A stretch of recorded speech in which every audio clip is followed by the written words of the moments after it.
In the enchanting world of Venice, a city built on water and steeped in history, the story of the Venetians by M.E. Braddon unfolds. It introduces us to a fascinating array of characters, all caught in the intricate web of love, ambition, and intrigue. As the city's timeless beauty casts its shadow over their lives, we discover that beneath the glamour of Venetian society lies a world of secrets waiting to be uncovered. Join us as we delve into this gripping tale of passion and betrayal in one of Europe's most captivating cities. Chapter 1. In the City by the Sea. Little golden cloudlets, like winged living creatures, were hanging high up in the rosy glow above Santa Maria della Salute, and all along the Grand Canal the crowded gondolas were floating in a golden haze, and all the westward-facing palace windows flashed and shone with an illumination which the lamps and lanterns that were to be lighted after sundown could never equal, burnt they never so merrily. It was Shrove Tuesday in Venice, carnival time. The sun had been shining on the city and on the lagoons all day long. It was one of those Shrove Tuesdays which recall the familiar proverb, sunshine at carnival, fireside at Easter. But who cares about the chance of cold and gloom 6 weeks hence, when today is fair and balmy? A hum of joyous, foolish voices echoed from those palace facades and floated out seaward, and rang along the narrow Car, and drifted on the winding waterways, and resounded under the innumerable bridges, for everywhere in the city by the sea men, women, and children were making merry, and had given themselves up to a wild and childish rapture of unreasoning mirth, ready to explode into loud laughter at the sorriest jokes. An old man tapped upon the shoulder by a swinging paper lantern, a boy whose hat had been knocked off, a woman calling to her husband or her lover across the gay flotilla. Anything was food for mirth on this holiday evening, while the great gold orb sank in the silvery lagoon, and all the sky yonder towards Chioggia was dyed with a crimson afterglow, and the Chioggian fishing boats were moving westward in all the splendor of their painted sails. At Danieli's, the hall and staircase, reading room, smoking room, and saloons were crowded with people, English and American for the most part, but with a sprinkling of French and German. Shrewd Yankees were bargaining on the sea-washed steps below the hall door, with gondoliers almost as shrewd. Quanto per la tutta la notte, sul canale.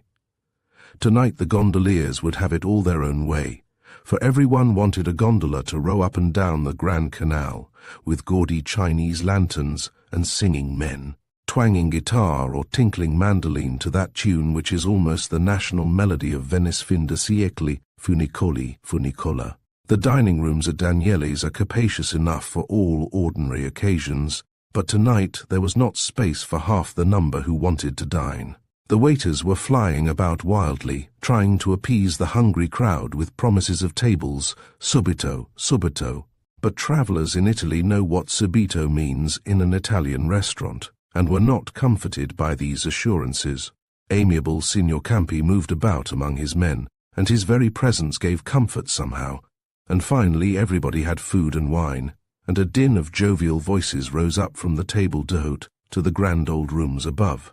On that upper story which is called the noble floor, a place of strange histories perhaps, in those stern days when these hotels were palaces, the ubiquitous Signor Campi was near the door when a gondola stopped at the bottom of the steps, and 2 ladies came tripping up into the hall, followed by a young man who was evidently English, handsome, tall, broad-shouldered, and clad in a suit of rough grey cloth, whose every line testified to the excellence of an English tailor.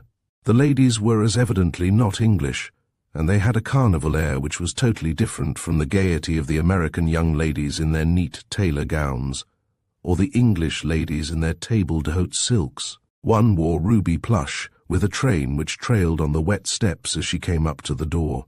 The other wore black velvet, with a wide yellow sash loosely knotted round a supple waist. The ruby lady was masked.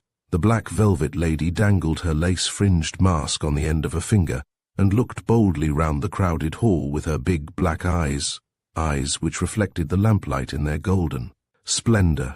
Signor Campi was at the Englishman's side before the ladies could pass the threshold. "You were thinking of dining with those 2 ladies, sir?" he inquired, in excellent English. "Certainly. You can give us a private room if you like." There is not a room in the house unoccupied." And then in a lower voice Signor Campi murmured, "Quite impossible. Those ladies cannot dine here." The Englishman laughed lightly. "You are not fond of your own countrywomen, it seems, Monsieur Campi." And then to the hall porter, "Keep that gondola, will you?" And then in Italian, to the larger lady in ruby plush, who might have been mother or aunt to the lovely girl in black velvet, "They have no room for us anywhere. We should have to wait ages, ages for our dinner. Shall we try a restaurant?" "Yes, yes," cried the girl eagerly. "Ever so much more fun. Let us go to the Black Hat. Noga meglio casa per il disnar." "Where is the Black Hat?" "On the piazza. We often dine there, La Zia and I. We shan't want the gondola. It is only 5 minutes' walk." "Shall I engage him for the evening?" "No, no, you are going to take us to the opera." "As you will." He offered the girl his arm, and left La Zia to follow him across the hall to the door opening on to the quay of the slaves, that quay whose stones are beaten nowadays chiefly by the footsteps of light-hearted travellers drunken with the enchantment of Venice. They crossed the bridge, the girl hanging on the young man's arm, chatting gaily and holding up her long black skirt with the other hand, revealing glimpses of feet and ankles which were far from fairy-like. Feet that had been widened by the flip-flopping shoe which the damsel had worn when she was a lace-maker on the island of Burano. If he wanted a good dinner, a real Venetian dinner, nowhere would he get it better than at the sign of the Black Hat, and good wine into the bargain, the girl told her cavalier. They turned by the vine corner, and then threaded their way along the crowded piazzetta, whence the sacred pigeons had been banished by the tumult of the throng. They crossed the piazza in front of St. Mark's Moorish domes, and entered a low doorway under the colonnade, only a few paces from the Torre del Orologio, with its ultramarine and gold clock and its bronze giants to beat the time. At the end of a long, narrow, stuffy passage, they found themselves in a low-ceiled room where there were numerous small tables, and where the heat from the flare of the gas and the steam of cooked viands was too suggestive of the torrid zone for comfort. The waiters were evidently devoted to the dark-eyed Signora in black and yellow, for room was speedily found where there was apparently no room. Some diners were hustled away from a snug little table in a corner by a window, where by opening one side of the casement one might get a breath of cool air flavoured by sewage, but still a boon. "May I order the dinner?" pleaded the dark eyes, smiling at the young man in rough grey woolen, while La Zia looked about her, turning her head to survey the groups of diners at the tables in the rear.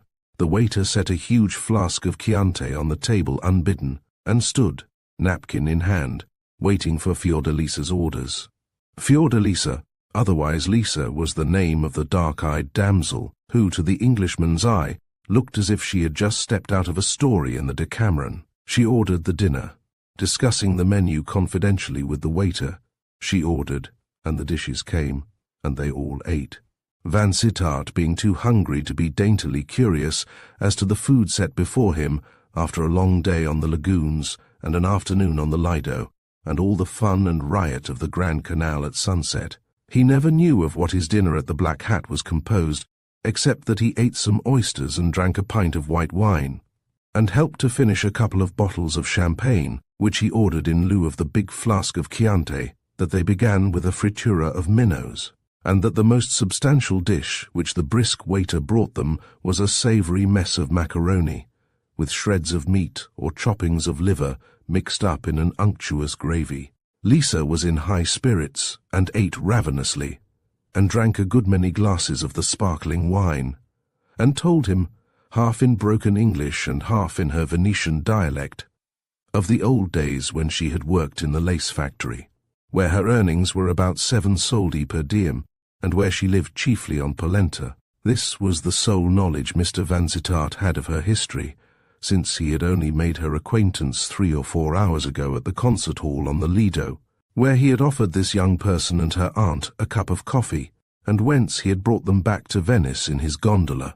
He knew nothing of their histories and characters, cared to know nothing, had no idea of seeing them ever again after this carnival day. He had taken them to his hotel without stopping to consider the wisdom of such a course, thinking to feast them in one of those grand upper rooms overlooking the broad sweep of water between the quay of the slaves and St. George the Greater, meaning to feast them upon Signor Campi's best, but Signor Campi had willed otherwise. And here they were feasting just as merrily upon a savoury mess of macaroni and chopped liver at the sign of the Black Hat.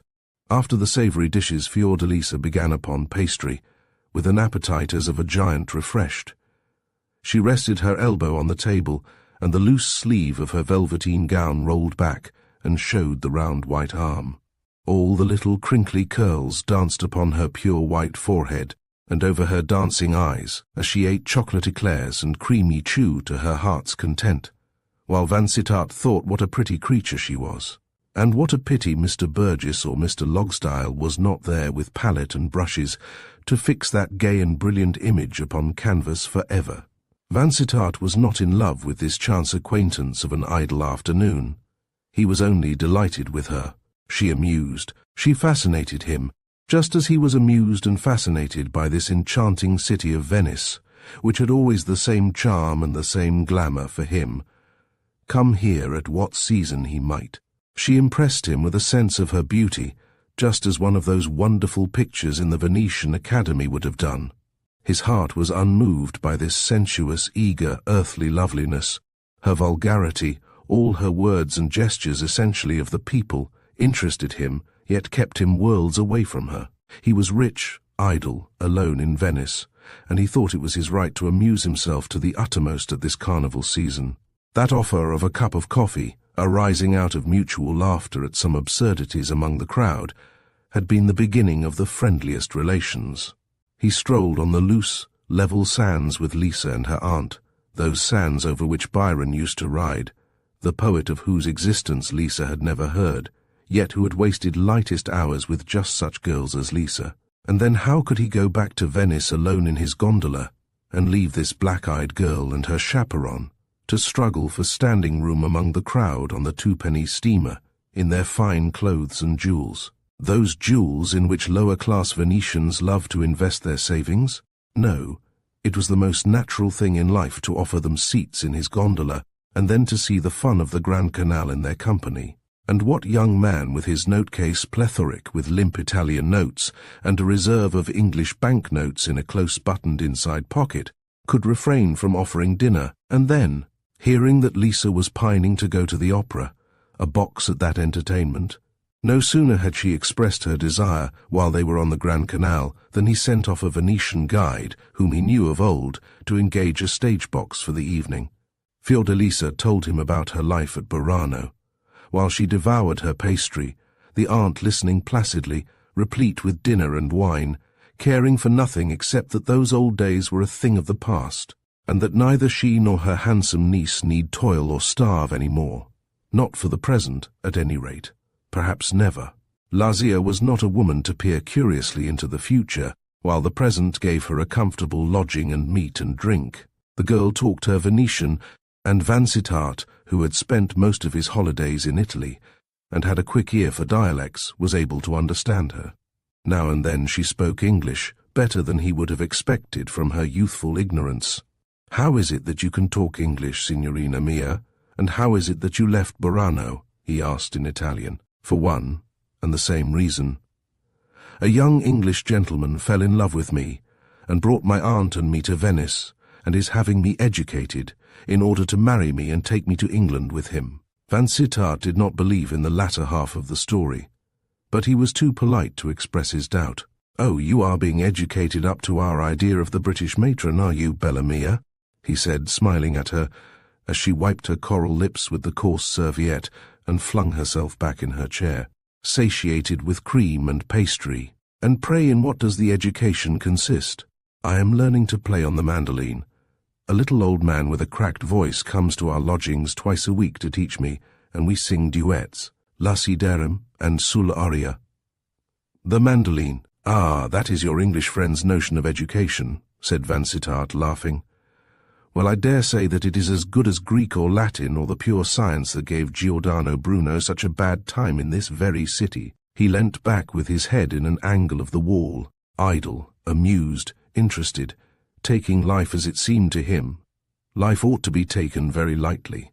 He had been in Venice only a few days of sunshine and sauntering in gondolas to this or the other island, to dream away an idle afternoon. It was his third visit, and he seemed to know every stone of the city almost as well as Ruskin, every palace front and Saracenic window, every mouldering flight of steps, every keystone of every bridge which he passed under almost every day with lazy motion, drifting as the cabbage leaves and egg-shells drifted on the dark green water. He never stayed very long anywhere, being free to wander as he pleased at his present stage of existence, and having a dim foreshadowing of the time when he would not be free, when he would be bound and fettered by domestic ties, and travelling would be altogether a different business from this casual rambling. He pictured himself at the head of his breakfast table, discussing the summer holiday with his wife, while perhaps his mother-in-law sat by and put various spokes into the family wheel, opposing every preference of his on principle. He would have to marry some day, he knew. It was an obligation laid upon him together with the family seat and comfortable income to which he had succeeded before his 22nd birthday. The thing would have to be done, but he meant to delay the evil hour as long as he could, and to be monstrously exacting as to the fairy princess for whose dear sake he should put on those domestic fetters. He had enjoyed this particular visit to Venice with a keener relish than either of his previous visits. Though the year was still young, the weather had been exceptionally lovely. Sun, moon, and stars had shed all that they have of glory and of glamour over the romantic city, painting the smooth lagoons with a rare splendor of coloring which changed city and sea into something supernal, unimaginable, dreamlike. His windows at Danieli's looked over an enchanted sea, where the great modern peninsular and oriental steamer, moored between the Riva and St. George the Greater, seemed an anachronism in iron. All else was fairy-like, historic, medieval. The steamer was to sail for Alexandria in the afternoon, they had told him, whenever he made any inquiry about her, but the days and afternoons had gone, and she was still lying there, blocking out a little bit of the opposite island and the famous church. "And so you sing as well as play, Fiordalisa?" he asked presently, after a silence in which they all three smoked their cigarettes. "Sing? I should think she did sing," answered the aunt. "She warbles like a nightingale. Signor Zeffirino, her master, says she ought to come out at the opera." Vansittart smiled. Idle flattery on the maestro's part, no doubt, the flattery of the small parasite who knows where the macaroni is savouriest and where the salad reeks with oil. And yet, if this girl sang at all, she should sing sweetly. Those dark, sunny eyes of hers gave promise of the artistic temperament. The tones that came from that round, full throat, ivory white against the tawdry black and yellow of her gown, should be rich and ripe. He asked no questions about her English lover. Had he been ever so little in love with her himself, he would have been full of curiosity, but for this flower of a day, this beautiful stranger, with whom he ate and drank and made merry tonight, and whom he might never see again, he had no serious concern. He cared not who were her friends or followers, whether the life she lived were good or evil. She had a fresh youthfulness, a look of almost childlike innocence, in spite of her tousled hair and tawdry raiment, and although Signor Campi's keen eye had condemned her, the aunt, too, fat, common, too fine for respectability, seemed a harmless old thing. No word of evil had come from her lips. She had not the air of laying snares for the stranger's feet. She thought of nothing but the enjoyment of the moment. "Pray, where may your Englishman be today?" asked Vansittart, as it flashed upon his idle mind that there might be peril in such a city as Venice in being seen with another man's sweetheart. "Why didn't he escort you to the Lido?" "He went to Monte Carlo a fortnight ago," she answered. "I'm afraid he's a gambler." "Is he rich?" "No, not as you English count riches. He is rich for a Venetian. He gave Lazia and me our gowns. She chose red-eye black last Christmas. There are few Venetians who would give such handsome presents. He is very generous." "Yes, he is very generous," echoed the aunt. "It is time we went to the opera," cried Fiordalisa. "I want to be there at the beginning." The opera was Don Giovanni. The artists were third-rate, but they sang well enough to lull Lazia into a comfortable slumber and to lift Lisa to the seventh heaven. She sat with clasped hands, listening in a rapture of content. She only unclasped her hands to applaud vehemently when the house applauded. The theatre was crowded, the audience were noisy, but Fiordalisa craned her long neck out of the box to listen, and drank in every note with those quick ears of hers, and was perhaps almost the only person in the Rossini theatre that night who listened intently. But before the second act was over, the crowd and the heat had increased to such a degree that women were fainting in the boxes, and even Fiordalisa was resigned to leaving before Don Giovanni was half done. She wanted to walk in the piazza before the shops were shut, or the crowd began to thin, or the bands ceased playing. There was to be a masked ball at the same theatre on the following night. "Shall I take you to the ball, Lisa?" asked Vansittart, as they came out of the heat and the glare into the cool softness of a Venetian night. "No, I don't care about dancing. I only care for the opera. The girls at Braddon were mad about dancing, but I like to hear the organ at High Mass better than all their dances."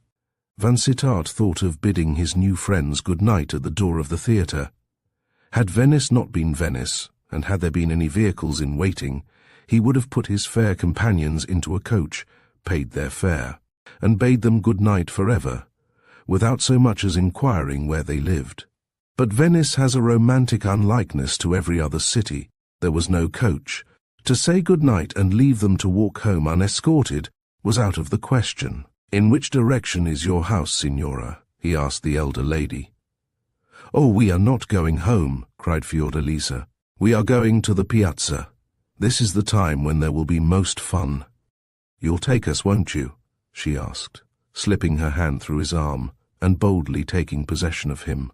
"Come, come, aunt, we are going to the piazza." Her feet threaded the narrow ways so swiftly that Vansittart scarcely knew by which particular windings of the labyrinth they came to the Bocca di Piazza, and emerged from the shadow of the pillars upon the broad open square, all aflame with lamps and lanterns, and one roar of multitudinous voices, squeaking punchinellos, barking dogs, blaring trumpets, tinkling guitars. They pushed their way through the crowd, the two women masked, each hanging on to his arm, and making progress difficult. The piazza was a spectacle to remember, full of life and movement, a military band braying out brazen music, music of Offenbach, loud, martial, insistent, above the multifarious squeakings and shoutings, the laughter and the clamour of the crowd. In the long colonnades the throng pushed thickly, but Vansittart had been one of the strong men of the varsity, a thrower of hammers, a jumper of long jumps, a man with a name that was famous at Lillie Bridge as well as at Oxford. He parted the throng as if it had been water, and would have made his way quickly to the brightest, largest and gayest of the cafes, if it had not been for Lisa, who hung back to look at the lighted shop windows, windows that she could have seen any night of her life, but which had a particular attraction at carnival time. The touters were touting at the shop doors, with that smiling persistence which makes the Procurati Vecchi odious, and recalls Cranbourne Alley in the Dark Ages. Lisa made a dead stop before a shop where gaudy wooden figures of Moorish slaves, garish with crude colour and much gilding, were grilling in the glare of the gas. It was a kind of bazaar, half Venetian, half Oriental, and one window was full of bead necklaces and barbaric jewels. At these Lisa looked with such childish longing eyes that Vansittart would have been hard as a stone if he had not suggested making a selection from that sparkling display of rainbow glass and enamel. The spider at the door was entreating the flies to go into his web, a young Venetian with smiling black eyes and a Jewish nose, a lineal descendant of Jessica, perhaps a very agreeable young spider, entreating the Signora and Signorina to go in and look about them. There would be no necessity for them to buy. To look costs nothing. They all three went in. Fiordalisa fastened upon a tray of jewels and lost herself in a bewilderment as to which of all those earrings, brooches, and necklaces she most desired. Vansittart was interested in the Moorish things, the bronze cups, the gold and scarlet slippers, the embroidered curtains, and, most of all, the daggers, of which there were many curious shapes, in purple gleaming Damascus steel, while Fiordalisa and her aunt were choosing brooches and necklaces which by a double twist became bracelets. Vansittart was cheapening daggers, and, as a young man of ample means, ended by buying the dearest and perhaps the best, a really serviceable knife in a red velvet sheath. He paid for as many things as Lisa cared to choose, for a bead necklace and an enamel brooch, for a square of gold-striped gauze to twist about her head and shoulders, for a dainty little pair of Moorish shoes which might admit Lisa's toes, but which would certainly leave the major part of her substantial foot out in the cold, for a gilded casket to hold her jewels, for a fan, for a gilt thimble, and for a little set of Algerian coffee cups for her aunt. All these things were to be sent next morning to the Signora's lodgings near the Ponte di Rialto. Vansittart paid the bill, which disposed of a good many of his limp Italian notes, put his dagger in his breast pocket, and left the shop, cutting short the compliments and thanks of the Venetian youth. The Café Florian, of which tradition tells that it closeth not day or night, winter or summer, was filled with people and ablaze with light. Lisa pushed her way to a table, making good use of those fine shoulders and elbows of hers, and a little group of men who had finished their coffee got up and made way for the brilliant black eyes and the red lips, which the little velvet mask did not hide. Those finely moulded lips looked all the lovelier for the fringe of lace that shadowed them, and the white teeth flashed as she smiled her thanks. She talked loud and laughed gaily while she sipped her chocolate. Vansittart himself was somewhat exhilarated by champagne, music, and 2 or 3 little glasses of cognac taken between the acts at the Rossini Theatre, and he was unashamed of his companion's laughter and general exuberance, even although she was attracting the attention of every one within earshot. Beauty and vivacity are not attributes to make a man ashamed of his companion, although she may be only a Burano lace-maker disguised in a tawdry velvet gown. "Show me the dagger you chose after all your bargaining," she said, leaning over towards him, with her elbows on the table. He obeyed. She drew the dagger from its sheath and looked at it critically. The red velvet sheath embroidered with gold took her fancy much more than the damascened blade. "It is too heavy to wear in one's hair," she said, throwing down the sheath and taking up the weapon. "Take care. The blade is as sharp as a razor. It is not by any means an ornament for a lady's toilette table. I bought it against an excursion to the Zambesi which I have been thinking about for the last 2 years." "The Zambesi," she repeated wonderingly. "Is that in Italy?" "No, signorina. It is on the Dark Continent." She had never heard of the Dark Continent, but she only shrugged her shoulders, incuriously, and leant further across the table to examine a black pearl pin, shaped something like a death's head, which Vansittart wore in his tie, and thus brought her smiling lips very near his face. While she leant thus, with the tip of her finger touching the pearl, and her eyes lifted interrogatively, a heavy hand was laid upon Vansittart's shoulder, and he was half twisted out of his chair, tilted after the manner of chairs on which young men sit by sheer brute force on the part of the owner of the hand. "Come out of that," said a voice that was thickened by drink. Vansittart was on his feet in an instant, facing a man as tall as himself and a good deal more bulky, a son of Anak, sandy-haired, pallid, save for red spots on his cheekbones, spots that burnt like flame. He was scowling savagely, breathless with rage. Lisa had risen as quickly as Vansittart, and Lisa's aunt had moved towards the newcomer in evident trouble of mind. "Signor Giovanni," she faltered, "who would have thought to see you in Venice tonight?" "Not you, evidently, you wicked old hag, nor you, hussy," cried the man, furious with jealousy and drink. "I've caught you at your games, have I, you good-for-nothing slut? You couldn't stay indoors like a decent woman, but you must needs walk the streets late at night with this cockney cad here. Take care what you say to her, or to me," said Vansittart, in that muffled bass which means a dangerous kind of anger. He put his arm round Fiordalisa, drawing her towards him as if she belonged to him and it were his place to guard her from every assailant. The crowd made a ring about them, looking on, amused and interested, with no thought of interference which might spoil sport.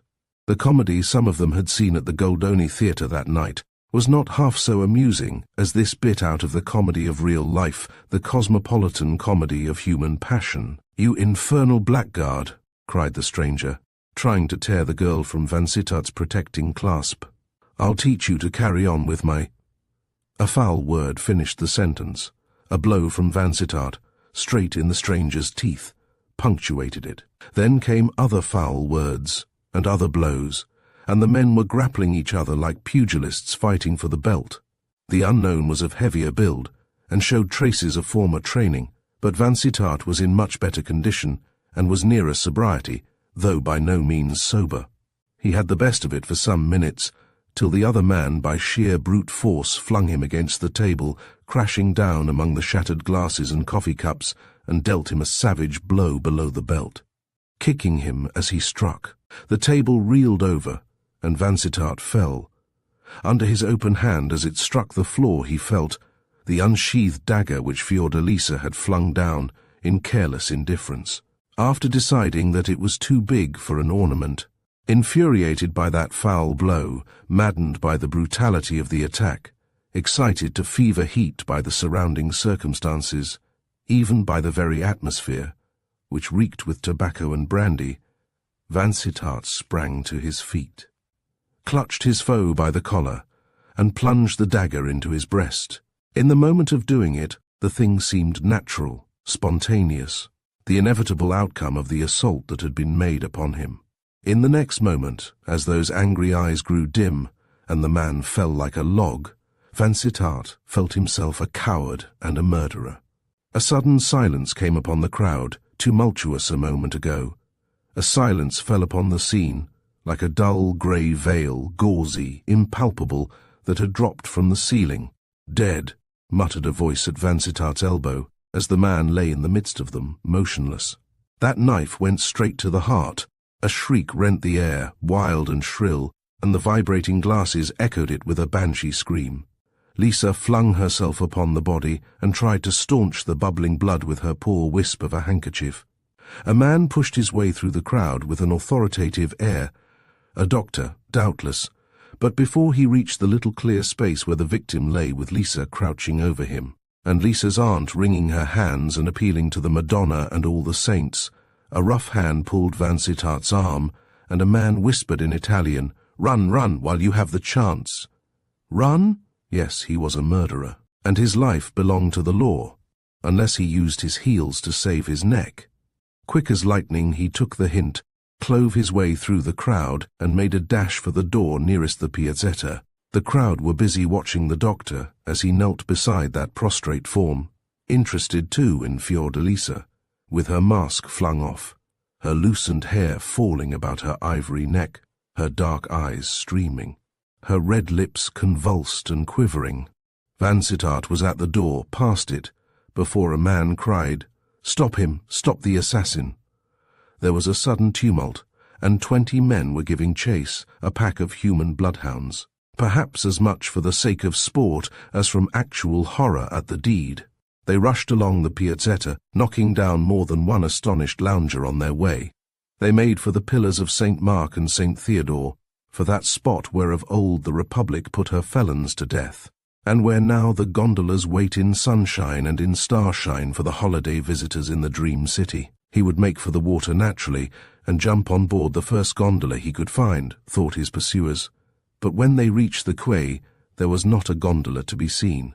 The gondoliers had all got their fares tonight, and all the gondolas were on the Grand Canal, with flaunting paper lanterns flying at their beaked prows, and coloured fires burning, and mandolines and guitars tinkling and twanging, and funicoli, funicola, echoing from boat to boat. "We shall have him," cried the foremost of that yelping pack, and even as he spoke they all heard the sound of a great splash by the steps yonder, and knew their quarry had taken to the water. The Venetians, warm with macaroni and wine, and in no humour for an improvised bath under those starlit ripples, pulled up and began to chatter, then whistled and shouted for gondolas hopelessly. As to the empty air, and anon, by common consent, ran to the bridge hard by the furthermost corner of the Doge's palace, and from that vantage point looked over the water. It was covered with holiday craft. Far as the eye could see, the gaily decked boats were crossing and recrossing the broad reach between the Riva and the island church, and in the midst of them, like a sea-girt fortress, rose the dark hulk of the P&O steamer, her lights showing bright and high above those fantastical Chinese lanterns, her boilers throbbing, her cables groaning, all prepared for instant departure. There was a deep-toned blast of the steamer's whistle, the clamour of the donkey engine suddenly ceased, and the beating of the screw lashed up the water. And lo, all the gondolas were tossed and swung about like a handful of rose leaves on a running brook. "She's off!" cried one of Vansittart's pursuers, almost forgetting the chase in the pleasures of watching that big ship getting under way. "Do you think he could have got on board her?" asked another, he meaning their quarry. "Not he, unless he were a better swimmer than ever I knew. He was a better swimmer than anybody among that Venetian's acquaintance, or, at any rate, he was good enough to swim out to the P&O steamer and to get himself on board her before the engines began to beat the water with their first deliberate pulsations. The last boat had left the side of the vessel. The sailors were drawing up the accommodation ladder, as he called to them with a voice of command which they did not question. In 3 or 4 minutes he was on deck, and had made his way, dripping as he was, to the captain of the vessel. He explained himself briefly.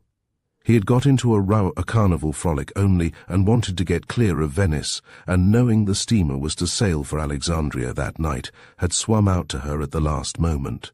He had plenty of money about him, and as for change of clothes, he must do the best he could.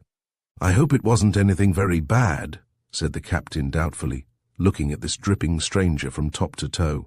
"Oh no, a man hit me in a cafe just now, and I hit him." The steamer was imperceptibly moving seaward at every steady throb of those ponderous engines, threading her way along the tortuous channel so slowly and cautiously at first that Vansittart wondered if she were ever going to get away.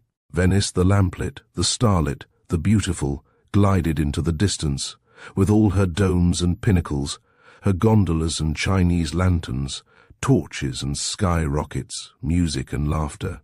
Vansittart's heart ached as he watched the fairy city fading like a vision of the night. He had loved her so well, spent such happy, light, unthinking days upon those waters, in those labyrinthine streets, laughing and chaffering with the little merchants of the Rialto, following Venetian beauty through the mazy ways, and over the innumerable bridges happy, uncaring. And now he was an escaped murderer, and would never dare to show his face in Venice again. "Good God," he said to himself in a stupor of horrified shame, "that I, a gentleman, should have used a knife like a Colorado miner, or a drunken sweep in 7 Dials." Chapter 2. Afterthoughts. There was nothing but fair weather for the P&O steamer Berenice between Venice and Alexandria, fair weather and a calm sea, and John Vansittart had ample leisure in which to think over what he had done, and to live again through all the sensations of his last night in Venice. He had to live through it all again, and again in those long days at sea, out of sight of land, with nothing between him and his own dark thoughts but that monotony of cloudless sky and rolling waters. What did it matter whether the boat made 18 or 20 knots an hour, whether progress were fast or slow? Each day meant an eternity of thought to him who sat apart in his canvas chair, staring blankly eastward, or brooding with bent head and melancholy eyes fixed on the deck, seeing nothing, hearing nothing. Irritated and miserable when some officious fellow passenger insisted upon plumping down by his side in another deck chair and talking to him about the weather or his destination, with futile questionings as to whether this was his first voyage to the East, and all the idle inquisitiveness of the traveller who has nothing to do and very little to think about. Captain and steward had been very good to him. The former had asked him no questions after that first inquiry, content to know that he was a gentleman, and had a well-filled purse. The latter had put him to bed in the most comfortable of berths, and had given him a hot drink, and dried his clothes ready for the next morning. And in that one suit of clothes, with changes of linen borrowed from the captain, he made the voyage to Alexandria in the bright spring weather, under the vivid blue that canopies the Mediterranean. Perhaps the fact of living in that one suit of clothes all through those hot days intensified his sense of being a pariah among the other passengers, he who had come among them with a hand red with murder. Hour after hour he would sit in his corner of the deck, always the most secluded spot he could find, and brood over the thing that he had done. He had an open book upon his knee for appearance's sake, and pretended to be absorbed in it whenever a curious saunterer passed his way.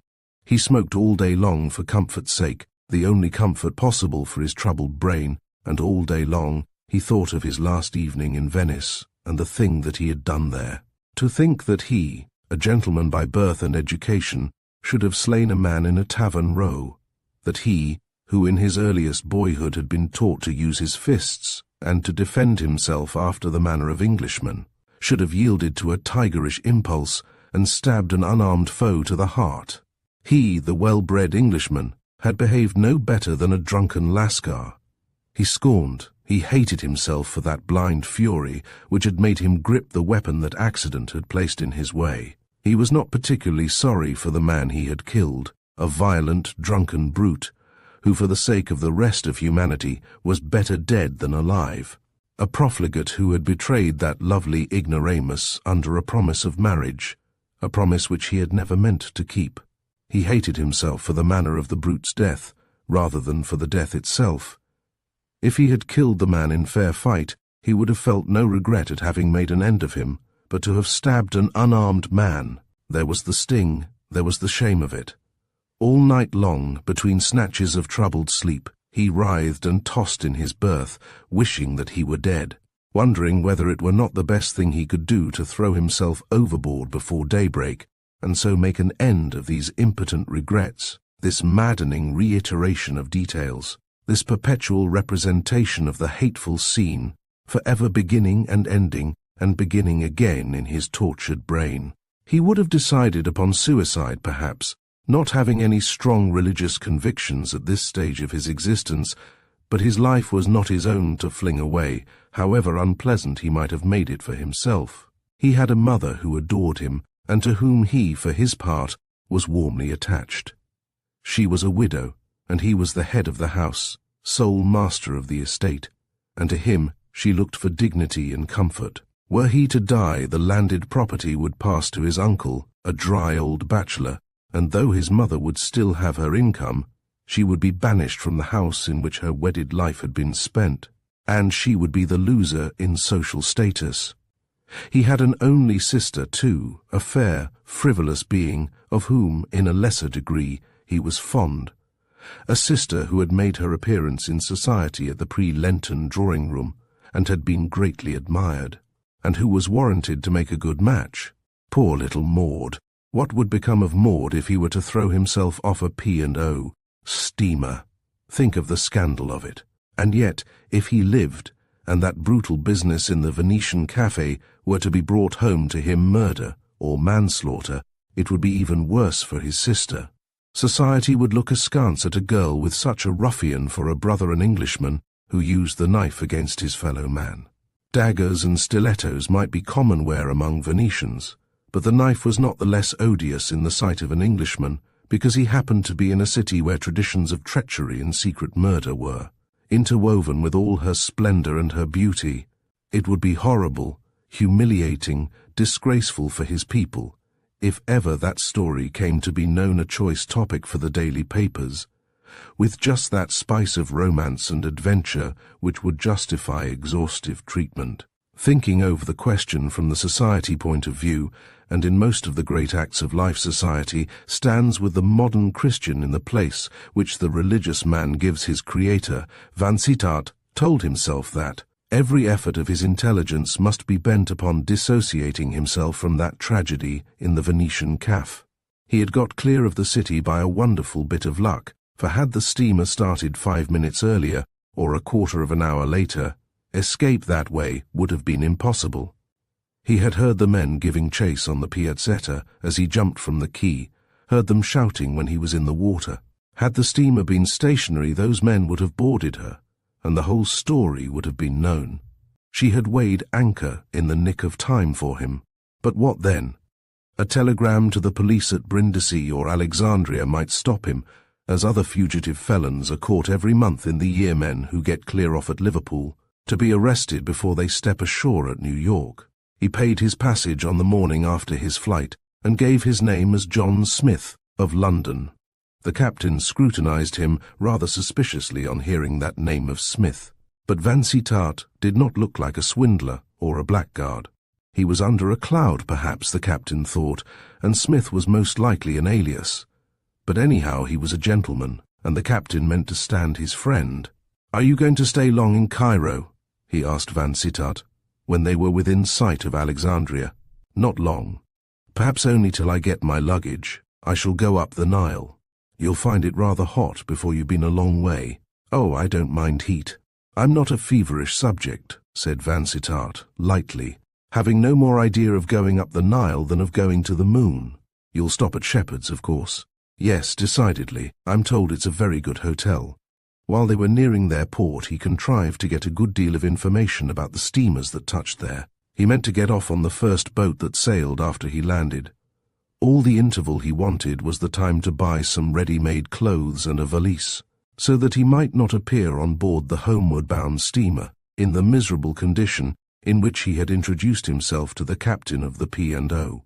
He parted with that officer with every expression of friendliness. "I shan't forget how good you've been to a traveller in distress," he said lightly. "You may not hear of me for a month or two, perhaps. I may be up the Nile." "Take care of the climate," interjected the captain.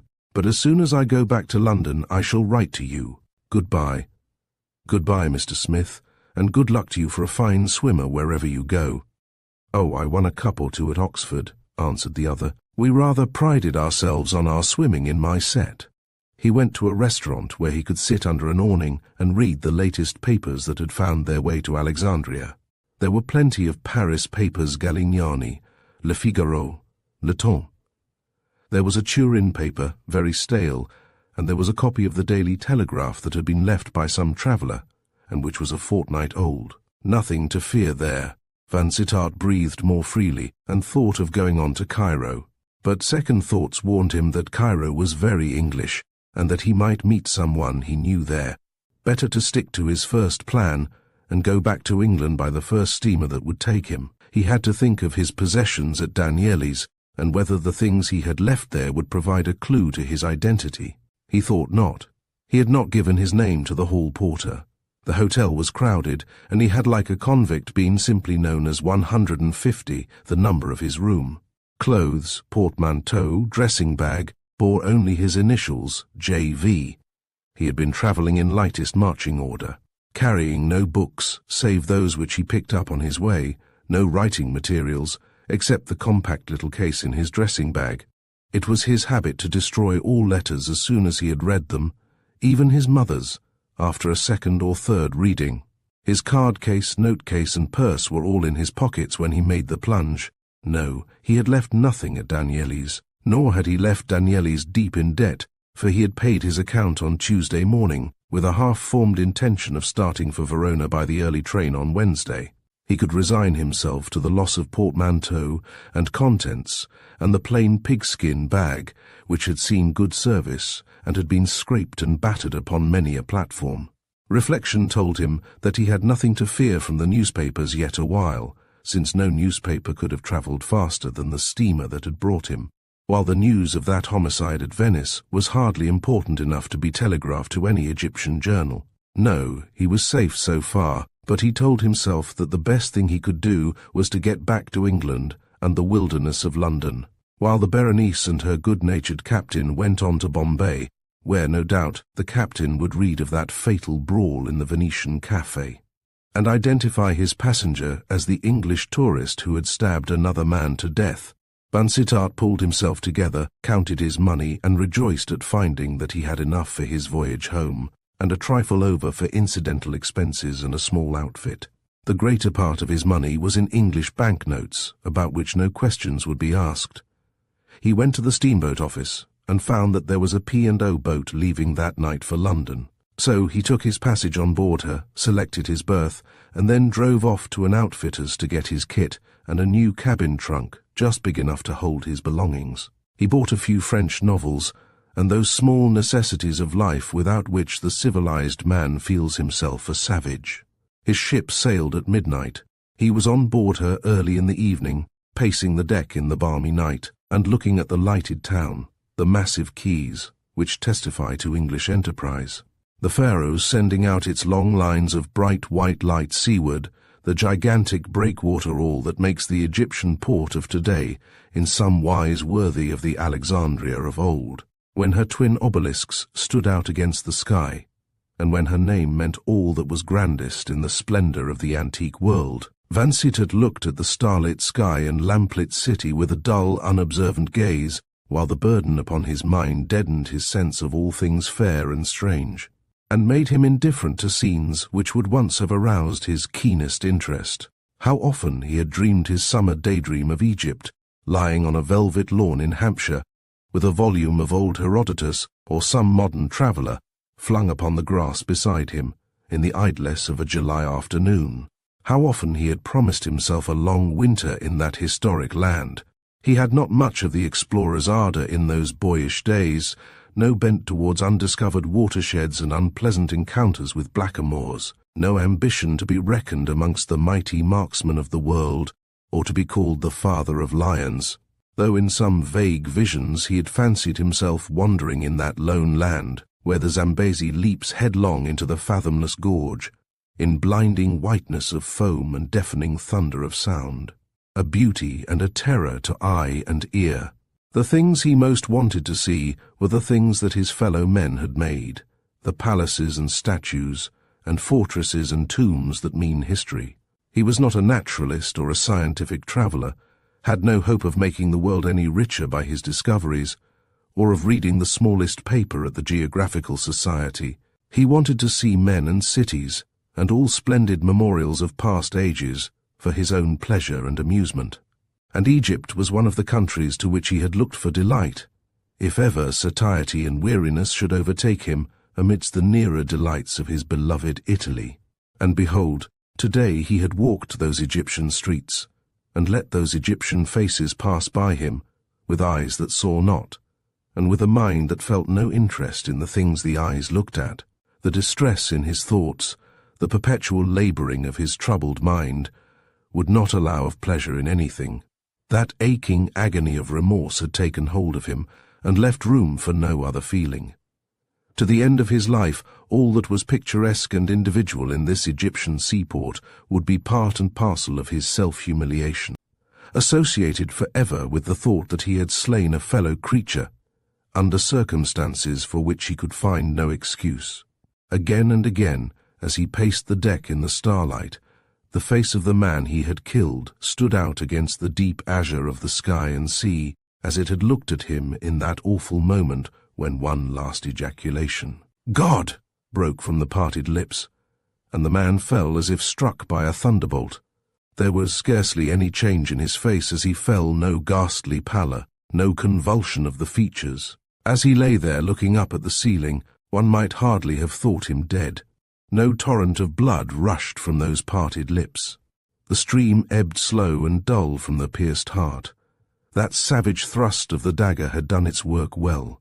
How many daggers and what a gory butchery had been needed to make an end of Caesar. And behold, this man was done for, with one movement of an angry hand. For John Vansittart murder had been made easy. The homeward voyage seemed ever so much longer than the outward, and the gloom of his mind deepened as the summer days wore out. Summer, for it was summer here on the Mediterranean, whatever season it might seem in London, summer at Genoa, summer all along the Riviera, where the mimosas flung their fairy gold across the villa gardens, and the lateen sails shone dazzling white in the vivid sun, and the berceaux were beginning to clothe themselves with young vine leaves, unfolding out of crumpled woolly greyness into tender translucent green. He thought of Fiordalisa, and his thoughts of her were bitterest of all. He could not doubt that he had robbed her of her protector, the man whose purse provided for the little household of which she and her aunt had talked so gaily. It might be that he had left her to starve, or worse. Was it likely she would ever go back to Burano, and her lace work, and her threepence halfpenny a day, and her slipshod shoes, and her polenta, after having tasted the flesh-pots of Venice, the pallid asparagus and fat cauliflowers from the market in the Rialto, the savoury messes at the sign of the Black Hat? Would she go back and be a peasant again, after traipsing the Piazzetta in her flashy black and yellow gown, and sitting in a lantern-lit gondola, and twanging on her mandoline? His experience of her sex and degree inclined him to think that she would not return to the old laborious life, with its hardships and privations.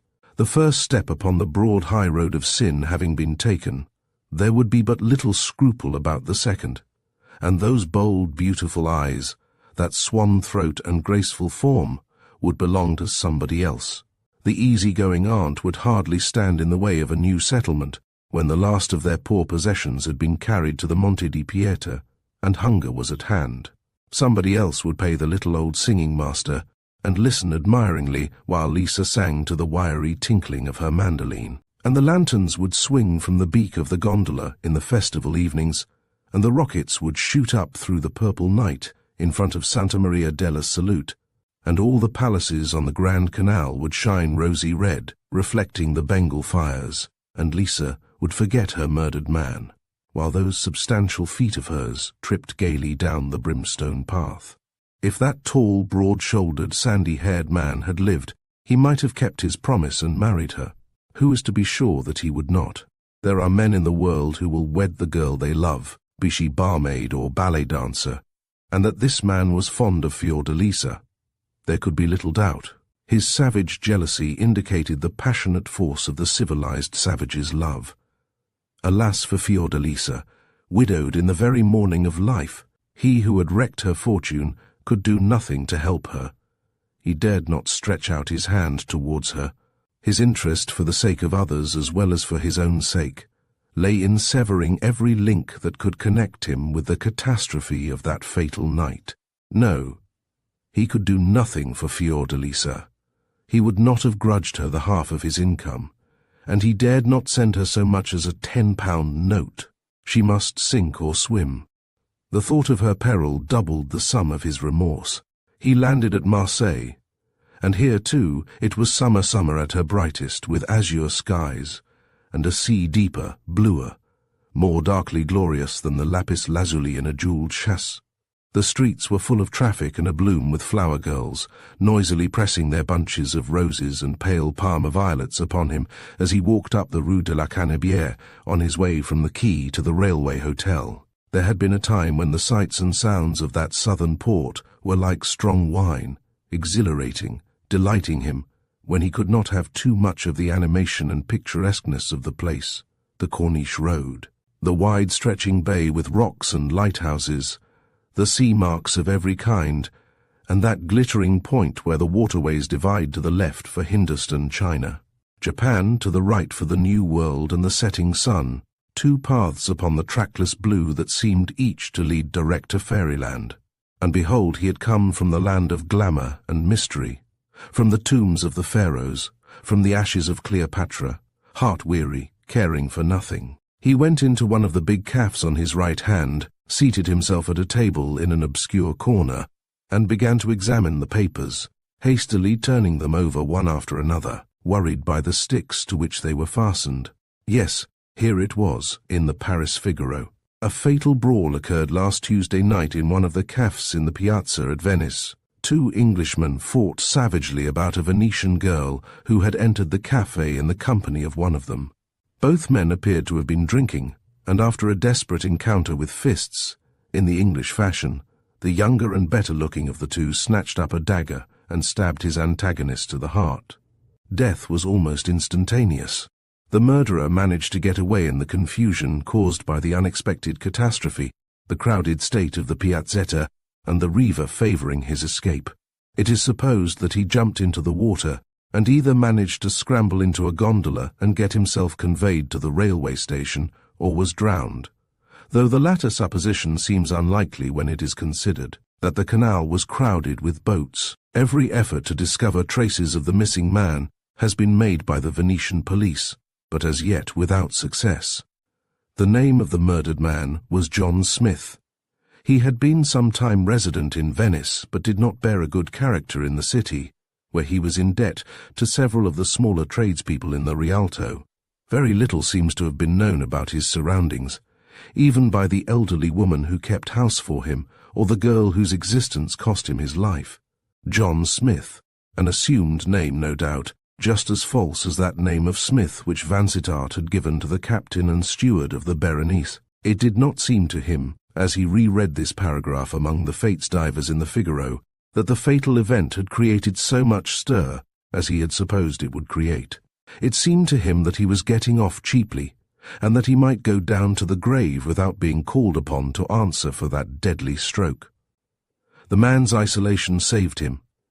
Had his victim been the member of a respectable English family, had there been father and mother, brothers and sisters to bewail his loss, much more stringent efforts might have been made to find his murderer. But a reprobate Englishman, a man who had perhaps severed every link that bound him to kindred and country, a scampish individual, living under an assumed name and unable to pay his way, was not the kind of person whose death in a tavern brawl was likely to make a great stir. Had he disappeared, had there been the attraction of mystery about his doom, a riddle to solve, a crime unexplained and seemingly unexplainable, French and English newspapers might have given columns or florid writing to the case. But here there was no mystery, no dark enigma of love and murder. In the full glare of the gas, in sight of the crowd, these two men had fought, and one had proved himself unworthy of his British birthright by using a dagger against an unarmed antagonist. Vansittart found the same paragraph repeated in several papers, and amongst his researches, aided by a waiter who brought him the accumulation of the last 10 days, he found an old Daily Telegraph in which his crime formed the basis for a spirited leader, full of vivacity and local colour, written by a journalist who evidently knew Venice by heart. In this article, the picturesqueness of the city, the riot of carnival time, the historical associations of Doge and Republic, were more insisted upon than the brutality of the fight or the unfair use of the dagger. He felt a little easier in his mind after his examination of the papers. It seemed to him that by the time he arrived at Charing Cross, most people would have forgotten all about an event which was already 3 weeks old, and it would hardly occur to anyone to connect him with the fatal brawl in the Piazza di San Marco. He dined in the crowded, bustling restaurant in the station hotel with a little better appetite than he had felt for a long time, and took his seat in a corner of a compartment of the rapide, not affecting the stuffy luxury of the sleeping for the long night journey to Paris, with a calmer mind than he had known since Shrove Tuesday. He looked out into the darkness when the train stopped at Avignon, and it was winter again, the bleak March winter before the Easter noon.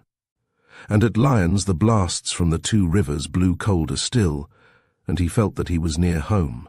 He was in Charles Street by afternoon tea time, sitting in the cosy drawing-room with his mother and sister, being petted and made much of in a manner calculated to stimulate any young man's self-love. His mother adored him, and he had been away from her nearly half a year. His sister was 7 years his junior, a pretty, frivolous young creature, whose mind rarely dwelt upon any more serious question than the fashion of her next ball dress, or how she should wear her hair, or the newest toy on her silver table. Yet she, too, adored Jack Vansittart in her pretty, frivolous way, and had not yet begun to adore anybody else. The room was full of flowers and old china, and little tables crowded with silver and enamels and Dresden boxes, and ivory paper knives, and there were books in every available corner. An old room with panelled walls and a low ceiling, in a somewhat shabby old house which had belonged to Mrs. Vansittart's grandfather. An East India director, in the days when the pagoda tree was still worth shaking. The furniture was 70 years old, a quaint mixture of old-fashioned English things, before the influence of Sheraton and Chippendale had died out, and Indian things, really and intensely Indian, bought in the East, long before Oriental goods began to be manufactured wholesale for English buyers.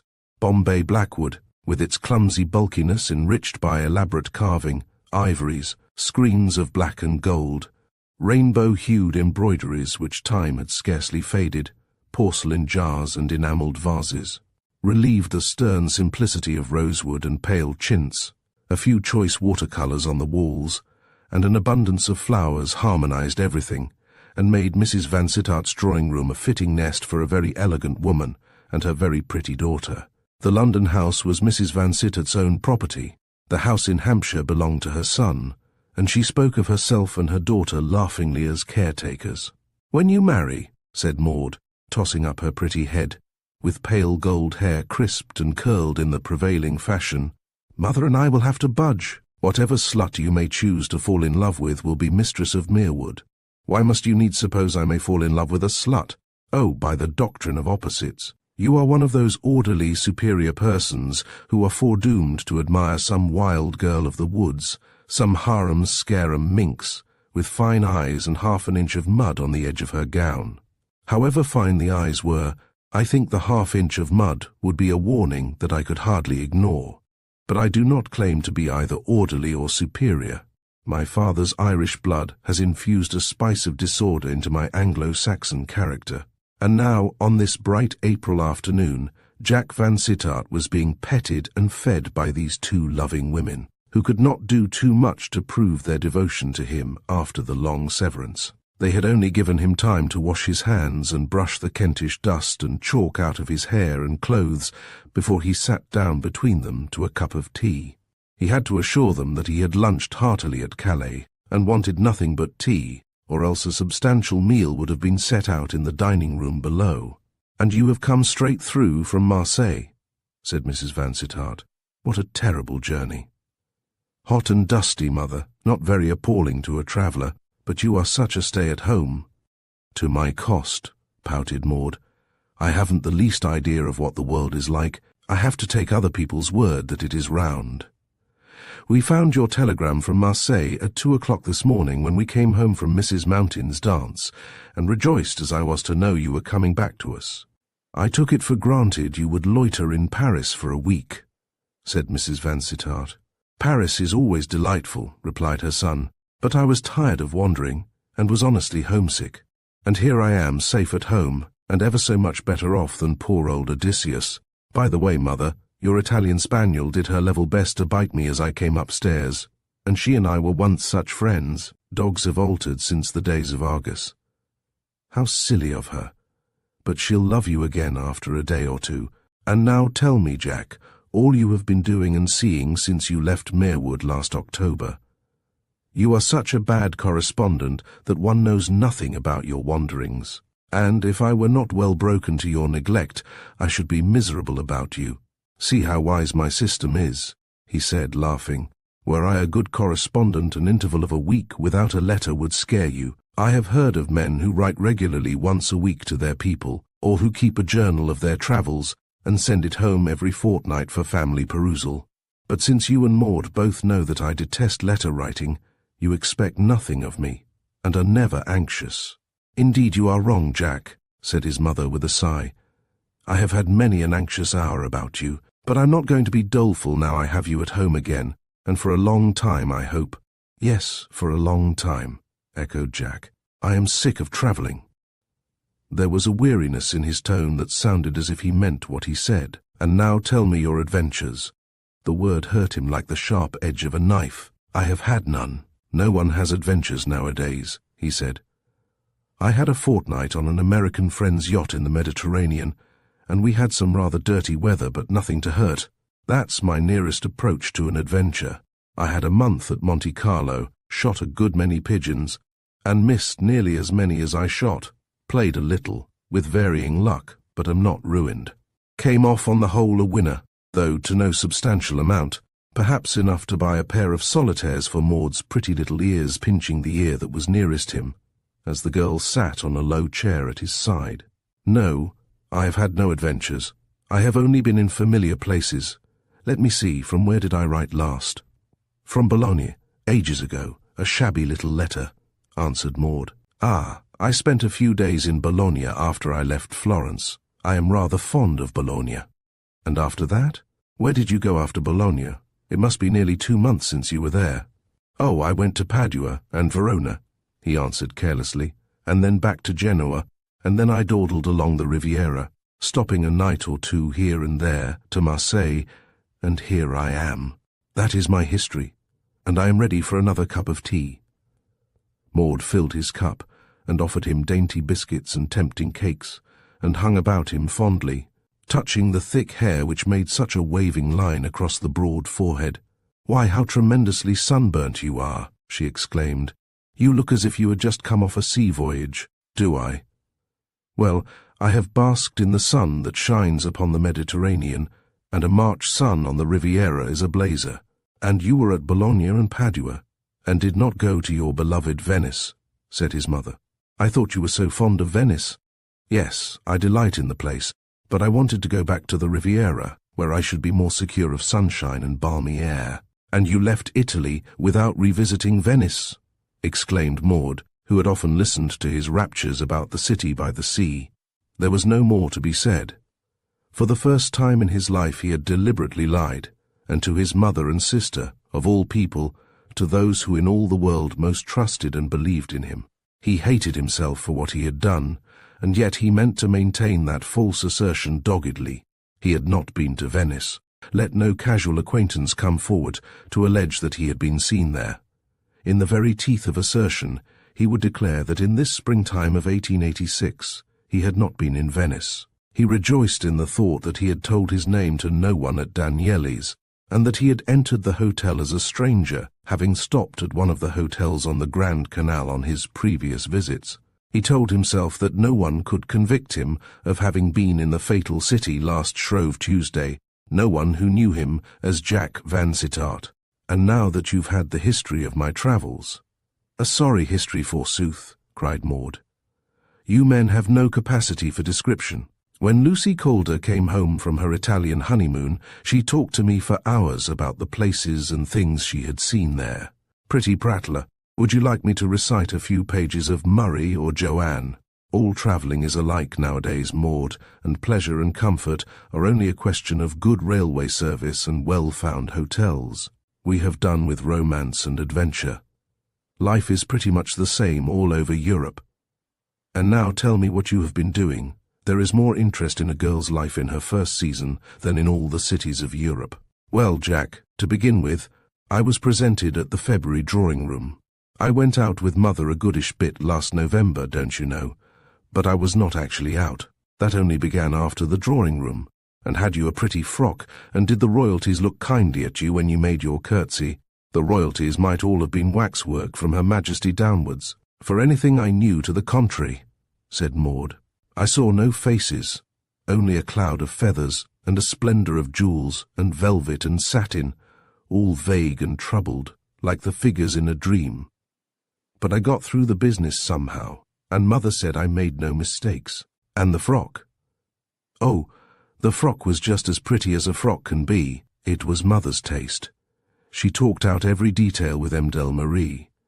She was not content to hear that Lady Lucille Plantagenet had worn this sort of thing, or Lady Gwendoline Tudor that sort of thing. She insisted on having just the frock she thought would suit me, Maud Vansittart. The train and petticoat were white satin. The satin you see in old pictures, satin in which there are masses of deep, steel-grey shadow and floods of white, silvery light. And then there was a cloud of aerophane, arranged as only Marie can arrange a drapery.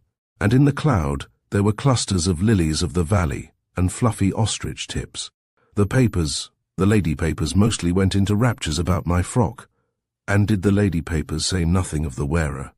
Oh, some of them were so good as to say I was not quite the most hideous debutante of the year, and that they liked the way I had my hair dressed, and now I find our French hairdresser has the impertinence to advertise the style as the Vansittart coiffure. What a frightful outrage! And having been presented, and being now actually out, I conclude you have found London a very pleasant place, under Mother's wing, said Jack. Oh, it is all very quiet so far, and will be till after Easter, no doubt, but we have been to a few friendly dinners and a good many luncheons, and we have a cloud of invitations and engagements for May, and some of our Hampshire friends are in town, so there is plenty to do. And have you seen anything of your Yorkshire friend, Sir Hubert Hartley? Asked Jack. Yes, Sir Hubert is in town. And did he see you in your debutante's finery? Yes, Mother had a tea party that afternoon, and there were a good many people, and yes, Sir Hubert dropped in. And didn't that finish him? Finish him? Oh, Jack, what a horrid expression. I don't understand you in the least. Of course not. Well, I'll say no more about my old friend Hubert. I can look him up at the Devonshire tomorrow. The Devonshire, sighed Maud. How sad to think that he is one of the few respectable people who can find it in their hearts to be liberals. Yes, he is on the wrong side, no doubt, but that doesn't matter to us, said Jack. Mrs. Vansittart sighed slightly as she touched her daughter's fluffy hair, the girl sitting on her low chair between mother and brother. "My Maud would like her friends to be of the same opinion as herself," she said, "and she is such an ardent conservative and knows so much about politics. At least, I know that I am not a radical, and that I hate what people call progress," protested Maud. "Progress means pulling down every historical house and widening every picturesque street, cutting railways through Arcadian valleys, and turning romantic lakes into reservoirs. And progress sometimes means feeding the hungry and teaching the ignorant," said her mother, "and building healthy dwellings for people who are herding in poisonous slums. I think we are all agreed as to the necessity for reform, Maud, whether we are Whigs or Tories." "Oh, of course I want people to be taken care of all over the world," replied Maud, "and I am prouder of our sound, roomy cottages than anything on our estate." "Ah, that's the mother's work," said Vansittart. "One can see that a woman's eye watches over the parish." "Sir Hubert tells me they have very good cottages at Hartley," pursued Maud. "But I cannot imagine either comfort or picturesqueness within 20 miles of Sheffield. Yet there are some romantic spots and some fine, bold scenery in that part of the world, I believe," said her brother. Later in the evening, mother and son were alone together in the room which had always been John Vansittart's sanctum and tabagie, a snug little room on the ground floor, and here the conversation was more serious than it had been at tea-time, for wherever Maud was frivolity reigned. She had not yet discovered that life is a troublesome business, for her life meant new frocks and new admirers. "Dear Jack," sighed the mother, looking fondly at the young man's sunburnt face as he sat silently enjoying his pipe, "I hope now we have you home again you are going really to settle down." "Really to settle down," he repeated. "That sounds rather alarming. Settle down to what, mother? Not to matrimony, I hope." "To that in good time, dear, but at your own good time, not mine. That is a crisis I would be the last to hasten, not because I am afraid of being turned out of the big house at Merewood. This house will be more than enough for me, but because a hasty union is seldom a happy union." "Ah, that's the old-fashioned way of looking at it. I believe in the love of a day, the happiness of a lifetime. I believe in elective affinities, and upon this teeming earth there is somewhere just the one woman who could make me happy. Don't be frightened, mother. The chances are against my meeting her, but till I do, till my heart goes tic-tac at the sight of her face, at the first sound of her voice, I shall not marry. I shall not marry because the wisdom of my elders says that it is good for a man to marry. I shall not marry just to place a handsome woman at the head of my table. I will be content with a round table, where there need be no headship." "I was not thinking of marriage, Jack. I only want to see you settle down to the real business of life.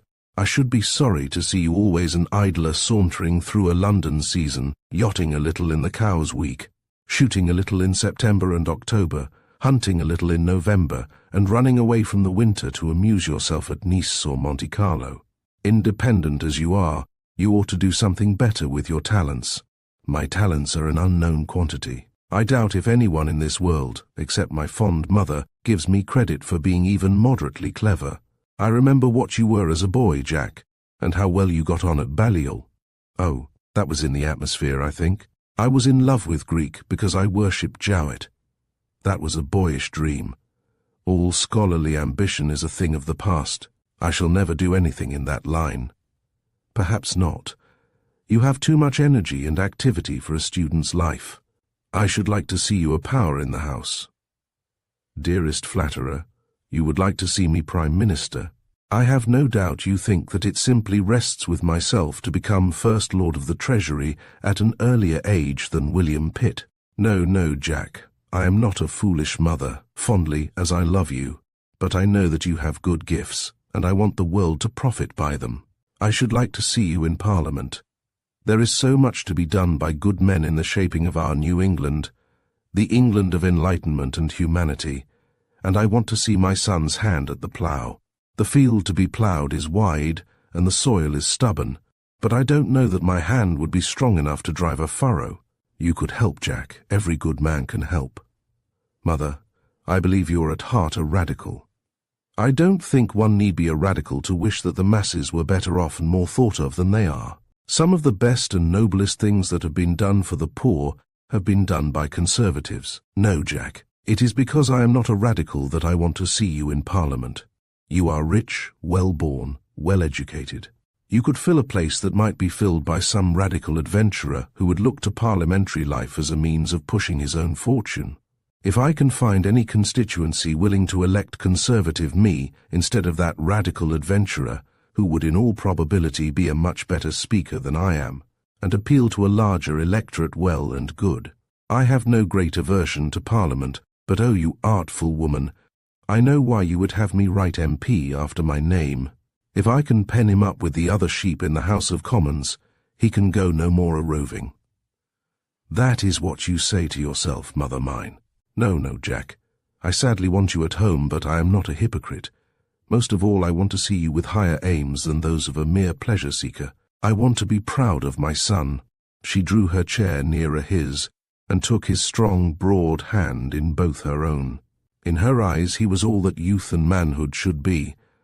She was proud of him already, though he had done nothing for fame.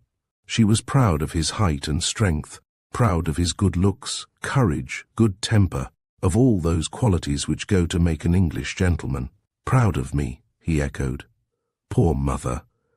He drew his hand away, remembering that it was stained with the blood of his fellow man. Chapter 3. Fairies. Nearly 3 years had gone by since that fatal night in Venice. It was midwinter, only a few days after Christmas, and Mrs. Vansittart and her son were spending their Christmas holidays within 20 miles of Merewood. Maud Vansittart had become Maud Hartley, but before bestowing herself upon her adoring lover, she had insisted that he should buy a place within reasonable distance of the house in which she had been born and reared, the home in which she could so vividly recall the image of a beloved father, and where all her happy years of girlhood had been spent with the mother she fondly loved.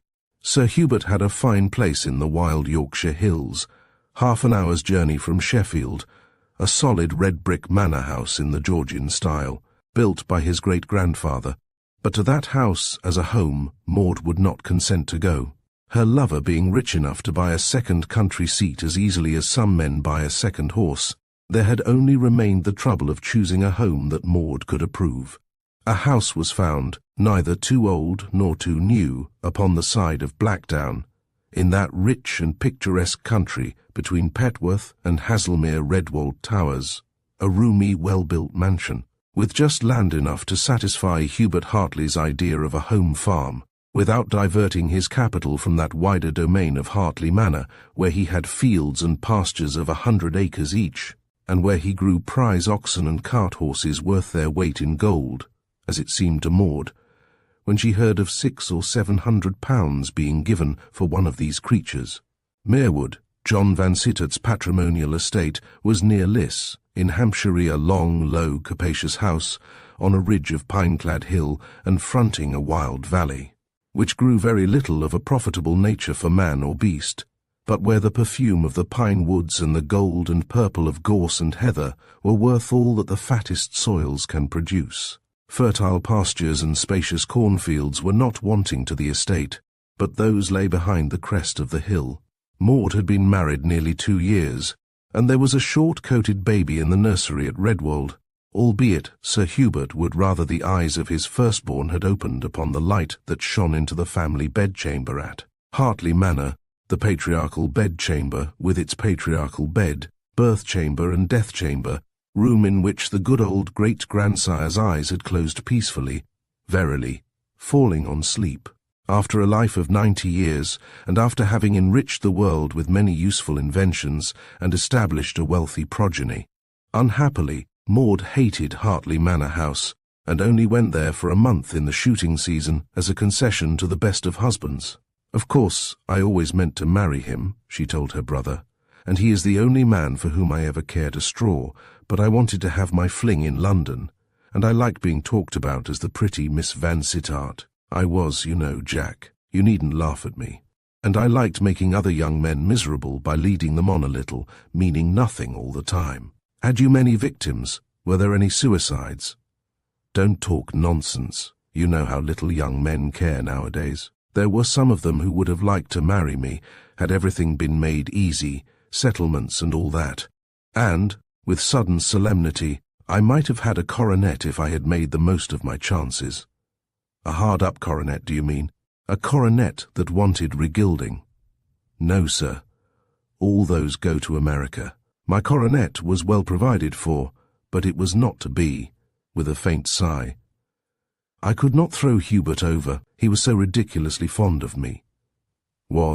Is, I hope, said Jack, this retrospective survey of a girl's career being made one afternoon in the snowy Christmas week as Jack and his sister tramped home with the shooters, after a day on the hills. Yes, he still adores me, poor fellow, though he has found me out ever so long ago. Found you out how?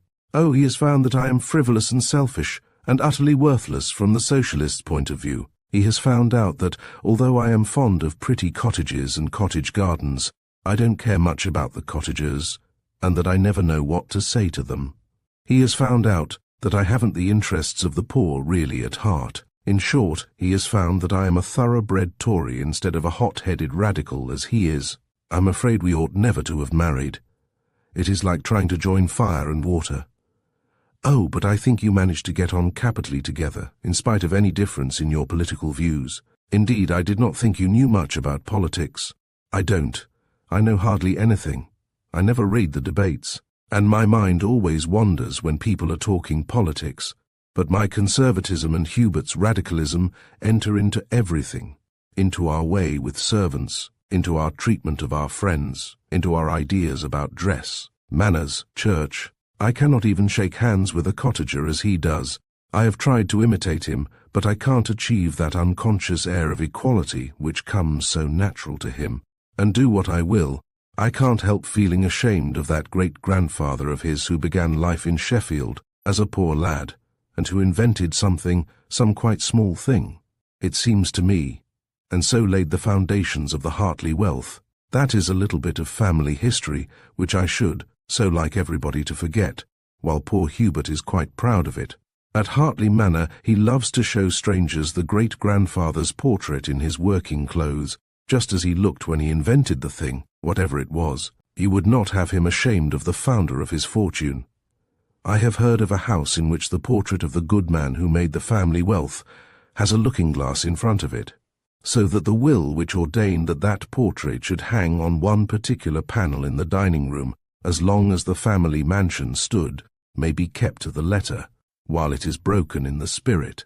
But this was a particularly irksome case, for the good man had made his money out of tallow, and had been painted with a pound of mould candles in each hand. Think of that, Maud. Fustian and corduroy are paintable enough, but not even Herkimer could make anything out of 2 bunches of tallow candles. I wish Hubert would let me hang a fine Venetian glass in front of his worthy great-grandfather. However, since he himself is a gentleman, I suppose I ought to be satisfied, said Maud. I don't believe there is a finer gentleman in England than my husband, radical as he is. Vansittart's sister was perfectly happy in her married life. She had a husband who petted and indulged her with inexhaustible good humour, and who thought her the most enchanting of women, with infinite capacities for soaring to a higher level than she had yet attained. She had as much money as ever she cared to spend, and a house in which she was allowed to do what she liked, so long as she did not trample on the rights and privileges of the old servants from Hartley Manor, who had been dominant there since Hubert's infancy, servants whose proud boast it was to have been associated with every circumstance of their master's life, from the cutting of his first tooth to the bringing home of his bride. It is strange what conservative ways these radicals sometimes have in the bosoms of their families. Sir Hubert Hartley was not like David, ruddy and fair to see. He was a small, dark man, who looked as if some of the original Sheffield smoke, the smoke inhaled by the inventor day after day for half a century, had given its hue to his complexion. He was wiry and well-built, active, energetic, a good shot, a good horseman, a lover of field sports and wild animals, loving, after the sportsman's fashion, even the creatures he destroyed, curious about their habits, keen in his admiration of their strength and beauty. For the rest, he was a man of widest beneficence, charitable, hospitable, and he was a man whom the better-born Jack Vansittart loved and honoured. They were about the same age, and had been at Eton and Oxford together, and Jack knew his friend by heart. He could have chosen no better husband for his sister. He could have chosen no man he would have preferred to call his brother-in-law. It seemed to him sometimes that he could have hardly liked a brother better than he liked Hubert Hartley. Vansittart was still a gentleman at leisure. He had coquetted with politics, and had allowed himself to be spoken of as a young man who might prove an acquisition to the Conservative Party, but he had not allowed himself to be nominated for any constituency. "The party is strong enough to get on without me," he said. "I'll wait till the general election, and then I'll go in for all I know, and try to gain them a seat from the enemy. I should like to try my luck in Yorkshire, and win an election against Hubert and all his merry men. I might stand for Bertborough, attack Hartley in his own stronghold." Bertborough was the small market town that supplied the necessities of Hartley Manor House. The Hartleys had represented Bertborough for 2 generations, but Hubert had withdrawn from the political arena, disgusted at the turn of events, and finding more pleasure in turnips and prize cattle than in the art of legislation. He had never been brilliant either as an orator or debater, and he thought he had done his duty by country and party when he had secured the election of a conscientious Liberal for Bertborough. Marriage had helped to make him lazy. He loved his home, stable and gardens, farm and woods, his pretty wife and cooing baby. His brother-in-law thought him the most enviable among men. "He has all the desires of his heart," thought Vansittart. "He has not an unsatisfied ambition. He has a clear conscience, can look his fellow men straight in the face and say, 'I have injured no man, as I cannot, God help me, as I never can so long as I live. At every turn of the road I expect to meet someone whom I have injured, a mother who may have loved that man as my mother loves me, a sister whose life has been made desolate by his death, reprobate though he was. No man stands alone in the world. Whoever he may be, when he falls, he will drag down someone." And then he thought of Fiordalisa, with her sunny Italian eyes, and her light-hearted acceptance of such good things as fate threw in her way, the lodgings on the Rialto, the mandolin lessons, the fine dress and good food. She had taken these things as if they were manna from heaven, and assuredly no rigid principle, no adherence to her church catechism, would restrain her from seeking manna from new sources. What had she become, he wondered, in the years that had made his crime an old memory, an artist's model, or something worse? In these days of photography, that beautiful face of hers would have less value than in the golden age of Tintoret and Veronese. He had done his best to forget that scene at Florian's, but the image of Fiordalisa returned to his memory very often, harden himself as he might against the pangs of remorse, and the thought of her always saddened him. He had the same kind of sorrow for having spoilt her life as he might have felt had he been cruel to a child. Her ignorance, her friendlessness appealed so strongly to his pity, and even the old aunt, who so placidly accepted the situation, did not appear to him as odious as a hard-headed Englishwoman would have appeared under the same conditions. Nearly 3 years had passed, and he knew no more about the man he stabbed than he had known when the dagger dropped from his hand warm with the stranger's lifeblood. The most watchful attention to the newspapers had resulted in no further knowledge. There had been an occasional paragraph about the fatal brawl in Venice. He was thankful to observe that no one had written of his crime as murder. The fact that the dagger had been bought within an hour of its fatal use, the accidental nature of the encounter, and the brutality of the unknowns. Attack had been discussed at length, and there had been a good deal of speculation as to his own character and social status. Had the event happened a few years later, some keen-witted special correspondent would doubtless have contrived to interview Fiordalisa, and the girl's artless prattle and her Venetian environment would have furnished material for a spirited article. The interest in the death of a nameless Englishman soon died out, and the newspapers found no more to say about the fatal brawl in the piazza. And as the years went by, Vansittart told himself that this dark chapter in his life was closed forever, that the mother who loved him would never know that his conscience was burdened with the death of a fellow creature. Looking backward, he remembered an occasion in his boyhood when a sudden impulse of fury had brought disgrace upon him and had caused his mother much distress of mind. It was at a time when he was reading hard at home with a private tutor, shortly before he went to Oxford. A groom had ill-used one of his horses, or Vansittart believed he had, and the young man had attacked and belaboured him severely. The lad had been able to defend himself, and the two had been fairly matched as to weight and size, but Vansittart had all the science on his side, and he felt afterwards that he had disgraced himself by the encounter. His mother's distress grieved him deeply, and he went so far as to apologize to the vanquished hireling, which apology raised him to the pinnacle of honour in the opinion of the stable generally. There's plenty of young masters as would chuck a sovereign to a lad he'd whacked, but it's only a thoroughbred one that would say, "I beg your pardon, Bates, I ought to have known better," said the old family coachman, who had driven Master Jack to be christened. The burden upon his conscience was an old burden by this time, and he was able to carry his load so that no one suspected evil under that pleasant, open-hearted aspect of a man who fulfilled all the social duties. He was a good son, a kind and affectionate brother, a generous landlord and master. As the world saw his life, there was no flaw in it. He had troops of friends, an honourable status, plenty of money, everything that this world can give of good, in that moderate measure which the poet-philosopher has taught us to esteem as life's best. I suppose the sword is hanging by a hair somewhere, and will drop when I least expect it, he said to himself in the hour of dark memories. A chance allusion, some loving word of praise from his mother, the turn of a conversation, the plot of a play or a novel, would sometimes stir the dark waters of memory. But he did his best to forget, since there was nothing that he could do to atone, and he tried to convince himself that it was all the better for humanity at large, that there was one reprobate less in the world. This had been his temper for the last year or so, as memory lost something of its vivid colouring, and he had come to take that act of his in Venice as part and parcel of his life and character. He bore himself gaily enough in this Christmas holiday at Redwall Towers, and Lady Hartley declared that he was the life and soul of her house-party.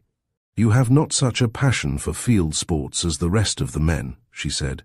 "One may hope to be favoured with your society for an occasional hour between breakfast and dinner, while those other wretches troop off in their horrid thick boots before I come downstairs in the morning, and I hear no more of them till dinner, unless I go with the luncheon cart. I'm afraid my superiority must be put down to advancing years and growing laziness. I never was so good a shot as Hubert, and I have never been as keen a sportsman. Perhaps that is because you have spent so much of your holiday life on the continent. Hubert would be miserable if he were asked to spend a winter out of the British Isles, unless he were pig-sticking in India, or fishing in Canada, or hunting lions in Africa. He cannot get on without killing things. You are not like that. You have no thirst for blood." "No," answered Jack with a laugh. "I am not great at killing things, though I am just English enough to think poorly of the straightest run if it doesn't end in blood. Oh, of course, I know you can ride, and that you have a proper English love of hunting and shooting, but you don't give your life up to sport and farming as Hubert does. You have only to look at his boots, and you can understand his life. Such an array of bluchers, tops, brogues, waterproof fishing boots, and dreadful hobnailed, broad-toed things. That look like instruments of torture, as if they had been modelled upon the boot that one reads of under the Plantagenets and Tudors. People talk of writing as an index of character. I would rather see a man's boots than his penmanship, if I wanted to know what kind of man he was." "And you put me down as a single-souled, effeminate person," said Jack, whereat there was a laugh from the house-party, sitting cosily round the morning-room fire. With the exception of one industrious matron who sat by the window, toiling at an early English counterpane which required to be worked upon a frame. "No, no. I don't consider you womanish. You would never sink into the useful family friend or the tame cat, even if you were to remain a bachelor all your life. But your boots are more human than Hubert's, and you are fond of art, and books, and music, for which I fear he cares very little." "He cares for something much better," said Vansittart. "He cares for humanity, and is always thinking how he can improve the condition of the people who are dependent upon him. His cottages at Hartley are models of all that cottages should be, and there is not a good point about them that he has not thought out for himself. Yes, he is always his own architect, and he has really some very good notions, though he is not as picturesque as I should like him to be in his ideas. The cottages about here may not be as commodious as ours in Yorkshire, but they are ever so much prettier dear old cottages, more than half roof, and with the quaintest casements. And very little light or air inside, I dare say, capital cottages for the landscape, but not so agreeable for the folks inside. The party in the morning room consisted of the 3 Miss Champernownes, daughters of a Cornish baronet, all 3 handsome, stylish, accomplished. Everything, in short, that Mrs. Vansittart would have approved in a daughter-in-law, Mrs. Baddington, the lady of the counterpane, who was so completely absorbed in her needlework that she might as well have stopped at her own fireside. But as her husband, Major Baddington, was a good shot and a pleasant companion, the lady's inoffensive dullness was tolerated in country houses. The other ladies present were Mrs. Vansittart and a Miss Green, a young lady who gave herself airs on the strength of her people being the Greens of Pedlington, in whose particular case the name of Green was supposed to rank with Guelph or Ghibelline. Miss Green was plain but clever, and was as boastful of her plainness as of her good old name. Her people were rich, and she had inherited an independent fortune from a bachelor uncle, who had bequeathed his wealth to her with an embargo against marriage with any man less than a peer who should refuse to assume the name of Green. And even in the case of her marriage with a peer, it was ordained that her second son should be called Green by letters patent, and should inherit the Green wealth, strictly tied up in the case of the heiress. Miss Green was economical to meanness, perhaps with some dim idea of enriching that hypothetical scion of nobility, and was proud of her economy. Her chief delight in the metropolis was to go long distances, generally in an omnibus in quest of cheapness, and she was a scourge to all the young matrons of her acquaintance by her keen interest in their housekeeping, her knowledge of prices, and her outspoken condemnation of their extravagance. She had one original idea which had achieved a kind of distinction for her from the housekeeping point of view, and that was her non-belief in the CO operative stores. Such was the feminine portion of the house party at Redwold Towers, and it was to this party that John Vansittart had succeeded in making himself eminently agreeable. He had admired the artistic shading and Tudoresque scrollwork of Mrs. Baddington's counterpane, and had surprised that lady by what seemed a profound knowledge of early Florentine needlework. He had tramped Blackdown in the wind and the weather with the Miss Champernownes, turn and turn about, and was no nearer falling in love with any of the 3 than when he began these rambles. He had discussed the art of dressing well upon £50 a year with Miss Green, and had allowed her to convince him that the Greens of Pedlington were a purer race than the Plantagenets. And today he had given himself up to idleness in the gynæceum, otherwise morning room, and had offered himself for 2 round dances apiece to the 4 young ladies at the hunt ball in the little rustic town, to which they were all going that evening. "It will be an awful drive," said Maud Hartley. "Think what the hills will be like in this weather." There had been an old-fashioned Christmas, and the world outside the windows was for the most part a white world. "The horses have been roughed, and your coachman tells me he has no fear of the hills," said Vansittart. "He is going to take 4 horses." "I'm sure they'll be wanted, poor things, with that big omnibus and a herd of us to drag up those terrible hills," said his sister. "If you have any feeling for the brute creation, you can get out and walk up the hills," said Jack. "What, in our satin slippers? How very delightful." There was no one heroic enough to propose walking up the hills at 10 o'clock that evening, when the omnibus from Redwold went bowling merrily over the frost-bound roads, uphill and downhill, at a splendid even pace, and with a rhythmical jingle of bars and chains, as the 4 upstanding Browns laid themselves out for their work, going as if it was a pleasure to go through the steel-blue night, with the quiet fields and pastures stretching round them, silvery in the moonshine, while in every dip and hollow the oak and chestnut copses lay wrapped in shadow, darkly mysterious. They skirted Bexley Hill. They passed by sleeping villages and wind-swept commons. "Are we nearly there?" asked Hilda Champernoun. "Hardly halfway," answered Lady Hartley. "I told you it was a long drive." There was a bright lamp inside the omnibus, a lamp which lit up the 3 Miss Champernowns in a cloud of gauze and satin. white as the snow drifts in the valleys, a lamp which shone on 3 heads of glittering gold-brown hair, and 3 pairs of fine eyes, and 3 cherry mouths, and 3 swan-like throats rising out of ostrich plumage. It shone on Maud Hartley's cloak of scarlet and gold and blue fox fur, and sparkled on the diamond solitaires in her ears, clear and white as dewdrops on a sunny morning. They were a very merry party.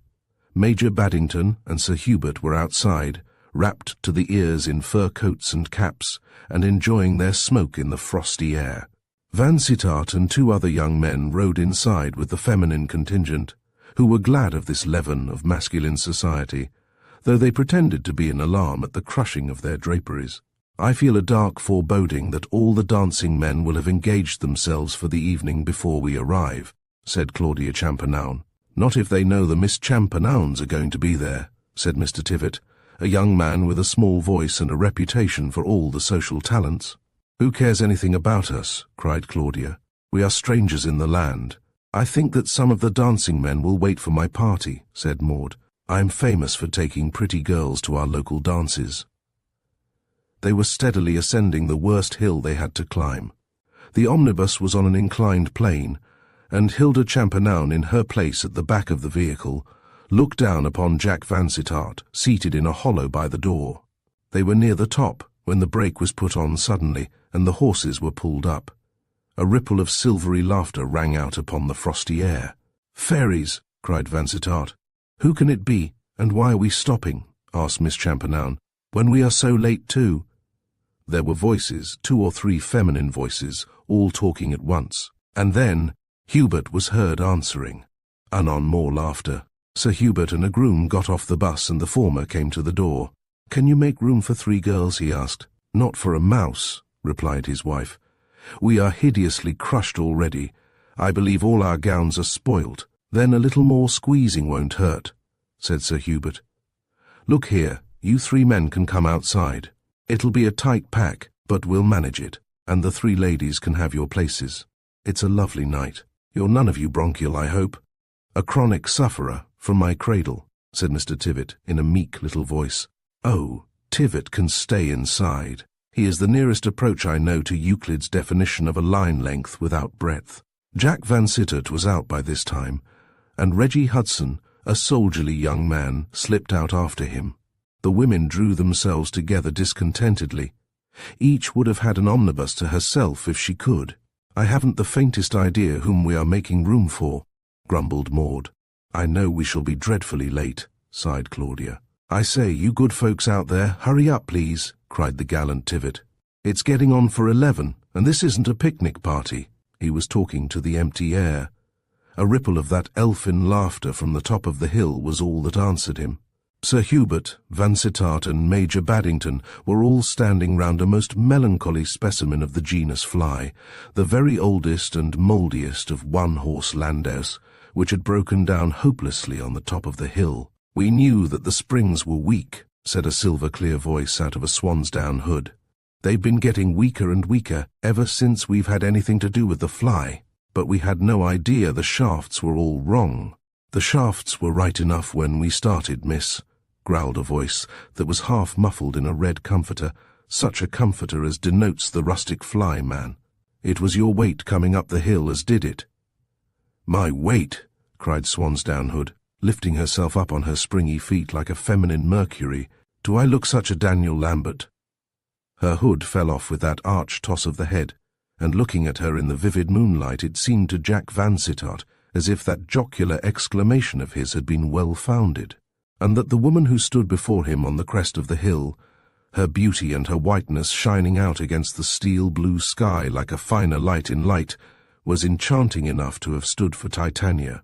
She was very tall, but so slim and willowy of form that her height made her no less sylph like a queen of sylphs, perhaps, but assuredly of that aerial family. She was dazzlingly fair, and her small head was crowned with a nimbus of pale gold hair, in which there sparkled a galaxy of diamond starlets. Her small nose was tip-tilted, but with a tilt so archly delicate as to be more beautiful than the purest Grecian, or so Vansittart thought, seeing her thus for the first time in the glamour of night and moonshine.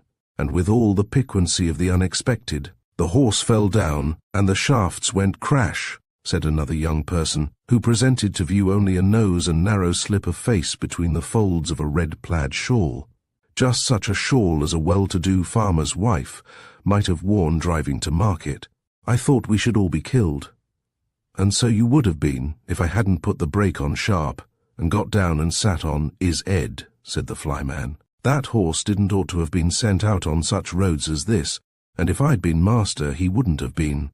"We won't trouble you for your opinions, my friend," said Sir Hubert, throwing a florin lightly into the man's hand.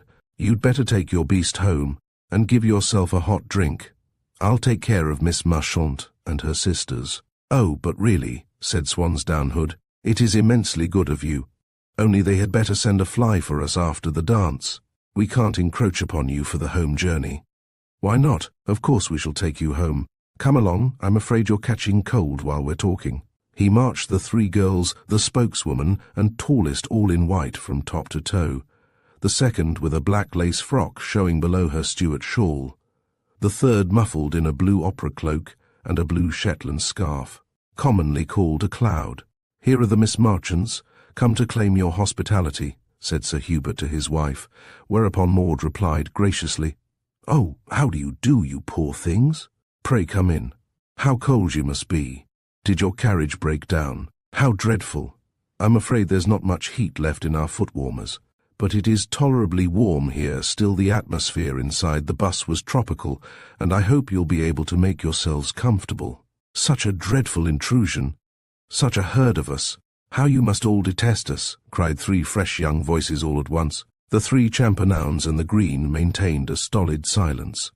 Those four pairs of eyes were coldly appraising the intruders, their faces, their dress, their social status, everything about them. The fair tall girl in the swansdown hood was very pretty. That fact the most unfriendly observer could not deny. Whether that dazzling fairness was in some part artificial remained to be proved under a more searching light than the omnibus lamp. But even if that alabaster complexion were due to Blanc de something, the girl's eyes were real lovely dancing blue-grey eyes, softened by dark brown lashes. Her nose was the prettiest thing in that unrecognized order of noses. Mouth and chin were in perfect harmony, and she looked round at the strange faces with the sweetest smile, as if she had never suffered from prejudice or undeserved disdain. The other two girls were of the same type, but not so pretty. The blue girl was freckled and weather-beaten. The Stuart plaid girl was too pale. Titania had taken the lion's share of the family beauty, but their dress that at least afforded widest scope for the scorner. The swansdown hood was of the year 1, or perhaps might have been fashionable in the historic winter of the Crimean War. The blue cloud and tawdry blue opera cloak suggested all that is commonest in cheap finery. And what manner of surroundings could a girl have whose people allowed her to go to a hunt ball with her head and shoulders skewered in a tartan shawl with a blanket pin? "We are taking no chaperon," said Titania brightly. "Mrs. Ponto is to chaperon us." Mrs. Ponto was the wife of a solicitor at Mandleford, the little town where the ball was being given. It was the first hunt ball there had been at Mandleford within the memory of Sussex, and the fact that this ball was taking place at Mandleford was due to the enterprise of a local cabinet-maker, who had built a public hall or assembly room at the back of his shop, and had thus provided a place for festivity or culture, music, amateur theatricals, Oxford or Cambridge lectures, conjuring or Christie minstrels. After that little apologetic remark about the chaperon, there followed a silence, the Champernownes and Miss Green remaining figures of stone, and Maud Hartley feeling that she had done her duty as hostess. The carriage rolled merrily over the frost-bound road, and the hoofs of the four horses sounded like an advance of cavalry in the winter stillness. Perhaps the silence inside the omnibus would have lasted all the way to Mandleford had it not been for little Mr. Tivitt, who sat between two Miss Champernownes, half hidden among billows of snowy gauze, peeping out at the three pretty faces on the other side of the bus, with bright inquisitive eyes, like a squirrel out of his nest. "I don't know what I have done to offend you, Lady Hartley, that you should not think me worthy to be introduced to these young ladies," said the good little man at last. "My dear Mr. Tivitt, It was an oversight on my part. I forgot that you and the Miss Marchants had not met before. Of course, you are dying to know them. Miss Marchant, allow me to introduce Mr. Tivett, a devoted admirer of your sex, a gentleman who knows more about a lady's dress and a lady's accomplishments and amusements than one woman in 100. My dear Lady Hartley, remonstrated Tivett in his piping voice, Miss Marchant will run away with the idea that I am a horrible, effeminate little person. She will very soon discover that you are the most obliging little person, and I dare say she will end by being as fond of you as I am. Dearest Lady Hartley, how delightful of you to say that, exclaimed Mr. Tivett, with a coquettish giggle, darting out his little suede glove to give his hostess an affectionate pat on the shoulder. And now you have heard my character, Miss Marchant, please will you give me a dance? With pleasure, replied Eve, wondering whether she would look very ridiculous spinning round a public ballroom with this funny little man, who was small enough to be almost hidden in the Champernowne draperies. Which shall it be? Oh, the first waltz after our arrival, and I hope your sisters will each give me one of the extras. I shall be very glad, said the girl in the tartan shawl. I don't suppose I shall have too many partners. Mr. Tivett looked at the three faces critically. The eldest girl was much the prettiest, but there was a family likeness. The faces were all of one type, and they were all pretty. It smote Mr. Tivett's gentle heart to think these nice girls should be so badly dressed, while the Champernownes, who always snubbed him, and whom he hated, were glorious in frocks fresh from Bond Street. Lady Hartley had not exaggerated Mr. Tivett's devotion to the fair sex. He loved the society of young matrons and girls in their teens, was never happier than when making himself useful to the ladies of the family, and especially rejoiced when consulted upon any question of etiquette or costume. He was reputed to have faultless taste in dress and an exquisite tact in all social matters, and when two matrons of his acquaintance happened to quarrel, each was apt to impart the story of her wrongs to Mr. Tivett, whose only difficulty was to be the adviser of both, without seeming unfaithful to either. He was not a sportsman, and he pleaded a weak chest as a reason for loving easy chairs, and cosy corners in boudoirs and morning rooms, and a seat in a carriage when other men were walking. His Christian name was Augustus, but he was always known as Gus, or Gussie. Having been introduced to the eldest sister, Mr. Tivett was on easy terms with the three girls in about 5 minutes, and for the rest of the journey the four were prattling gaily, Lady Hartley chiming in now and then, just for civility's sake, while the other women maintained their unfriendly silence. "I knew we should be late," Claudia Champernowne exclaimed at last, as the omnibus drew up at a lighted door, and she saw the long line of carriages filling the rustic street from end to end. Miss Green and the Champernownes marched at once to the cloakroom, an upper room over the shop, whither Lady Hartley followed. The Marchant girls fell back, and lingered in the vestibule, said vestibule being neither more nor less than the cabinet-maker's empty shop, transformed by scarlet and white draperies and evergreens in pots. The Marchants felt that Lady Hartley's hospitality came to an end at the door of the ballroom, and that they would do ill to attach themselves to her party. "I think we had better wait here for our chaperon," said Eve, as Maud looked back at her from the stairs. "I'm sure we can never be too grateful to you for bringing us, Lady Hartley. Please don't speak of such a trifle. I am to take you home, remember. You must look out for us at 3 o'clock. At 3 o'clock, thought Jenny, of the tartan shawl. That's as much as to say, in the meantime we don't know you. They waited in a little group near the stairs and saw the three Champernownes come sweeping down, swan-like, beautiful, in gloss of satin and glimmer of pearls, and Miss Green, in a very severe, tight-fitting yellow silk frock with a shortish skirt, and round her homely complexioned throat a collet necklace of emeralds, without flaw or feather, and Lady Hartley in a fuss and flutter of palest blue, which seemed just the most telling background for her diamonds. She had diamonds everywhere, butterflies, stars, true lovers' knots, hearts and horseshoes, dotted about bust and shoulders amongst the soft fluffiness of azure gauze, diamonds in her hair, in her ears, on her arms, and yet she did not look vulgarly fine. The slender elegance of her form, The delicate colouring of her face and neck harmonized the jewels. While the Hartley party were composing themselves for their entrance to the dancing room, a stout matron in red satin and black lace came sailing in, wrapped to the eyes in a white Shetland shawl, and at once made for the Marchants, whom she deliberately kissed, one after the other. "I hope you haven't been waiting long, dears," she said in a fat, good-natured voice. Ponto had a business appointment at Haslemere, and didn't get back to his dinner till 9 o'clock. Mr. Ponto was grinning in the background, very red and puffy, as from a hurried toilet, and with a scarlet camellia in his buttonhole, scarlet out of compliment to the hunt.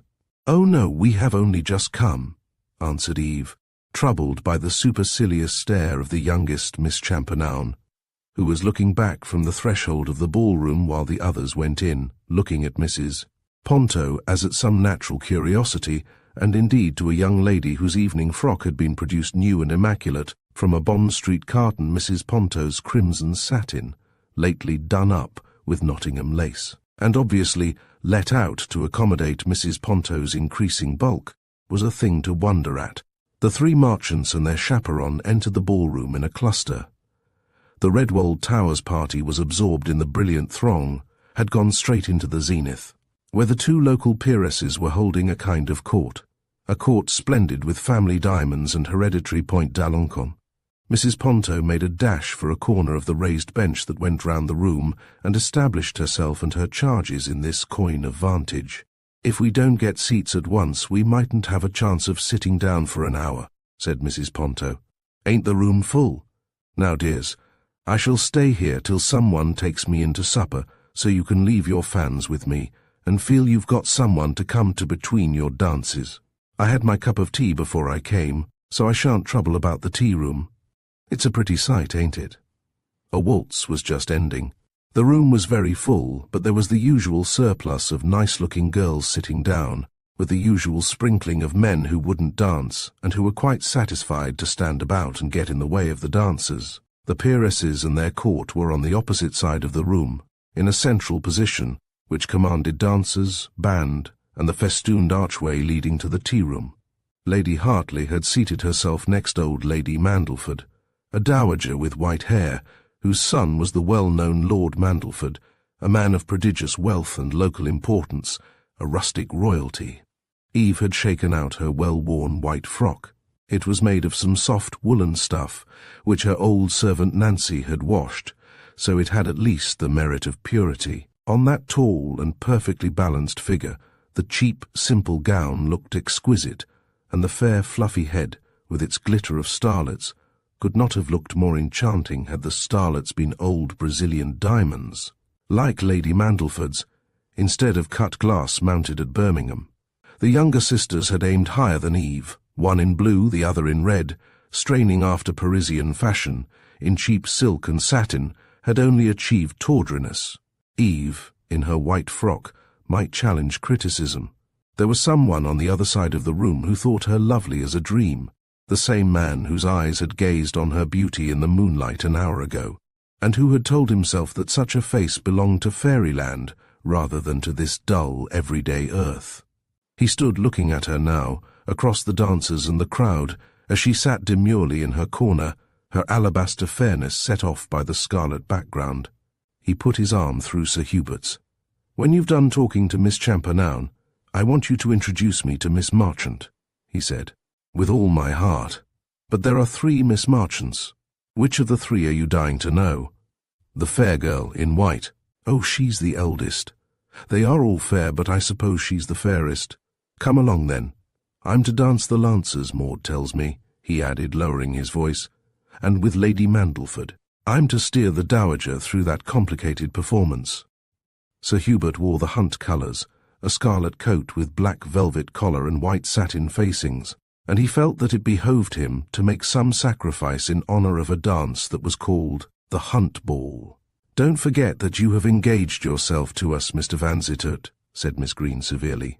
"You are bespoken for 8 dances out of 18. 3 of the 18 are gone already. You will have to make the most of the 7 that remain to you after you have done your duty to us." He had forgotten all about those pledges given in the morning room. 8 dances with young women for whom he cared not a straw, about whom familiarity had bred something not very far from contempt.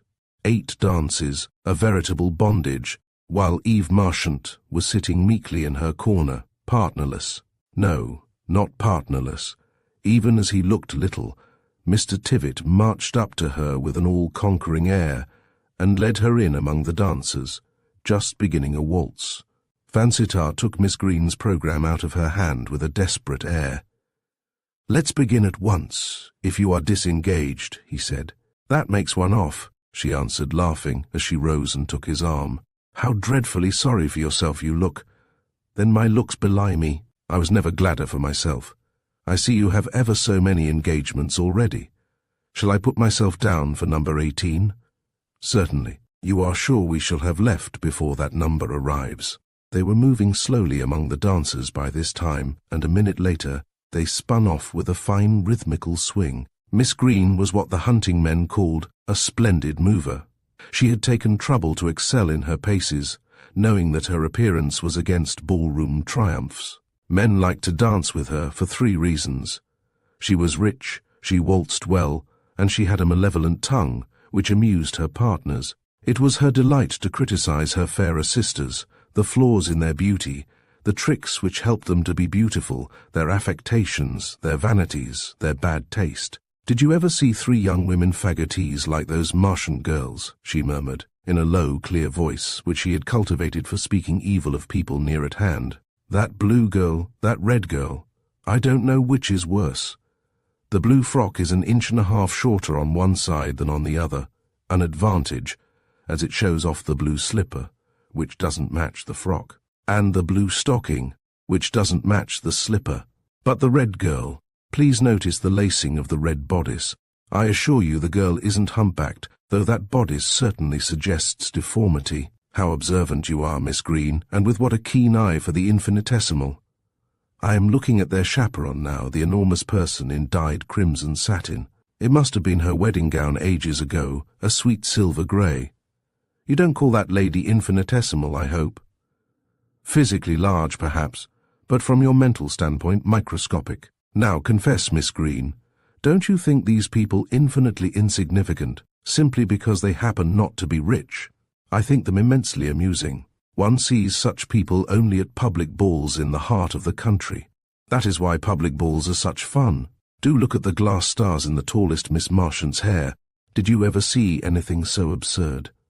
What does it matter whether they are glass or diamonds of the purest water? All the gems that were ever ground at Amsterdam could not make her more like a beautiful sylph Undine Titania. What you will, your comparisons are not flattering to the young lady's intellect. Undine was mindless and soulless. Titania, if Shakespeare knew anything about her, was a silly little person who fell desperately in love with a donkey. Their waltz was over, but Miss Green wanted tea, or an ice, or a change of atmosphere, anything which would retain Vansittart in attendance upon her as long as possible. She kept him sitting by her side while she sipped her tea, and ridiculed the people who came in and out of the tea-room. She kept him in bondage while Mr. Tivitt conducted Eve Marchant to the buffet, and talked and laughed with her gaily as she ate her ice. How prettily she ate that pink ice with such a graceful turn of the delicate wrist. Vansittart had leisure to study every line of head and figure, while Miss Green prattled in his ear. He gave a little automatic laugh now and then, feeling that the lady meant him to be amused. Miss Marchant was a long time eating her ice, and was evidently interested in Mr. Tivitt's conversation. Vansittart watched her dreamily, not more jealous of Tivitt than if he had seen her a few years earlier, playing with her doll.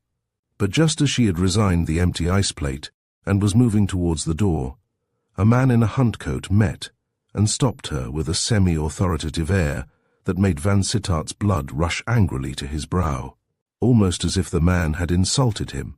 "You are saving some dances for me, I hope, Miss Marchant," said the unknown, with an easy, off-hand manner.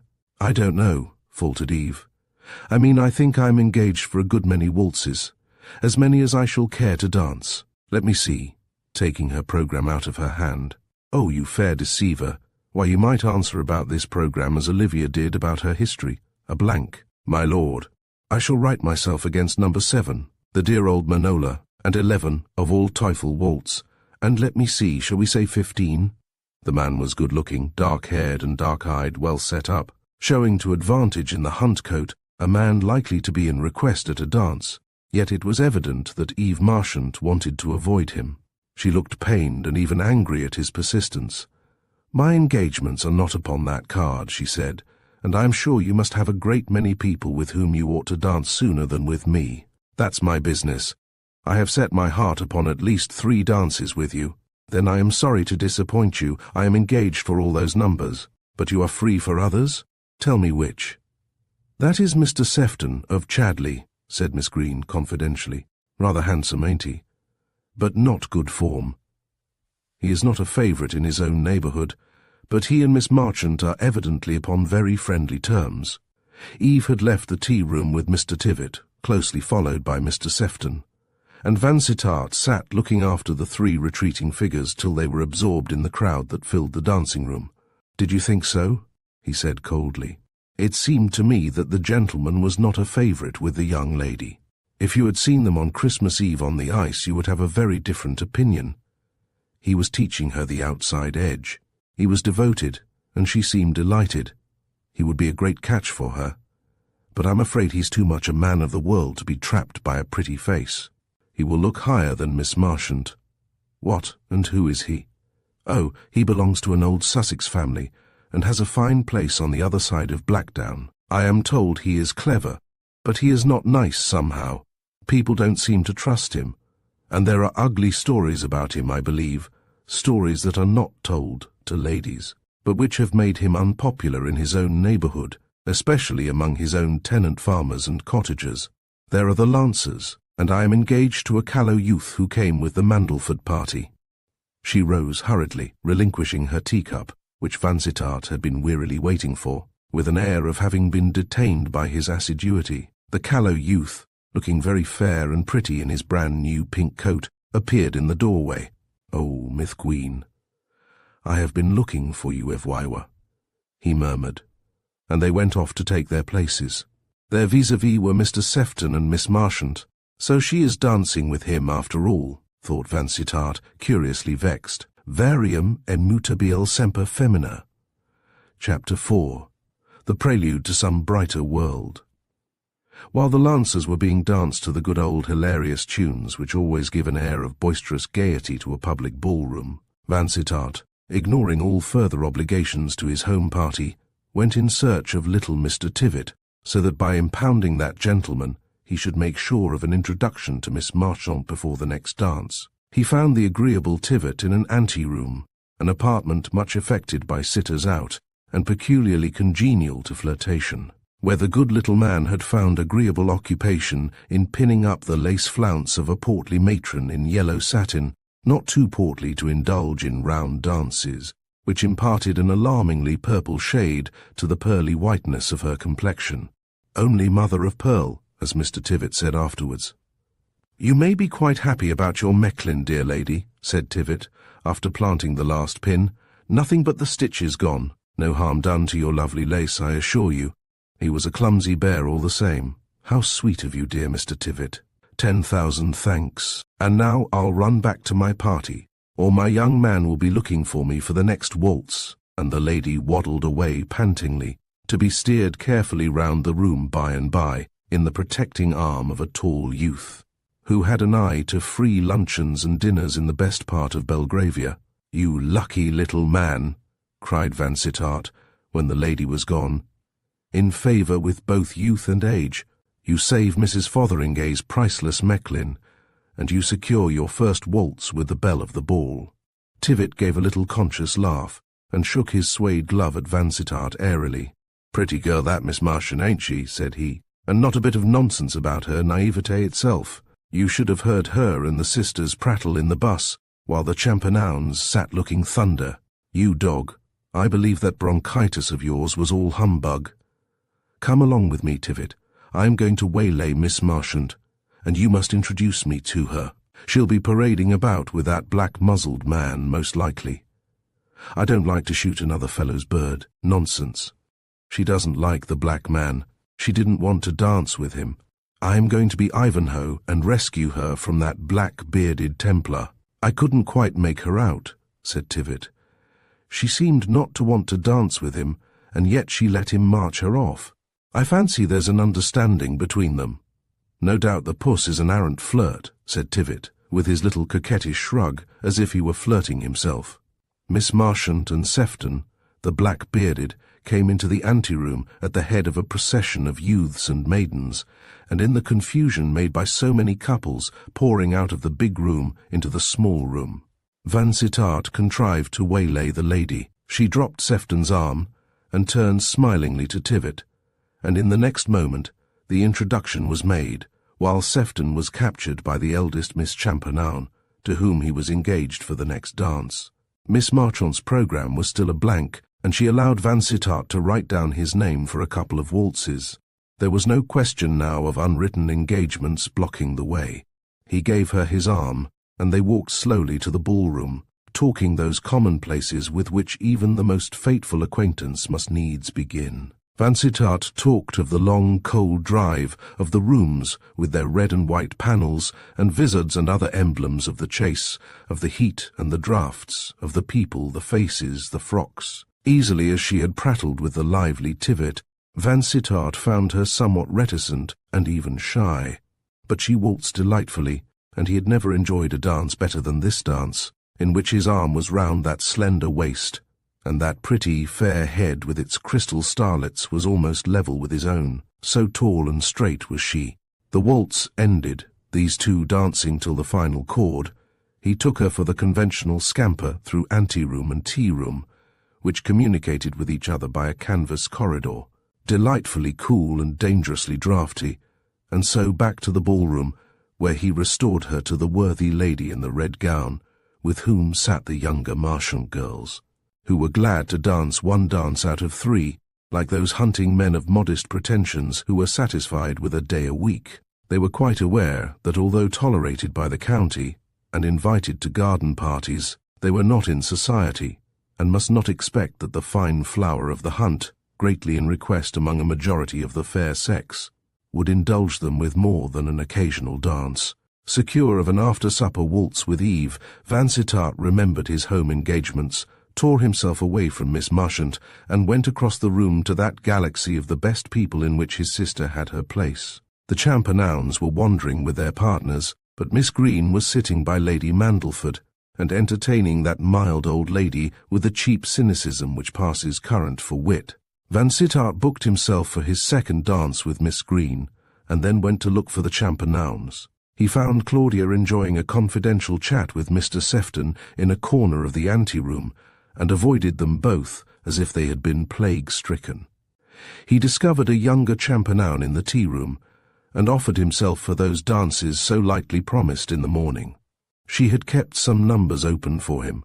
He went to the other sister and wrote his name on her programme for other 2 waltzes, and this, with his number on Miss Green's programme, and the 2 still owing to Claudia, left him a very poor chance of sitting out a dance or 2 with Miss Marchant.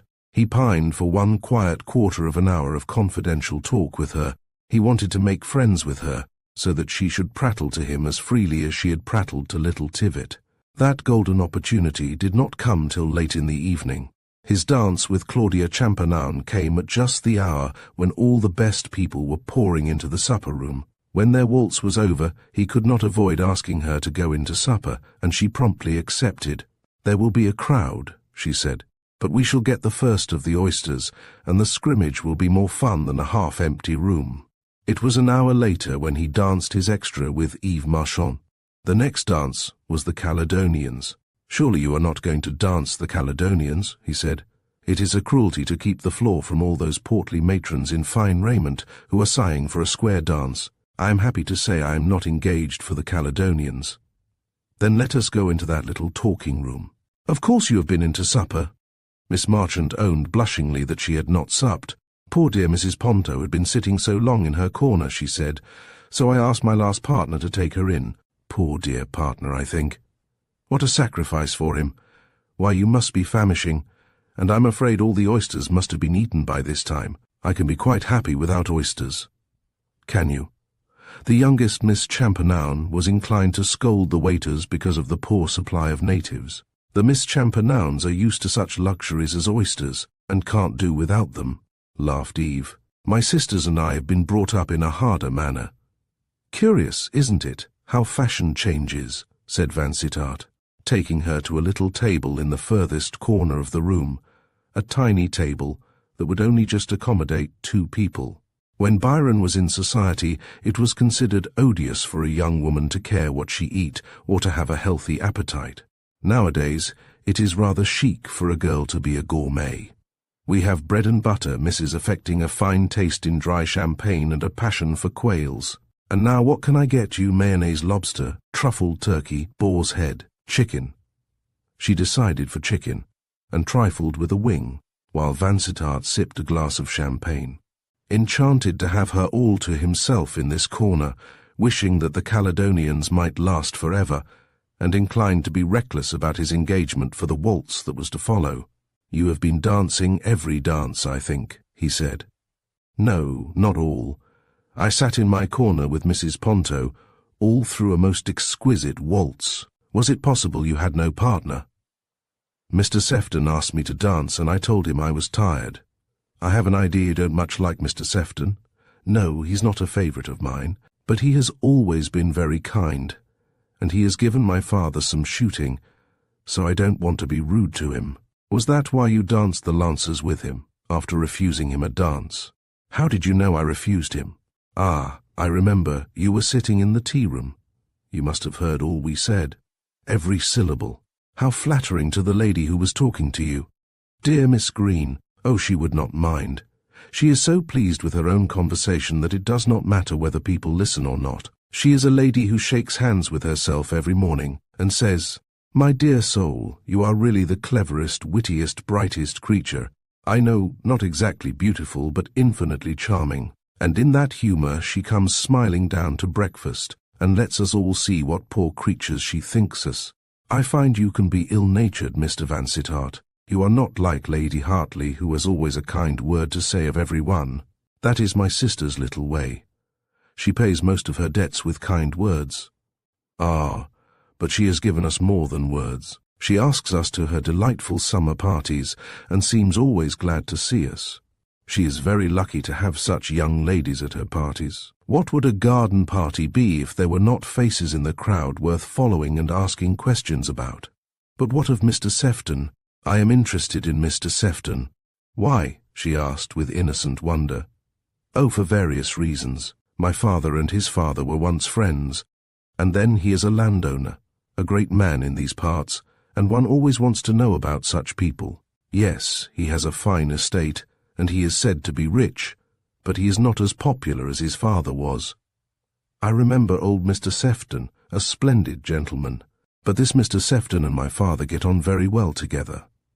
You say he has been kind. How kind? He asks my father to shooting parties, and he sends us game and grapes and pines. I would rather for my own part that he didn't, for we can give him nothing in return. Sophie wanted to work him a pair of slippers preposterous, as if he were a curate. My 2 nursery sisters offered to make him a set of mats in Russian cross-stitch. Imagine sending Mr. Sefton mats for his toilet table. He scarcely looks the kind of man to appreciate that particular form of attention.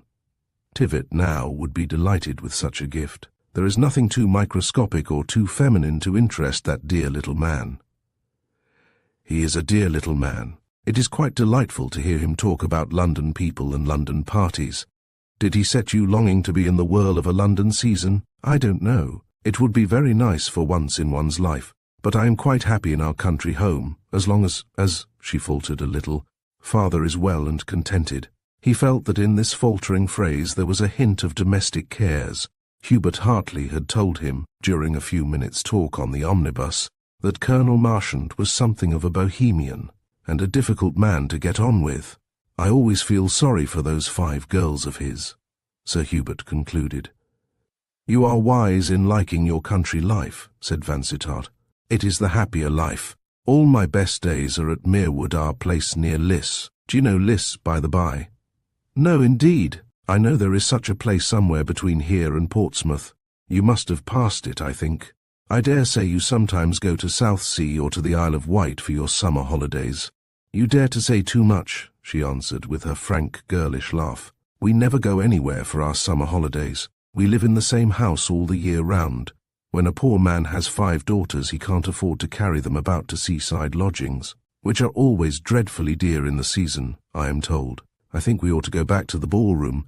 I am engaged for the next waltz. And I, to a most exacting partner. The waltz was half over when they entered the dancing-room, and Hilda Champernowne, who saw them enter side by side, looking very happy, was evidently offended. "It is hardly worthwhile standing up," she said. "The waltz is just over. I thought it had only just begun.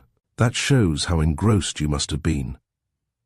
I was giving a young lady some supper, and a young lady who might have starved but for me. Impossible. The young lady was Miss Marchant, whom you yourself pronounced the belle of the ball. Mr. Tivett told me so. In such an assembly as this, where there is some of the best blood in England, there are many belles, said Vansittart. Will you come for a turn round the rooms if you won't dance?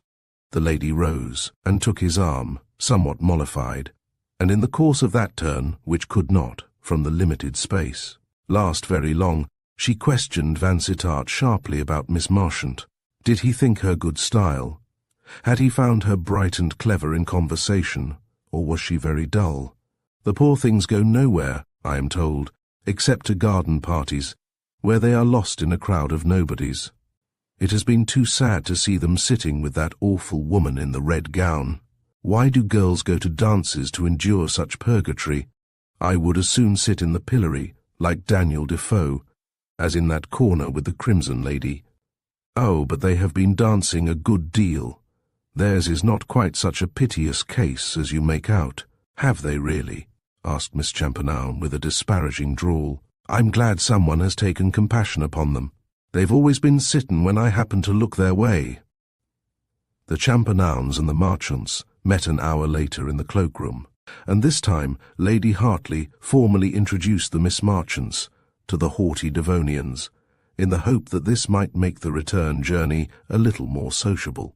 A vain hope, for the Champernownes and Miss Green affected to be overcome by sleep as soon as they had settled themselves in the omnibus. So Mr. Tivett and the Marchants had all the talk to themselves, as before, with an occasional kindly word from the hostess, who was genuinely sleepy, and who dreamt that she and the Marchant girls were travelling in Italy, and that their carriage was stopped by brigands. The brigand-in-chief was her own groom, who came to open the door and assist the young ladies to alight at their garden gate. But he was not allowed to do more than hold the door open, for Vansittart was standing on the whitened road, ready to hand his partner and her sisters to the ground. They alighted as airily as Mercury on the heaven-kissing hill. "Dear Lady Hartley, we have no words to express our gratitude," said Sophie, as Maud shook hands with her at parting. Eve was less demonstrative, but not less grateful, and the youngest of the 3 only murmured something unintelligible from between the folds of her tartan shawl. Vansittart opened a low wooden gate.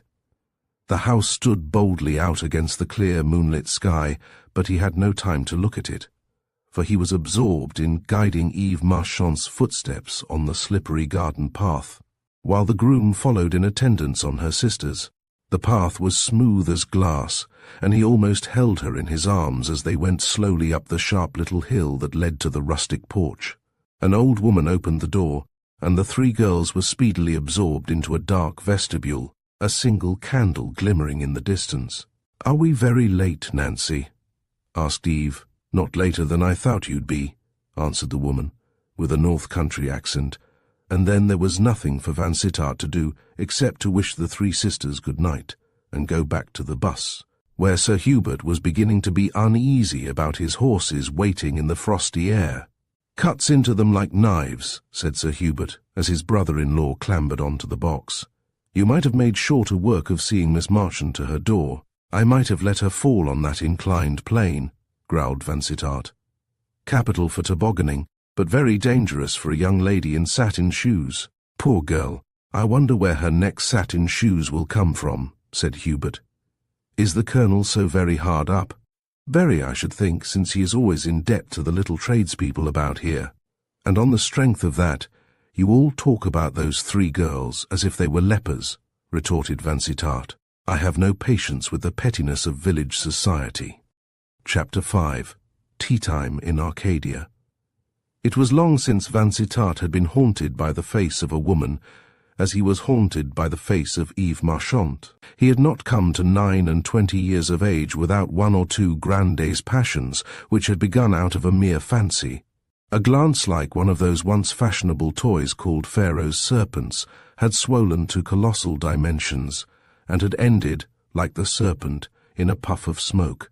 This time he wondered at his own feelings when he found himself so deeply interested in the girl he always thought of as Titania.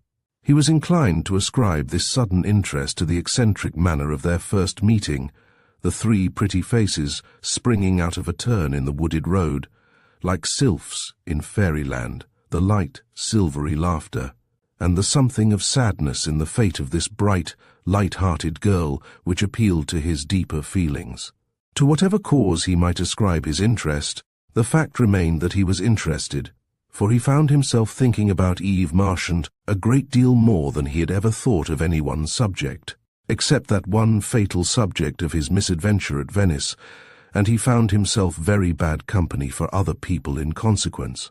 For 10 days after the ball at Mandleford, he lived in expectation of seeing Miss Marchant again, somewhere, somehow, and to further that desire of his heart he lived in a state of perpetual locomotion, now driving one of the Hartley dog-carts to Mandleford or Midhurst, Fernhurst or Haslemere, as the case might be, and anon patrolling those towns and villages on foot, in the ardent expectation of meeting Colonel Marchant's daughters upon some shopping or visiting expedition.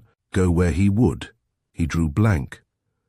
Could it be that the colonel was so deep in debt to the local tradespeople that his daughters dared not show themselves in those rural streets where, after all, as the local gentry said condescendingly, one could really get almost everything one wanted?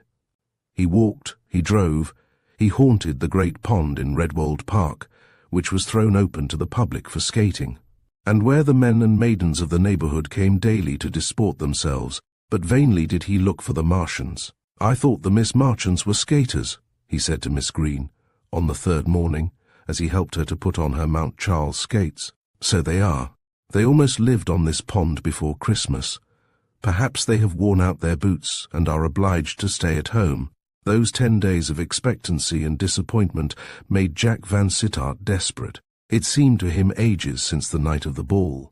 He began to think he should never see Eve Marchant again, and panic-stricken at this idea, he started after a morning's pheasant shooting to walk to the homestead, Fernhurst, to make a formal call upon the sisters. Surely he had the right to call and inquire how they had survived the fatigue of the dances, the perils of the cold drive home. He was quick to make up his mind that he had such a right, and no walk taken for pleasure or for health had ever been more exhilarating than that tramp from the westward shoulder of Blackdown to the further side of Fernhurst. The roads were hard and dry, the wind was northwest, and the sun was going down in wintry splendour. It was late in the afternoon to make a ceremonious visit, but there was all the better hope that he would find Colonel Marchant's daughters within doors. The house stood high above the road, on a ridge of meadowland which had been encroached upon for half an acre of garden. It was a long, low house, with steep gable ends and a high, slanting roof, red-tiled and lichen-grown. Originally only a farm labourer's cottage, it had been expanded and improved by more than one tenant, the last addition being made by Colonel Marchant, who at the beginning of his tenancy had built a comfortable covered porch, which served as vestibule, and a large room on the ground floor, which had been first known as the nursery, then as the schoolroom, and which was now simply the parlour, or general living room for the whole family. The resident governess, that element of respectability, had shaken the dust of Colonel Marchant's bohemian dwelling-place off her feet a year ago, and had vanished into space, leaving a long arrear of salary behind her. It was twilight, the grey twilight of a frosty winter day. Vansittart noted the snowdrops peeping over the box border as he walked up the steep gravel path that made the only approach to the Marchant dwelling. Carriage approach there was none. The Marchant girls' cheap satin slippers had to trip along that gravel path, in fine weather or foul, when they went to a party, and the poor little feet inside the slippers had to dance away any feeling of chilly dampness which the sodden gravel might occasion.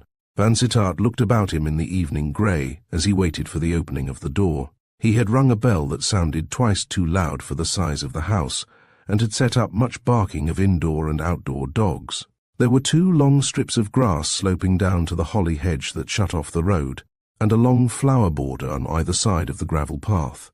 This was the garden, so far as ornamental garden went, but beyond the grass strip on one side of the house there were cabbage rows, and the usual features of a vegetable garden. Beyond, right and left, stretched meadowland, away to the dark background of copse and hillside. The house, even after all its improvements, had a humble and homely aspect. Walls roughly plastered, small lattice windows, and that steep slant of the roof which Vansittart could have touched with his hand. The porch was a square enclosure, with a sloping thatch and 2 little windows right and left. An old woman, in a blue stuff gown and white cap and apron, opened the door. And even as it opened, Vansittart heard again that ripple of silver-clear laughter which he had heard on the hilltop in the snowy night nearly 10 days ago. 10 days. Only 10. Until 10 days ago he had lived in happy ignorance that there was such a woman as Eve Marchant in the world. It seemed to him now as strange not to have known of her as it would be not to know of her namesake, the universal mother. The same sweet laughter, not loud or boisterous, but soft and clear. Her laugh. He would have known it amidst a chorus of laughing girls. Miss Marchant was at home, the old woman told him, and thereupon led him through a small, dark room, the original cottage parlour, through another room, faintly lit by a low fire, into a third and much larger room, which was bright with fire and lamplight. Here the whole Marchant family, except the Colonel, were assembled at afternoon tea, which in this establishment had come to be the most enjoyable meal of the day. Happily, Vansittart had lunched lightly in the woods with the shooters, so was hungry enough to find the odour of toasting bread rather a comfortable addition to the atmosphere. Or, at any rate, he was in a humour to be pleased with everything, even the sprawling attitude of a tall, overgrown girl in a yellow cotton pinafore sitting on the hearthrug and making toast, watched and assisted by a smaller sister. The 3 grown-up Miss Marchants sat at the table, 2 of them with their elbows on the board, where a large home-made cake in North Country phraseology, a plum loafer glass dish of marmalade and another of jam, and a pile of thick bread and butter testified to the serious purpose of the meal. Eve, the tea-maker and mistress of the feast, rose as Mr. Vansittart was announced, and came forward 2 or 3 steps to greet him, half in firelight, half in lamplight, brilliant and full of colour as an early Italian picture. Her gown was bright red merino, which set off the fairness of her complexion and the pale gold in her brown hair. Such a cheap gown, if he had only known, bought at one of the sales for half its value, timid beauty being afraid of the strong colour. The other 2 girls were in somewhat tawdry attire, skirts of one colour, bodices of another, but they were fond of colour at the homestead, and girls with scanty purses cannot bend to the iron rule of fashion. To Vansittart's admiring eyes, Eve's red gown was the most exquisite and artistic of garments. He who was generally so much at his ease in all kinds of company found himself hesitating a little as he said that he had come to ask them if they had quite recovered from the fatigue of the dance, and if so, how it was they had not been on the ice in Redwold Park. "But perhaps you are tired of skating." "Tired? Why, we all adore it," cried Eve. "But we have been dreadfully busy making our winter gowns." The second week in January seemed to Mr. Vansittart a late date at which to set about the making of winter raiment. He did not know that for many young women with slender purses, the January and July sales are the only periods for the purchase of drapery. Twice a year, the Marchant girls treated themselves to third-class tickets from Haslemere to Waterloo, and spent a long day going from shop to secure the utmost value for their poor little stock of cash. "Yes, it's really dreadful to lose a week of this delicious hard frost, ain't it?" exclaimed Sophie, much readier of speech this evening than her elder sister. "Run to the kitchen and get me another teapot, Peggy," whispered Eve, whereupon the youngest girl started up from the rug and bounded off on her errand. "Just as we were all improving in our skating," said Jenny. We had conquered the outside edge, and Sophie and I were beginning to grasp the right idea of the Dutch roll and were even aspiring to the grapevine. "And then the hockey," interjected Sophie. "The hockey was too delightful." Again the fair head bent itself towards the hearthrug. There was another whisper, and the elder girl bounced up and ran off. "She has gone for a cup and saucer, and I'm going to give you some fresh tea," said Eve, smiling at the visitor as he sat in the Colonel's chair. "In that corner of the room which bore no traces of girlish litter. I hope you don't mind our waiting upon ourselves. We have only our old Yorkshire Nancy and a little parlour maid, and as it is the little maid's afternoon out, here we are, 5 intelligent young people, ready to help each other. I cannot conceive a more delightful spectacle. But why make fresh tea, Miss Marchant? I am sure there is some of your last brew which would do capitally for me. If I did not know you are saying that for kindness, I might think you one of those unsympathetic people who don't care for tea. Do tea and sympathy go together? I think most nice people are tea drinkers. Indeed, it seems to me that tea is the link that holds society together. Oh, what should we do with our afternoons? However could we go and call upon people if it were not for afternoon tea? And I see that afternoon tea with you young ladies is a somewhat serious function," said Vansittart, with a glance across the well-spread table to the pile of toast which Sophie was buttering. The younger girls had come back, one with a china teapot, the other with a cup and saucer, and Eve was busy with her second brew. "Please don't laugh at us. We are a very irregular family in the matter of luncheon, and this is our hungriest meal." The youngest girl, who had resumed her seat on the hearthrug, was at this juncture seized with a giggling fit, which she vainly endeavoured to suppress, and which speedily communicated itself to the youngest but one, also seated on the rug. "Those children are too absurd," exclaimed Sophie, after trying to frown them into propriety. "They are always laughing at nothing." "Happy age," said Vansittart. "The time so soon comes when we can't laugh at anything." "She said it was our hungriest meal," gasped Hetty of the yellow pinafore, in convulsions of undisguised laughter. "I should rather think it was. I suppose these young ladies are not yet promoted to late dinners?" hazarded Vansittart, wondering a little why this question of afternoon tea could afford such scope for mirth. "No, we don't dine late," protested Hetty, more and more hilarious. "We don't, do we, Peggy?" Peggy, the white pinafored youngest, was speechless with laughter. Vansittart began to divine the mystery. In this household of narrow means there was no late dinner for the ladies of the family. There was doubtless a dinner for the Colonel. Man cannot long support life without the regulation evening meal, but for this household of girls bread and jam and plum loaves were an all-sufficient repast. Was low living this diet of innocent bread and butter one of the causes of Eve's peerless complexion, he wondered? All the girls were more or less pretty. It might be that this Arcadian fare had something to do with their prettiness. Never had he enjoyed a meal so much as that afternoon tea in the Marchant's parlour. As he sat looking at the room in the lamplight, he began to think he had never seen a prettier room for a family to live in. The fireplace was wide and spacious, an open hearth, with a high projecting mantelpiece, and narrow shelves over that, slanting upward to the ceiling, and dotted about with trumpery blue teacups, and yellow and red vases from the Riviera. The Colonel had begun with the intention of making an ingle nook, but being told, in the rustic builder's phraseology, that an ingle nook would run into money, he had contented himself with a wide fireplace and a projecting chimney. There was only black and white on the walls, a few etchings, and a good many photographs of pictures against a dark red paper.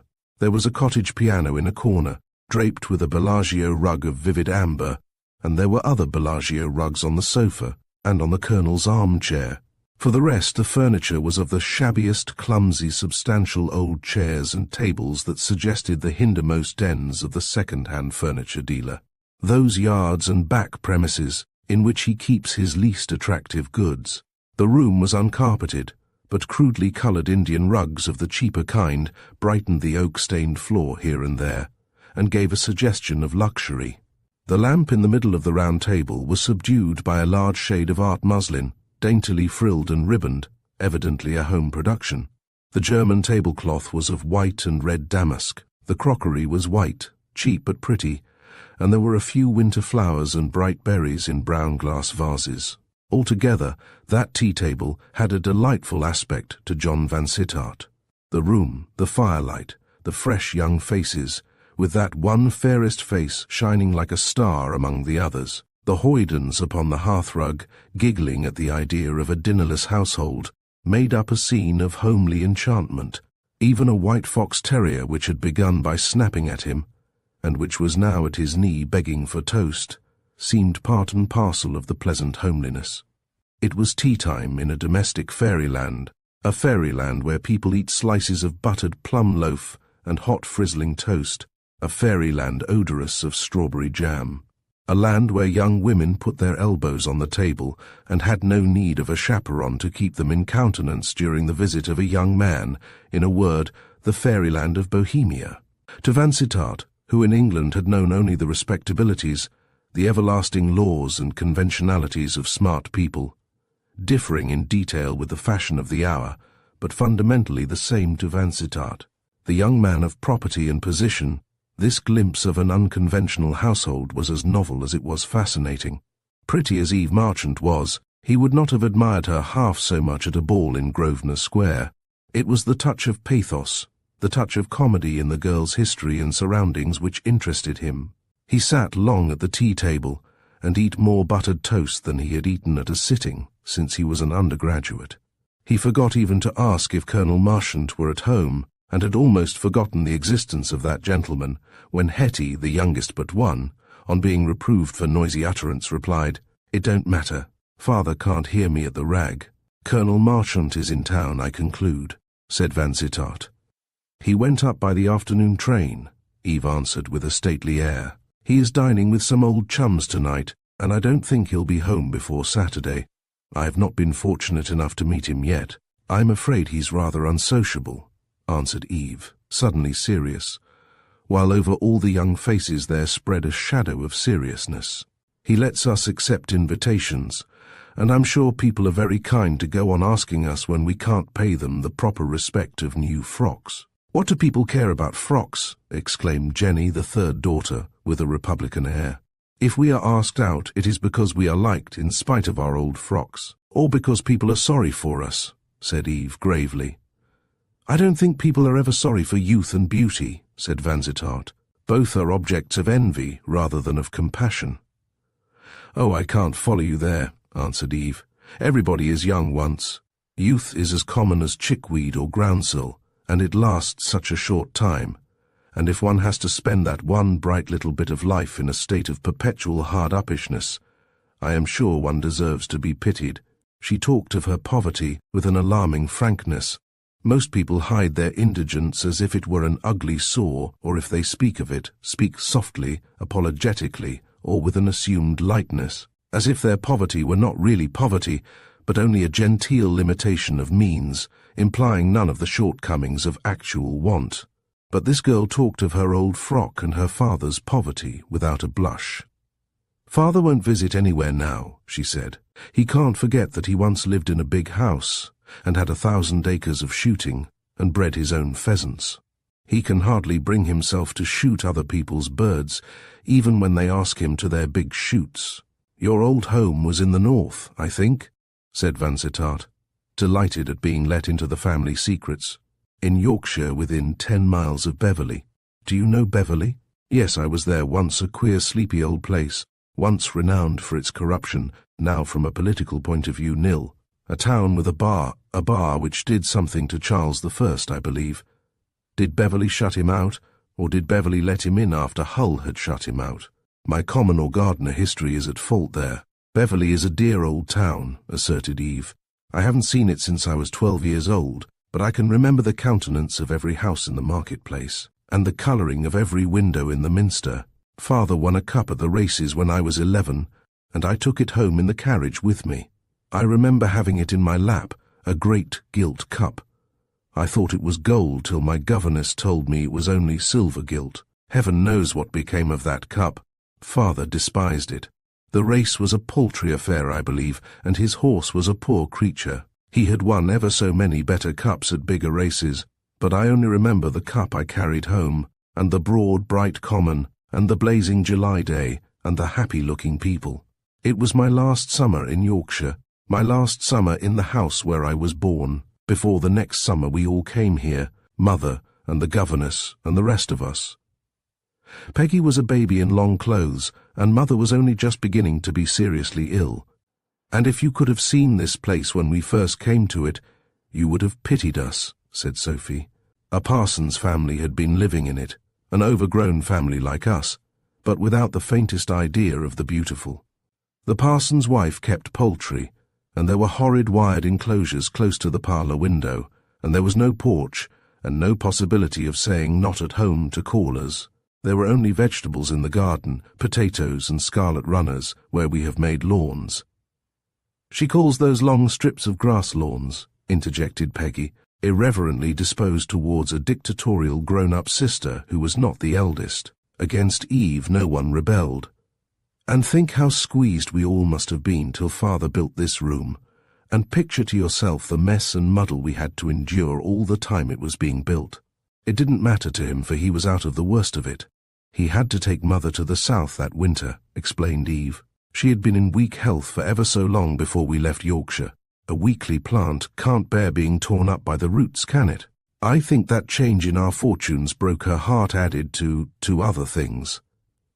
She did not say what the other things were, and he could not ask her, nor would he ask her what had brought about the Colonel's ruin.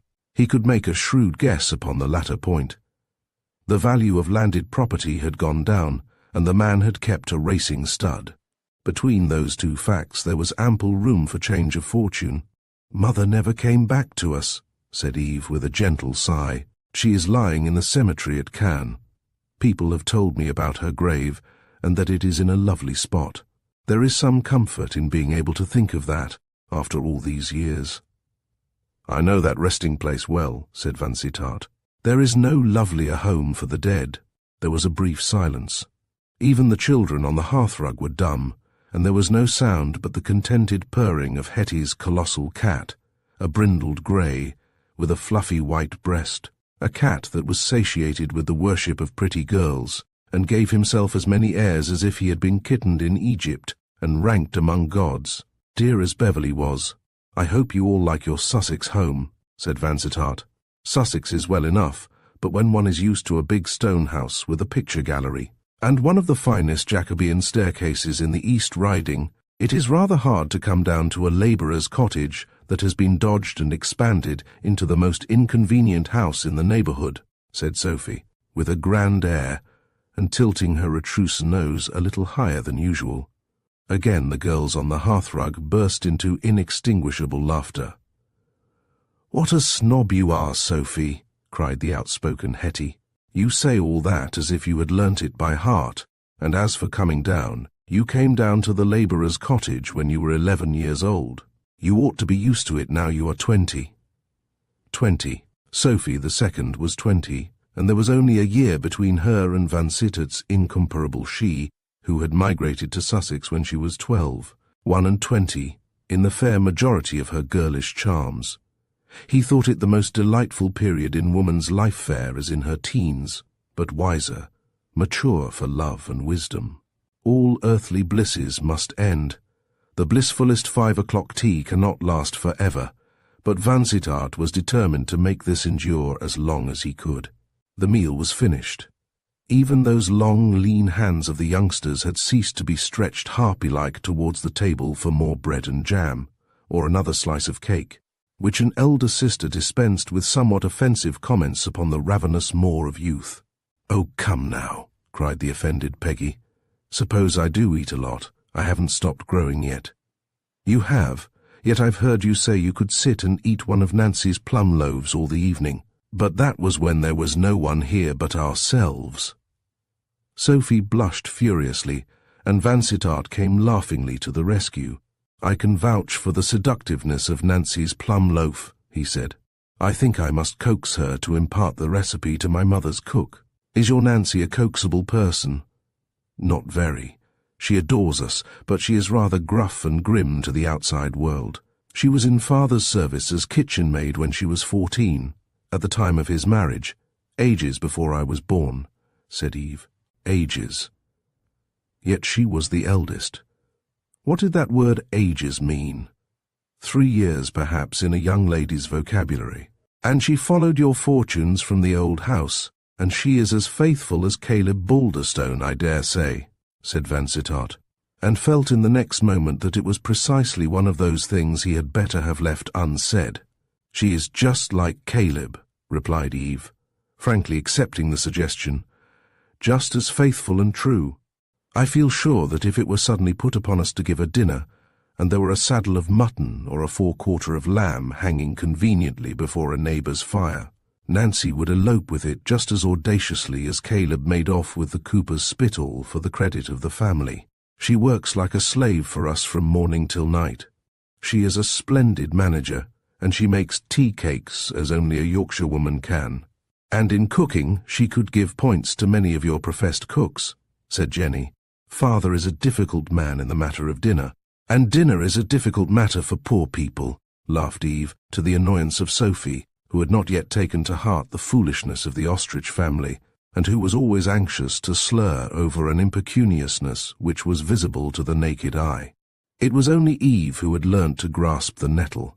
Perhaps it was her country life, among green fields and blackthorn hedgerows, and chestnut copses, and the barren heather-clad hills, which had kept her free from the age's worst fever, the sickly longing for wealth. Had she been reared in Pimlico or Brompton, she too might have been spoilt, her nature warped, her mind tainted with the sordid thirst for gold, the desire for finery and fine living, the aching envy of rich men's daughters. The people she knew and mixed with were county people, who wore their old gowns and lived simple, old-fashioned lives when they were in the country, and left their modern vices behind them in London, ready for use next season. Vansittart glanced at a cheap little American clock, ticking among the cups and vases on the chimney-piece. 6:15, and his watch had told him that it was 5:15 as he approached the homestead. "I don't know how to apologize for staying so long," he faltered, as he rose from the Colonel's comfortable chair and extricated his hat from the reluctant paws of the grey cat. "Don't apologize," said Jenny, who was the pertest of the sisters. "There is nothing so unflattering to one's amour propre as a short visit, and then there are so many of us. A visitor must stay a longish time in order to give each of us a civil word." Vansittart's conscience smote him at this remark. He feared that he had addressed his conversation exclusively to Eve. He had no consciousness of having spoken to anyone else. For him the room had held only Eve, only that one salient figure. The others were faintly sketched in the background. She was the picture. He got out of the room somehow, after shaking hands all round, and even in his deep trance of love, he was conscious that the two youngest hands were sticky with traces of strawberry jam. There being no one else to show him out for, who could disturb Nancy, remote in the kitchen, with futile ringing of a ceremonial bell? The whole bevy of sisters accompanied him to the outer door, the youngest carrying a tall candle, which threatened to topple over and sprinkle her with a shower of ozaukarit. He had time to notice the rooms through which they went. One shabbily furnished as a dining room, with an old harpsichord for sideboard, the other evidently the Colonel's den for books, boots, and tobacco.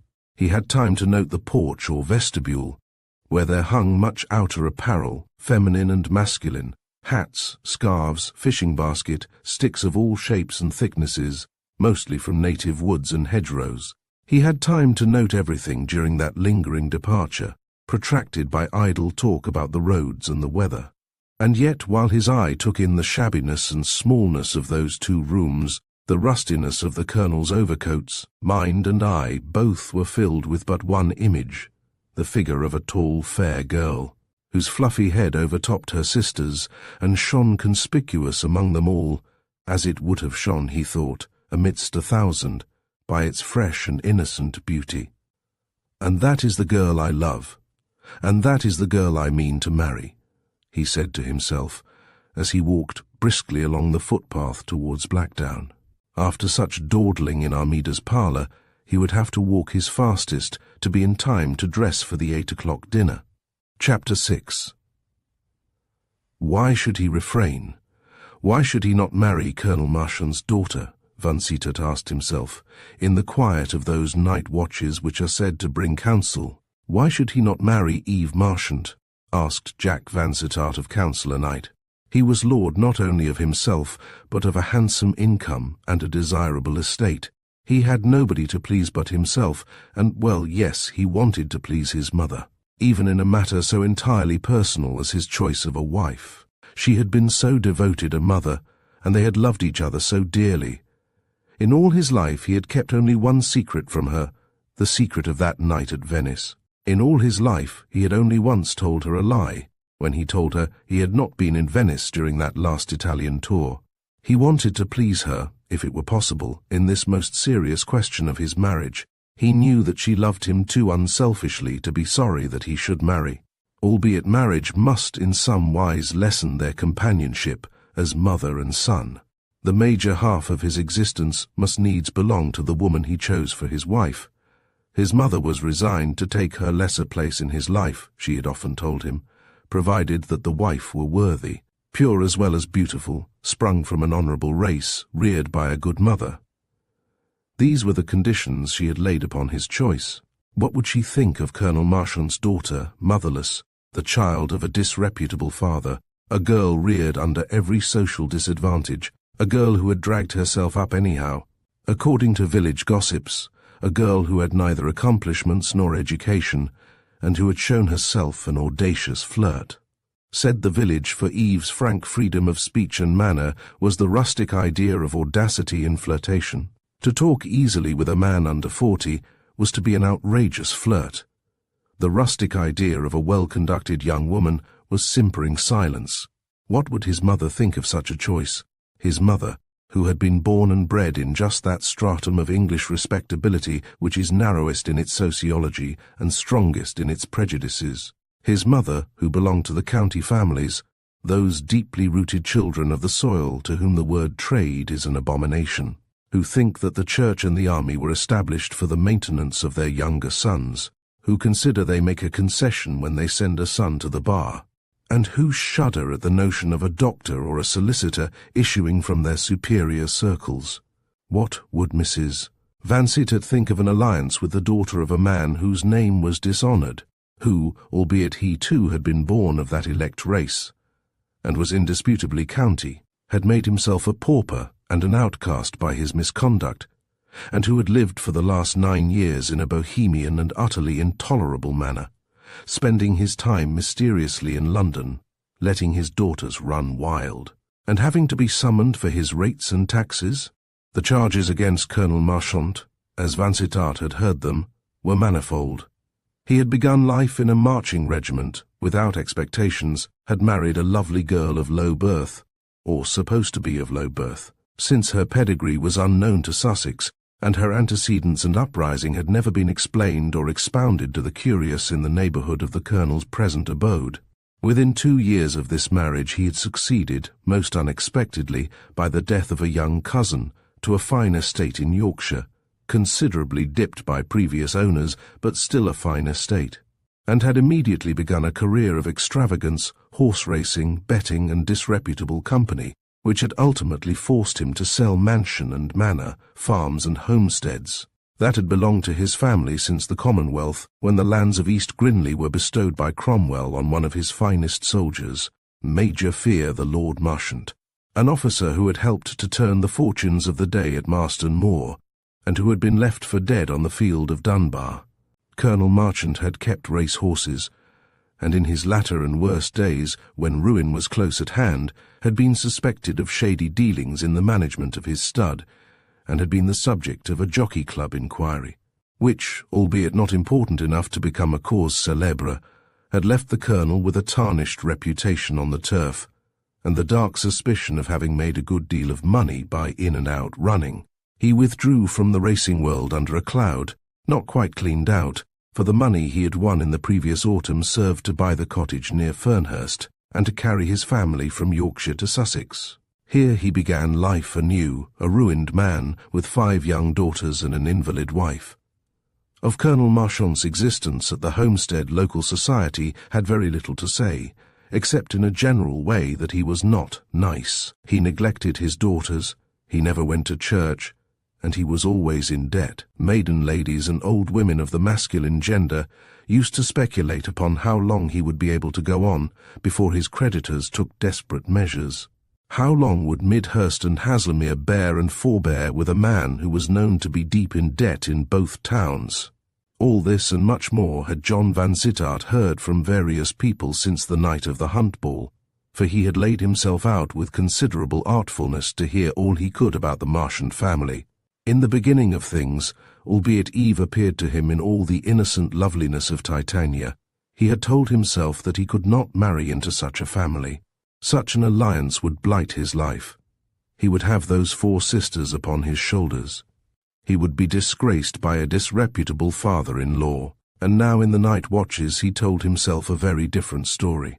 He told himself that he should be a craven and a cur if he allowed Eve Marchant to suffer for her father's sins. What was it to him that the colonel had squandered his money on third-rate races and had been suspected of in and out running on second-rate racecourses?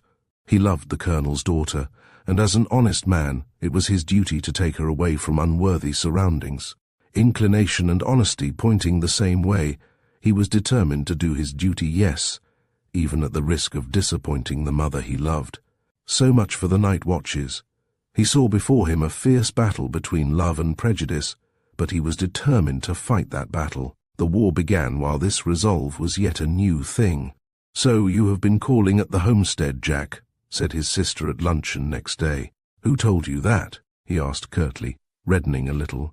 "One of those little birds of which we have a whole aviary. I drove into Midhurst this morning to talk to the fishmonger, and met the 2 Miss Etheringtons. They saw you going in at Colonel Marchant's gate yesterday afternoon. I wonder they didn't wait outside to see when I came out again," said Vansittart. "I dare say they would have waited if it had been warmer weather. What could have induced you to call upon Colonel Marchant?" "Colonel indeed. Colonel of a Yorkshire volunteer regiment. I don't believe he was ever any higher than ensign in the 107th. "Very likely not. But I didn't call upon the colonel, I called upon my partners at the hunt ball. And no doubt they received you with open arms. They received me with true Yorkshire hospitality, and gave me some excellent tea, to say nothing of buttered plum loaf. And I dare say they were not in the least embarrassed at doing the honours to a strange young man, without mother or aunt, or so much as a governess to keep them in countenance. Why should they require to be kept in countenance? Surely 5 girls ought to be chaperon enough for each other." "They are the most unconventional young women I ever met with," said the eldest Miss Champernowne, who was a good judge of the conventional. "They are very pretty, poor things," said Mrs. Vansittart. "It is sad for them to belong to such a father." "You might spare your pity, mother," exclaimed her son, growing angry.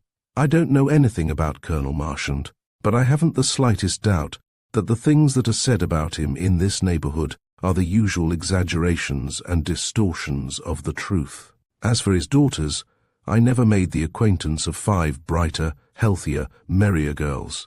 The household is full of interest for me, and I want you to call at the homestead with me, mother, and see with your own eyes what manner of girls Eve Marchant and her sisters are."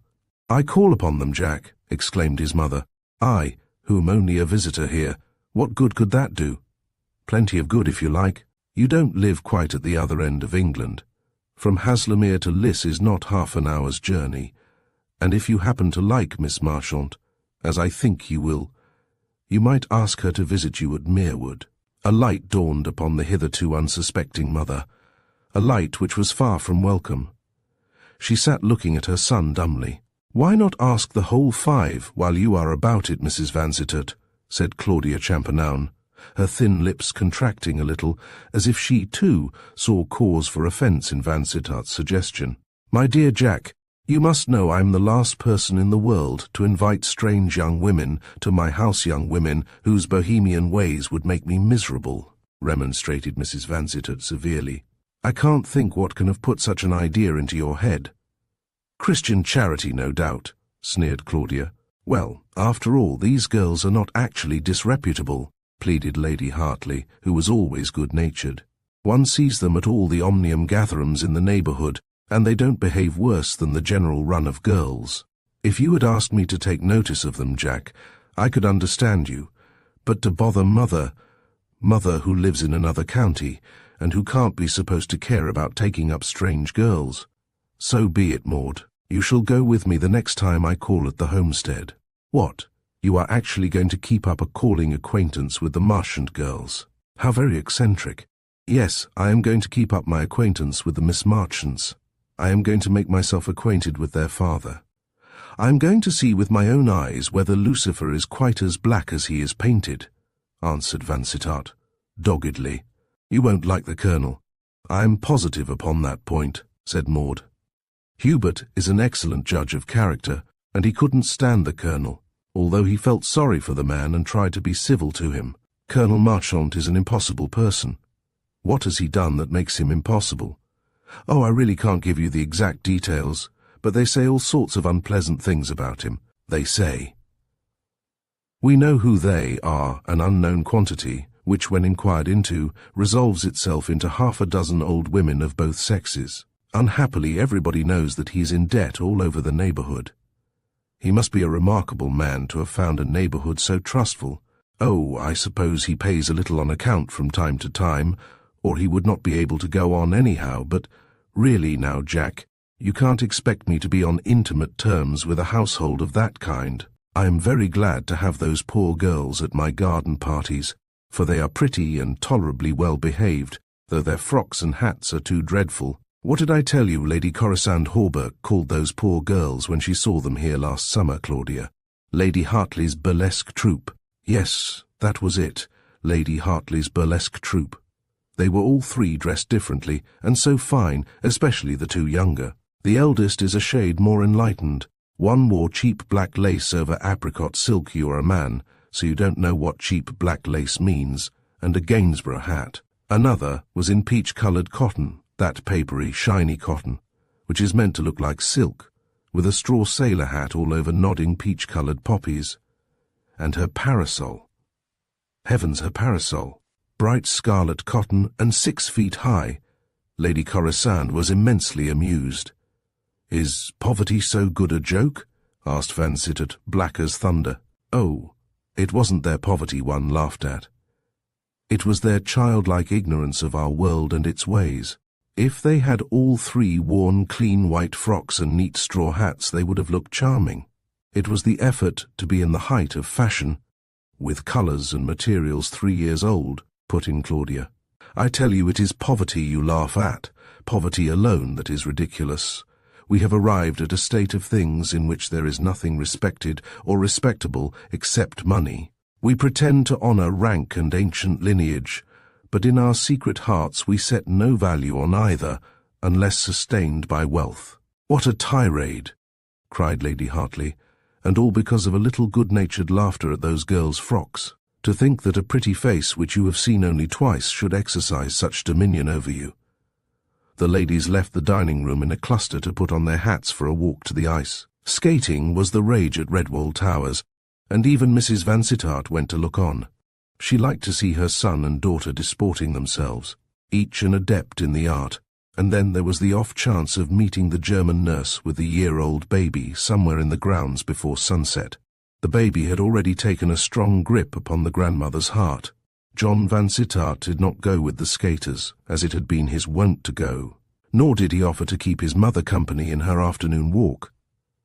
He was in a sullen and resentful mood, resentful of he knew not what. So he started on a solitary ramble in the Redwall copses, where he would have only robins and jays and chaffinches, and the infinite variety of living things whose names he knew not for his companions. He was angry with all those talking women, his sister first and foremost, but most of all was he angry with himself. Yes, it was her beauty that had caught him, that picture of Titania delicately fair against the darkly purple night, her pale gold hair, her sapphire eyes shining in the starlight. Yes, his sister's flippant tongue had hit upon the humiliating truth. It was only because this girl appealed to his fancy that he was so eager and so angry. This girl whom he had seen the other night for the first time, of whose heart, character, antecedents, kindred, he knew absolutely nothing. It was only because she was so lovely in his eyes that he was prepared to champion her, ready to marry her if she would have him.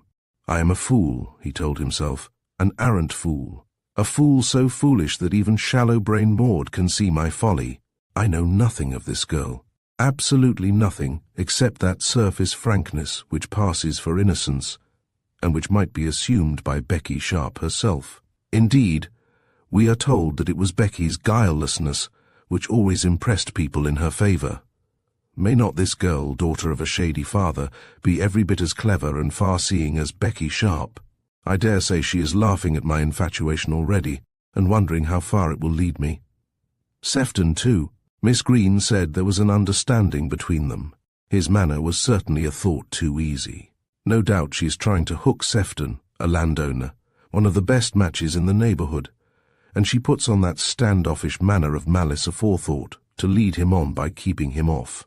I should be an idiot if I were to commit myself without knowing a great deal more about the young lady. I have been getting absolutely maudlin about the girl. This is how half the unhappy marriages are made. He stopped in his swinging walk after tramping along the narrow muddy track at 5 miles an hour. The ring of the skates, the shouts of boys playing hockey sounded clear upon the frosty air. He was not more than a mile from the pond as the crow flies. Sophie said their gowns would be finished this morning, he mused. I wonder whether they will be on the ice this afternoon.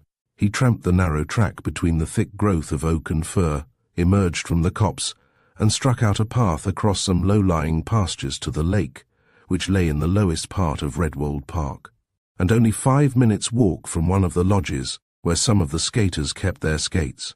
There were a good many skaters this fine, bright afternoon, an afternoon in which there was no consciousness of cold, though the atmosphere was 12 degrees below freezing point, just such a calm, clear atmosphere as Vansittart had often enjoyed in the Upper Engadine. There were a good many people on the ice, the villagers at one end of the long, irregular-shaped piece of water, the gentry at the other, a rustic bridge dividing the classes from the masses. About 20 girls were playing hockey, the 3 champanowns conspicuous among the rest by their fine carriage and sober attire. Those girls had certainly mastered the art of dress, Vansittart admitted to himself. They wore black serge gowns, cut to perfection by a fashionable tailor, black cloth jackets, tight-fitting, severe, with narrow collar and cuffs of astrakhan, at a time when astrakhan was not everybody's wear. Their hats were the neatest on the ice-black felt hats, with the least touch of scarlet in the loose knot of corded ribbon, which was their only trimming. No wings, claws, or beaks, no anchors, arrows, crescents, or buckles of jet, gilt or steel, none of those tawdry accessories which sometimes convert a young lady's headgear into a museum of curiosities. Long tan gloves, fresh and perfectly fitting, completed the toilet of the 3 sisters, who had early realized the effect that is made in any public assembly by 3 handsome girls dressed alike. Jack Vansittart paced the bank, stopping now and then to watch the skating, but with no inclination to join the revellers. The walk along the side of the lake was a pleasant walk, in some parts open to the water, in other places screened by hazel and alder. Here and there in a bend of the lake there was a hillock, on which the skaters sat to take off or adjust their skates, and on which the spectators sometimes stood to watch the sport. From this point of vantage, Vansittart surveyed the scene, and as he did so became conscious of a man standing on the opposite side of the lake, also surveying the scene. A second glance assured him that the man was Sefton. He had only seen Sefton at the ball, but he could not be mistaken in that sharp, hooked nose, sallow complexion, and black beard. It was Sefton, lightly clad, as if prepared for skating, but holding himself aloof from the throng.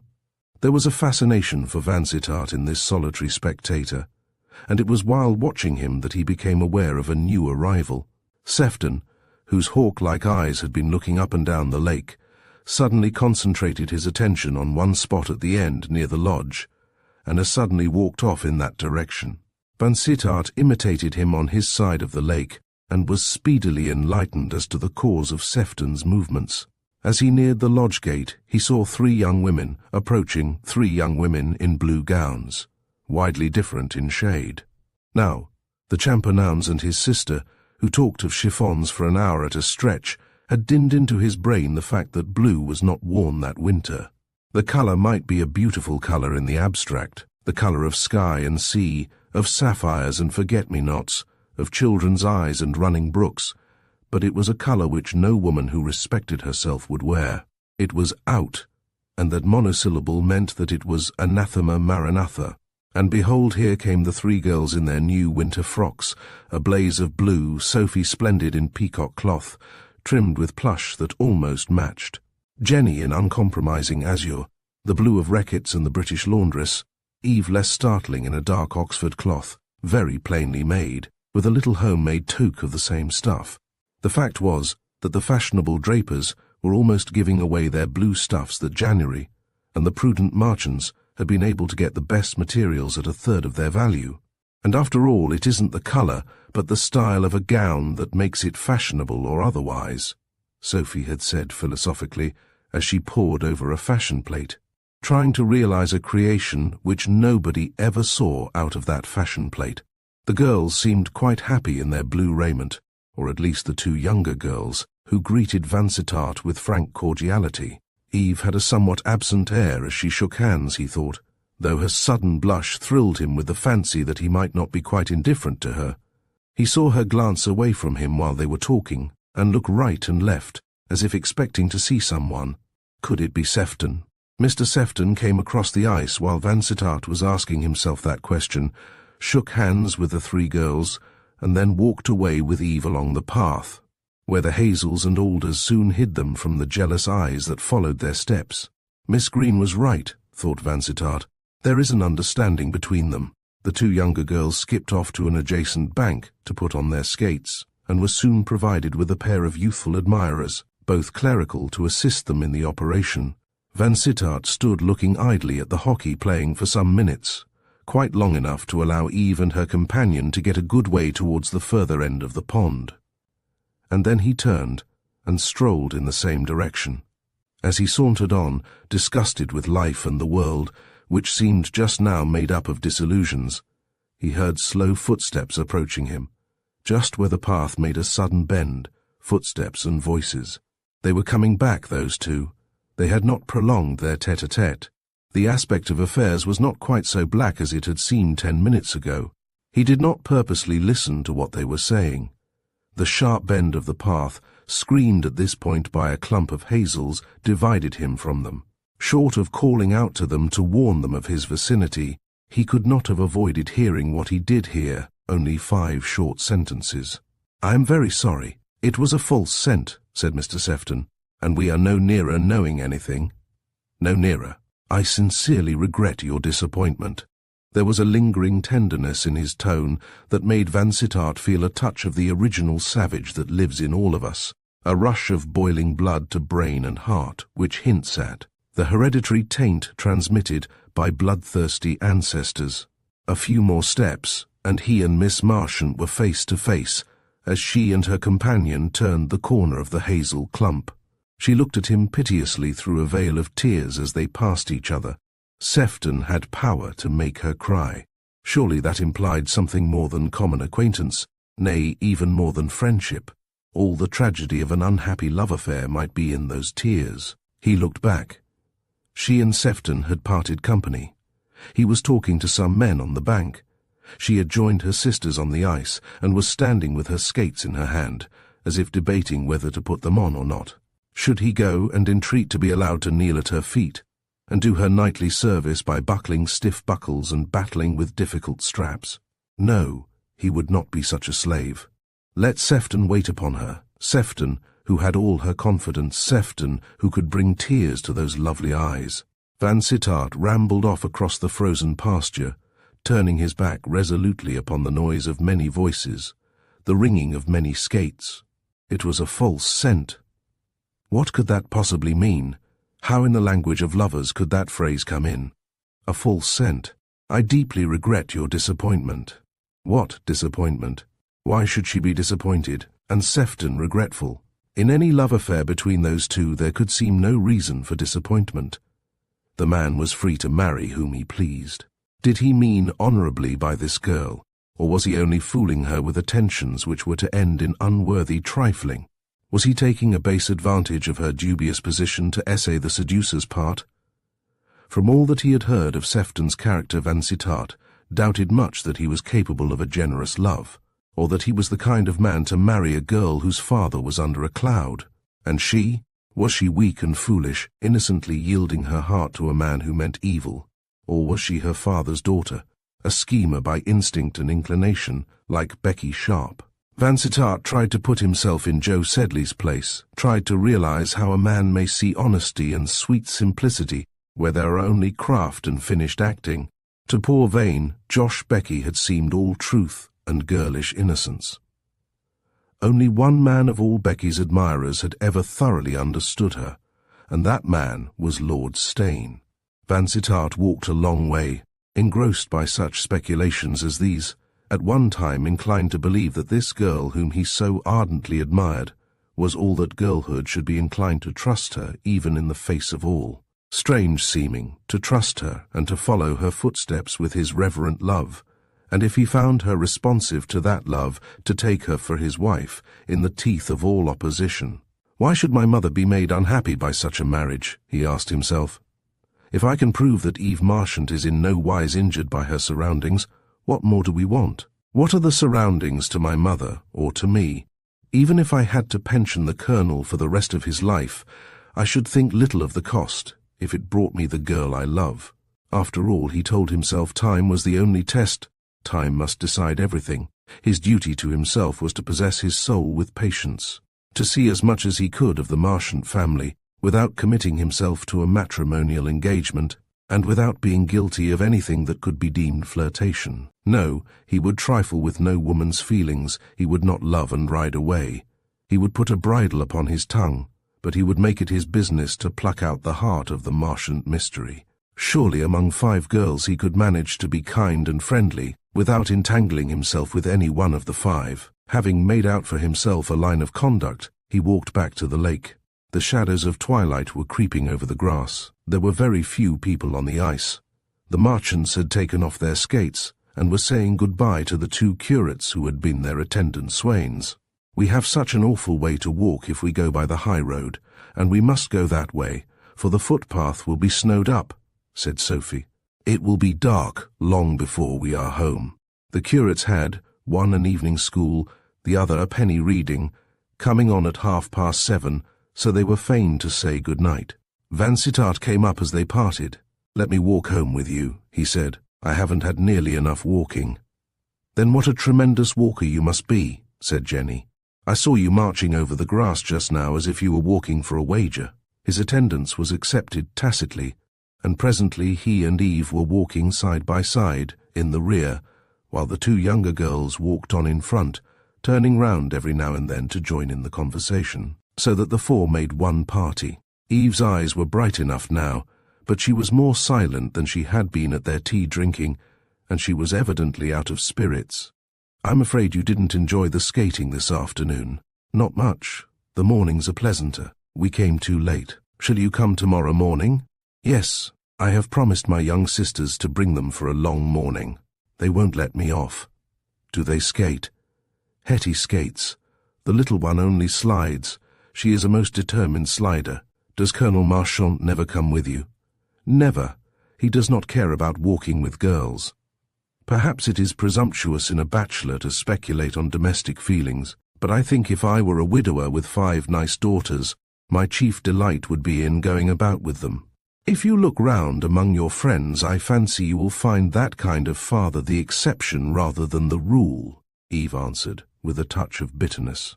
They walked on in silence for a little while after this, she looking straight before her into the cool grey evening, he stealing an occasional glance at her profile. How pretty she was! The pearly complexion was so delicate, and yet so fresh and glowing in its youthful health. Hygeia herself might have had just such a complexion. The features, too, so neatly cut, the nose as clear in its chiselling as if it were pure Grecian, but with just that little tilt at the tip, which gave piquancy to the face. The mouth was more thoughtful than he cared to see the lips of girlhood, for those pensive lines suggested domestic anxieties. But when she smiled or laughed, The thoughtfulness vanished, lost in a radiant gaiety that shone like sunlight over all her countenance. He could not doubt that a happy disposition, a power of rising superior to small sordid cares, was a leading characteristic of her nature. She had natural cheerfulness, the richest dowry a wife can bring to husband and home. Presently, as he swung his stick against the light tracery of hawthorn and blackberry, a happy thought occurred to him. His sister had pledged herself to be kind to these motherless girls. Her kindness could not begin too soon. "You are to bring your sisters to the ice tomorrow morning, Miss Marchant," he said presently. "What do you call morning?" "I hope we shall be there before 11. The mornings are so lovely in this frosty weather. The mornings are delicious. Come as early as you possibly can. After 2 hours skating, you will be tolerably tired. I should think, though you walk with the air of a person who does not know what it is to be tired, so you must all come to lunch with my sister." "You are very kind," said Eve, blushing and suddenly radiant with her happiest smile. "But we could not think of such a thing. I understand. You would not come at my invitation. You think I have no rights in the case. Yet it would be hard if a brother couldn't ask his friends to his sister's house. Friends, perhaps, yes, but we are mere acquaintance. Please don't say anything so unkind. I felt that we were friends from the first, you and your sisters and I, from the hour we found you on the top of the hill, when I mistook you for fairies. However, all the exigencies of the situation shall be complied with. My sister shall write to you this evening." "Pray, pray don't suggest such a thing," entreated Eve, very much in earnest. "Lady Hartley will think us vulgar, pushing girls. Lady Hartley will think nothing of the kind. She was saying, only a few hours ago, that she would like to see more of you all. You must all come, remember, all 5. The Champernownes leave by an early train tomorrow morning," he added cheerfully. "There will be plenty of room for you." "Are the Miss Champernownes going away?" "Yes, they go on to a much smarter house where baccarat is played of an evening, instead of our modest billiards and whist. My brother-in-law is a very sober personage. He is not in the movement. It is my private opinion that those 3 handsome young ladies have been unspeakably bored at Redwold Towers. I am very glad they are going," answered Eve frankly. "We don't know them, so their going or coming ought not to make any difference to us. But there is something oppressive about them.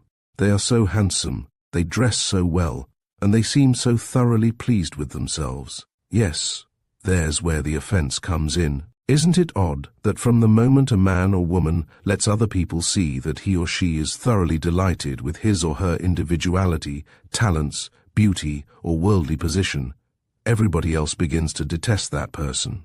A Shakespeare or a Scott must go through life with a seeming unconsciousness of his own powers, if he would have his fellow men love him. I think both Shakespeare and Scott contrived to do so, and that is one of the reasons why all the world worships them," said Eve. And on this slight ground, they founded a long conversation upon their favourite books and authors. He did not find her cultured of the learning which pervades modern drawing-rooms, the learning of the fortnightly and the contemporary, the 19th century, and he found her sorely deficient. She had read no new books, she knew nothing of recent theories in art, science, or religion.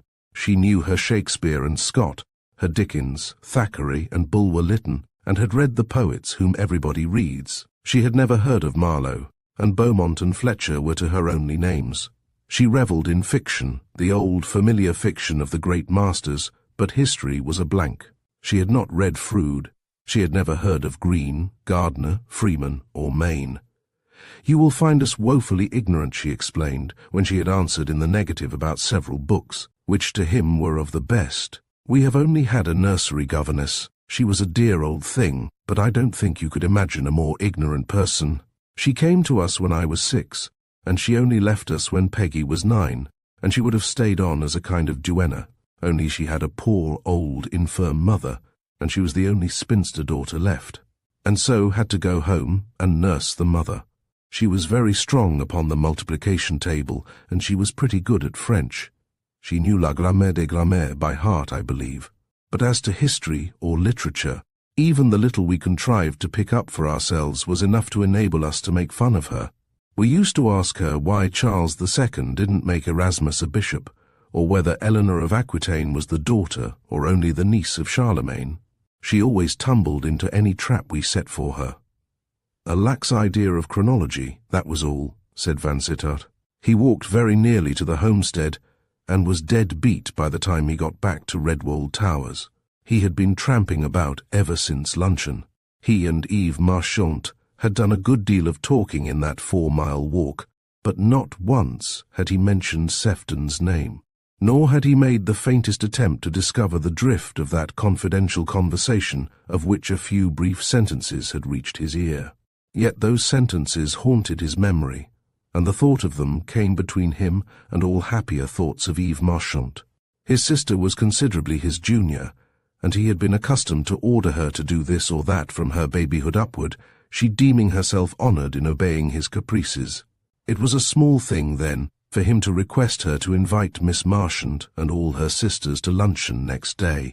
"Do you really mean me to ask all three?" questioned Maud, arching her delicate eyebrows in mild wonder. "I mean you to ask all 5. The little girls are coming to skate on your pond. Give them a good lunch, Maud. Let there be game and kickshaws, such as girls like, and plenty of puddings." "All 5? How absurd! You said you would be kind to them. But 5? Well, I don't suppose the number need make any difference. What alarms me is the idea of getting too friendly with them, a dropping into lunch or tea acquaintance, don't you know. The girls are as good as gold, I have no doubt, but they lead such an impossible life with that impossible father. He almost always away, no chaperon, no nice aunts to look after them, only an old Yorkshire servant and a bit of a girl to open the door. It is all too dreadful. From your point of view, no doubt, but lives as dreadful are being led by a good many families all over England, and out of lives as dreadful has come a good deal of the intellectual power of the country.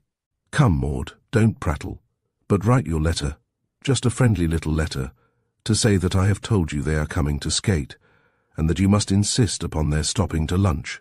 He had found her in her boudoir just before dressing for dinner, and in the very act of sealing the last of a batch of letters. She took up her pen at his bidding and dashed off an invitation, almost in his own words, with a thick stroke of the J pen under "insist." "Will that do?" she asked. "Admirably," said Vansittart with his hand on the bell. "All you have to do is to order a groom to ride to the homestead with it." "Hadn't I better invite Mr. Sefton to meet them?" inquired Maud, with a malicious little laugh. "Why?" "Because he is said to be running after Miss Marchant. I only hope pour le bon motif. However shady a customer Colonel Marchant may be, I shouldn't think any man would dare to approach his daughter with a bad motive," said Vansittart sternly. "The Colonel encourages him, I am told, so I suppose it is all right." "You are told," cried Vansittart scornfully. "What is this cloud of unseen witnesses which compasses about village life, so that what a man owes, what a man eats, what a man thinks, and purposes are common topics of conversation for people who never enter his house? It is petty to childishness, all this twaddle about Colonel Marchant and his daughters." "Jack, Jack," cried Maud, shaking her head, "I can only say I am sorry for you. And now run away, for goodness sake. We shall both be late for dinner. I shall only have time to throw on a tea-gown." A footman brought Lady Hartley a letter at 9:30 that evening. Vansittart crossed the drawing-room to hear the result of the invitation. "Dear Lady Hartley, it is too good of you to ask us to luncheon after skating, and I know it will be a treat for my young sisters to see your beautiful house, so I am pleased to accept your kind invitation for the 2 youngest and myself. Sophie and Jenny beg to thank you for including them, but they cannot think of inflicting so large a party as 5 upon you. Very sincerely yours, Eve Marchant." "She has more discretion than you have at any rate, Jack," said Maud, as he read the letter over her shoulder. "She writes a fine, bold hand," said he, longing to ask for the letter, the first letter of hers that his eyes had looked upon. "I'm very sorry the 5 are not coming," he went on. "Those 2 poor girls will have a scurvy luncheon at home. I dare say dismal martyrs to conventionality. You must ask them another day." "We'll see how tomorrow's selection behave," answered Maud, with her light laugh. Vansittart was on the pathway by the lake before 11 o'clock, and he had a bad half-hour of waiting before Eve and her 2 young sisters appeared at the lodge. He met them near the gates, and they set off for the ice together. "I hear you only slide," he said to the little one, who was red as a rose after the long walk through the nipping air. "That won't do. You must turn over a new leaf today and learn to skate. I'm going to teach you." "That would be lovely," answered Peggy, "but I've got no skates." "Oh, but we must borrow a pair or steal a pair. Skates shall be found somehow." "Won't that be jolly?" cried Peggy.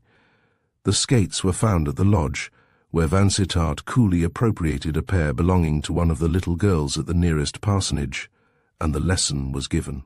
A lesson was also given to Eve, who skated fairly well, but not so well as Vansittart, after one winter's experience in Norway and another in Vienna. Sefton came strolling onto the ice while they were skating and tried to monopolize Miss Marchant, but the young lady treated him in rather an off-hand manner, greatly to Vansittart's delight. He hung about the lake for some time talking to one or another of his neighbors, most of the young people of the neighborhood, and a good many of the middle-aged being assembled this fine morning. Towards 1 o'clock he came up to Eve, who was playing hockey with a number of girls. "Is the Colonel at home?" he asked. "Yes, Father came home last night." "Then I'll walk over and see him. It's a splendid day for a good long tramp. Let me know when you and your sisters are leaving, that I may walk with you. That road is uncommonly lonely for girls. You are very kind, but we are never afraid of the road, and today we are not going home for ever so long," added Eve joyously. "We are going to lunch with Lady Hartley." "That alters the case," said Sefton, prodigiously surprised. "Then I'll look your father up another day, when I can be of some use as an escort. I dare say Mr. Vansittart will see you home." "Haven't I told you that we want no escort?" exclaimed Eve impatiently. "One would think there were lions between here and Fernhurst. There are frozen-out gardeners and such like, I dare say." "Quite as bad as lions," he answered, as he turned on his heel, jealous and angry. This fellow was evidently pursuing her with some kind of suit, Vansittart thought. Could he mean to marry her? Could any man with an established position in the county mean to ally himself with Colonel Marchant? Vansittart had seen the two talking, but had not been near enough to hear what they said. He rejoiced at seeing Sefton walk away discomfited. There was anger in the carriage of his head as he turned away from her. He had been snubbed, evidently, but if she snubbed him today, must she not have sometimes encouraged his attentions? He had all the manner of a man to whom certain rights have been given. They walked up to the house merrily, over the grey, frosty grass, Hetty and Peggy running on in front, and racing and wheeling like fox-terriers, so elated by the day's delights. Peggy had distinguished herself on her borrowed skates. Her teacher declared she was a born skater. Lady Hartley was sunning herself in the broad portico, waiting to receive her guests. Miss Green had gone out shooting with Sir Hubert and his party. There were only Mrs. Vansittart, Mrs. Baddington, and Mr. Tivitt at home. "Only us two men among all you ladies," said Tivitt cheerily, as they assembled before the huge wood fire in the drawing-room. "Hadn't you better say us 1.5, Gussie?" asked Mrs. Baddington, laughing. "It seems rather absurd to talk of yourself and Mr. Vansittart as if you were of the same weight and substance." Mr. Tivitt, who was half hidden between Hetty and Peggy, received this attack with his usual amiability. "Never mind weight and substance," he said. "In moral influence I feel myself a giant." "Not without justification," said Vansittart. "If you were to compare Tivitt's reception at a West End tea party with mine, you would see what a poor thing mere brute force is in an intellectual environment." "Oh, they like me," replied Tivitt modestly, "because I can talk chiffons. I can tell them of the newest lady's tailor, some little man who lives in an alley but has found out the way to cut a habit or a coat, and is going to take the town by storm next season. I can put them up to the newest shade of bronze or auburn hair, the princess's shade. I can tell them lots of things, and the dear souls know that I am interested in all that interests them. I never talk to Gussie Tivitt without thinking how much nicer a womanly man is than a manly woman," said Mrs. Baddington meditatively. "Ah, that is because the former imitates the superior sex, the latter the inferior," answered Lady Hartley.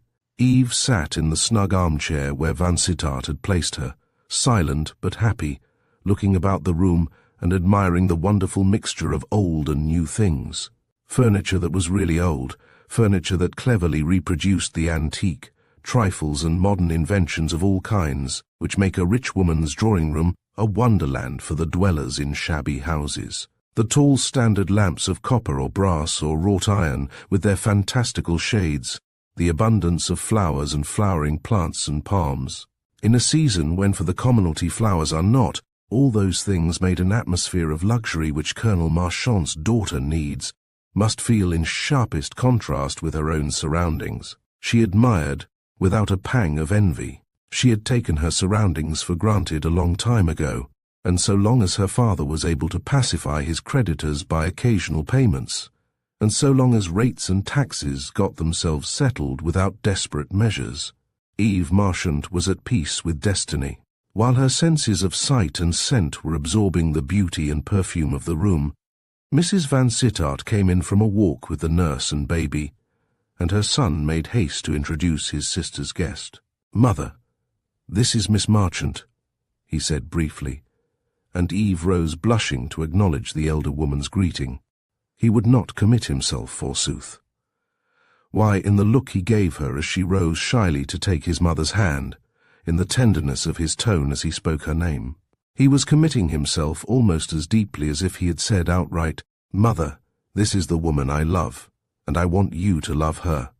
Mrs. Vansittart, prejudiced by much that she had heard of the Marchant household, could but acknowledge to herself that the Colonel's eldest daughter was passing fair, and that this sensitive countenance, in which the bloom came and went at a breath, had as candid and innocent an outlook as even a mother's searching eye could desire in the countenance of her son's beloved. But then, unhappily, Mrs. Vansittart had seen enough of the world and its ways to know that appearances are deceitful, and that many a blushing bride whose drooping head and gentle bashfulness suggested the innocence that might ride on lions and not be afraid, has afterwards made a shameful figure in the divorce court. Chapter 7. He would take his time. The luncheon at Redwold Towers was a very sociable meal. Lady Hartley was at all times a gracious hostess, and she was perhaps a little more attentive to Colonel Marchant's daughters than she would have been to guests of more assured position. The meal was abundant, and served with the quiet, undemonstrative luxury which steals over the senses like the atmosphere of the Lotos Island, with its suggestion of a world in which there is neither labour nor care, no half-empty mustard pots, or stale bread, or flat beer, or unreplenished pickle jars. There was plenty of game, and there were those appetizing kickshaws, Russian salads, and such like, which Vansittart had bargained for, and cold and hot sweets in profusion. Hetty and Peggy eat enormously, urged thereto by Mr. Tivett, who sat between them. But Eve had no more appetite than might have been expected in a sensitive girl who finds herself suddenly in a new atmosphere, an atmosphere of unspoken love, which wraps her round like a perfume. Vansittart remonstrated with her for eating so little after a long walk and a morning on the ice, but she could but see that he eat very little himself, and that all his time and thoughts were given to her. The cup of coffee after lunch was the most fragrant she had ever tasted. "If I could only make such coffee as that father wouldn't grumble as he does at his after-dinner cup," she said. "The still room maid always uses freshly roasted coffee," said Lady Hartley. "I believe that is the only secret of success." She felt in the next moment how foolish it was to talk of still room maids to this girl, whose household consisted of 2 faithful drudges, and who no doubt had to do a good deal of housework herself. Miss Marchant had enough savoir-faire to depart very soon after luncheon. She only lingered long enough to look at the flowers which Mrs. Vansittart showed her, during which brief inspection the elder lady spoke to her very kindly. "You are the head of the family, I am told," she said. "Isn't that rather an onerous position for one so young?" "I was 21 last November, and I begin to feel quite old," answered Eve, "and then our family is not a difficult one to manage.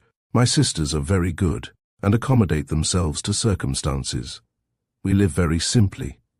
We have none of those difficulties with servants which I hear rich people talk about." "You and your sisters look wonderfully well and happy," said Mrs. Vansittart, interested in spite of herself. "Yes, I think we are as happy as people can be in a world where everybody must have a certain amount of trouble," Eve answered, with the faintest sigh. "We are very fond of each other, and we have great fun out of trifles. We contrive to be merry at very little cost. Peggy and Hetty are very amusing. Oh, how they have eaten today! It will be a long time before they forget Lady Hartley's banquet. It does children good to go out now and then. They must come again very soon. I know my daughter will like to have them, but my son and I are going home almost immediately." "Home?" Eve looked a little crestfallen as she echoed the word. "You don't live very far off, I think, Mrs. Vansittart?" "No, only an hour's journey. We live in a region of pine and heather, and I have a garden and an arboretum which are my delight, but our country is not any prettier than yours, so I mustn't boast of it." "This is not my country," said Eve. "I feel like a foreigner here, though we have lived at the homestead a good many years. Yorkshire is my country."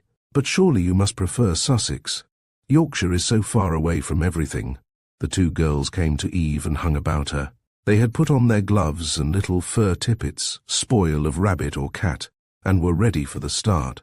Mrs. Vansittart noticed their coarse serge frocks, their homely woolen stockings and village-made boots. They were tidily clad, and that was all that could be said of them.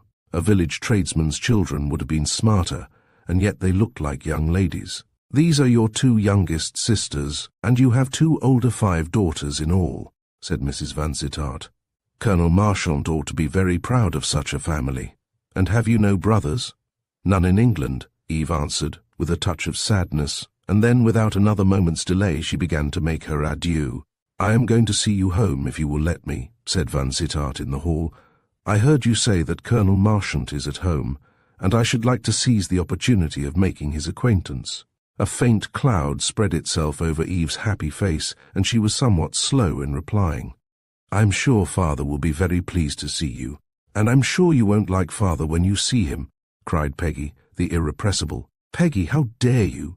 exclaimed Eve. "Well, but people don't like him," urged the resolute damsel. "He ain't civil to people, and then we have to suffer for it, for of course people think we're just as bad.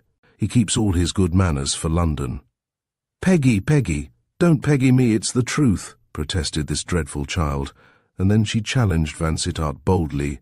"You like us, Mr. Vansittart, I know you do, but you'll never be kind to us any more after you've seen Father." This gush of childish candour was discouraging, and Vansittart's heart sank as he asked himself what manner of man this might be whom he was thinking of as a father-in-law. Other people had spoken ill of Colonel Marchant, and he had made light of their disparagement, but this denunciation from the lips of the 11-year-old daughter was far more serious.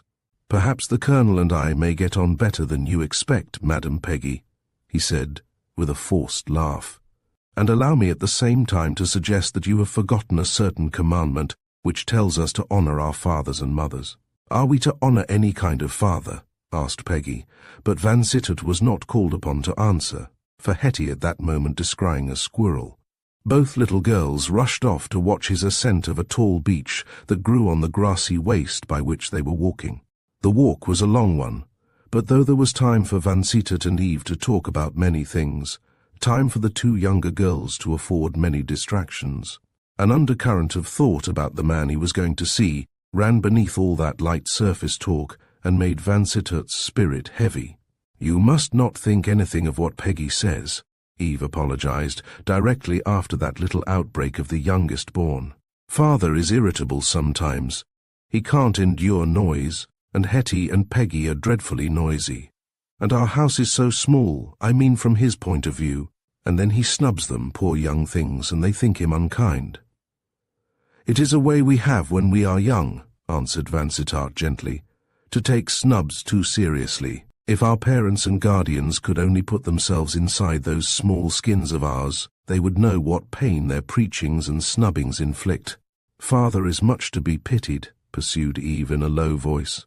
"His life has been full of disappointments." "Ah, that is a saddening experience," answered Vansittart, tenderly sympathetic. His heart thrilled at the thought that she was beginning to confide in him, to treat him as a friend. His property in Yorkshire was so disappointing. "I suppose land has gone down in value everywhere," said Eve, rather vaguely. "But in Father's case it was dreadful. He was forced to sell the estate just when land in our part of the country was a drug in the market. Vansittart had never heard of this cheapness of land in the East Riding, but he felt that if this account of things were not actual truth, Eve Marchant fully believed what she was telling him. And then his horses, they all turned out so badly. Ungrateful beasts. You can understand that the life we lead at Fernhurst is not a very happy life for such a man as my father, a sportsman, a man whose youth was spent in the best society. It is hard for him to be mewed up with a family of girls. Everything we say and do must jar upon him. Surely not everything. There must be times in which he can take delight in your society. Oh, I'm afraid not. There are so many of us, and we seem so shallow and silly to a man of the world. A man of the world? Ah, there's the difficulty, said Vansittart, slightly cynical.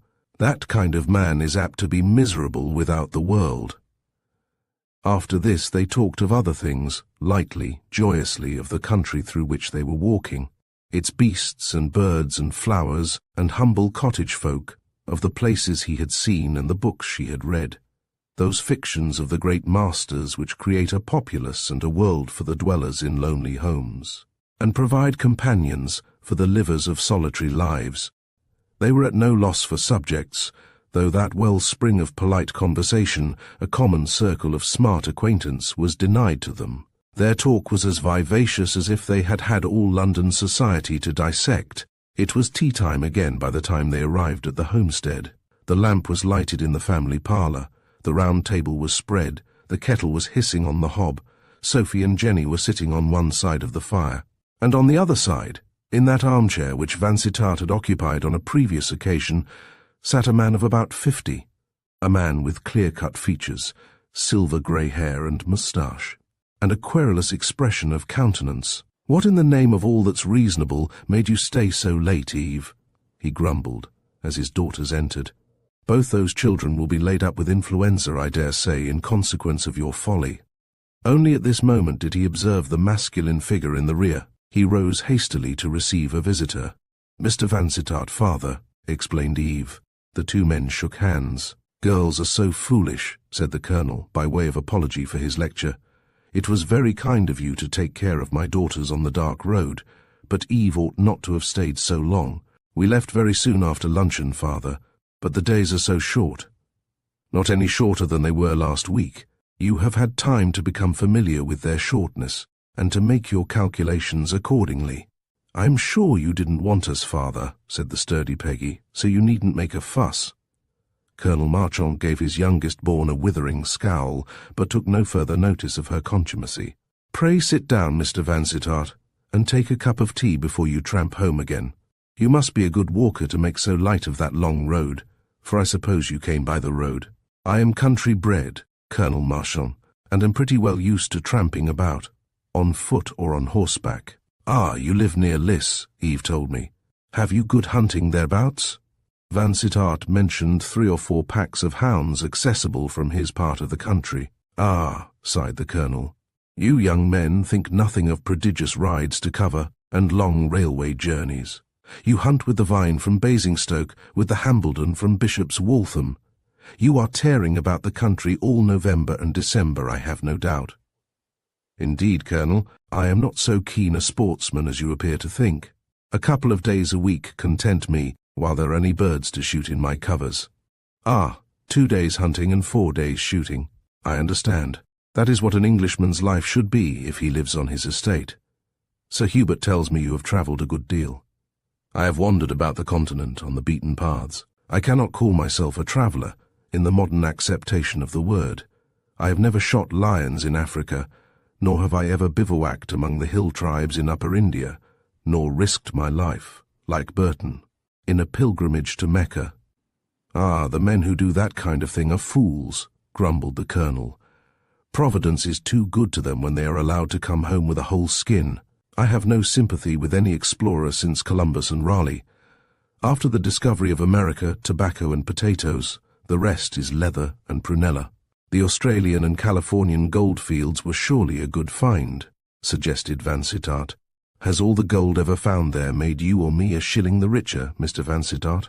It has reduced the purchasing value of a sovereign by more than a third, and for men of fixed incomes, all the world over those gold fields have been a source of calamity. When I was a lad, a family man who was hard up could take his wife and children to France or Belgium and live comfortably on the income he had been starving on in London.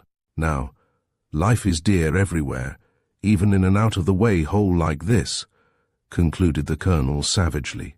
Vansittart observed him closely as he talked, and was all the better able to do so, as the colonel was not given to looking at the person he addressed. He had a way of looking at the fire or at his boots while he talked. His enemies called it a hangdog air. He had not a pleasant face. It was a face wasted by dissolute habits, a face in which the lines were premature and deep, lines that told of discontent and sullen thought. Vansittart could but agree with Hubert Hartley's estimate of Colonel Marchant. He was not a nice man. He was not a man to whom open-hearted men could take kindly. But he was Eve's father. Vansittart had been sorry for her yesterday, sorry for her because of those narrow means which cut her off from the pleasures and privileges of youth and beauty. He was sorrier for her today, now that he had seen her father. He took his tea by the family hearth, which had lost its air of rollicking happiness and bohemian liberty. The 5 girls were all seated primly at the round table, silent for the most part, while the colonel rambled on with his egotistical complaining in the tones of a man maltreated alike by his creator and by society. "Sir Hubert Hartley has a fine place at Redwold," he said, "and he got it dog cheap. He is a very lucky man." "He's an uncommonly good fellow," said Vansittart, "and he ought to be an acquisition to the neighbourhood." "Oh, the neighbours take to him kindly," retorted the colonel. "He's rich, gives good dinners and good wine. That is the kind of thing country people want. They don't ask too many questions about a man's pedigree when his cellar and his cook are good. My brother-in-law's pedigree is not one to be ashamed of, Colonel Marchant." "Of course not, my dear fellow.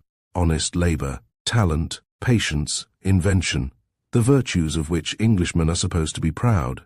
But you don't mean to tell me that the Hartleys date from the Heptarchy, or even came over with the Conqueror? There was a day, when I was a lad, unless my memory of social matters plays me false, when county people clung to the traditions of caste, and didn't bow down to the golden calf quite so readily as they do now." Vansittart could but agree with Peggy as to her father's demerits. He stole a glance at the child on the opposite side of the table, but she was too much absorbed in bread and jam to notice her father's speech, or the impression he was making. Eve had a pained look. He felt very sorry for her as he watched her restless fingers smoothing out the gloves which lay on the table before her with a movement that told of irritated nerves. He finished his cup of tea and rose to go, yet lingered weakly, intent on resolving certain jealous doubts of his, if it were possible. "I see you are a stickler for blue blood, Colonel Marchant," he said. "I conclude that is one of the reasons you like Mr. Sefton, who, as I hear in the neighbourhood, is by no means a general favourite." "Did you ever hear of a man worth anything who was a general favourite?" grumbled the colonel. "Yes, I like Sefton. Sefton is a gentleman to the marrow of his bones, the son and grandson and great-grandson of gentlemen. His ancestors were gentlemen before Magna Charta. If you want to know what good blood is, you have a fine example in Sefton, a staunch friend, a bitter enemy, standoffish to strangers, frank and free with the people he likes. He's the only man in this part of the country that I can get on with, and I am not ashamed to confess my liking for him." Vansittart watched Eve's face while her father was praising his friend. It was a very grave face, almost a pain, but there was no confusion or embarrassment in countenance or manner. She stood silent, serious, waiting for her father to say his say, and for the guest to leave, and then, without a word, she shook hands with Vansittart, who made the round of the sisters before he was solemnly escorted to the porch by Colonel Marchant. He walked home through the fine, clear night, by hedgerows powdered with snow, through a landscape which was somewhat monotonous in its black and white, past woods and hills, above which the frosty stars shone out in almost southern brilliancy. No, he did not believe that Eve Marchant cared for Wilfred Sefton. There had been no emotional changes from white to red in the fair face he studied, only a serious and somewhat anxious expression, as if the subject were painful to her. No, he had no rival to fear in Sefton, and yet, and yet there was some lurking mysteriousness in their relations, some secret understanding, or why those tears? Why that confidential conversation, and those stray sentences which seemed to mean a great deal? I sincerely regret your disappointment. It was a false scent. There must be some meaning deeper than the trivialities of everyday life in such words as these. He thought, and gloomily, of Colonel Marchant as a possible father-in-law. A most unpleasant person to contemplate in that connection, a soured, disappointed man, at war with society, and quick to sneer at men whom he disliked only because they were more fortunate than himself. That he should sneer at Hubert Hartley, a universal favourite, who from boyhood to manhood had been known to all his friends and neighbours as Bertie, a familiar style which testified to his popularity. Would Bertie take the hounds on an emergency? Would Bertie do this or that for the common weal? Bertie being always relied on for liberality and good fellowship, it was intolerable that this out-at-elbows colonel should presume to sneer at Bertie Hartley because the wealth which he dispensed so nobly had been earned in trade. That second visit to the homestead had a dispiriting effect, and again Vansittart told himself that he would take his time, that having breathed no word of love in Eve Marchant's ear, he was free to carry her image away in his heart and brood over it, and find out in the course of much sober meditation whether he really loved her well enough to sacrifice all worldly advantages, and to disappoint his mother and sister in the great act of marriage, that act upon which hangs the happiness or misery of all the afterlife.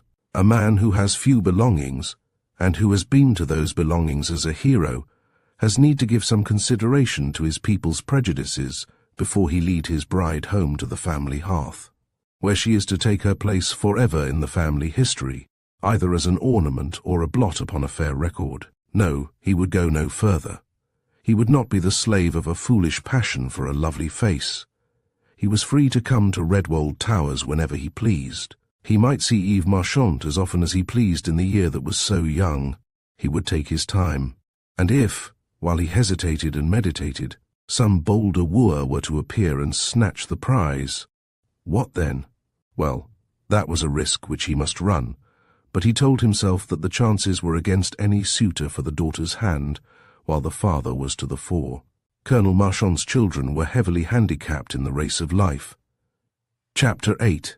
A Face in the Crowd. Vansittart spent 5 weeks at Merewood, hunting a good deal, dining with some of his neighbours once a week or so, and occasionally entertaining them at dinner or luncheon, tiring himself prodigiously with long rides to cover, or railway journeys before and after the chase, and falling asleep of an evening by the drawing-room fire, lulled by the monotonous click of his mother's knitting needles or the flutter of the turning leaves as she read. Those fireside evenings after the chase in January and February were delightful to Mrs. Vansittart.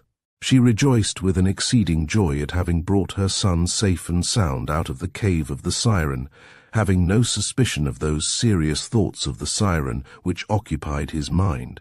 There were 6 girls in the neighbourhood, 2 of them heiresses, any one of whom would be welcome to her as a daughter-in-law, for any one of whom she would have resigned her place in that household without a murmur, almost without a regret. But she shuddered at the idea of a girl brought up in a bohemian fashion, a girl who had suffered all the disadvantages which poverty carries with it, the skimped education, the vulgarizing influence of petty household cares, a girl whose father never went to church.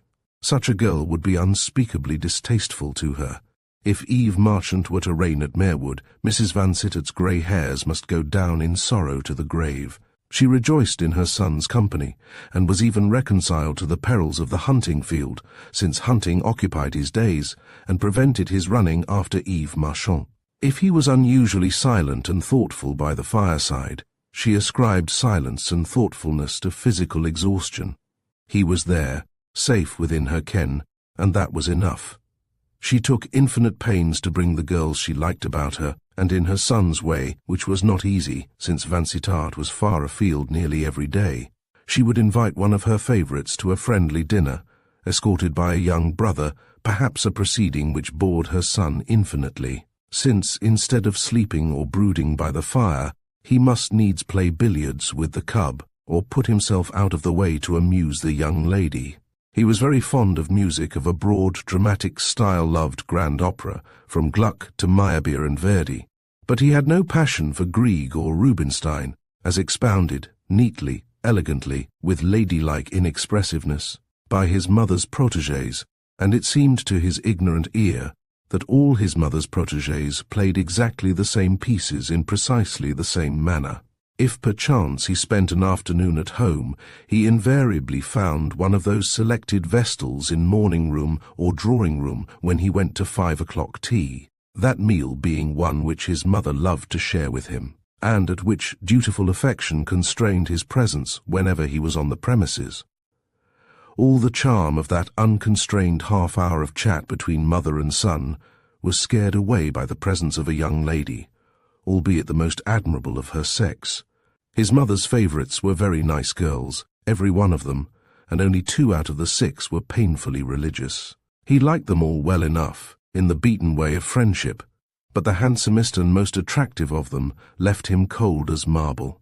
He had gone beyond the season of easily kindled fires. He had passed the age at which a man falls in love once in 6 weeks. His heart was no longer touch paper.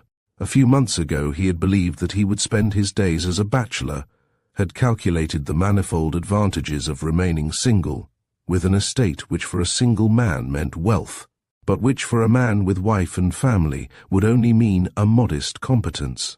He grew so weary at last of those social tea-drinkings and those eminently domestic evenings that before the hunting season was over, he suddenly announced his intention of going to London. It was an understood thing between his mother and himself that the house in Charles Street was always ready for him. The housekeeper left in charge had been his nurse and administered to his comfort with unwearying devotion. She was an excellent cook, by force of native talent rather than by training and experience, and with a housemaid under her, kept the house in exquisite order.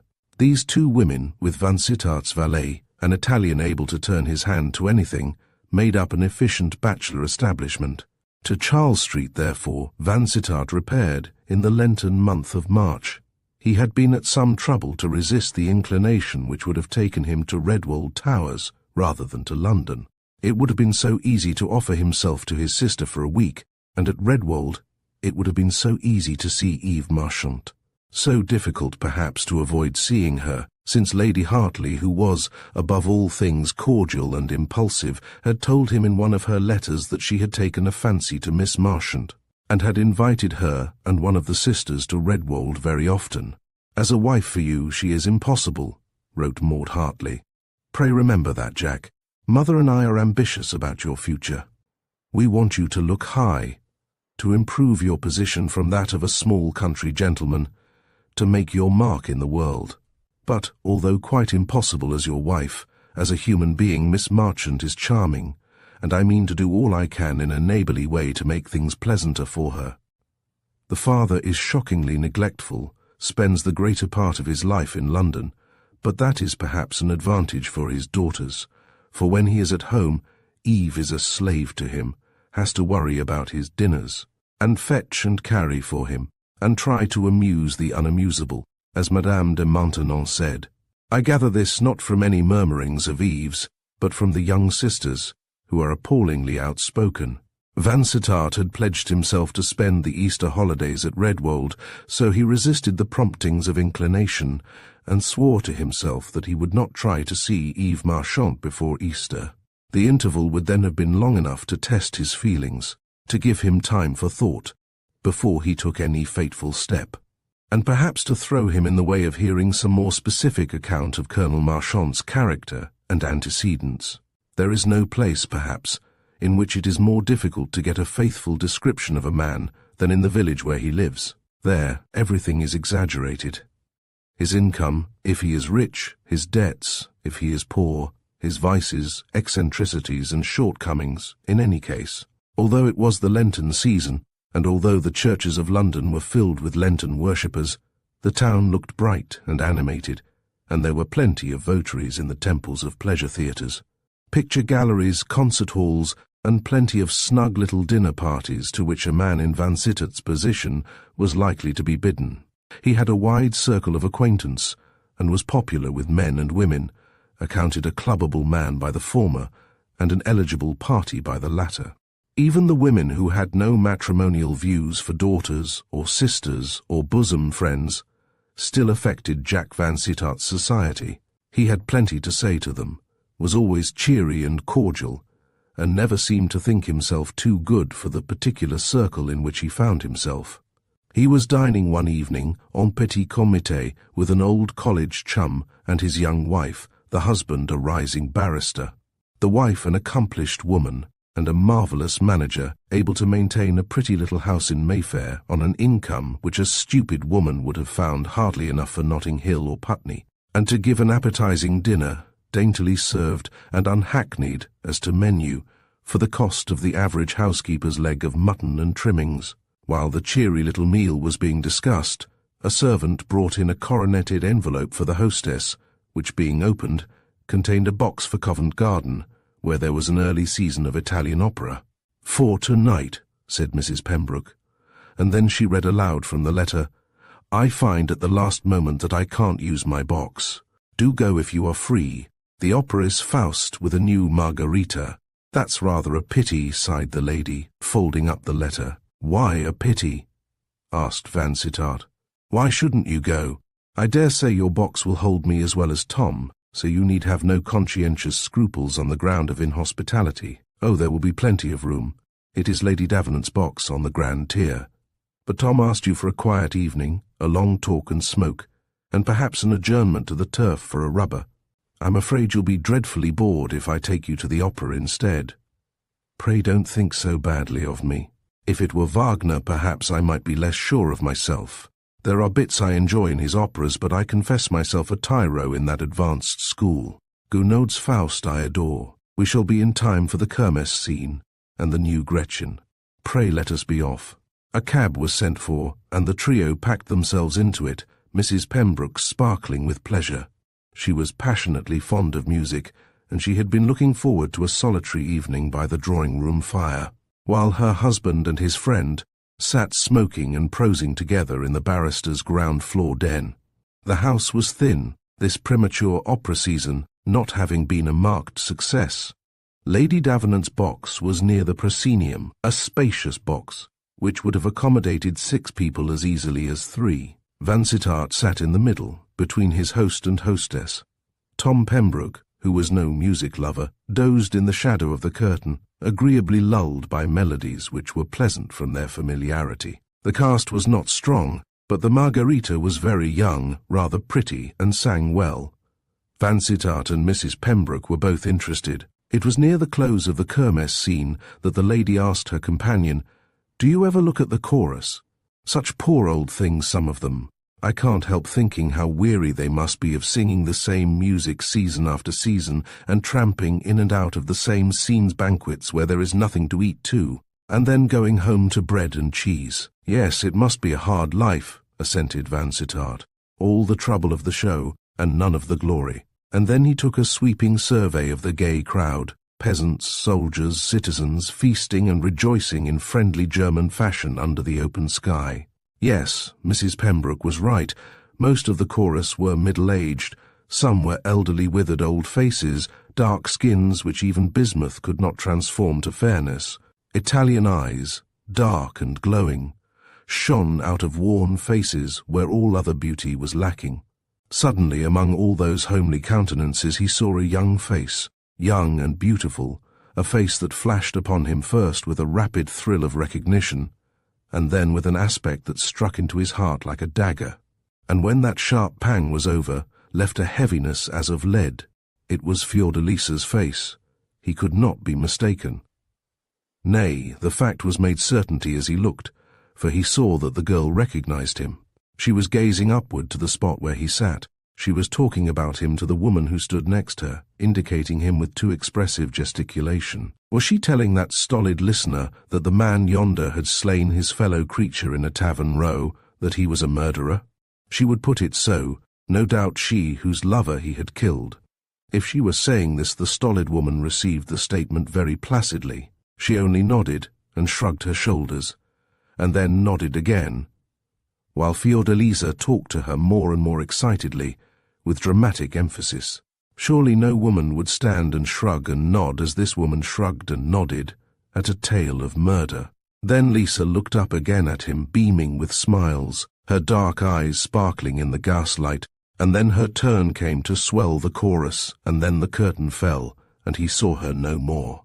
It was as much as he could do to get through the interval before that curtain rose again. Tom Pembroke wanted him to go out for a stroll in the foyer, for a drink of some kind. "I would rather stay with Mrs. Pembroke," he said, full of wild surmises, prepared for a mysterious knock at the box door, and the appearance of a policeman from over the way to take him in custody at Lisa's instigation, prepared for anything tragic that might happen to him. What might not happen when the hot-blooded southern nature was in question? What bounds would there be for the revengeful passion of such a girl as Fiordalisa, who had been robbed by his act of her lover and protector, her possible husband? She had talked of her Englishman's promise of marriage with an air of innocent security, the remembrance of which smote him sharply, recalling her light-hearted gaiety at the restaurant and at the opera, her grief as she flung herself upon her lover's corpse. And he, who had thought never to see her again, never even to know her fate, found himself face to face with her, recognized by her, having to answer to her and to society for the deed which he had done.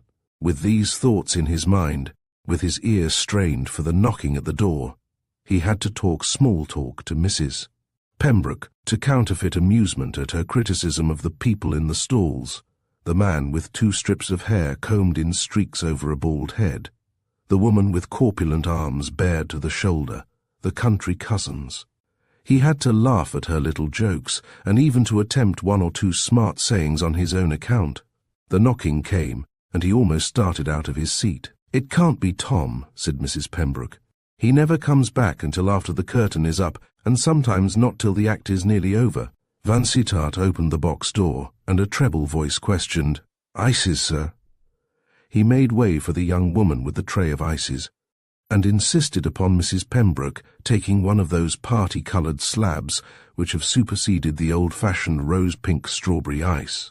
He sat down again, ashamed of his overstrained nerves, and looked at the great curtain, wondering whether in all that wide expanse there were any gimlet holes through which Fiordalisa's ardent eyes might be watching him.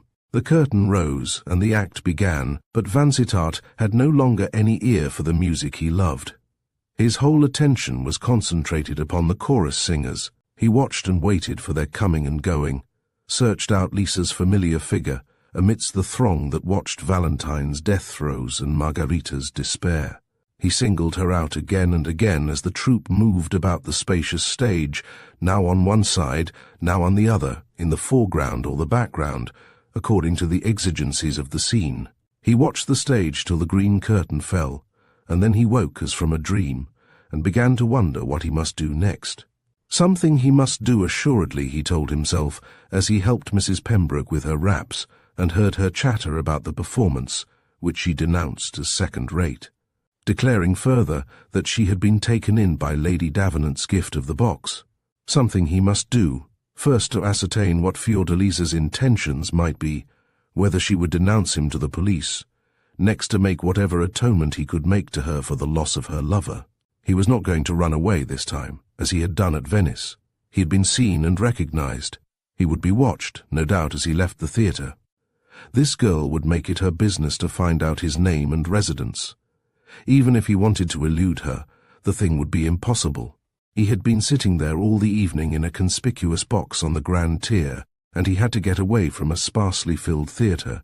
Again, there was a knock at the box door. It came while he was putting on his overcoat, and before Mrs. Pembroke had begun to move off. It was a box-keeper this time, with a letter. "For you, sir," he said, handing it to Vansittart after looking at the 2 men. "An unaddressed envelope," chirruped Mrs. Pembroke. "This savours of mystery." Vansittart put the letter into his pocket without a word. His most ardent desire at that moment was to get rid of the Pembrokes. "Can I be of any use in fetching a cab?" he said in the hall. "You can stop with my wife while I get one, if you don't mind," said Pembroke. Happily there were plenty of cabs that night, and it was only the carriage people who had to wait. Mr. Pembroke came back for his wife in 2 or 3 minutes. "I've got a 4-wheeler," he said. You'll come home with us for a smoke and a drink, won't you, Van? Not tonight, thanks. It's late, and I've some letters to write. Good night, then. I'm afraid you've been bored. On the contrary, I was never more interested in my life. Chapter 9. Though love and life and death should come and go. Vansittart tore open the blank envelope under one of the lamps at the back of the vestibule, while the crowd about the doors was gradually melting away, and the question, cab or carriage, was being asked, often with a sad want of discrimination on the part of the questioners. The letter was from Lisa. It was in English, mixed with little phrases in Italian, badly spelt and badly written, but quite plain enough for him to read.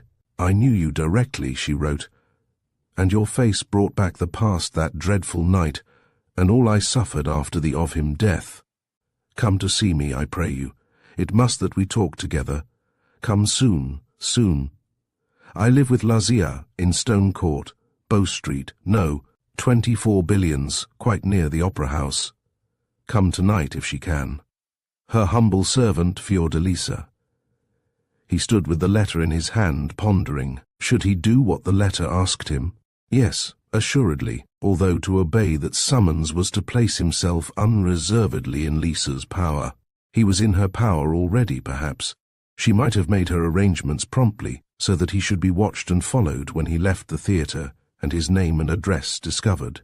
In any case, whatever risk there might be in going to Fiordalisa's lodging, he did not for a moment hesitate. In his remorseful thoughts of the man he had killed, the bitterest pang of all had been the thought of Fiordalisa and her shattered life, her dream of happiness darkened forever. Her prosperity changed to desolation and bitter want. Again and again he had told himself that the memory of his sin would sit more easily upon him could he but secure Lisa's comfort, dry her tears for the lover who was to have been her husband, shelter her from the chances of the downward road, which the feet that have once turned astray are but too ready to tread. He had found her, which was more than he had hoped, and had found her earning her bread in a legitimate manner, and living with the aunt who was in some wise a protector, although, remembering that lady's easy manner of regarding her niece's former position, there was perhaps not overmuch security in such a duenna. He walked across Bow Street, and speedily found Stone Court, which seemed a quiet haven from the roar and roll of carriages in the street outside, a highly respectable retreat, consisting for the most part of private houses, one of which wedged into an obscure corner, where a narrow alley, like the neck of a bottle, cut through into another street proved to be 24B. Lazia herself opened the door in answer to Vansittart's knock, and welcomed him with a cordiality which took his breath away. "Welcome, signor. She said you would come, but I was doubtful that you would trouble about her or me," she said in Italian, and then, in very tolerable English, "Do me the favor to walk upstairs. It is rather high il secondo piano." She knew you again in an instant. She has such eyes. They ascended the narrow staircase, lighted only by the Zia's candle. The door of the front room on the second floor was open, and Fiordalisa stood on the threshold in the light of a paraffin lamp, dressed in a shabby black gown, and with her splendid hair rolled up on the top of her head in a roughened mass. She held out both her hands to Vansittart, and welcomed him as if he had been her dearest friend. The aunt had fairly astonished him, but the niece was even more astounding. "I knew you would come," she exclaimed. "I knew you would not turn your back upon the poor girl whose life you made desolate." And then she burst into a tempest of sobs. She flung herself on to the little horsehair sofa and sobbed as if her heart would break, whereupon Lazia tumbled into an armchair and sobbed in concert. What could Vansittart do between two fountains of tears? He could only patiently abide till this passionate grief should abate, so that he might speak with the hope of being heard. "I am deeply distressed," he said at last, when these lamentations had subsided. "I have never ceased to repent the act that bereaved you both of a friend and protector. I dared not go back to Venice, lest the law should weigh heavily upon me. I had no means of communicating with you. I knew neither your names nor your address, remember. I had no means of helping you. I could do nothing to lighten the load upon my conscience. Nothing. You must have thought me an arrant coward for running away and leaving you to suffer for my sin. If you had stopped, you would have been put in prison, perhaps for ever so many years, said Lazia with a philosophical air. Fiordalisa had dried her tears and was looking at him graciously, with almost a smile in the soft Italian eyes. Your going to prison would not have brought him back to life, she said. I am glad you got away. Poor fellow. He was so fond of me and so jealous. Ah, how jealous he was. It was foolish. I had done no harm. A little pleasure at carnival time while he was away. What a pity that he should come back to Venice that night and find me at the Florian with you. We ought not to have gone to that cafe. He always went there. It was just the likeliest place for him to find us. But then I did not know he was coming back to Venice so soon. The lightness of her tone, thus easily accepting the tragic past, surprised him. So strangely did her speech contrast with her passionate sobs of a few minutes ago. That she should threaten him with no vengeance, that she should welcome him as a friend, was stranger still, and he had to remember that this lightness was characteristic of the Italian nature. He had to remember that in Rome, a noble lady and her daughter will go out to dine at a restaurant because it is so dull at home where the husband and father lies dead. Or a mother will take her daughters to the opera to revive their spirits after a brother's untimely death. It was a relief to him, naturally, to find a philosophical submission to fate where he had expected to find a thirst for his blood, a stern resolve that the law should claim from him the uttermost atonement it could exact. It was a tremendous relief to find himself sitting between aunt and niece, while they eat their frugal supper from a tin box of mortadello, a bundle of radishes, and a half-quartern loaf, listening to their account of their lives after his victim's death. He was buried next day, said Lazia. A very pretty funeral. It was a lovely day, and the gondola was full of flowers, though flowers are dear in Venice. Lisa and I, and the padrona from the house where we lived, went with him to the cemetery, where it was all so still and happy-looking in the sunlight. Lisa tried to throw herself into his grave, but we would not let her.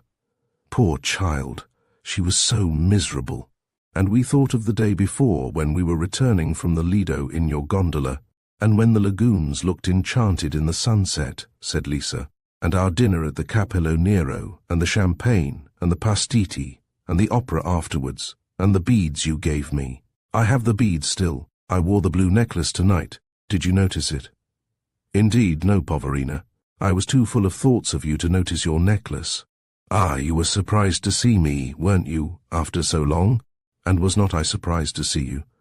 I was looking at all the faces, the pretty dresses, the jewels, like faces in a dream, for they are there every night, and they never come any nearer, or seem any more real, and then, in an instant, out of the unreality, your face flashed upon me, your face and the memory of that happy day and evening, that dreadful midnight. Are you sorry to see us again? She asked naively in conclusion. Sorry, Lisa. No. I'm glad, very glad, for now I hope I may be able to make some atonement to you and your aunt. Atonement? But how? You cannot bring him back to life. While we sit here, he is lying in San Michele, where the gondolas with the black flags are his only visitors, where nothing but sorrow and death ever enters. You cannot bring him back to life. Alas, no, Fiordalisa, but I may do much to make your life easier. I can make sure that you and your aunt shall know no more poverty and deprivation. Ah, sighed Lazia, we knew both after that good Signor Smits was carried to San Michele. He had never been rich, mark you, but while he lived, there was always enough for the coffee and macaroni, and for a stufato on Sundays, and a flask of Chianti that lasted all the week. We did not waste his money, and he used to praise his little Lisa as the cleverest manager and best wife a man ever had. And she would have been his wife, mark you, had he lived. Oh, he had promised her again and again, and he meant to keep his word. She would have been an English gentleman's wife, all in good time. All in good time, echoed Lisa, and my son would not have been fatherless. Your son, exclaimed Vansittart. Ah, you do not know, said Lazia. Her baby was born half a year after his father's death. It was the late autumn when the bambino came.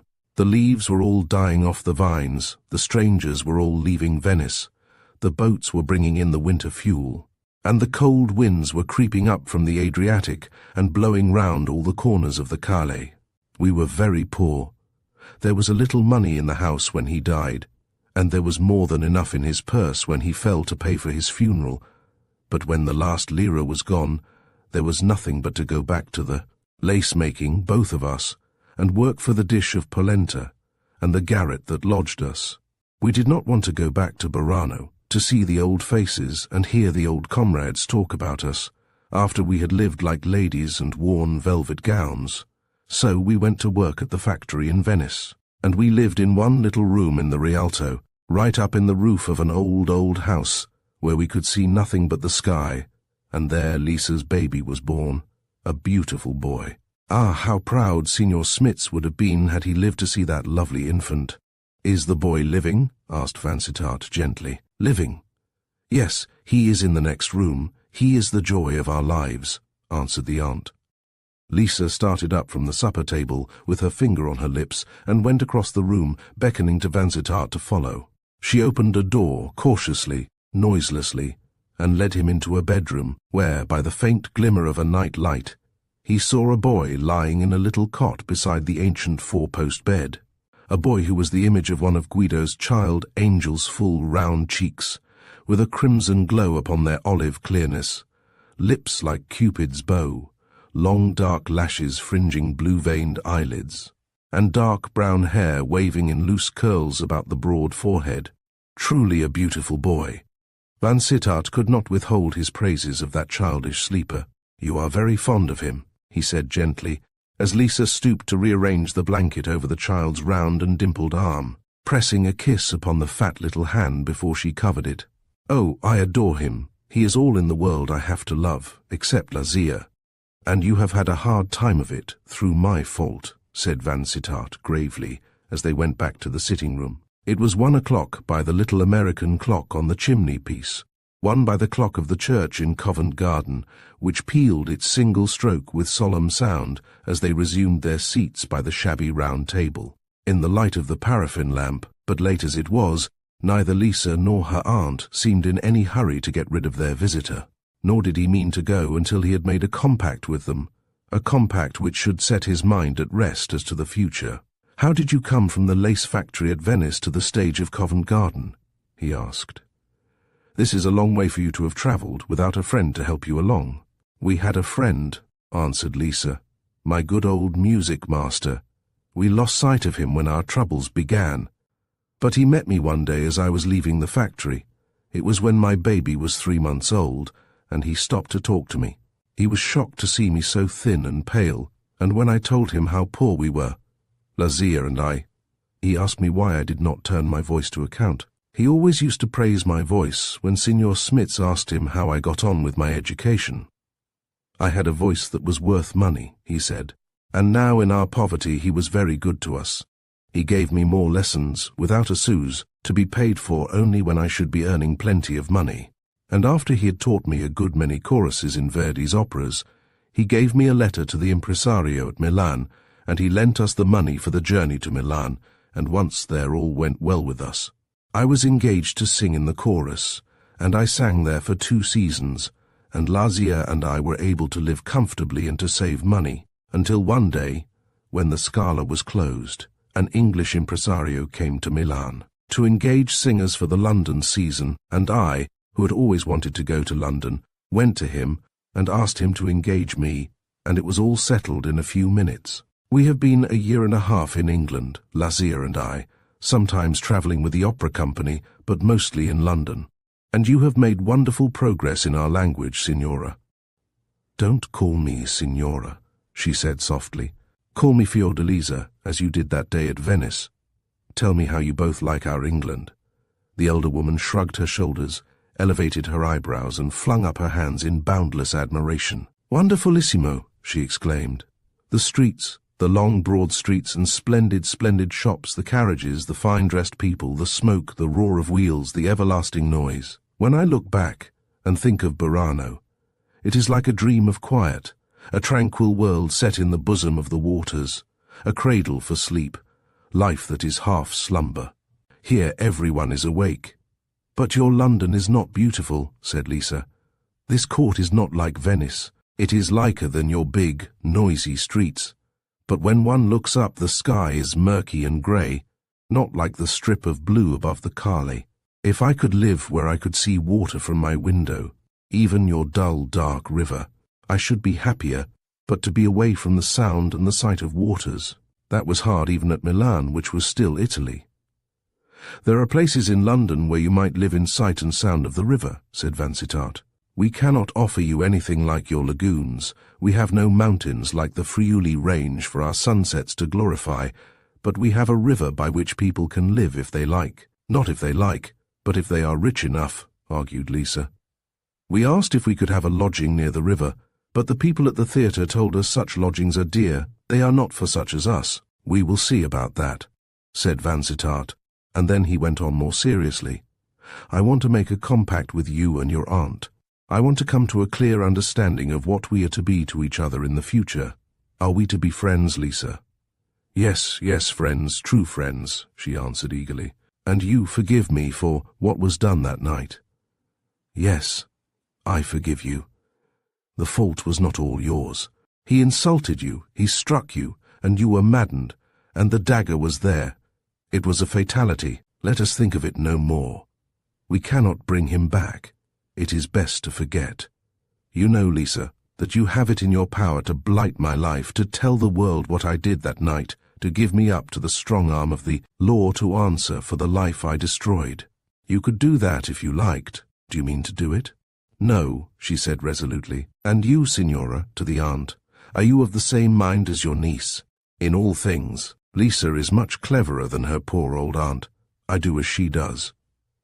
But some day, Fiordalisa, you might change your mind, urged Vansittart. Women are capricious.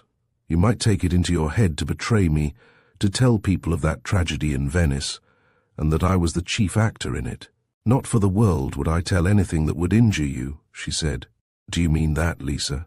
1,000 times yes. Promise then, thus with your hand in mine, taking her hand as he spoke, promise by the Mother of God and by his saints that, come what may, you will never tell how I stabbed an unarmed man in the Café Florian. Promise that as I am frank and true with you, so you will deal frankly and fairly by me, and will do no act, and will say no word to my injury. I promise, she said, by the Mother of God and by his saints. I promise to be loyal and true to you all the days of my life. And you, Signora, to the aunt, what she promises I promise. Why then, thank God for the chance that brought us three together again, said Vansittart earnestly. For now, I can make my atonement to you both with an easy mind. There is nothing I will not do, Lisa, to prove that my remorse is a reality and not a pretense. You would like to live by the river, child. Well, it shall be my business to find you a home from which you shall look upon running water and hear the splash of the tide. Your voice is your fortune. Well, it shall be my business to find you a master who can train you for something better than singing in a chorus. As you are loyal to me, Lisa, so, by the heaven above us, will I be loyal to you. All that a brother could do for a sister will I do for you, and deem it nothing more than my duty when it is done. Ah, what a noble gentleman, cried Lazia, wiping her tearful eyes. And how gracious of the Blessed Mary to give us so generous a friend. Little did I expect such fortune when I rose from my bed this morning. And now, ladies, I must bid you good night, said Vansittart. I hope to call on you tomorrow afternoon with some news of your future home. You will not mind living 2 or 3 miles from your theatre. There are trams and omnibuses, and a railway to carry you backwards and forwards, he added. We should not mind, even if we had to walk to and fro. We are good walkers, answered Lisa. We lived a long way from La Scala, ever so far off on the other side of Milan. Tomorrow, then. Arrivederci. 2 o'clock struck while he was walking to Charles Street, happier than he had felt for a long time. It seemed to him that his burden was lightened almost to a feather weight, now that he knew the fate of these women. They were not destitute, as he had often pictured them. They had suffered a little poverty, but no more than was the common lot of the class from which they had sprung, and it was in his power to make ample reparation to them. He would do more for Lisa than that dead man would ever have done. He would put her in the way of an honourable career.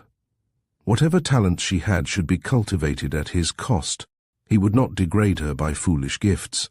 but he would spend money freely to further her interests, and he would keep her feet from straying any further upon that broad road she had entered so recklessly. He could but wonder at the lightness with which she accepted her lover's fate, and forewent every idea of retribution. Not so, he told himself, would an Englishwoman bow to the stroke of destiny, if her best beloved were slain. And then he wondered whether, in all this world, near or far, there was anyone, besides Fiordalisa, who had loved John Smith, and who was now mourning for him. Chapter 10. As things that are not shall these things be. Before 2 o'clock next day, Vansittart had been up and down more stairs than he ever remembered to have mounted and descended in a single day. He had inspected flats in the neighbourhood of the Strand, and flats at Millbank, and flats at Chelsea. And finally, after much driving to and fro in a hansom, and interviews with several house agents, he had discovered a third floor in a newly erected house near Cheyne Walk, which seemed to him the ideal home for Fiordalisa and her aunt.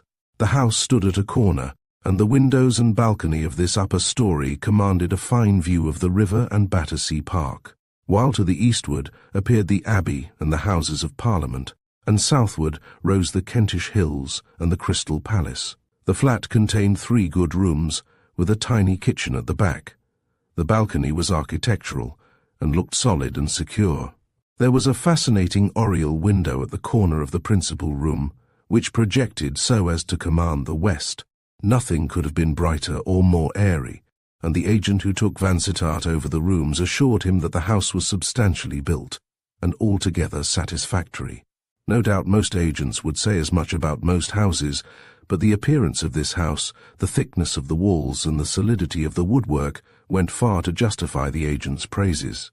The rent was £85 a year all told, and this was a rent which came well within the amount that Vansittart was prepared to pay. He was thoroughly in earnest in his desire to be of substantial service to Lisa and her aunt. He was not a rich man, but he told himself that he could spare 200 a year for the solace of his conscience, and he was prepared to impoverish himself to that amount for the rest of his life. Yes, even in that dim future, when he should have sons at the university and daughters to marry, and when hundreds would be of much more consequence to him than they were now. 200 a year would he forfeit for his sin, and he contemplated the sacrifice with so much the more satisfaction because of his cordial liking for the impulsive peasant girl whose fate had become interwoven with his own. He found aunt and niece at home, and expectant of his arrival. He had exchanged his hansom for a brougham from a livery stable which would accommodate 3 people. "I am going to take you to see the home I have chosen for you, Lisa," he said.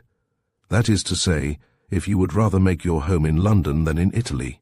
"Yes, yes, ever so much rather," she answered eagerly. "London is a grand city. You live in London, don't you?" "Not always. I am seldom here more than a month or 2 at a time. I am not a lover of cities." She looked disappointed at this reply. "You will come and see us sometimes when you are in London?" she asked. "Certainly.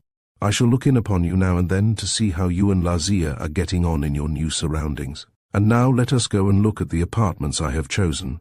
Perhaps you will not like my choice." Lazia protested that this was out of the question. His choice must be perfection. It was not possible for so noble a gentleman to err in taste or judgment. Fiordalisa was dressed for going out.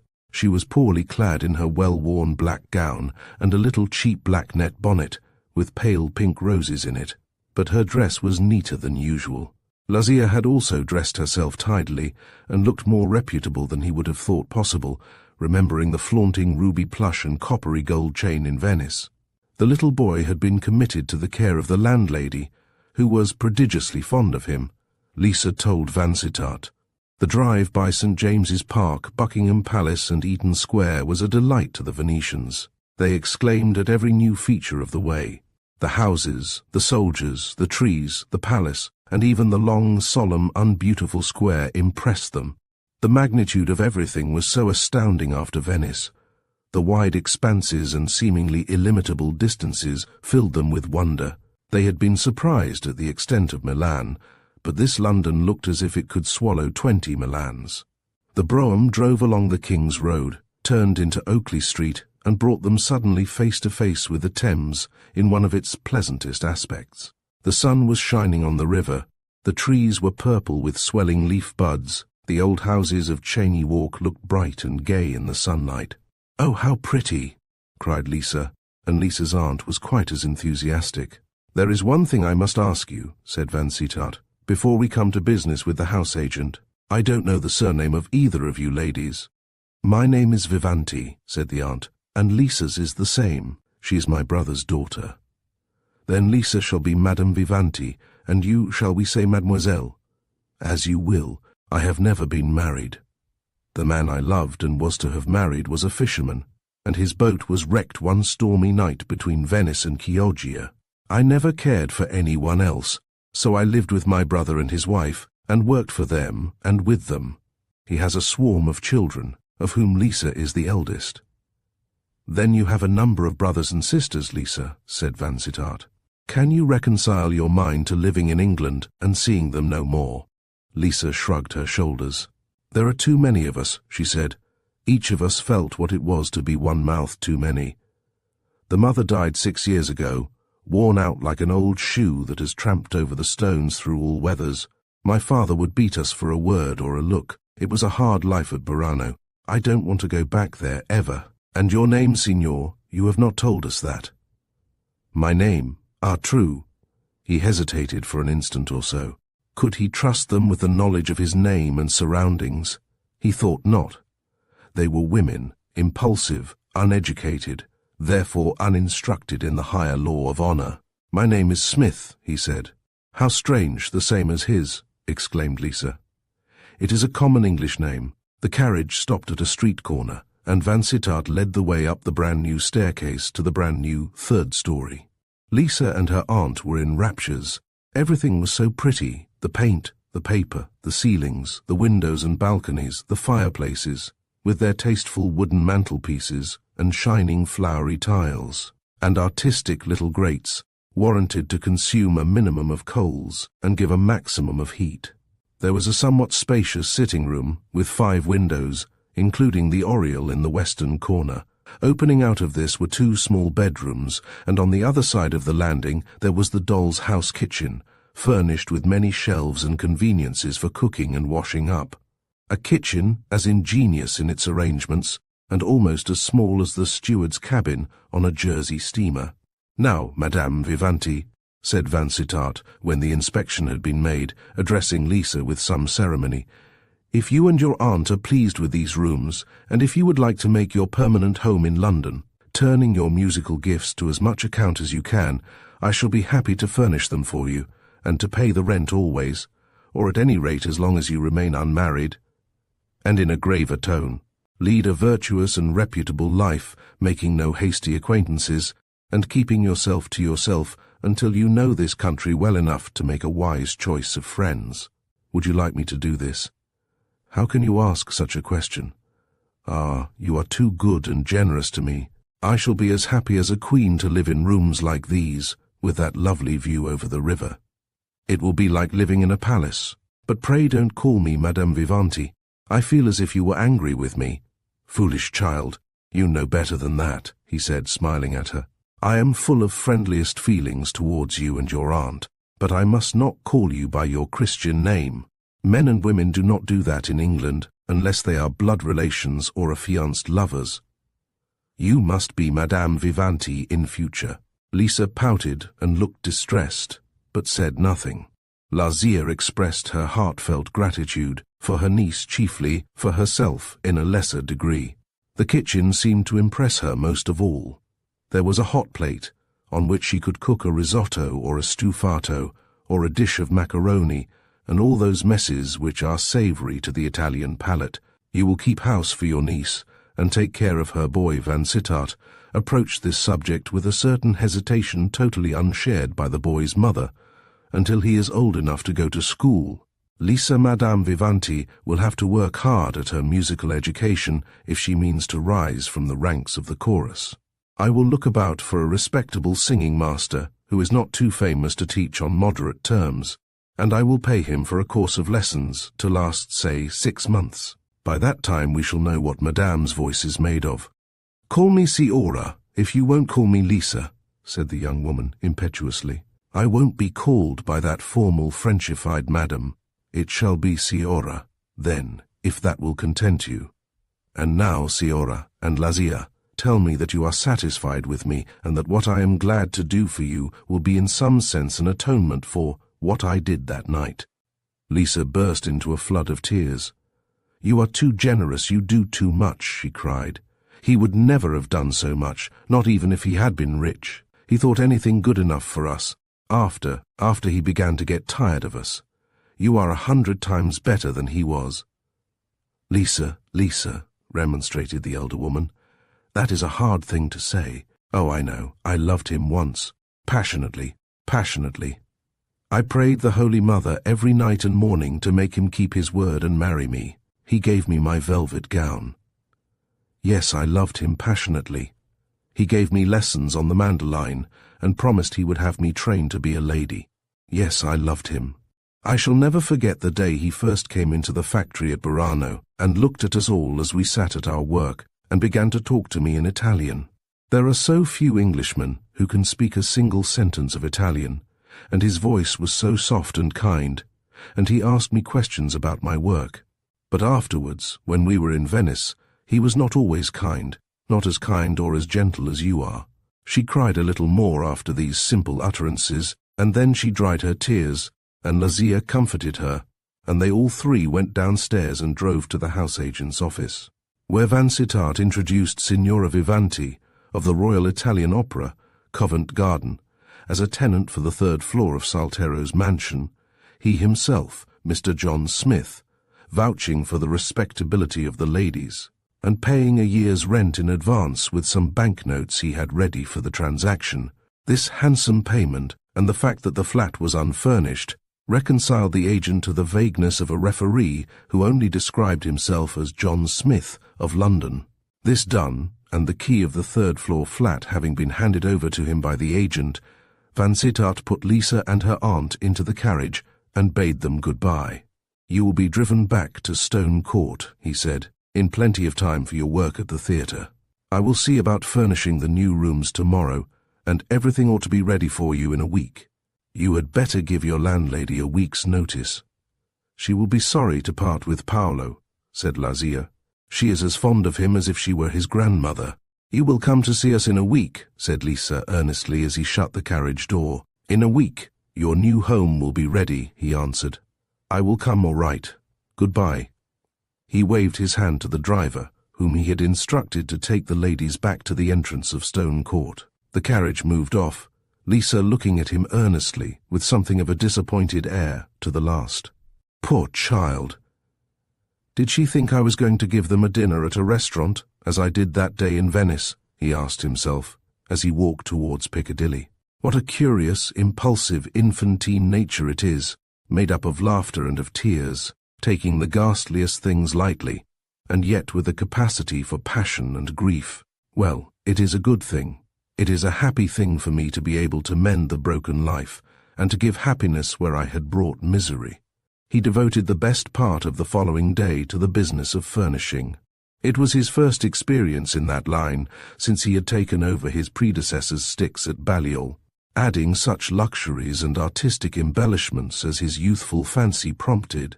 He had been interested then with the undergraduate's pleasure in his emancipation from the Etonian's dependence. He was interested now. He felt as if he had been furnishing a doll's house for the occupation of a talking doll.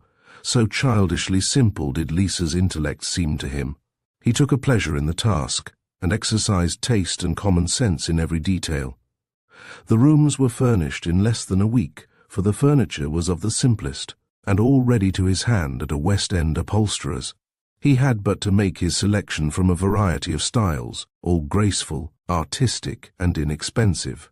At the end of the week, he sent the livery brougham to carry aunt and niece and boy to their new home. He sent Fiordalisa a little note by the coachman. Your house is ready. I shall call at 4 o'clock tomorrow afternoon to take a cup of tea in your drawing-room and to hear if you approve of my furnishing. He received one of Lisa's ill-written letters by the next morning's post. The rooms are lovely. Everything is as pretty as a picture or a dream.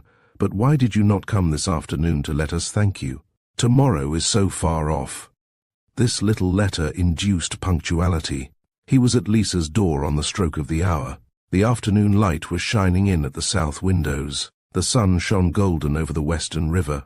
There were daffodils in a glass vase on the little whitewood table in the oriel, and the new cups and saucers that he had chosen were set out upon a bamboo table with many shelves. Aunt and niece were neatly dressed in their black merino gowns, and the little boy was playing with a set of bricks in a corner of the room, silently happy. Aunt and niece poured out their gratitude in a gush of Italian and English, curiously intermixed. Never was anything so pretty as this house of theirs, never so noble a benefactor as Vansittart. He could but feel happy in seeing their happiness. He had never been so near forgetting that scene of blood in the Venetian cafe. He stayed for an hour or so, sipped half a cup of straw-coloured tea, which Lisa fondly believed was made in the English manner, and then departed, promising to call again when he had found a singing master. "I shall be very particular in my choice, Signora," he said gaily. "First and foremost, the maestro must be old and ugly, lest you should fall in love with him. Next, he must be a genius, for he is to teach you in a year what most people take 3 years to learn. And he must be a neglected genius, because we want to get him cheap." "I wish the good little man who taught me the mandolin were in London," said Lisa. Vansittart could not echo that wish, since the good little man must needs know the story of that midnight in the cafe, and he wanted no such Venetian in London. "We shall find someone better than your professor," he answered. "And that reminds me, I have never heard you play on your mandolin. Would you like?" asked Lisa, sparkling with almost as happy a smile as he remembered when she sat at the little table in the crowded black hat, before the beginning of trouble. The mandolin was hanging against the wall, decked with a bunch of ribbons, red, white, and green. She took it down and seated herself by the window in the sunlight and began to tinkle out "Batty, Batty" in thin, wiry tones, while the boy left his bricks on the floor and came and stood at her knee, open-mouthed, open-eyed, intently listening. "Sing, Lisa, sing," said Lazia. Lisa laughed, blushed, looked shyly at Vansittart, as if she feared his critical powers, and then began that tenderest melody in a fresh young voice, whose every note was round and ripe and full of power. Nor was the singer lacking in expression. The tender legato passages were given with a pleading pathos that touched the listener almost to tears. "Brava, signora mia," he cried at the end of the song. "Your voice is worlds too good to be drowned in a middle-aged chorus. To my ear you sing Batty, Batty, as well as the most famous Zerlina I ever heard. 2 years hence, or sooner perhaps, we shall have the new Venetian prima donna, Signora Vivanti, taking the town by storm. But we must make haste and find our maestro, able to coach you in all the great operas." He had to explain that word coach to Lisa, whose knowledge of English had made rapid progress during her residence in the country, and who had a quick apprehension of every new word or phrase.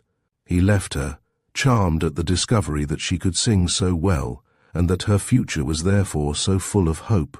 He was pleased with her gentleness, her simplicity, her frank acceptance of his friendly services, pleased most of all by the thought that by his protection of these 2 lonely women, he was in some measure atoning for his crime. Yet there were points upon which his conscience remained unsatisfied, questions that he wanted to ask, and to this end he dropped in upon the little family on the 3rd floor 3 or 4 times before the Easter holidays. He was not long in finding the ideal singing master. An application to one of the chief music publishers and concert givers brought him in relation with a Milanese musician who played the cello at the Apollo, the new opera house on the Embankment, the very man Vansittart wanted, ugly enough to satisfy the most jealous husband, elderly but not old enough to fall asleep in the middle of a lesson, a man of character and talent but not one of fortune's favourites, and therefore willing to give lessons on moderate terms. This gentleman's opinion of Signora Vivanti's voice was most encouraging, and his manner of expressing that opinion seemed so modest and conscientious that Vansittart was fain to believe him. "La Signora is absolutely ignorant of music," said the professor, "but if she is industrious and persevering, she has a fortune in her throat." Lisa took very kindly to the professor, and showed no lack of industry. She was an obedient pupil, and worked very patiently at her piano, which was a much harder ordeal for the untrained fingers than the solfeggi were for the bird-like voice. All her hours unclaimed by the theatre were free for study, since Lazia bore the whole burden of household cares, the marketing and cooking, and the looking after the little boy. One afternoon, shortly before Easter, Vansittart, calling after a week's interval, was admitted by Lisa instead of by her aunt, who usually opened the door. Lazia had gone into London in quest of certain Italian comestibles, only procurable in the foreign settlements of Soho, and Fiordalisa was alone with her boy. It was an opportunity that Vansittart had been hoping for, the chance of questioning her about the dead man, whose manes, though in some wise propitiated as he thought, had a trick of haunting him now and again. "Lisa," he began gently, forgetting that he had forbidden himself that familiar address. "There is something that I want to talk about. If I were sure it would not grieve you too much, I want you to tell me more about the man you loved, the man I killed. I know what sorrow his death brought upon you, but tell me, was there no one else to grieve for him? Had he no kindred in England, father, mother, brothers, sisters?" "I think not," she answered gravely. "He never spoke of anyone in England, never at least as if he cared for anyone. His mother was dead. I know as much as that. For the rest, he told me hardly anything about himself, except that he had been away from England for a good many years, and that he was not fond of England or English people. He was called John Smith. Do you think that was his real name? I don't know. I never heard of any other. And in all the time you were associated with him, did he write no letters to English friends, nor receive letters from England?" "None that I ever saw." "And after his lamentable death, were there no inquiries made about him? Did no one come to Venice in search of a missing friend or relative?" "No one. Except Lazia and me, there was no one who cared, no one who was any the worse for his death. He had only us in all the world, I think. But when he came first to Burano, he came with people friends, you told me. He came with a party of Americans who were staying at the Hotel de Rome. They were nothing to him. They had left Venice when he came to Burano the second time. Do you know where he had been living before he came to Venice? Living nowhere, wandering about the earth, he told me, like Satan. That is what he said of himself. He had been in Africa, in America. He called himself a rolling stone. He told me that it was only for my sake he was content to live 6 months in the same place. Had he no friends in Venice? None, except the people with whom he used to play cards at the cafes of an evening. Sometimes he would bring 2 or 3 strangers to our salon, and they would sit playing cards half the night, while Lazia and I used to fall asleep in a corner, and wake to find the morning light creeping in through the shutters. Sometimes he won a heap of gold in a single night, and then he was so kind, and he would give us presents, Lazia and me, and we had champagne for dinner next day. Sometimes, but not often, he had bad luck for a whole night, and that used to make him angry. Did he never tell you where he was born and reared, or what kind of life he led before he took to wandering over the face of the earth? Never. He did not like to talk about England or his early life. Never. There was no more to be heard. There was infinite relief to Vansittart's mind in this blank history. The life he had taken was an isolated life, a bubble on the stream of time that burst and vanished. He had broken no mother's heart, he had desolated no home, he had made no gap in a family circle. The man had been a worthless nomad, and his death had brought sorrow upon no one but this peasant and her kinswoman. Their wounds were healed, their lives were made happy, and so there was an end of his crime and its consequences. Fate had been very good to him. He walked back to Charles Street with his burden so far lightened that he thought he might come eventually to forget that he had ever taken a fellow creature's life, that he had ever carried about with him any guilty secret. Easter was close at hand, and he was to spend Easter at Redwold Towers, within walking distance of Eve Marchant's cottage. Easter was to decide his fate, perhaps. Chapter 11. One thread in life worth spinning. Vansittart's heart was lighter than it had been for a long time, the day he left Charles Street for Waterloo on his way to Haslemere. He longed to see Eve Marchant, with all a lover's longing, and he told himself that he had tested his own heart severely enough by an absence of 3 months. and that he had now only to discover whether the lady's heart was in any way responsive to his own.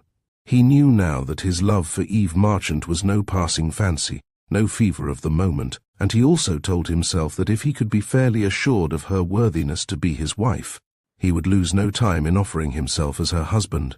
Of her father's character, whatever it might be, of her present surroundings, however sordid and shabby, he would take no heed. He would ask only if she were pure and true and frank, and honest enough for an honest man's wife. Convinced on that point, he would ask no more. An honest man's wife. Was he an honest man? Was he going to give her truth in exchange for truth? Was there nothing that he must needs hold back, no secret in his past life that he must keep till his life's end? Yes, there was one secret. He was not going to tell her of his Venetian adventure. It would grieve her woman's heart too much to know that the man she loved had to bear the burden of another man's blood. Nay, more.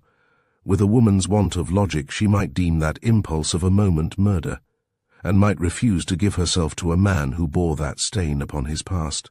He meant to keep his secret. He could trust Lisa not to betray him. She and her kinswoman had pledged themselves to silence, and over and above the obligation of that promise, he had bound them both to him by his services, had made their lives in some wise dependent on his own welfare. No, he had no fear of treachery from them, nor had he any fear of what the chances of time and change might bring upon him from any other belongings of the dead man, so evidently had his been one of those isolated existences which drop out of life unlamented and unremembered. He was safe on all sides, and the one lie in his life, the lie which he began when he told his mother that he had not been to Venice, must be maintained steadily, whatever conscience might urge against it. Easter came late this year, and April, the sunny, the showery, the capricious, was flinging her restless lights and shadows over the meadows and copses as he drove from the station. He had to pass Fernhurst on his way to Redwall Towers, and it was yet early in the afternoon as he drove past the quaint little cottage post office, in the dip of the hill, the tiny graveyard on the higher ground, the church and parsonage. It was early enough for afternoon tea, and he had no need to hurry to Redwold. His sister had sent a groom with a dog-cart instead of coming to meet him in her capacious landau, a lack of attention for which he was grateful, since it left him his own master. He would have been less than human if he had not stopped at the homestead, and being in his present frame of mind very human, he pulled up the eager homeward-going horse at the little wooden gate, and flung the reins to the groom. "I am going to make a call here. Wait 5 minutes, and if I am not out by that time, take the horse to the inn and put him up for an hour." "Yes, sir." How lightly his feet mounted the steep garden path between the trim box borders. There were plenty of flowers in the garden now, sweet-smelling hyacinths, vivid scarlet tulips with wide-open chalices, half full of rain, a snowy mesphilus flinging about its frail white blooms in the soft west wind, a crimson rhododendron making a blaze of colour. The long, low cottage, with its massive porch, was covered with flowering creepers, yellow jasmine, pale pink japonica, scented white honeysuckle. The cottage looked like a bower, and seemed to smile at him as he went up the path. He had a childish fancy that he would rather live in that cottage with Eve for his wife than at Merewood, which was one of the prettiest and most convenient houses of moderate size in all Hampshire. What dwelling could ever be so dear as this quaint old cottage, bent under the burden of its disproportionate thatch, with lattice windows peeping out at odd levels, and with dormers like gigantic eyes under penthouse lids? She was at home, everybody was at home, even that undomestic bird, the Colonel. They were all at tea in their one spacious parlour windows open, and all the perfume of flowers and growing hedgerows and budding trees blowing into the room. Colonel Marchant welcomed him with marked cordiality. The girls were evidently pleased at his coming. "How good of you to call on us on your way from the station," said Sophie. "Lady Hartley told us you were to be met by the afternoon train." Lo, a miracle! The 5 Miss Marchants were all dressed alike severely, in darkest blue serge, the red Garibaldis, the yellow and brown stripes, the scarlet, the magenta, the Reckitt's blue, which had made their sitting-room a battlefield of crude colours, had all vanished. In darkest serge, with neat white linen collars, the Miss Marchants stood before him, a family to whose attire the severest taste could not object. Eve was the most silent of the sisters, but she had blushed vividly at his advent, and she was blushing still. She blushed at every word he addressed to her, and seemed to find a painful difficulty in handling the teapot and cups and saucers when she resumed her post at the tea-tray. Vansittart asked them for the news of the neighbourhood. How had they managed to amuse themselves after the frost, when there was no more skating? "We were awfully sorry," said Sophie, "but the hunting men were awfully glad." "And had you any more balls?" "No public ball, but there were a good many dances," with half a sigh. "Lady Hartley gave one just before Lent, the only one to which we were invited, and I am happy to say it was out and away the best." "Lady Hartley has been more than kind to us," said Eve, finding speech at last. "She is the most charming woman I ever met. You must be very proud of such a sister." "I am proud to know that you like her," answered Vansittart in a low voice. He was sitting at her elbow, helping her by handing the cups and saucers, and very conscious that her hand trembled when it touched his. "My daughter is right," said the Colonel with a majestic air. "Lady Hartley is the one lady in this neighbourhood, the one womanly woman. She saw my girls ignored, and she has made it her business to convince her neighbours that they are a little too good for such treatment. Other people have been prompt to follow her lead. Oh, but it's not for that we care. It is Lady Hartley's friendship we value, not her influence on other people," protested Eve eagerly. "We are going to Redwold tomorrow afternoon," said Jenny, "but I don't suppose we shall see you, Mr. Vansittart. You will be shooting or fishing or something." "Shooting there is none, Miss Vansittart. The pheasants are a free and unfettered company in the copses among the primroses and dog-violets. Man is no longer their enemy, and I never felt the angler's passion since I fished for sticklebacks in the shrubbery at home." The Colonel chimed in at this point, as if thinking the conversation too childish. He began to discuss the political situation, the chances of a by-election which was to come on directly after Easter. He expressed himself with the ferocity of an old-fashioned Tory. He would give no quarter to the enemy. He had just returned from Paris, he told Vansittart, and had seen what it was to live under a mobocracy. They have been obliged to shut up one of their theatres, cut short the run of the finest play that has been produced in the last decade, simply because their sans-culottes object to any disparagement of Robespierre. There are a dozen incipient Robespierres in Paris at this day, I believe, only waiting for opportunity to burst into full bloom. He had been to Paris then, thought Vansittart. He could afford to take his pleasure in that holiday capital, while his daughters were on short commons at Fernhurst. "Was Paris very full?" asked Vansittart. "I hardly know. I met a good many people I know. One meets more Englishmen than Parisians on the boulevards at this season. April is the Englishman's month. Your neighbour, Mr. Sefton, was at the Continental in point of fact. He and I went to Paris together." This explained matters to Vansittart. No doubt Sefton paid the bills for both travellers. "Mr. Sefton is not a neighbour of mine, but of my sister's," he said. "My father and his father were good friends before I was born, but I know nothing of this gentleman." "A mutual loss," replied the Colonel. "Sefton is a very fine fellow, as I told you the last time you were here. You can hardly fail to get on with him when you do make his acquaintance." "I saw him at the hunt ball, and I must confess that I was not favourably impressed by his manner." "Sefton's manner is the worst part of him," conceded Colonel Marchant. "He has been spoilt by Dame Fortune, and is inclined to be arrogant.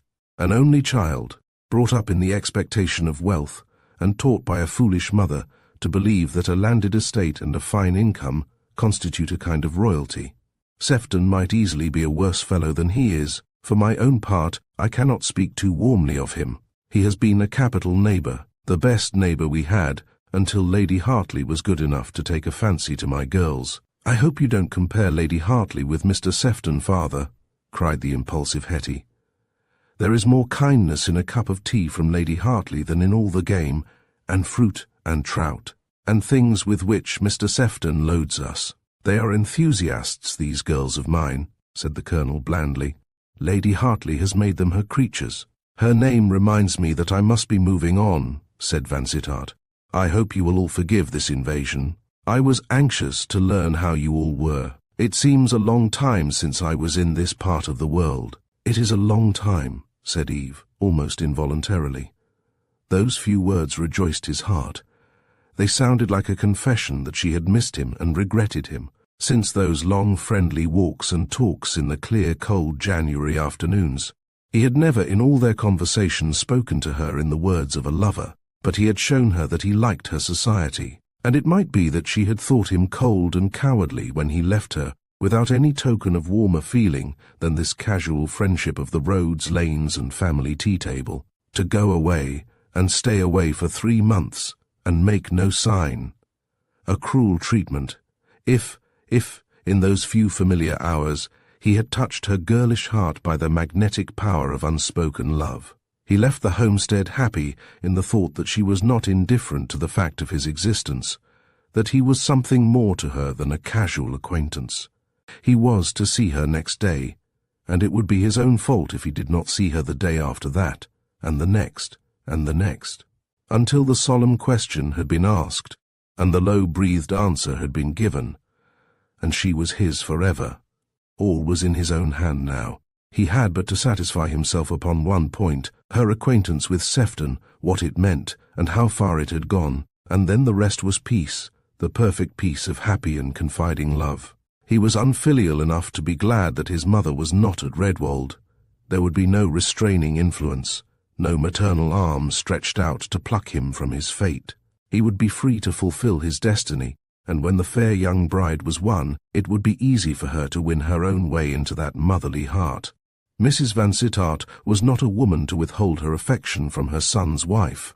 Lady Hartley appeared in the portico as the cart drove up to the door. "What a fright you have given me," she said. "Did anything happen to the train?" "Nothing but what usually happens to trains, but you are an hour late." "I called on Colonel Marchant. It never occurred to me that you could be uneasy on my account, or I should not have stopped on the way. I am very sorry, my dear Maud," he concluded, as he kissed her in the hall. "You are not cured of your infatuation, Jack, not cured, or likely to be cured in your way. I have heard nothing but your praises, Maud. You seem to have been a fairy godmother to those motherless girls. Have I not? How did you like their appearance? Did you see any improvement?" "A monstrous improvement. They were all neatly dressed and in one colour." "That was my doing, Jack." "Really?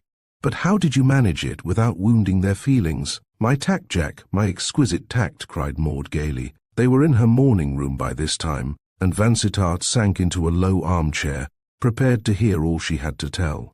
Maud had generally a great deal to say to her brother after an interval of severance. "I'll tell you all about it," she began. "It grieved me to see those poor girls in their coats of many colours, or rather in their assemblage of colours among the 5 sisters, so I felt I must do something. I was always looking at them, and thinking how much better I could dress them than they dressed themselves, and quite as economically, mark you. So one day I said casually that I thought sisters, youthful sisters, looked to particular advantage when they were all dressed exactly alike, whereupon Eve, who is candour itself. Vansittart's heart thrilled at this praise, declared herself entirely of my opinion, but she explained that she and her sisters had very little money to dress upon, and they were all great bargain hunters, and could get most wonderful bargains at the great drapery sales, if they were not particular in their choice of colours. "And that is how we always look like a ragged regiment," said Eve, "but we certainly get good value for our poor little scraps of money."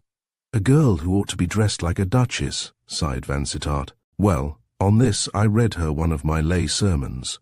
I told her that so far from getting good value for her money, she got very bad value for her money. That she and her sisters, in their thirst for stuff at £1 a yard, reduced from 3 and 6pence, made themselves in a manner queens of shreds and patches. She was very ready to admit the force of my reasoning, poor child, and then she pleaded that her sisters were so young they had no control over their feelings when they found themselves in a great drapery show. It seemed a kind of fairyland, where things were being given away, and then such a scramble, she tells me, women almost fighting with each other for eligible bits of stuff and last season's finery. I told her that I had hardly ever seen the inside of a big shop, and that I hated shopping. "What?" she cried. "You who are rich? I thought you would enjoy it above all things. I told her no, that Lewis and Allenby sent me one of their people, and I chose my gown from a pattern book, and the fitter came and tried it on. And I had no more trouble about it, or that I went to my dressmaker and just looked over her newest things in a quiet drawing-room, without any of the distracting bustle of a great shop. My sweetest Maud, what a dear little snob she must have thought you. I don't think she did. She seemed pleased to know my ways, and then I told her that I should like to see her and her sisters all dressed alike, in one of my favourite colours. And then I told her that I knew of a most meritorious family invented that moment who were going to Australia, and whom I wanted to help. In a colony, those bright colours your sisters wear would be most suitable, I said. Will you make an exchange with me, just in a friendly way? Give me as many of your bright gowns as you can spare, and I will give you a piece of good serge and a piece of the very best cloth in exchange. Did she stand that? Asked Vansittart. Not very well. She looked at me for a moment or two, blushed furiously, and then got up and walked to the window and stood there with her back towards me. I knew that she was crying. I went over to her and put my arm round her neck and kissed her as if she had been my first cousin. I begged her to forgive me if I had offended. I really want to help those poor girls who are going to Melbourne, I said, and your bargains would be just the thing for them. They could get nothing half as good for the same money. I felt ashamed of myself the next moment. I had lied so well that she believed me. Never mind, Maud, the motive was virtuous. No, they couldn't, she said, not till next July. The sales are all over. And then, after a little more argument, she yielded, and it was agreed that I should drive over to the homestead next morning, and we would hold a review of the frocks and furbelows, and whatever was suitable for my Australian emigrants I should take, giving the sisters fair value in exchange. Eve stipulated that it should be only fair value. Well, the review was capital fun. The girls were charming, evidently proud of their finery, expatiating upon the miraculous cheapness of this and that, and the genuineness of the sales at the best houses. They had sales on the brain, I think. Of course I left them all the gay frocks suitable for home evenings, but I swooped like a vulture on their outdoor finery. I had taken a large portmanteau over with me, and we crammed it with frocks and fichus and zouave jackets for my Australians. I am sorry to say the portmanteau is still upstairs in the box room. And now, Jack, you know the history of the serge frocks. You are a dear little diplomatist, but I'm afraid you must have made Miss Marchant suffer a good deal before your transmutation was accomplished. My dear Jack, that girl is destined for suffering. Of that kind, small social stings, the sense of the contrast between her surroundings and those of other girls no better born, only better off. She will marry and forget these evil days, said Vansittart. Let us hope so, but let us hope that she will not marry you. Why should you or anyone hope that? Because it ain't good enough, Jack, believe me, it ain't. She is a sweet girl, but her father's character is the opposite of sweet. Hubert has made inquiries, and has been told, by men on whose good faith he can rely, that the colonel is a blackleg, that there is hardly any dishonourable act that a man can do, short of felony, which Colonel Marchant has not done. He is well known in London, where he spends the greater part of his time. He is a hanger-on of rich young men. He shows them life. He wins their money. And like that other hanger-on, the leech, he drops away from them when he is gorged, and they are empty. Can you choose the daughter of such a man for your wife? I can, and do choose her above all other women, and if she is as pure and true as I believe her to be, I shall ask her to be my wife. The more disreputable her father, the gladder I shall be to take her away from him. And when her father is your father-in-law, how will you deal with him? Leave that problem to me. I am not an idiot, or a youth fresh from the university. I shall know how to meet the difficulty.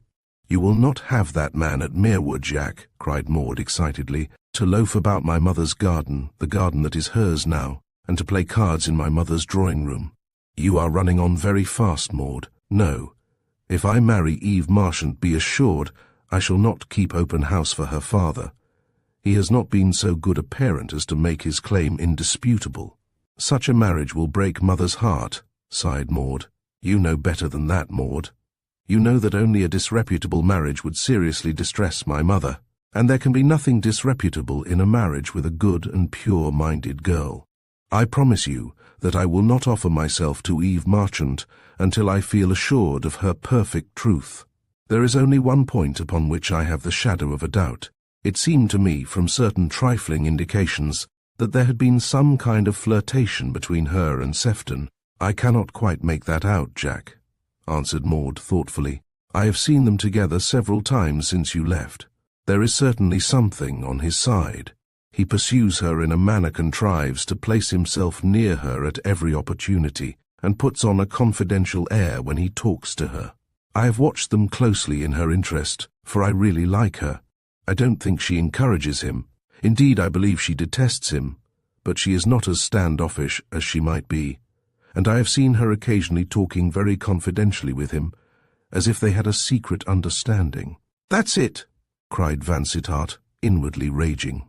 "There is a secret, and I must be possessed of that secret before I confess my love. And how do you propose to pluck out the heart of the mystery? In the simplest manner, by questioning Eve herself. If she is the woman I think her, she will answer me truthfully. If she is false and shifty, why then I whistle her down the wind, and you will never hear more of this fond dream of mine. Well, Jack, you must go your own way. You were always my master, and I can't pretend to master you now.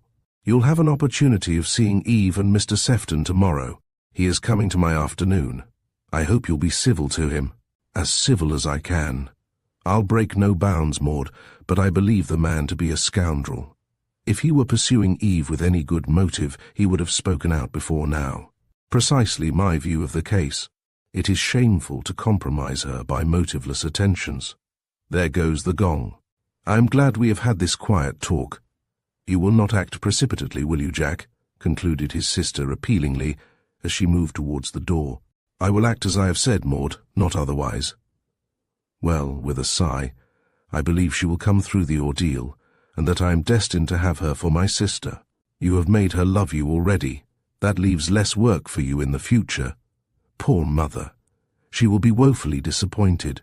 "True," said Vansittart, "but as I couldn't marry all her protégés, perhaps it is just as well I should marry none of them, and be assured I should not love Eve Marchant if I didn't believe that she would be a good and loving daughter to my mother." "Every lover believes as much. It is all nonsense," said Maud, as she ran off to her dressing-room. Mr. Sefton made an early appearance at Lady Hartley's afternoon. He arrived before the Marchants, and when there were only about a dozen people in the long drawing-room, and Vansittart guessed by the way he loitered near a window overlooking the drive that he was on the watch for the sisters. Lady Hartley introduced her brother to Mr. Sefton with the respect due to the owner of one of the finest estates in the county, a man of old family and aristocratic connections. Sefton was particularly cordial, and began to make conversation in the most amiable way, a man not renowned for amiability to his equals. The Miss Marchants were announced while he and Vansittart were talking, and Sefton's attention began to wander immediately, although he continued the discussion of hopes and fears about that by-election, which was disturbing every politician's mind, or which at any rate served as a topic among people who had nothing to say to each other. Only 2 out of the 3 grown-up sisters appeared, Eve and Jenny. The more diplomatic Sophie thought she improved her social status by occasional absence. Sefton broke away from the conversation at the first opening and went straight to Eve, who was talking to little Mr. Tivitt, arrived that afternoon, no holidays being complete in a country house without such a man as Tivitt, with his little thin voice, good nature, and willing to fetch and carry for the weaker sex. Vansittart stood aloof for a little while, talking to a comfortable matron, who was evidently attached to the landed interest, as her conversation dwelt upon the weather in its relation to agriculture and the lambing season. He could see that Eve received Sefton's advances with coldest politeness. On her part, there was no touch of the earnest and confidential air which had so distressed him that afternoon by the lake. She talked with Sefton for a few minutes, and then turned away, and walked into the adjoining room, where the wide French window stood open to the garden. Vansittart seized his opportunity and followed her. He found her with her sister, looking at a pile of new books on a large table in a corner, and he speedily persuaded them that the flower beds outside were better worth looking at than magazines and books which were no less ephemeral than the tulips and hyacinths. He walked up and down the terrace with them for nearly half an hour, but never a hint of anything more than lightest society talk gave he in all that time. He had made up his mind to speak only after gravest deliberation, only in the calmest hour, when they two should be alone together under God's quiet sky. But he so managed matters that Mr. Sefton had no further opportunity of offering his invidious attentions to Eve Marchant that afternoon. It was Vansittart who found seats for her and her sister in the drawing-room. It was Vansittart who carried their teacups, assisted only by Mr. Tivett, who tripped about with plates of chocolate biscuits and buttered buns, with such activity as to appear ubiquitous. The next day was Good Friday, a day of long church services and no visitors. On Saturday, Vansittart went to List to spend the day with his mother, and to make a tour of grounds and home farm, a round of grave inspection which the mother and son took together, and during which they talked of many things, but not of Eve Marchant. If Mrs. Vansittart wondered that her son should have chosen to spend the recess at Redwold rather than at Merewood, she was too discreet to express either wonder or dissatisfaction. She was going to Charles Street directly after Easter, and Jack was to join her there for the London season, so she had no ground for dolefulness in being deprived of his society for just this 1 week. She found him looking well, and, to her fancy, happier than he had looked for a long time. There was a ring of gaiety in his voice and laugh which she had missed of late years, and which she heard again today. They lunched together, and she drove him to the station in the late afternoon. "It delights me to see you looking so well and so happy, Jack," she said, as they walked up and down the platform. "Does it, Mother?" he asked earnestly. "Is my happiness really enough to gladden you? Are you content that I should be happy in my own way?" There were some moments of silence, and then she said gravely, "Yes, Jack, I am content, for I cannot believe that your way would be a foolish way.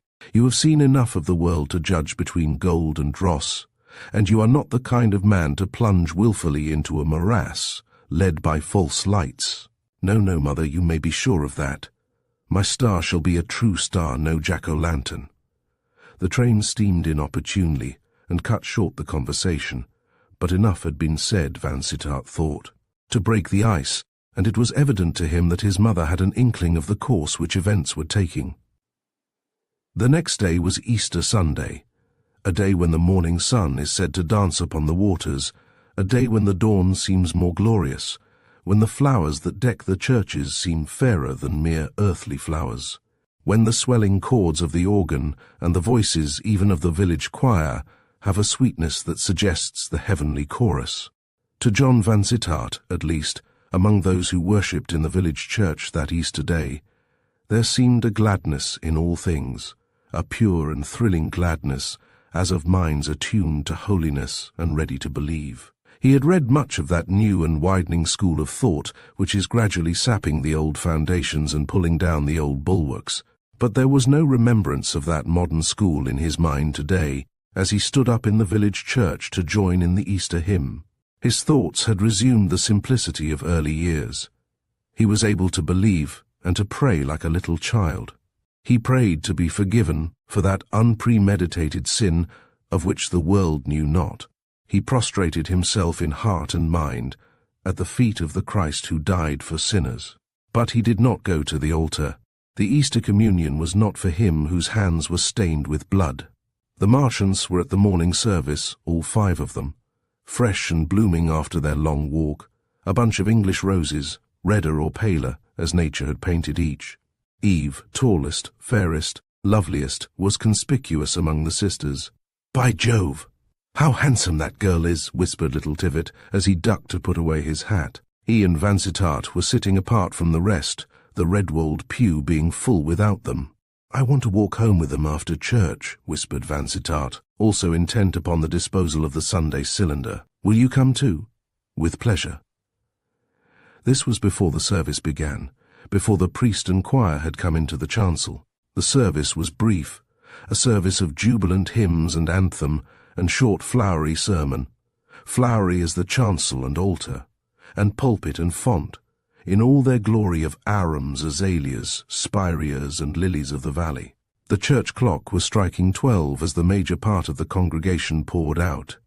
There was a row of carriages in the road, 2 of them from Redwold Towers, but Vansittart and Tivit declined the accommodation of landau or wagonette. "We are going for a long walk," said Mr. Tivit. "It's such a perfect day. But you will lose your lunch if you go too far. We must risk that and make amends at afternoon tea." "Tivit," said Vansittart when the carriages had driven off, "I am going to make a martyr of you. It will be 3 o'clock at the earliest when we get back to Redwold, and I know you enjoy your luncheon. It's really too bad. Do you think I regret the sacrifice in the cause of friendship? There go the Marchant girls steaming on ahead. We had better overhaul them at once. Don't mind me, Vansittart. I have been doing gooseberry ever since I wore Eton jackets. Only one word, is it serious?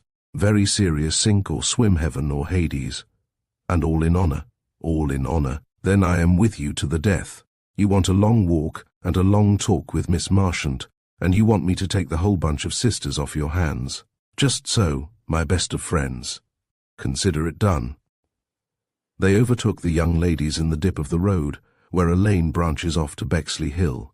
Here they stopped to shake hands all round, and to talk of the church and the weather, quite the most exquisite Easter Sunday that any of them could remember, or could remember that they remembered. For no doubt memory severely interrogated would have recalled Easter days as fair. "Mr. Tivit and I are pining for a long walk," said Vansittart, "so we are going to see you home. If you will let us, or if you are not tied for time, will you join us in a ramble on Bexley Hill? It is just the day for the hill. The views will be splendid, and I know that you young ladies are like Atalanta. Distance cannot tire you." "We could hardly help being good walkers," said Sophie, rather discontentedly. "Walking is our only amusement." Hetty and Peggy clapped their hands. "Bexley Hill, they cried. "Hands up for Bexley Hill." There were no hands lifted, but they all turned into the lane. "We can go a little way just to look at the view," assented Eve. And the younger girls went skipping off in their short petticoats, and the 2 elder girls were speedily absorbed in Mr. Tivit's animated conversation, and Eve and Vansittart were walking alone, a little way.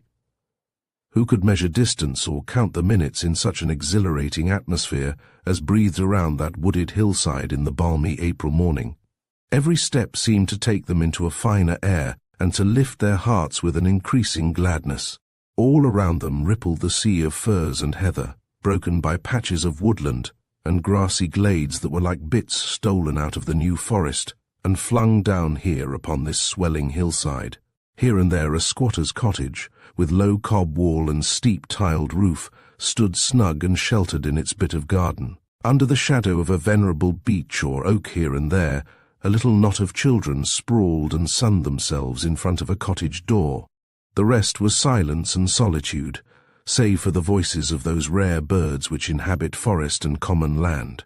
"Gussie," whispered Vansittart, when they had passed one of these humble homesteads and were ascending the crest of the hill, "do you think you could contrive to lose yourself and the girls for half an hour?" "Of course I can. You will have to cooey for us when you want to see our faces again."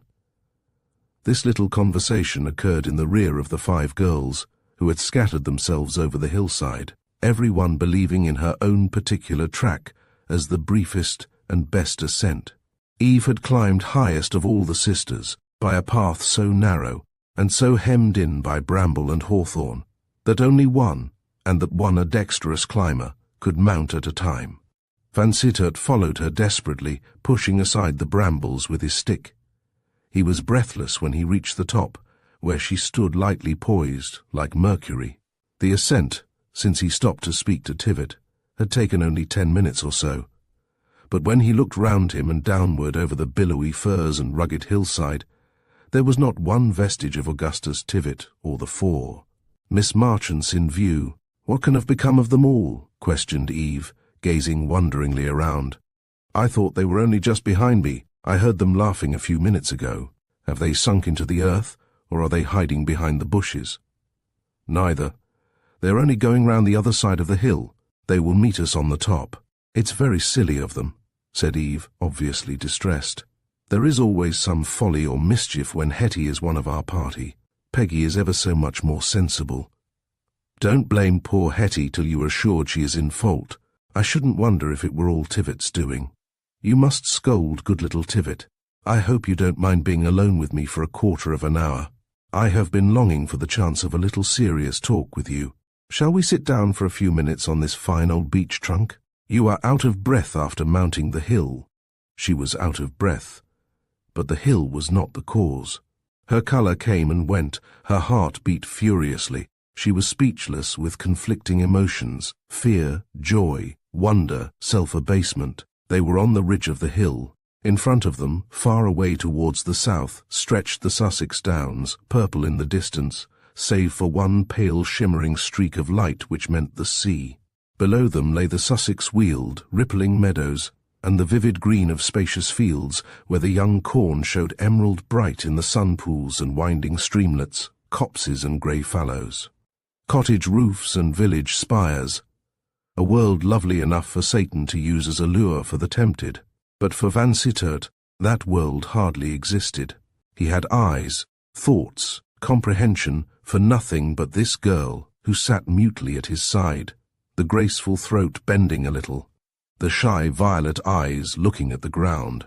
So far there had been no word of love between them, not one word, not one silent indication, such as the tender pressure of hands, or even the looks that tell love's story. But love was in the air they breathed. Love held them and bound them each to each, and each knew the other's secret. "Miss Marchant," began Vansittart with ceremonious gravity, "will you forgive me if I ask you a few questions which may seem somewhat impertinent on my part?" This was so different from what her trembling heart had expected, that she paled, as at a sudden danger. He was watching her intently, and was quick to perceive that pallor. "I don't think you would ask me anything really impertinent," she faltered. "Not with an impertinent motive, be assured." "Well, I must even risk offending you. I want you to tell me frankly what you think of Mr. Sefton." At this the pale cheeks flushed and she looked angry.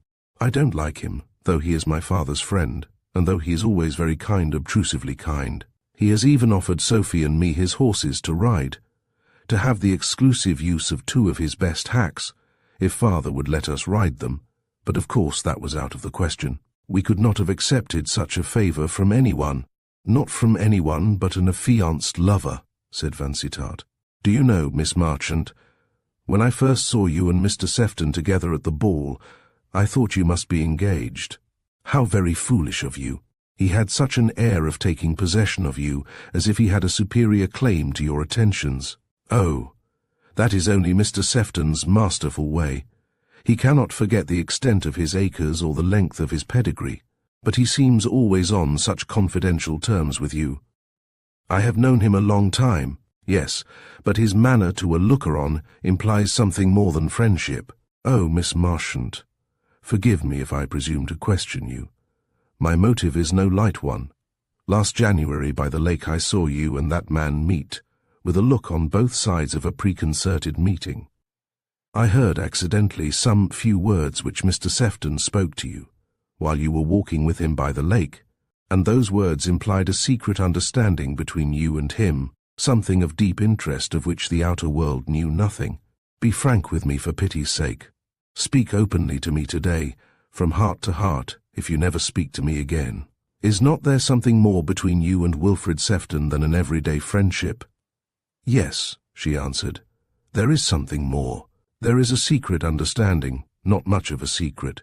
But Mr. Sefton has taken advantage of it to offer me meaningless attentions which I detest, and which, I dare say, ill-natured people may talk about. They would be sure to think that Mr. Sefton could have no serious intentions about me, that he was only carrying on an idle flirtation, and if he were serious, if he asked you to be his wife, to live in that grand house, to rule over all those acres, to have a wafer space on that long pedigree, could Colonel Marchant's daughter refuse such a chance?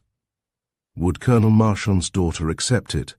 Not this daughter, answered Eve gaily. I might hand him on to Sophie, perhaps. Poor Sophie hankers after the pomps and vanities of this wicked world. Her gaiety delighted her lover. It told of an unburdened conscience, a heart at peace with itself. "Tell me what it was you overheard, Mr. Eavesdropper, that afternoon by the lake," she asked. "I heard him say to you very earnestly, 'It was a false scent, you see,' and then he expressed his sorrow for your disappointment. You have a good memory. I too remember those words. It was a false scent. It was. He had need to be sorry for my disappointment, for he had cheated me with false hopes. About what? About whom? About my brother. Your brother. I did not know you had a brother. We don't talk about him in a general way. He has been a wanderer over the earth for many years. He was never with us at Fernhurst. He and my father had a terrible quarrel before we left Yorkshire, chiefly about his college debts, I believe. There seemed to be dreadful difficulties at Cambridge. My father used all his influence to get poor Harold out of the country, and succeeded in getting him a berth in the Cape Mounted Police. Parting with him perhaps went nearer to break my mother's heart than our loss of home and fortune. It must have been a hard parting." "It was indeed hard. He went away in disgrace. My father would not speak to him or look at him.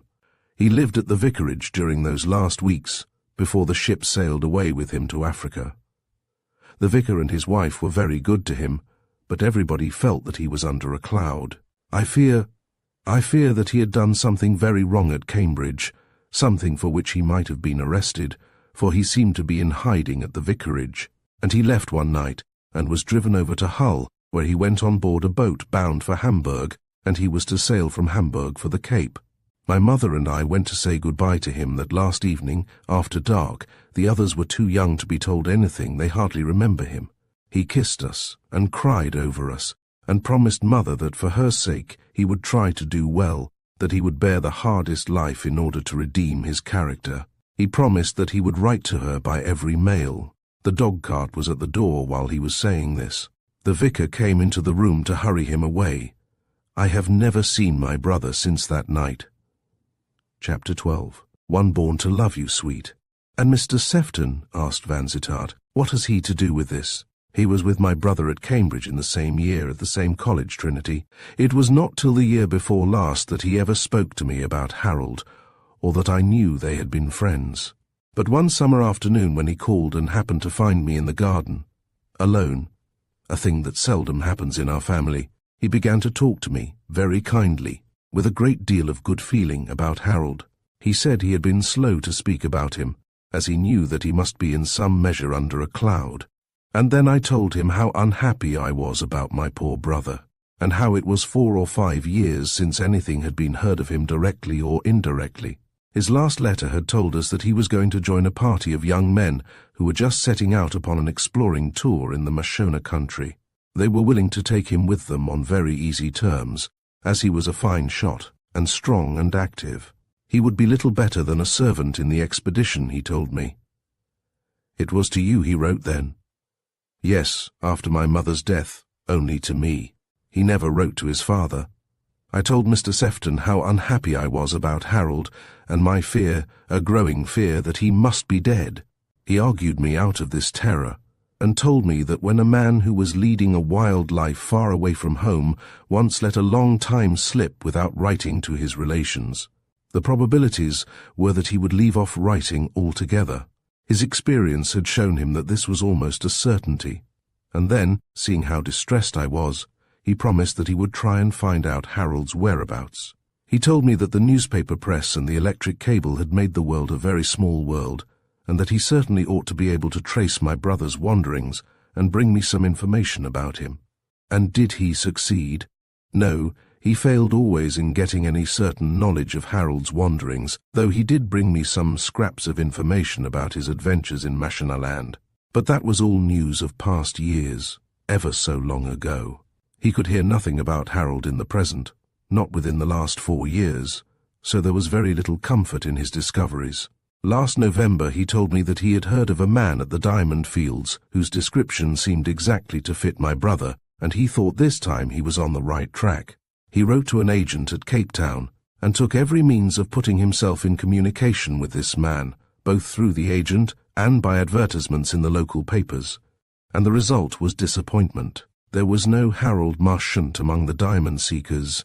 That was what he had to tell me the afternoon you overheard our conversation. He had received the final letter which assured him he had been mistaken. "And that was all, and verily all?" inquired Vansittart, taking her hand in his. "That was all, and verily all. And beyond that association, Mr. Sefton is nothing in the world to you, nothing in the world. And if there were someone else, quite as willing as Mr. Sefton, to hunt for this wandering brother of yours, someone else who loves you fondly." His arm was round her now, and he was drawing her towards him, drawing the blushing cheek against his own, drawing the slender form so near that he could hear the beating of her heart. "Someone else who longs to have you for his wife. Would you listen to him, Eve? And if that someone else were I, would you say, yes?"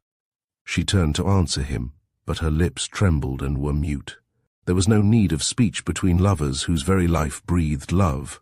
His lips met hers and took his answer there. "Dearest, dearest, dearest," he sighed, when that long kiss had sealed the bond, and then they sat in silence, hand clasped in hand, in the face of the Sussex Weald, and the far-reaching Sussex Downs, and the silvery shimmer of the distant sea. Oh, Easter day of deep content! Would either of these two souls ever know such perfect bliss again, the bliss of loving and being loved, while love was still a new thing? A shrill, long cooey broke the silent spell, and they both started up as if awakened out of deepest slumber. "They are looking for us," cried Eve, as she walked swiftly towards the other side of the ridge. Tivit and the 4 girls came toiling towards her. "Mr. Tivit has taken us a most awful round," cried Hetty. "He pretended to know the way, and he doesn't know it one little bit." "My dear young lady," apologized the gentle Tivit, "the truth of the matter is that I trusted to my natural genius for topography, for I have never been on Bexley Hill before, and you pretended to pilot us, and have only led us astray. Alas, sweet child, the world is full of such pilots." "Shall I tell them?" whispered Vansittart at Eve's ear. "If you like. They will make a dreadful fuss. Can you ever put up with so many sisters-in-law?" "I would put up with them if you had as many sisters as Hypermnestra." And then, laughing happily, he told these 4 girls that they were soon to have a sister less and a brother more. Hetty and Peggy received the news with whooping and clapping of hands, Sophie and Jenny with polite surprise. Was there ever anything so wonderful? Nothing could have been further from their thoughts.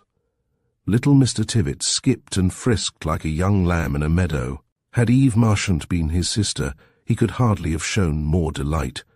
The descent of the hill for Eve and Vansittart was a progress through pure ether. They knew not that their feet touched the earth. They were like the greater gods and goddesses in the Homeric Olympus. They started, and they arrived. The labor of common mortals was not for them. "Do you remember the legend of the blue flower of happiness which grows upon the mountain peak, and is said to fade and wither in the lower air?" asked Vansittart, close at his fiancée's ear. "We have found the blue flower on the hilltop, Eve. God grant that for us the heaven-born blossom will keep its bloom even on the dull level of daily life." "Will our life be dull?" she questioned, in her shy, sweet voice, as if she scarcely dared speak of her love louder than in a whisper. "I don't think I can ever find life dull so long as you really care for me. No, Eve, life shall not be dull. It shall be as bright and varied, and as full of change and gladness, as devoted love can make it. Your youth has not been free from care, dearest, and you have missed many of the pleasures which girls of your age demand as a right, but the arrears shall be made up. There shall be full measure of gladness in your married life, if I can make you glad.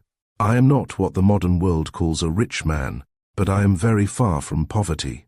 I have enough for all the real pleasures of life, for travel and books and music and the drama and gracious surroundings and kindly charities. The sting of narrow means can never touch my wife." "It can be a very sharp sting sometimes," said Eve, and then dropping again into that shy undertone, "but if you were ever so poor, and if you were a working man, and we had to live in that cottage under the beech tree, squatters, with only a key holding, I think I could be perfectly happy. Ah, that is what love always thinks, while the blue flower blooms. But when that mystic flower begins to fade, there is some virtue in pleasant surroundings. Years hence, when you begin to be tired of me, and the blue flower takes a greyish shade, why, We can change the scene of our lives, wander far away, and in a new world I shall seem almost a new lover. Will you ever take me to Italy? She asked. Italy has been the dream of my life, but I never thought it would be realized. Ah, that is just a girl's fancy, fed by old-fashioned poets Byron, for instance. The Italy of today is very disappointing, and just like everywhere else. Oh, Mr. Vansittart. Mr., he echoed. Henceforward I am John, or Jack, very soon my husband. Never again, mister, except in your letters to tradespeople or your orders to servants. Am I really to call you Jack? Really, it is the name by which I best know myself. But if you think it is too vulgar, it is a lovely name. Jack, Jack, she repeated the monosyllable as if it were a sound of exquisite music, a sound on which to dwell lingeringly and lovingly for its very sweetness. To Vansittart also the name was sweet, spoken by those lips. Colonel Marchant received Mr. Vansittart's offer for his eldest daughter politely, but with no excess of cordiality. He had set his hope upon a richer marriage, had encouraged Sefton's visit to the homestead with the idea that he would eventually propose to Eve. He might not mean matrimony in the first instance, perhaps, though he obviously admired the young lady, but he would be led on and caught before he was aware. Colonel Marchant had implicit faith in his daughter's power to ward off any evil purpose of her admirer, and although he knew Sefton's character well enough to know that he would not willingly marry a penniless girl, he trusted to the power of Eve's beauty and personal charm to bring him to the right frame of mind. He was too shrewd a campaigner, however, to refuse the humble sparrow in the hand for the goldfinch in the bush. Sefton had been dangling about the family for nearly 2 years, and had scrupulously abstained from any serious declaration. And here was a young man of good birth and breeding, with a very fair estate, who between January and April had made up his mind in the manliest fashion, and was willing to take Eve for his wife without a sixpence, and to settle 300 a year upon her for pin money. Vansittart had offered himself in a frank and business-like manner, had declared the amount of his income and his anxiety to marry as soon as possible. "We have nothing in this world to wait for," he said. "Except a young lady's caprice," answered the colonel. "Eve will be too happy in the pleasures of courtship to be anxious for the final step. And then there will be her trousseau to prepare. That will take time. My mother can help her in all those details," said Vansittart, thinking that in all probability his mother would have to pay for as well as to choose the wedding finery. "We can take all that trouble off your hands, Colonel Marchant," he wrote to his mother on Sunday night, when his sister's household and guests were hushed in their first sleep. Wrote at fullest length, dwelling fondly upon the graces and perfections of her whom he had chosen. "She will love you dearly, if you will let her," he wrote. "She will be to you as a second daughter, nearer to you, perhaps, than Maud can now be. For, if you will have it so, our lives may be spent mostly together, in a triple bond of love. I know not what your inclination may be, but for my own part, I see no reason why we should not live as one household. Merewood is large enough for a much larger family than ours could be for years to come. Eve has been so long motherless that she would the more gladly welcome motherly love and solicitude. Think of it all, mother, and act in all things as may be most congenial to yourself. I would ask no sacrifices, but I do ask you to love my wife." This letter written, he could lay himself down to rest with an unburdened spirit, could fearlessly enter dreamland, knowing that his love would be with him in the land of shadows. Strange, cruel irony, that the scene of his dreams should be Venice, where he and Eve were wandering confusedly, now on land, now on sea, greatly troubled by petty disturbances, and continually losing each other in labyrinthine streets and on slippery sea-washed stairs. Stranger still that Venice should be unlike Venice, and indeed unlike any place he had ever seen in his life. The dream was but a natural sequence of Eve's talk about Italy. It had hurt him that one of her first utterances after their betrothal should express her desire to visit a land whose frontier he would never willingly cross again. He had loved Italy with all his heart, but now the image of Venice burnt and festered in his mind like a plague spot on the breast of a man in full health. All except that one accursed memory was peace. Chapter 13. The time of lover's ice brief. When a man is sole master of his estate and thoroughly independent of his kindred, his choice of a wife, if not altogether outrageous and unpardonable, must needs be accepted by his belongings. Vansittart lost not an hour in telling his sister and her husband that henceforth they must look upon Eve Marchant as a very close connection. "We shall be married at midsummer," he said, "so you may as well begin to think of her as a sister-in-law." Sir Hubert, who was the essence of good nature, received the announcement with unalloyed cordiality. "She's a bright, frank girl, very pretty, very winning, and very intelligent," he said. "I congratulate you, Jack, though naturally one would have wished that she were the daughter of a duke, or that she had 500,000 of money," interjected Vansittart. "I understand you. It is a bad match from a worldly point of view.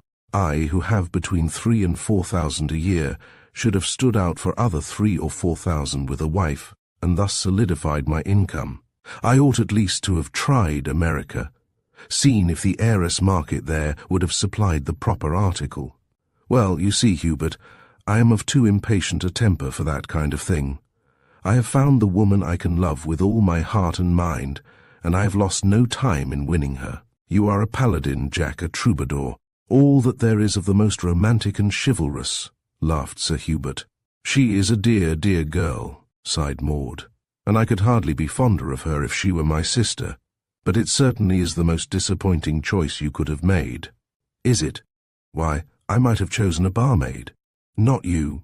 You are not that kind of man. But except a barmaid, or with the tips of her lips a chorus girl, you could scarcely have done worse than this. Now, don't rage and fume, Jack.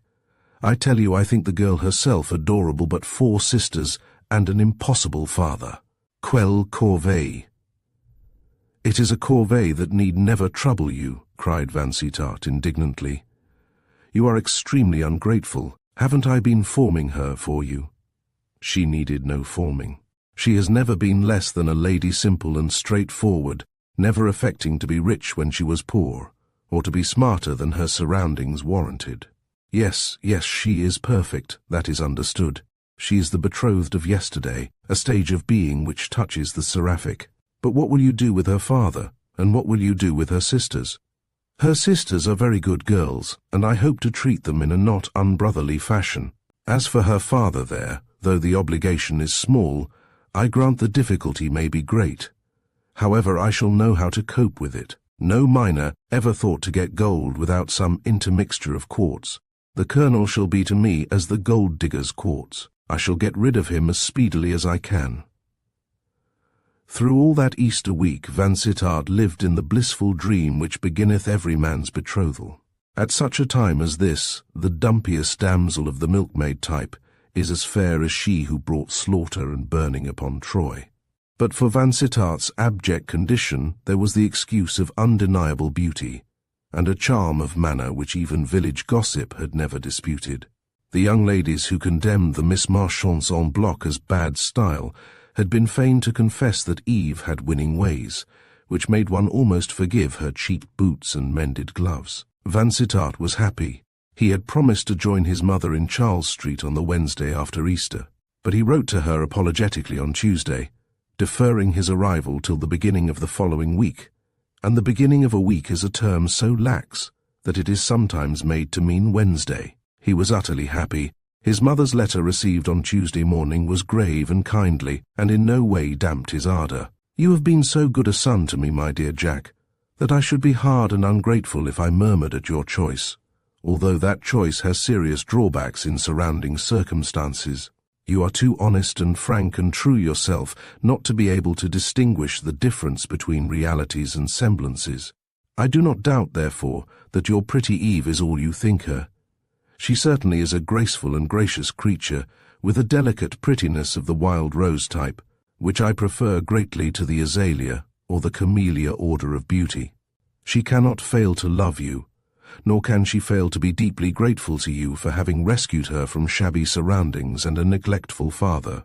God grant that this step which you have taken, the most solemn act in a man's life, may bring you the happiness which the marriage of true minds must always bring." There was much more, the outpouring of a mother's love, which ran away with the mother's pen and covered 3 sheets of paper, But even this long letter did not suffice without a postscript. P.S. Miss Marchant spoke to me incidentally of a brother, and from her evident embarrassment I fear that the brother is as undesirable a connection as the father. It would be well that you should know all that is to be known about him before he becomes your brother-in-law, so as to avoid unpleasant surprises in the future. Happily, the idea of this brother's existence was already familiar. In their first ramble together, as engaged lovers, Eve had told Vansittart a great deal about her brother. She dwelt with the younger sister's fond admiration upon his youthful gifts, which seemed to be chiefly of the athletic order, his riding, his shooting, his rowing, his running, in all which exercises he appeared to have excelled. At Cambridge his chief sins, as Eve knew them, had been tandem driving, riding in steeplechases, with frequent absences at Newmarket. Whatever darker sins had distinguished his college career were but dimly suspected by Eve. "My father was very proud of him while he was a boy," Eve told her lover, "but when he grew up and began to spend money, they were always quarrelling. Poor mother! It was so sad to see her between them, loving them both, and trying to be loyal to both, her poor heart torn asunder in the struggle." "And he was fond of you, this brother of yours?" questioned Vansittart, to whom such fondness seemed a redeeming virtue. "Yes, he was very fond of me. He was always good to me. When there was unhappiness in the dining-room and drawing-room, when Harold was what father called sulky, he used to come to the schoolroom and sit over the fire roasting chestnuts all the evening. He would go without his dinner rather than sit down with father, and would have some supper brought to the schoolroom at 10 o'clock, and my good old governess and I used to share his supper and wait upon him. What merry suppers they were! I was too thoughtless to consider that his being with us meant bad blood between him and father, and unhappiness for my poor mother.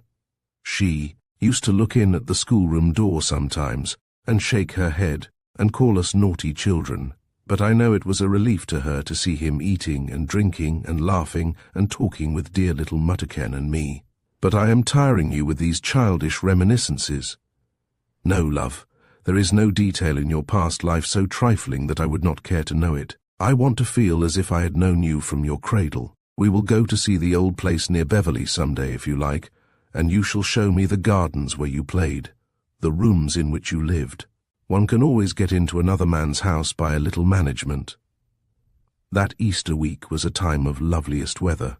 Even the sun and the winds were gracious to these happy lovers, and for them April put on the bloom of May. Vansittart spent almost all his days at the homestead, or rambling with the sisters, Eve and he walking side by side, engrossed in each other's company, as if the world held no one else, the sisters ahead of them, or in the rear, as caprice dictated. Every lane and thicket and hillside between Fernhurst and Blackdown was explored in those happy wanderings. Every pathway in Verdley Copse was trodden by those light footsteps. And Henley Hill and its old Roman village grew as familiar to Vansittart as Pall Mall and the clubs. They revelled in the primroses which carpeted all those woodland ways. They found the earliest bluebells, and many a hollow whitened with the fairy cups of the wood anemone.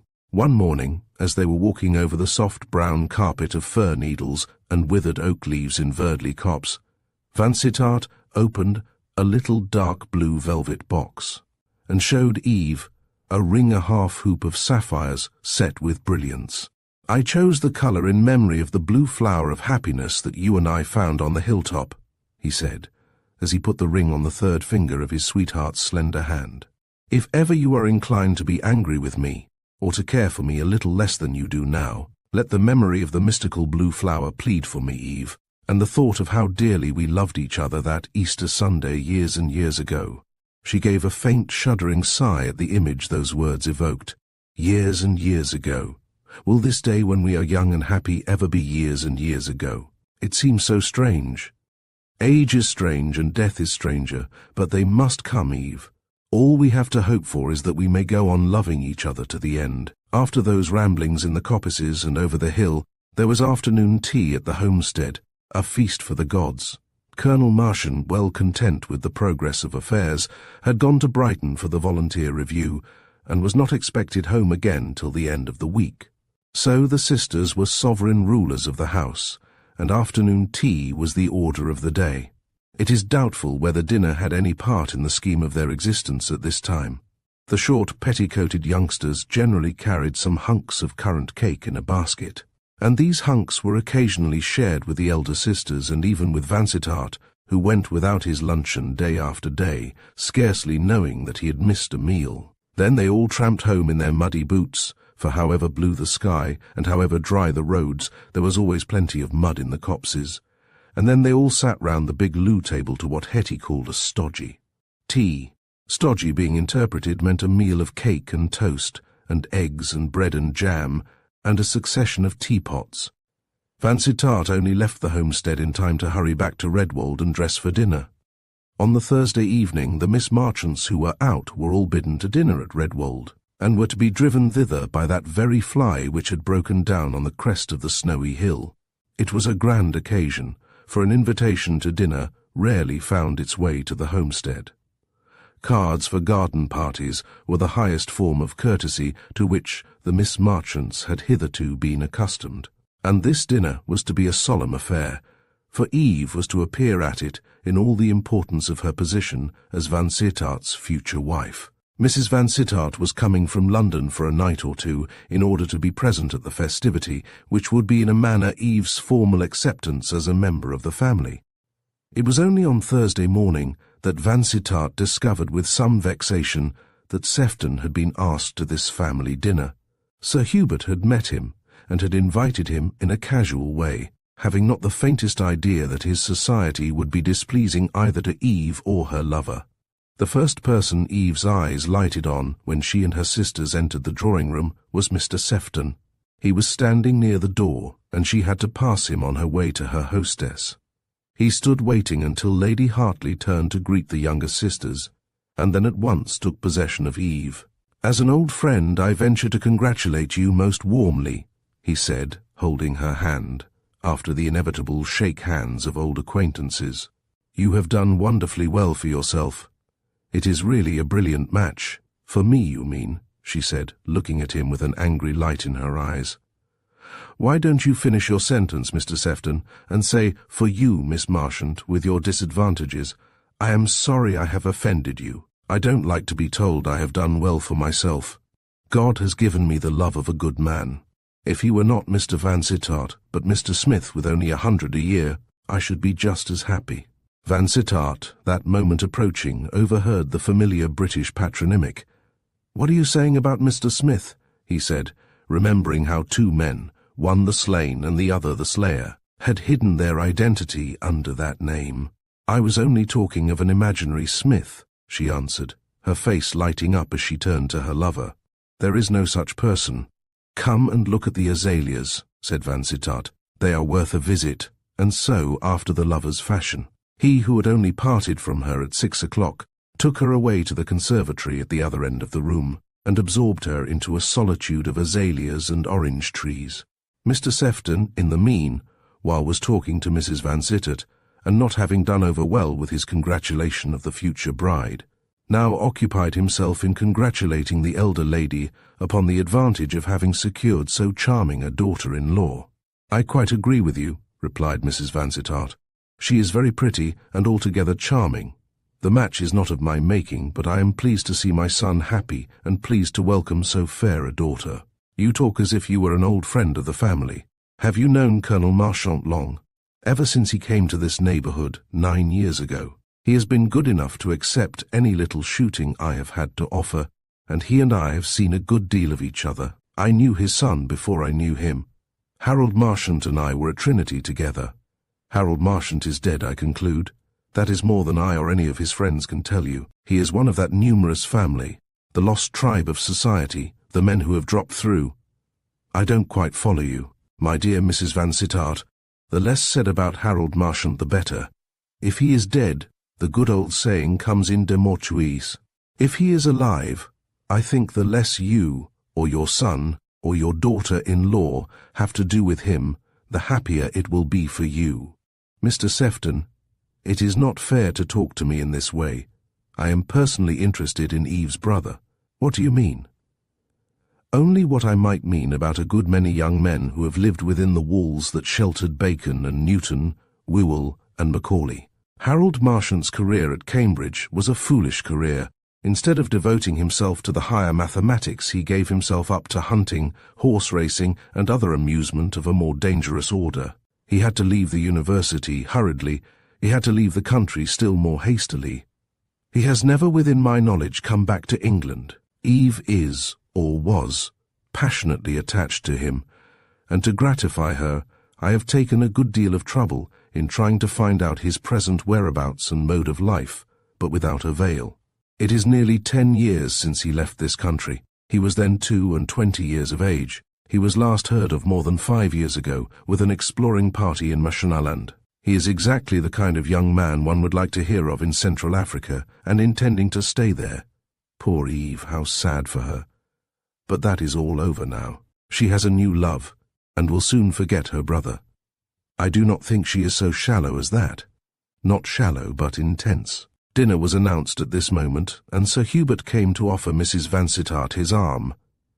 He was to have his mother-in-law on his right hand and Eve on his left, and Mr. Sefton was to sit by his hostess on the other side of the table. This ended the conversation about Harold Marchant, and it was not renewed after dinner. Chapter 14. As a spirit from dream to dream, Lady Hartley, once being reconciled to the inevitable, was full of kindness for her brother's future wife. Eve had seen nothing of London and its gaieties, and as the Hartleys had taken a house in Bruton Street for the season, it seemed only a natural thing to take her up to town with them, and initiate her into some of the pleasures to which her future position would entitle her. "And when you are married I can present you," she told Eve. "It isn't worthwhile going through that ordeal till next year. You will have plenty to do between now and midsummer in getting your trousseau ready." Eve blushed and was silent for a few minutes, and then, as she was alone with Lady Hartley in the morning-room at Redwold, she took courage and said, "I'm afraid my trousseau will be a very small one. I asked my father last night what he could do for me, and he said £50 would be the utmost he could give me. It wouldn't be overmuch if I were going to marry a curate, would it? My dearest Eve, £50 will go a long way as I shall manage things. Remember, I am going to be your sister, a real sister, not a sham one, and while we are buying the trousseau, your purse and mine shall be one. Oh, I couldn't allow that. I couldn't let myself sponge upon you. I would rather be married in white alpaca. My child, you shall not be married in alpaca. And as for sponging upon me, well, if you are so mightily proud you can pay me back every shilling I spend for you a year or so hence, out of your pin money." "My pin money," repeated Eve. "Father told me how generously Mr. Vansittart had offered to settle an income upon me who bring him nothing, not even a respectable trousseau. Now, Eve, I won't hear a word more about the trousseau until we are going about shopping together. You are too kind, yet I can't help feeling it hard to begin by taxing your generosity. Isn't it the custom for the bride to bring the house linen in her trousseau? Oh, in bourgeois families, no doubt, and with young people just setting up in the world, but Merewood is provided with linen. You can't suppose Mother and Jack have lived there without tablecloths or dusters. There is nothing for you to think about, Eve, but your own frocks, and we will think about them together. I adore shopping, and all the frivolities of life."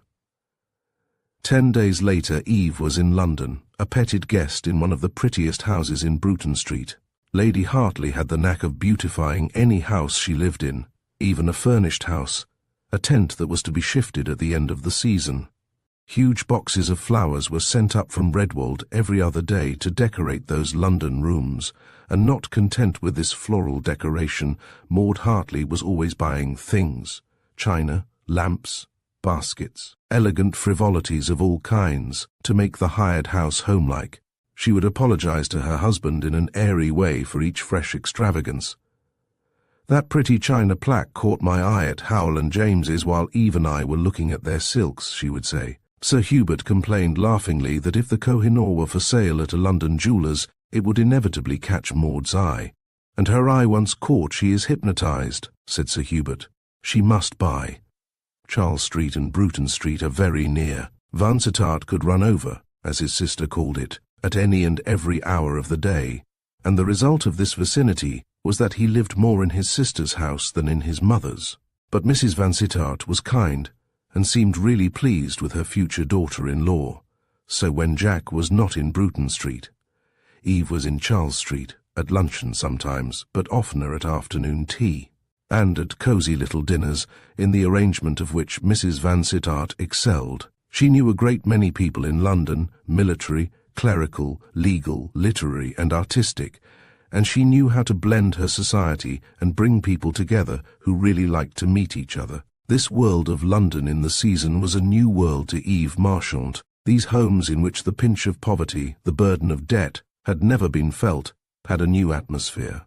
Her spirits, gay even in the midst of household care, rose in these happier circles, and she charmed all who met her by her spontaneous graces of mind and manner, her quickness to perceive, her ready appreciation of wit and sense in others.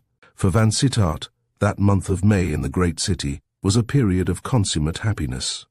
The freshness of Eve's feelings gave a new flavour to the commonest things. Parks and gardens, picture galleries, concerts and theatres were all new to her.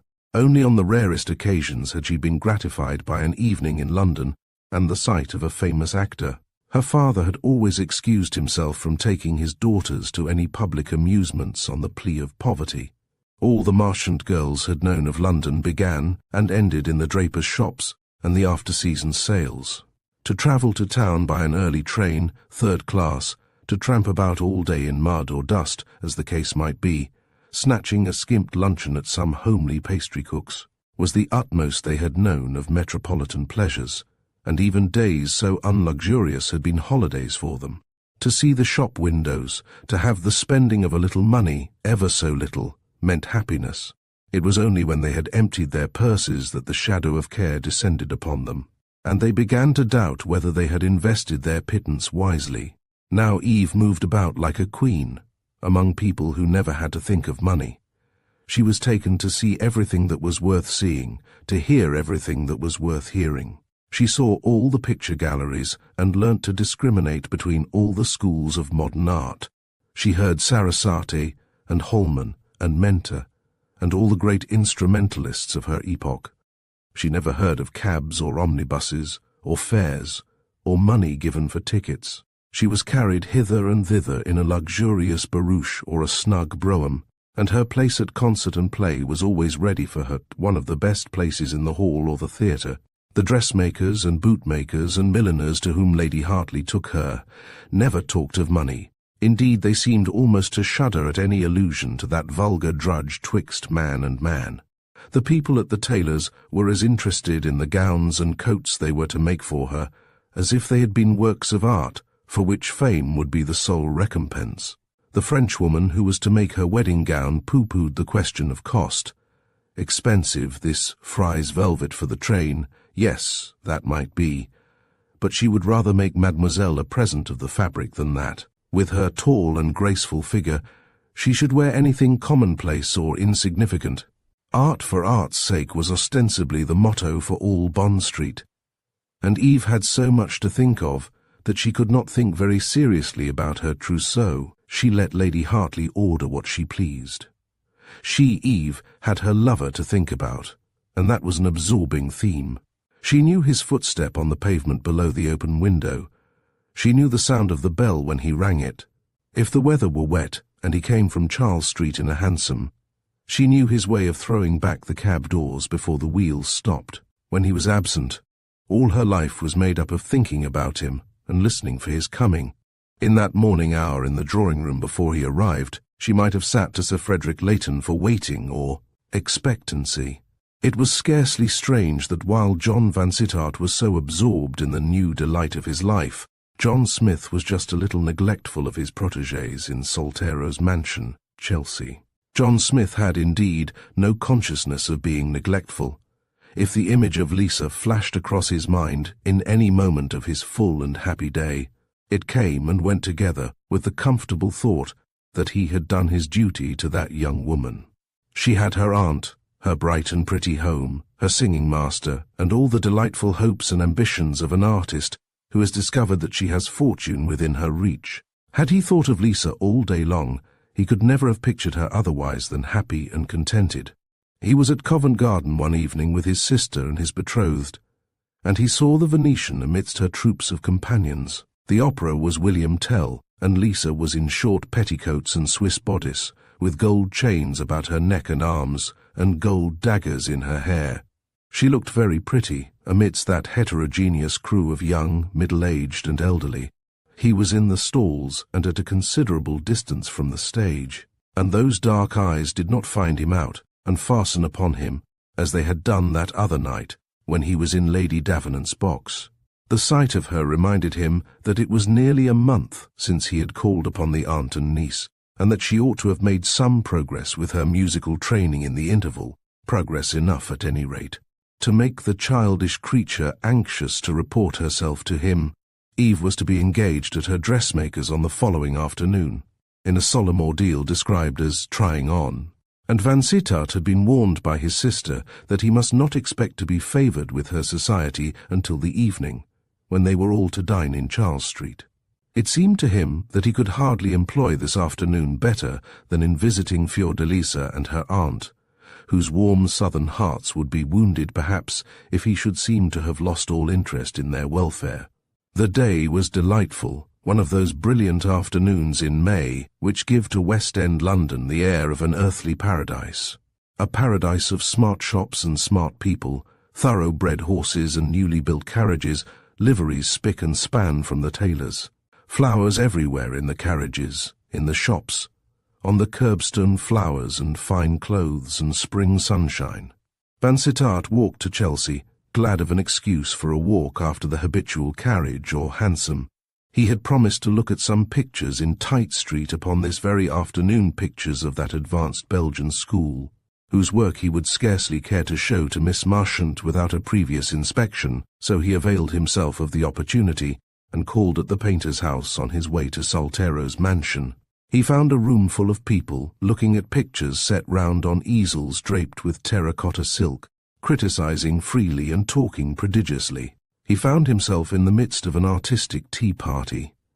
There was a copper kettle singing over a spirit lamp on a table crowded with Spanish irises, and there was the painter's young English wife, in an orange-coloured Liberty gown, pouring out tea and smiling at the praises of her husband. The painter was no phlegmatic Fleming, but a fiery son of French Flanders. He came from the Red Country between Namur and Liège, and had been reared and educated in the latter city. He was standing by the largest of his pictures, a scene from Manon Lescaut, and listening to the criticisms of a little knot of people, all ecstatic. And among these elite of the art-loving world, Vansittart was surprised to see Mr. Sefton. Sefton turned at the sound of Vansittart's voice. They had met a good many times since Easter, and in a good many houses, for it was one of Sefton's attributes to be seen everywhere. But Vansittart had not expected to find him at a comparatively unknown painter's tea party. "Delightful picture, ain't it?" he asked carelessly, full of truth and feeling. "How is Miss Marchant today? I thought she looked a little pale and fagged at Lady Heavyside's last night, as if her first season were taking it out of her. I don't think my sister would let her do too much." They had drifted towards the tea-table, and the crowd had stranded them in a corner where they could talk at their ease. "I did not know you were by way of being an art critic." "I am by way of being everything. I give myself up to sport, body and bones, all the winter. I let my poor little intellect hibernate from the 1st of September till I have been at the killing of a May fox, and then I turn my back upon rusticity, put on my frock-coat and cylinder hat, and see as much as I can of the world of art and letters. To that end, I have chosen this street for my summer habitation." "You live here in Tite Street. Is that so surprising?" "Tite Street is not a despicable locality. We consider ourselves rather smart." "I should have looked for you nearer the clubs." "I am by no means devoted to the clubs. I like my own nest and my own newspapers. Is not this charming?" He turned to admire a cabinet picture on a draped easel, Esmeralda and the Captain of the Guard, one of those pictures which Vansittart would have preferred Eve Marchant not to see, but over which aesthetic maids and matrons were expatiating rapturously. Vansittart did not stop to take tea, meaning to gratify Lisa by allowing her to entertain him with the mild infusion she called by that name. He spoke to the 2 or 3 people he knew, praised the pictures in very good French to the artist, who knew no English, and slipped out of the sultry room, redolent of violets and tea-cake, into the fresh air blowing up the river from the woods and pastures of bucks and birks. He had not walked above 6 yards upon the embankment when he heard the sound of hurrying footsteps behind him, and an ungloved hand was thrust through his arm, and a joyous voice exclaimed breathlessly, "At last! You were going to see me. I thought you had forgotten us altogether." "That was very wrong of you, Signora," he answered, gently disengaging himself from the olive-complexioned hand, plump and tapering, albeit somewhat broad, such a hand as Titian painted by the score, perhaps, before he began to paint cardinal princes and great ladies. He did not want to walk along the Chelsea embankment, in the broad glare of day, with a Venetian hanging affectionately upon him. That kind of thing might pass on the Lido, or in the royal garden by the canal, but here the local colour was wanting. "It is ages since you have been near us," protested Fiordalisa poutingly. "I am sure you must have forgotten us." "Not I, Signora. Englishmen don't forget their friends so easily. I have been in the country till quite lately. And you, tell me how you have been getting on with your singing master." "He shall tell you," cried Fiordalisa, flashing one of her brightest looks upon him. "He pretends to be monstrously pleased with me. He declares that in a few months, perhaps even sooner, he will get me an engagement at one of the small theatres to sing in a comic opera. They will give me ever so much more money than I am earning at Covent Garden." The Venetian often put a superfluous vowel at the end of a word, not yet having mastered our severe terminal consonants. The maestro is to have some of the money for his trouble, but that is fair, is it not? Fair that he should take a small percentage, perhaps, but not more. "A percentage? What is that?" Vansittart explained. "But to sing your English comic opera, I must speak English ever so much better than I do now," pursued Lisa. "And for that I am working, oh, so hard. I learn grammar.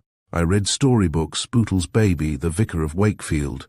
Oh, how I have laughed and cried over that vicar and his troubles, and Olivia, who was so deceived, and so happy at last." "Happy? With a scoundrel!" exclaimed Vansittart. "Ah, but she loved him. One does not mind how much scoundrel if one loves a man. A bad principle, Signorina. It is better to love a good man ever so little than a scoundrel ever so much." "No, no, no. It is the loving much that means happiness," argued Lisa, and then she expatiated upon her English studies. "Lazia and I go to the theatre when there is no performance at Covent Garden. We sit in the pit, where the people are kind, and make room for us because we are foreigners. Signor Zinco says there is no better way of learning English than in listening to the actors in good plays. Oh, how I listen! In 3 months from this day, people will take me for an Englishwoman," she said finally. "Never, Lisa, never," he said, laughingly contemplative of the sparkling olive face, the great dark eyes with golden lights in them, the careless arrangement of the coarse black hair, the supple figure in its plain black gown, and the essentially foreign air which years of residence in England would hardly obliterate. "Never, Signora. Your every glance is eloquent of Venice and her sister isles. It seems almost a crime to keep you captive in this sunless city of ours." "Oh, but I adore London," she exclaimed. "And your London is not sunless. See how the sun is shining on the river this afternoon, not as it shines on the lagoons in May, I grant you, but it is a very pretty piccolo soul." "And Lazia?" asked Vansittart. "She is well, I hope?" "She is more than well. She is getting fat. Oh, so fat. She is as happy as the day is long. She loves your London, the King's Road, most of all. At night there are barrows, fish, vegetables, everything. She can do her marketing by lamplight, and the streets are almost as full and as gay as the Merceria. Lazia was never so happy in all her life as she is in London. She never had so much to eat. They were near Saltero's mansion by this time. "You will come in and let me make you some tea, won't you?" pleaded Lisa. "Not this afternoon, Signora. I wanted to see you to know that all was going well with you. Having done that, I must go back to the West End to keep an appointment." He was thinking that possibly Eve's trying on would be finished in time for him to snatch half an hour's tete-a-tete in one of the Bruton Street drawing rooms before she dressed for dinner. There were 3 drawing rooms, in a diminishing perspective, dwindling almost to a point, the third an inner room too small to serve any purpose but flirtation, and here the lovers could usually find seclusion. Lisa pouted and looked unhappy. "You might stay and take tea with me," she said. "Lazia will be home soon." "Lazia is out then?" "Yes. She has taken Paolo to Battersea Park for the afternoon. The rehearsal for the new opera keeps me all day long, and Lazia takes the boy for his daily walk. But it is past 5, and they will be home as soon as I am, I dare say. I will come this way again in a week or so, Signora." "You are very unkind," protested Lisa in her impulsive way, and then, with one of those sudden changes which so well became her childish beauty, she exclaimed, "No, no, forgive me. You are always kindest of men. Promise you will come again soon." "I promise," he said, stopping short and offering his hand. "Then I'll walk back just a little piece of way with you, only as far as the big house with the swans." Lisa's company on Cheyne Walk was an honor which Vansittart would have gladly escaped. She was too pretty and too peculiar-looking not to attract notice. And there was the tea party in Tite Street, with its little crowd of worldlings, any of whom would be curious as to his companion, should he by chance be seen in this society. He did not want to be rude, for the lace girl from Burano was a creature of strong feelings, and was easily wounded. "I am in a desperate hurry, Signora." "You were not in a hurry when I overtook you just now. You were walking slowly. You cannot walk faster than I. At Burano I never used to walk, I always ran." "Poverina, how quickly you must have used up your island." "Yes, it was like a prison. I used to watch the painted sails of the fishing boats, and long for them to carry me away to any place different from that island, where I knew every face and every paving stone. That is why I love your London, in spite of fogs and grey skies. It is so big, so big." She stopped, with clasped hands and flashing eyes. A street boy wheeled round to look at her, and gave a low whistle of admiring surprise, and at the same instant, Sefton turned a street corner, came across the road, and passed close to Vansittart and his companion. Of all men living, this man was the last whom Vansittart would have cared to meet under such conditions. Chapter 15. Love should be absolute love. Sefton lifted his hat and passed quickly. Vansittart stood mutely watching his retreating figure till it was lost among other figures moving to and fro along the embankment. An empty hansom came creeping by the curb while he stood watching. "Here is a cab which will just do for me, Signorina," he said. "Goodbye. I'll see you on one of your maestro's days, so that I may hear his opinion of your chances. He comes on Tuesdays and Saturdays, from 3 to 4. Who is that gentleman who bowed to you? A friend?" "No, only an acquaintance. Goodbye." "How vexed you look. Are you ashamed of being seen with me?" "No, child, no. Only that man happens to be one of my particular aversions. Arrivederci. Stay, I will take you to your door. The cab can follow." It had occurred to him in a moment that Sefton was capable of turning and pursuing Lisa if he left her unprotected. He was just the kind of man, Vansittart thought, who, out of sheer devilry, would try to discover the name and antecedents of this lovely stranger. He had a deep-rooted distrust of Wilfred Sefton, which led him to anticipate evil. He walked with Lisa to Saltero's mansion, and saw her vanish under the lofty Queen Anne portico, and then he turned and walked slowly back as far as Tite Street, with the cab following him. So far there was no sign of Sefton, who might therefore be supposed to have continued his way Londonwards. But the rencontre had been a shock to Vansittart's nerves, and had set him thinking seriously upon the danger of his relations with Fiordalisa and her aunt, and more especially of the peril which must always attach to the use of an alias. Was it well, or wise, or safe that he, Eve Marchant's promised husband, should be the guardian angel of this wild, impulsive peasant girl, a guardian angel under the borrowed name of Smith, liable at any hour to be confronted with people who knew his real name and surroundings? He considered his position very seriously during the drive to Bruton Street, and he resolved to do all in his power to narrow his relations with the Venetians. while fulfilling every promise and every obligation to the uttermost. Colonel Marchant was at the family dinner in Charles Street. It had been agreed between Mrs. Vansittart and her son that he should be invited to this one gathering, so that he should not have any ground for considering himself left out in the cold, albeit his future son-in-law's intention was to hold as little communion with him as possible. Eve's neglected girlhood had not fostered filial affection. The parental name had been a name of fear in the Marchant household, and the sisters had been happiest when their father was amusing himself in London, careless of whether the angry baker had stopped the daily supply or the long-suffering butcher had refused to deliver another joint. Such a man had but little claim upon a daughter's love, and Eve had confessed to Vansittart that her father was not beloved by his children, and that it would not grieve her if in her future life she and that father met, but rarely. "You are going to be so generous to me," she said, "that I shall be able to help my sisters in ever so many ways with their clothes, and with their housekeeping, for I can never spend a third part of the income you are settling upon me. My frugal Eve! Why, there are women with half your charms who would not be able to dress themselves upon such a pittance. I have no patience with such women. They should be condemned to 3 gowns a year of their own making, as my sisters and I have been ever since we were old enough to handle needles and scissors. I am horrified at the extravagance I have seen at the dressmakers, the reckless way some of your sister's friends spend money.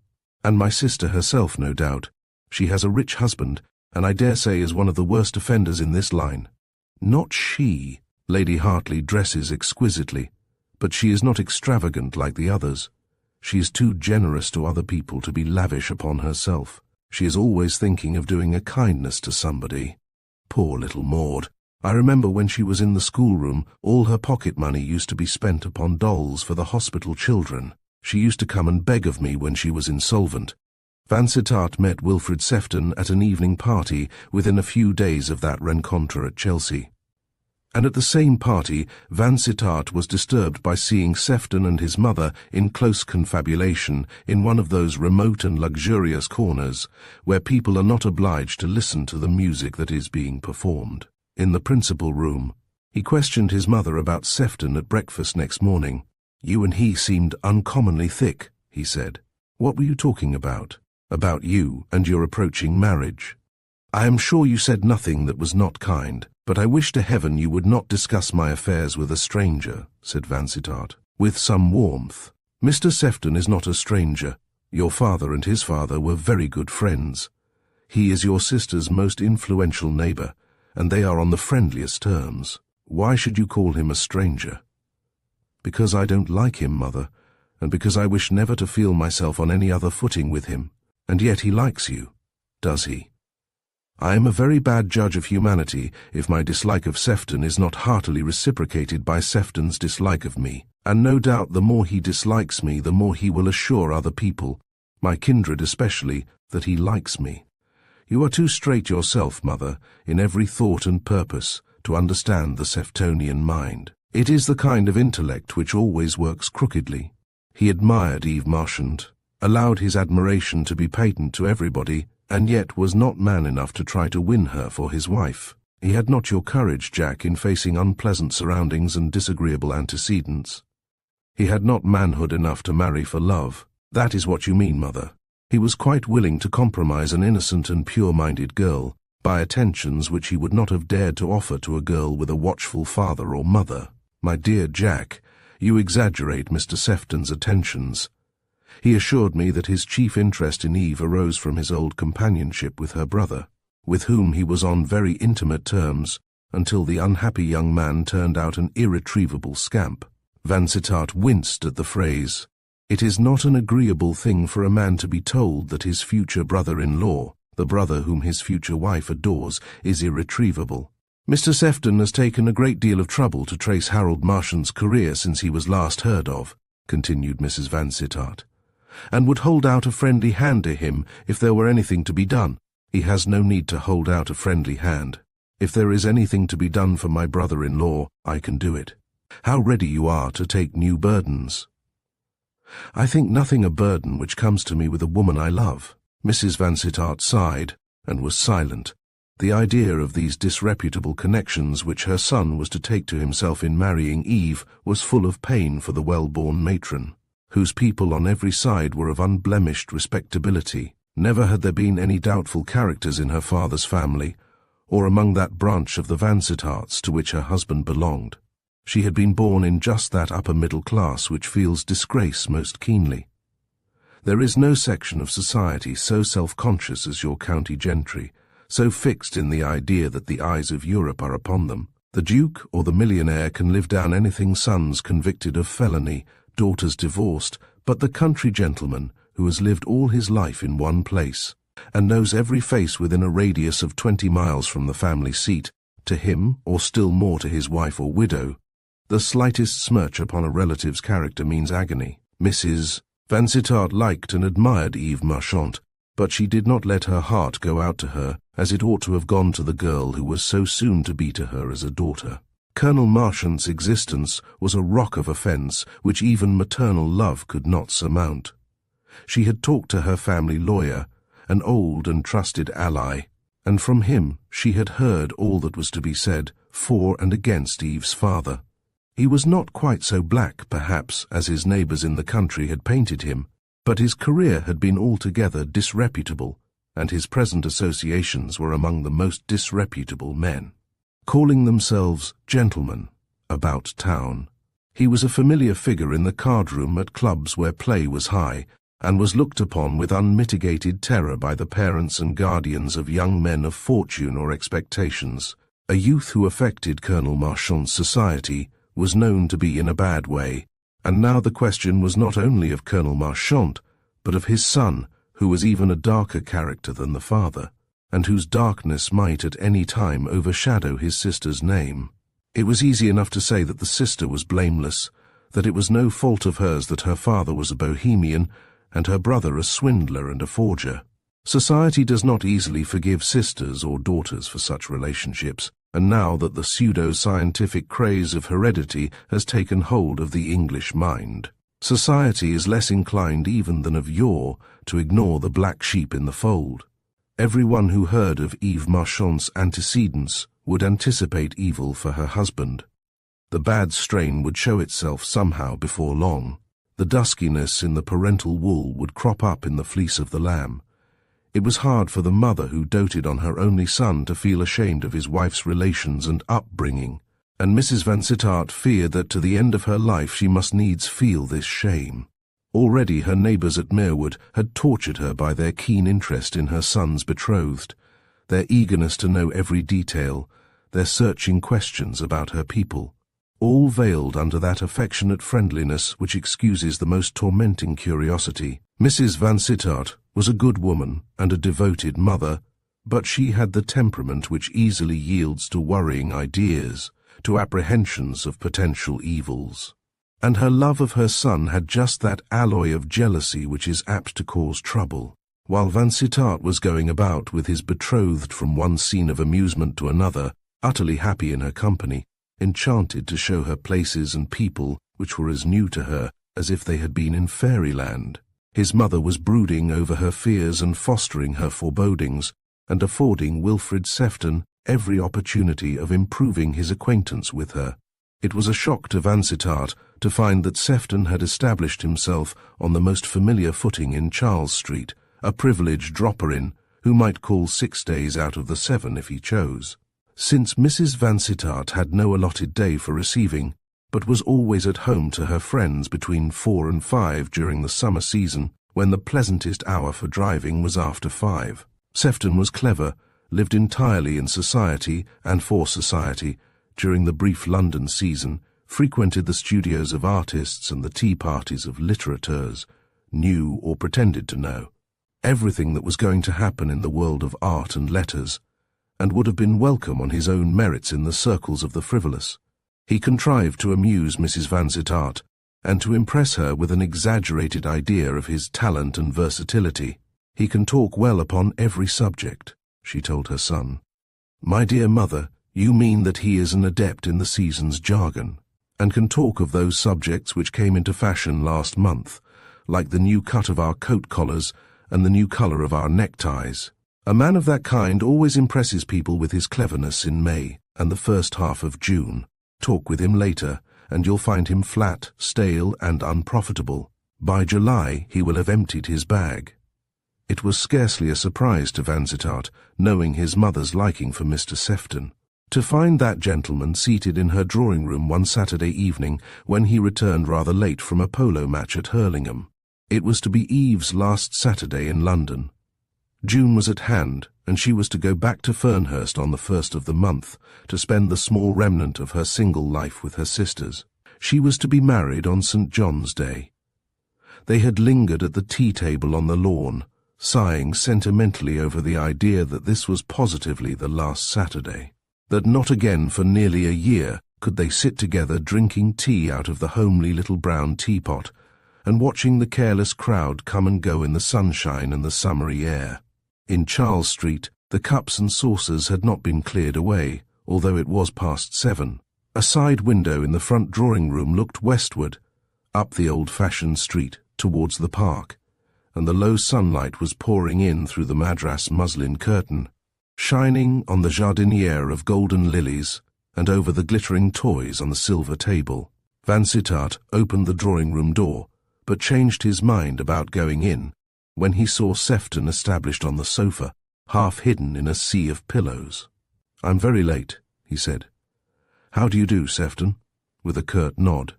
"I'm to dine in Bruton Street, Mother. Good night if I don't see you again. Pray come in, Jack. I have something very serious to tell you, or at least Mr. Sefton has. He has been waiting for you ever since 5 o'clock. I wanted him to tell you at once. It is too serious for delay. If I hadn't left Miss Marchant and my sister 5 minutes ago, I should think by your solemnity that one of them had been killed," exclaimed Vansittart scornfully, crossing the room with leisurely step, and seating himself with his back to the yellow brightness of that western window. "And now, my dear mother, may I inquire the nature of the mountain which you and Mr. Sefton have conjured out of some innocent molehill? Please don't be very slow and solemn, as I have only half an hour to dress and get to Bruton Street. Boito's Mephistopheles will begin at 8:30. This is no trivial matter, Jack. Perhaps when you have heard what Mr. Sefton has to tell you may hardly care about the opera or about seeing Miss Marchant, before you have had time for serious thought. There is nothing that Mr. Sefton or the 4 evangelists could tell me that would alter my feelings about Miss Marchant by 1 jot or 1 tittle," cried Vansittart furiously, his angry feeling about this man leaping out of him like a sudden flame. "Wait," said the mother, gravely, "wait till you have heard. Begin, Mr. Sefton. My mother's preamble is eminently calculated to give importance to your communication. I am hardly surprised that you should take the matter somewhat angrily, Vansittart," said Sefton, in his smooth, persuasive voice. "I dare say I shall appear an officious beast in this business, and, had it not been for Mrs. Vansittart's expressed desire, I should not be here to tell you the facts which have come to my knowledge within the last 2 days. I considered it my duty to tell your mother, because in our previous conversations she has been good enough to allude to old ties of friendship between your father and my father, and this made a claim upon me." "Prone the second," cried Vansittart impatiently. "When are we coming to facts?" "The facts are so uncommonly disagreeable that I may be pardoned for approaching them diffidently. You know, I believe, that Miss Marchant has a brother who disappeared some years ago, and about whose fate you have busied yourself," interrupted Vansittart, with ever-growing impatience. "All my efforts to trace Harold Marchant's movements after his departure from Mashonaland resulted in failure until the day before yesterday, when one of the 2 men whom I employed to make inquiries turned up at my house in Tite Street, as suddenly as if he had dropped from the moon. This man is a courier and jack of all trades, as clever and handy a dog as ever lived, a man who has travelled in all the quarters of the globe, a Venetian. When I began the search for Miss Marchant's brother, I put the business in the first place into the hands of a highly respectable private detective. But as a second string to my bow, it occurred to me to send a full statement of the circumstances, and a careful description of the missing man, to my old acquaintance, Ferrari, the courier, who travelled with my poor father on the seaboard of Italy for several months, and who helped to nurse him on his sick bed, Vansittart bridled his tongue, but could not keep himself from drumming with his fingers on the dainty silver table and setting all the toy harpsichords and sofas and bird cages and watering pots and tiny tables rattling. I had half forgotten that I had employed this man in Harold Marchant's business when the fellow turned up in Tite Street, irrepressibly cheerful, with the most unpleasant information. What information? For God's sake, come to the point. He had traced Marchant's career from Mashonaland to the diamond fields, where he picked up a good bit of money. From the diamond fields to New York. From New York to Venice. For God's sake, leave those bibelots alone, as the silver toys leapt and rattled on the fragile table. Do you think no one has nerves except yourself? Your man traced Marchant to Venice, said Vansittart, the restless hand suddenly motionless. And what of him at Venice? At Venice Marchant lived with a girl whom he had taken out of a factory. Pardon me, Mrs. Vansittart, for repeating these unpleasant facts. Lived, gambled, drank, and enjoyed life after his own inclination, which always leaned to low company even when he was an undergraduate. From Venice he vanished suddenly, more than 3 years ago. Vansittart fancied they must needs hear that heavily beating heart of his thumping against his ribs. He fancied that, even in that dimly lighted room, they must needs see the ashen hue of his face, the beads of sweat upon his forehead. All he could do was to hold his tongue and wait for that which was to come. Do you happen to remember a murder, or I will rather say a scuffle ending in homicide, which occurred at Venice 3 years ago in carnival time? An English tourist stabbed to death by another Englishman, who got away so cleverly that he was never brought to book for what he had done. The row was about a woman, and the woman was Harold Marchant's mistress. Marchant was jealous of the stranger's attentions to the lady. He had lived long enough in Italy to have learnt the use of the knife, and after a free fight of a few moments he stabbed his man to the heart. Ferrari heard the story from a Venetian who was present in the Café Florian when the thing happened. Did the Venetian know Marchant? The words came slowly from dry lips. The voice was husky, but neither Mrs. Vansittart nor Mr. Sefton wondered that Eve Marchant's lover should be deeply moved. I don't know, but there were people in Venice who knew him, and from whom Ferrari heard his mode of life. But you said that Marchant was living under an assumed name. Did I? Asked Sefton, surprised. I don't remember saying it, but it is the fact all the same. At Venice, Harold Marchant called himself Smith, and Smith was the name he gave on board the P&O steamer which took him to Alexandria. Why did he go to Alexandria? Why? To get away from Venice in the quickest and completest manner he could. When he saw that the knife had been fatal, he grasped the situation in an instant, made a dash for the door, ran through the crowd along the Piazzetta, jumped into the water and swam to the steamer, which was getting up steam for departure. No one guessed that he would make for the steamer.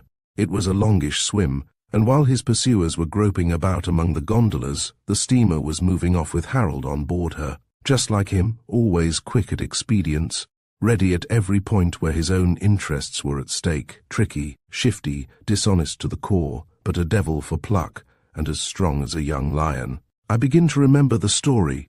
Now you recall the details, said Vansittart, who had by this time mastered every sign of agitation, and was firm as iron. But in all that you have said, I see nothing to fix Harold Marchant as the homicide. He might as easily have been the man who was killed. No, the man who was killed was a stranger, a Cook's tourist, a nobody, about whose fate there were no inquiries. It was Marchant who was the Venetian girl's protector. It was Marchant who was jealous. The whole story is in perfect accord with Marchant's character. I have seen his temper in a row, seen him, when, if he had had a knife handy, by heaven, he would have used it. But where is the link between Marchant at the diamond fields, Marchant at New York, and the man at Venice calling himself Smith? You don't even pretend to show me that. Ferrari shall show you that. The story is a long one, but there is no solution of continuity. Ferrari shall take you over the ground, step by step, till he brings you from Marchant in Mashonaland to Marchant landing at Alexandria. And after the landing at Alexandria, what then?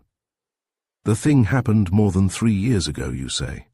Did the earth open and swallow Harold Marchant after he landed at Alexandria? Or, if not, what has he been doing since? Why has not your Ferrari, this courier guide who is so clever at tracing people, traced him a little further? Why should the last link of the chain be the landing at Alexandria? Because, as I have been telling you, Harold Marchant is an uncommonly clever fellow, and having got off with a whole skin escaping the penalty of a crime which at the least was manslaughter, he would take very good care to sink his identity ever afterwards, and in all probability would bid a long farewell to the old world. But your genius, your heaven-born detective, would track him down in the new world. My dear Sefton, the whole story is a farrago of nonsense, and I wonder that you, as a man of the world, can be taken in by so vulgar a trickster as your incomparable Ferrari. He is not a trickster. I have the strongest reasons, from past experience, for believing in his honesty. Will you see him, Vansittart? Will you hear his story, calmly and dispassionately? I will not see him. I will not hear his story. I will see no man who trumps up a sensational charge against my future wife's brother. I can quite understand that you believe in this man, that you have brought this absurd story to my mother and me in all good faith. Why absurd? You admit that there was such a catastrophe, an English traveller killed by an English resident in a Venetian café in carnival time. Yes, but plain fact degenerates into nonsense when your courier tries to fasten the crime upon Eve Marchant's brother. Hear his statement before you pronounce judgment. He had his facts from people who knew this young man in New York as Harold Marchant, who met him afterwards in Venice, and visited him at his Venetian lodgings, and played cards with him when he was calling himself Smith respectable American citizens, whose names and addresses are set down in Ferrari's notebook. I am not utterly wanting in logic, Mr. Vansittart, and if the circumstantial evidence in this matter had been obviously weak, I should never have troubled Mrs. Vansittart or you with the story. The mother spoke now for the first time since Sefton had begun his revelation. Her voice was low and sympathetic. Her son might doubt her wisdom, but he could not doubt her love. I am deeply sorry for you, Jack, she said. Deeply sorry for poor Eve, who is a blameless victim of evil surroundings. But I cannot think that you will obstinately adhere to your engagement in the face of these dreadful facts. It would have been bad enough to be Colonel Marchant's son-in-law, but you cannot seriously mean to marry a girl whose brother has committed murder. It was not murder, cried Vansittart furiously. Even Mr. Sefton acknowledges that the crime at worst was manslaughter, a fatal blow, struck in a moment of blind passion, with a dagger against an unarmed man, interjected Sefton. You are inclined to minimize the crime when you call it manslaughter at the worst. I said that at the least, taking the most indulgent view of the case, the crime was manslaughter, and I doubt if an Italian tribunal would have dealt very leniently with that kind of manslaughter. I take it that rapid run and long swim of his saved Harold Marchant some years of captivity in an Italian prison. It is too horrible, said Mrs. Vansittart. My dear, dear son, for God's sake, don't underrate the horror of it all because of your love for this poor girl. You cannot marry a girl whose brother is an unconvicted murderer. How she harped upon the word murder. Vansittart ground his nails into the palms of his clasped hands as he stood up, frowning darkly, in an agony of indignant feeling. His mother to be so womanish, so illogical, so foolish in her exaggeration of evil. I say again, the man who struck that unlucky blow was no murderer. The word is a lying word applied to him, he protested. The story you have told me, the crime you try to fix upon Harold Marchant, can make no shadow of difference in my love for Harold Marchant's sister.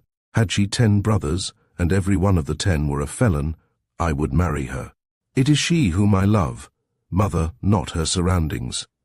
And as for your modern fad of heredity, I believe in it no more than I do in table-turning. God made my Eve as pure and single and primitive a being as that other Eve in his Garden of Eden, and over the morning of her fair life no act of her kindred can cast a shadow. There was a silence. Sefton had risen when Vansittart rose. He took up his hat and came through the flickering lights and shadows towards Mrs. Vansittart, who sat with drooping head and clasped hands. Betwixt sorrow and anger, sorrow for her son's suffering, anger at his obstinate adherence to the girl he loved. She gave Sefton her hand mechanically without looking up. "Good night, Vansittart," said Sefton as he moved towards the door. "I can only admire your loyalty to Miss Marchant, though I may question your wisdom. She is a very charming person, I grant you, but after all, with a little laugh, she is not the only woman in the world. She is the only woman in my world." Really? The intonation of this one word, the slight shrug of the shoulders, were full of meaning. Vansittart perceived the covert sneer in that parting speech, and saw in it an allusion to that lovely foreigner whom Sefton had seen hanging affectionately upon his arm a few days ago on the Chelsea embankment. "One word, Mr. Sefton," said Vansittart, in a peremptory tone. "I take it that your employment of detectives and couriers, that all you have done in this business has been done out of regard for a college chum, who was once your friend, and from a kindly desire to relieve Miss Marchant's anxiety about a brother whom she appears to have dearly loved. I think, under these circumstances, I need not suggest the wisdom of keeping this unhappy business to yourself so far as she is concerned. You are right. I shall say nothing to Miss Marchant. Remember that, clever as your courier may be, he is not infallible. The case is only a case of suspicion. The Smith of Venice may be anybody. One missing link in your amateur detective's chain of evidence, and the whole fabrication would drop to pieces. Don't let Miss Marchant be tortured needlessly. Promise me that you will never tell her this story. On my honor, I will not." "I thank you for that promise, and I beg you to forgive any undue vehemence upon my part just now. There is nothing to forgive. I can sympathize with your feelings. Good night." "Good night." Vansittart dined in Bruton Street, as he had promised, sat by his betrothed, and listened to her happy talk of the things they had seen and the people they had met, sat behind her chair all through Boito's opera, unhearing, unseeing, his mind for ever and forever travelling over the same ground, acting over and over again the same scene, the row at Florian's, the scuffle, the fall, his own fall, the knife, and then that fatal fall of his adversary, that one gasping, surprised cry of the unarmed man, slain unawares. Her brother, his victim, and her brother, the nearest, dearest kin of this girl, on whose milk-white shoulder his breath came and went, as he sat with bent head in the shadow of the velvet curtain, and heard the strange harmonies of pandemonium, almost as if voices and orchestra had been interpreting his own dark thoughts. Charmed as she was with the music, Eve Marchant was far too sensitive to be unconscious of her lover's altered spirits. Once during the applause that followed that lovely duet at the beginning of the last act, and while Lady Hartley's attention was fixed upon the stage, Eve's hand crept stealthily into the hand of her lover, while she whispered, "What has happened, Jack? I know there is something wrong. Why won't you trust me?" Trust her. Trust her with a secret that must part them forever. Let her suffer the agony of knowing that this strong right hand, which her slim fingers were caressing, had stabbed her brother to the heart. "There can be nothing wrong, dearest, while I have you," he answered, grasping her hand as if he would never let it go. "But outside me, you have been worried about something. You have quite changed from your gay spirits at Hurlingham. My love, I exhausted myself at Hurlingham. You and I were laughing like children. That can't last. But for me there is no outside world, be sure of that. My world begins and ends where you are. My own dear love," she whispered softly. And so, hand in hand, they listened to the last act, while Lady Hartley amused herself now with the stage, and now with the audience, and left these plighted lovers alone in their fool's paradise. Sunday was given up to church and church parade, looking at people and gowns and bonnets in Hyde Park. Vansittart had to be observant and ready, amusing and amused, as he walked beside his sister and his betrothed. He had to say smart things about the people and the bonnets, to give brief biographies of the men whom he saluted, or with whom he spoke. He had to do this, and to be gay and light-hearted in the drive to Richmond, and at the late luncheon in the pretty upstairs room at the Star and Garter, where the balcony hung high over the smiling valley, over the river that meanders in gracious curves through wooded meadows and past the townlet of Twix. Happiness is the dominant in the scale of prosperous love. Why or how should he fail to be happy, adored by this sweet girl, who in less than 6 weeks was to be his, to have and to hold till death? He played his part admirably, was really happy during some of those frivolous hours, telling himself that the thing which had happened at Venice was a casualty for which fate would not too cruelly punish him.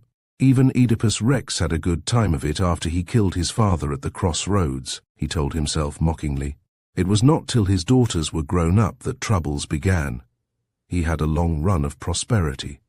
And so, Dame Fortune, give me my darling, and let her not know for the next 20 years that this right hand is red with her kindred's blood. Let her not know, and after 20 years of bliss, well, let the volcano explode, and bury me in the ashes. I shall have lived my life. He parted with Eve in Bruton Street after tea. She was going to an evening service with Lady Hartley. They were to hear a famous preacher, while the mundane Sir Hubert dined at Greenwich with some men. Eve was to leave Waterloo Station early next morning, and as Lady Hartley was sending her maid to see the young lady and her luggage safely lodged at the homestead, Vansittart was told he would not be wanted. "This is a free country," he said. "You will find me at the station to say goodbye." He went home to dine with his mother, a very melancholy dinner. Mrs. Vansittart's pale cheeks bore traces of tears, and she was obviously unhappy, although she struggled to keep up appearances, talked about the weather, the sermon she had heard in the morning, the dinner, anything to make conversation while the servants were in the room. Vansittart followed her to the drawing-room directly after dinner and seated himself by her side in the lamplight, and laid his hand on hers as it turned the pages of the book upon her knee. Canon Liddon is a delightful writer, mother, logical, clear-headed, and eloquent, and you could hardly have a better book than his Bampton Lectures for Sunday evening, but you might spare a few minutes for your son. "As many minutes or as many hours as you like, Jack," answered his mother as she closed the book. "My thoughts are too full of you to give themselves to any book that was ever written.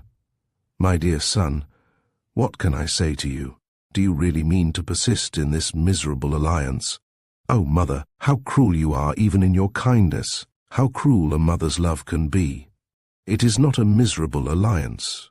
It is the marriage of true minds. Remember what your Shakespeare says, 'Let me not to the marriage of true minds admit impediments.' Will you, mother, admit impediments here where practically there is none? Jack, love has made you blind. Is the existence of that wicked young man no impediment? A man who may at any day be tried for his life as a murderer. Again, mother, I say he was no murderer. The utmost that can be urged against this wicked young man is that he was a hot-tempered athlete who killed a man in a scuffle. Let us forget his existence if we can. There is nothing in this life more unlikely than that we shall ever hear of him again. From that night in the Venetian cafe he ceased to exist, at any rate for England and his kindred. Be sure, mother, that Harold Marchant will never be heard of again. You believe what you wish to believe, Jack, and you forget the French proverb that nothing is so likely to happen as the unexpected. No, I don't, mother. That useful adage has been borne in upon me of late. But now, dearest and best, let us be at peace forever upon this question. I mean to marry my beloved, and I mean you to love her, second only to Maud and me. She is ready to love you with all her heart, with all the stored-up feeling of those motherless years in which she has grown from child to woman. Without the help of a mother's love, you are not going to shut your heart against her, are you, mother? No, Jack. Not if she is to be your wife. I love you too well to withhold my love from your wife. That's my own true mother. On this mother and son, between whom there had hung a faint cloud of displeasure, kissed, not without tears, and it was agreed that for these two henceforward the name of Harold Marchant should be a dead letter. Chapter 16. To live forgotten and love forlorn. Vansittart had made up his mind. Were that which he accounted but a dark suspicion to be made absolute certainty, he meant still to cleave to the girl whom he had chosen for his wife, and who had given him her whole heart. He would marry her, even although his hand had shed her brother's blood, that brother whom of all her kindred she loved best, with the romantic affection which clings round the image of a friend lost in childhood. When the feelings are warmest, and when love asks no questions. Once, in the little room in Bruton Street, between two stolen kisses, he said to her, "You pretend to be very fond of me, Eve. I wonder whom you love next best." "Harold," she answered quickly. I used to think I should never give anyone his place in my heart. But you have stolen the first place. He is only second now. Poor dear dead or living, only second. The tears welled up in her eyes as she spoke of him. A brother is not often loved so fondly, hardly ever, unless he is a scamp. And would she marry him, Jack Vansittart, if she knew that he had killed her brother? Alas, no. That dark story would make an impassable gulf between them. Loving him with all her heart, dependent upon him for all the happiness and prosperity of her future life, she would sacrifice herself and him to the manes of that worthless youth, slain by the man his brutality had provoked to responsive violence. There was not much to choose between us, Vansittart told himself, ruffians both, and our two lives to be blighted because of those few moments of fury in which the brute got the upper hand of the man. No. 1,000 times no. I will marry her, and let fate do the worst to us both. Fate can but part us. Why should I anticipate evil by taking the initiative? A man who has happiness in his hand and lets it go, for any question of conscience, may be a fine moral character, but he is not the less a fool. Life is not long enough for scruples that part faithful lovers. He looked the situation full in the face. He told himself that it was for Eve's welfare as well as for his own, that he should keep from her the knowledge of his wrongdoing. Would she be happier? Would mankind be any the better off for his self-abnegation if he should tell her the truth and accept his dismissal?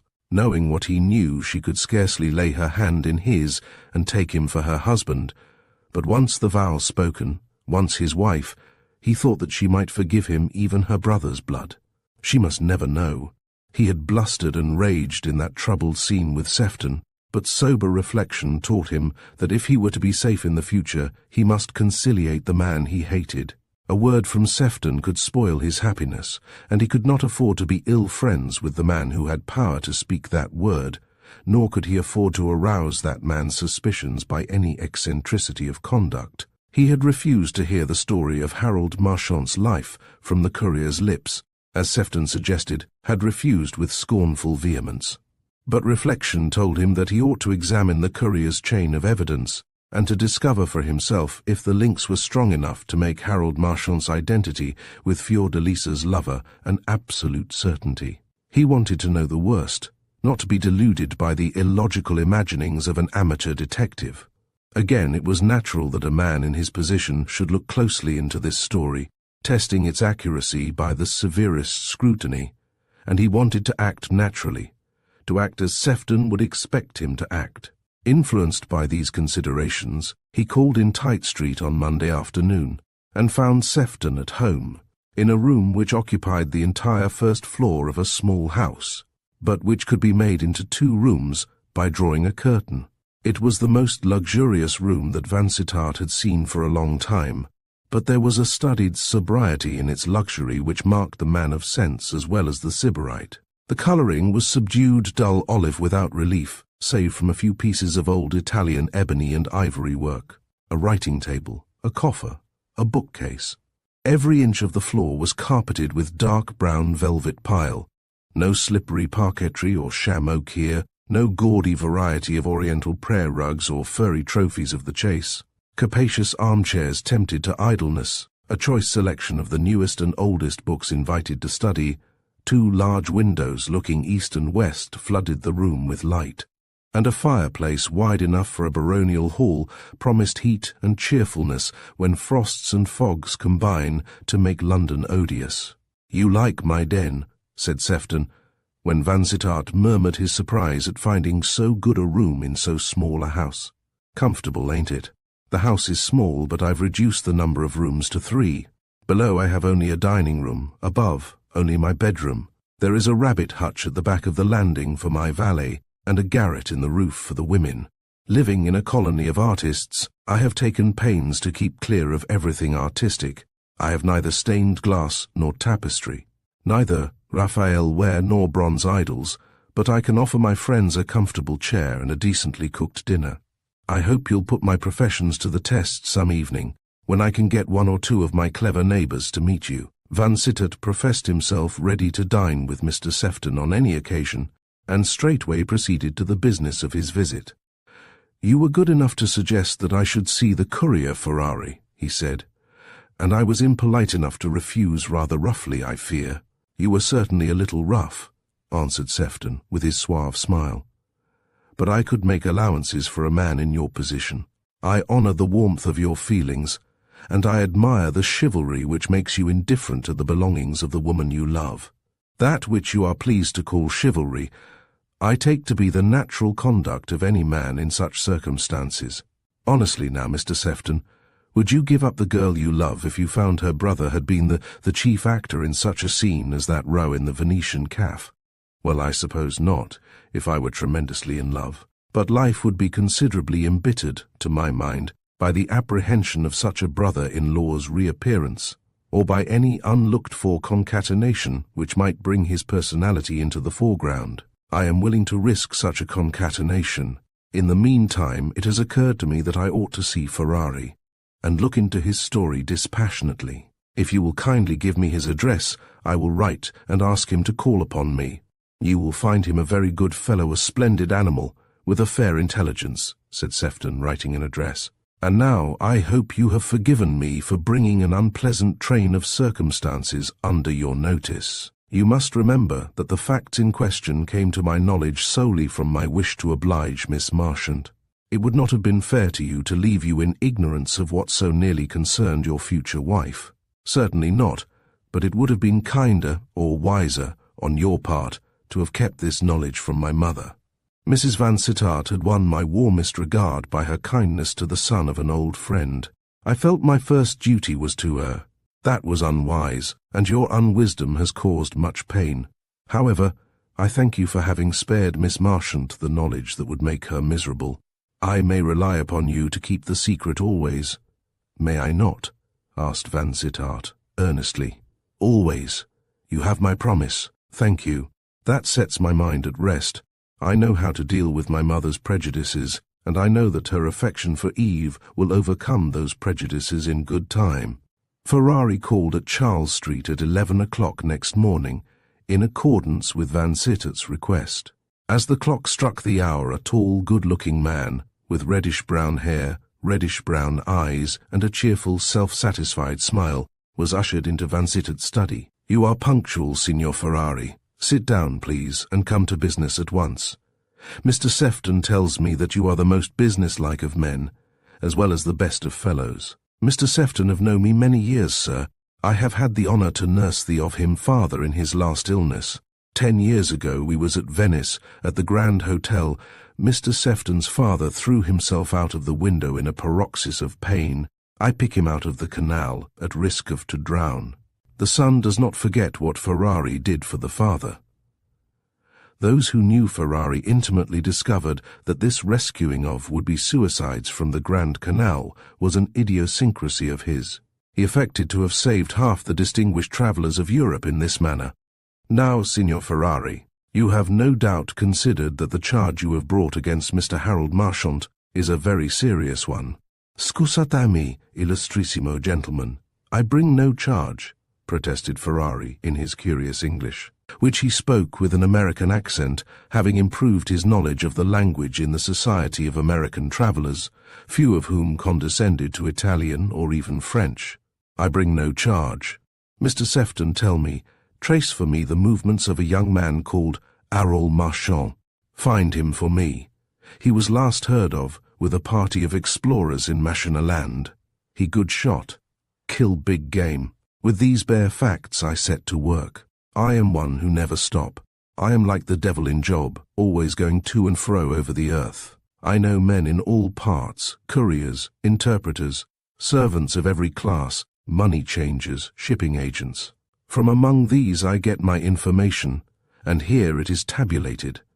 It is for the illustrissimo to judge for herself, having seen my facts." He opened a neat little book where, upon ruled paper, appeared a record of the movements of Harold Marchant from the hour of his appearing at the Diamond Fields to his return from New York with a party of Americans, in whose company he put up at the Hotel di Roma, Pension Suisse, on the Grand Canal. When he was at the Hotel di Roma he was known as Marchant. His signature was in the visitor's book at the hotel. Ferrari had seen it, and had recorded the date, which was in the September preceding that February, in which Vansittart had shared in the gaieties of the carnival at Venice. A fortnight later, Mr. Marchant took a second floor in the Campo Goldoni under the name of Smith. There was no doubt in the courier's mind as to the identity of the man in the Campo Goldoni with the man at the Hotel di Roma. He had talked with a New Yorker who had known Marchant under both names, and who knew of his relations with the pretty lace-maker. But there was nothing in Ferrari's statement which could be called proof positive of this identity. The facts rested on information obtained at second hand. It was open to Vansittart to doubt, since error was not impossible error, as complete as that mistake which had put the man who was killed in the place of the man who killed him. Ferrari tracked the fugitive on his voyage to Alexandria, recorded the name of Smith, given to the captain of the P&O. After Alexandria there was nothing. "Do you think he came back to Europe by another steamer?" asked Vansittart, testing the all-knowing Venetian. "Not he, Altissimo. Having once set his foot upon the soil of Africa, he would be too wise to return to Europe. He might go to India, to America, north or south, but he would not come to England to answer for the English life which he had taken. You Englishmen set great store upon life." Vansittart dismissed the man with a present, but before he went Ferrari laid his card upon the table, and begged that if ever the Illustrissimo required a travelling servant he, Ferrari, might be remembered. When he was gone, Vansittart took up his pen and wrote hastily to Sefton. "Dear Mr. Sefton, your excellent Ferrari has been here, and I have gone carefully through his statement. It is plausible, but by no means convincing, and I see ample room for error in a chain of facts which rest upon hearsay. Under these conditions, I am more than ever desirous that no hint of Ferrari's story should reach Miss Marchant. Forgive me for reminding you of your promise. It would be a deplorable business if this dear girl were made unhappy about a chimera. I go to Redwall tomorrow, and shall stay over Whitsuntide. We are to be married before the end of June, very quietly, at Fernhurst Church. Yours sincerely, J. Vansittart." He rather despised himself for writing in this friendly strain to a man for whom he had an instinctive dislike.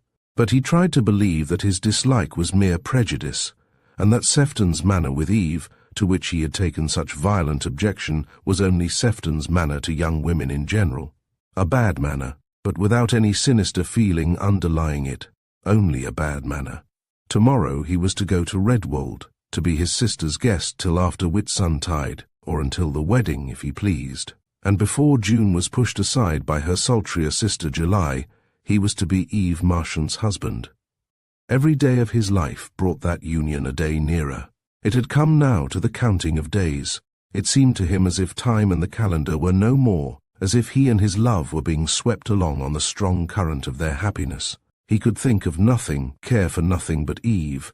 His bailiff's letters, his lawyer's letters, remained unanswered.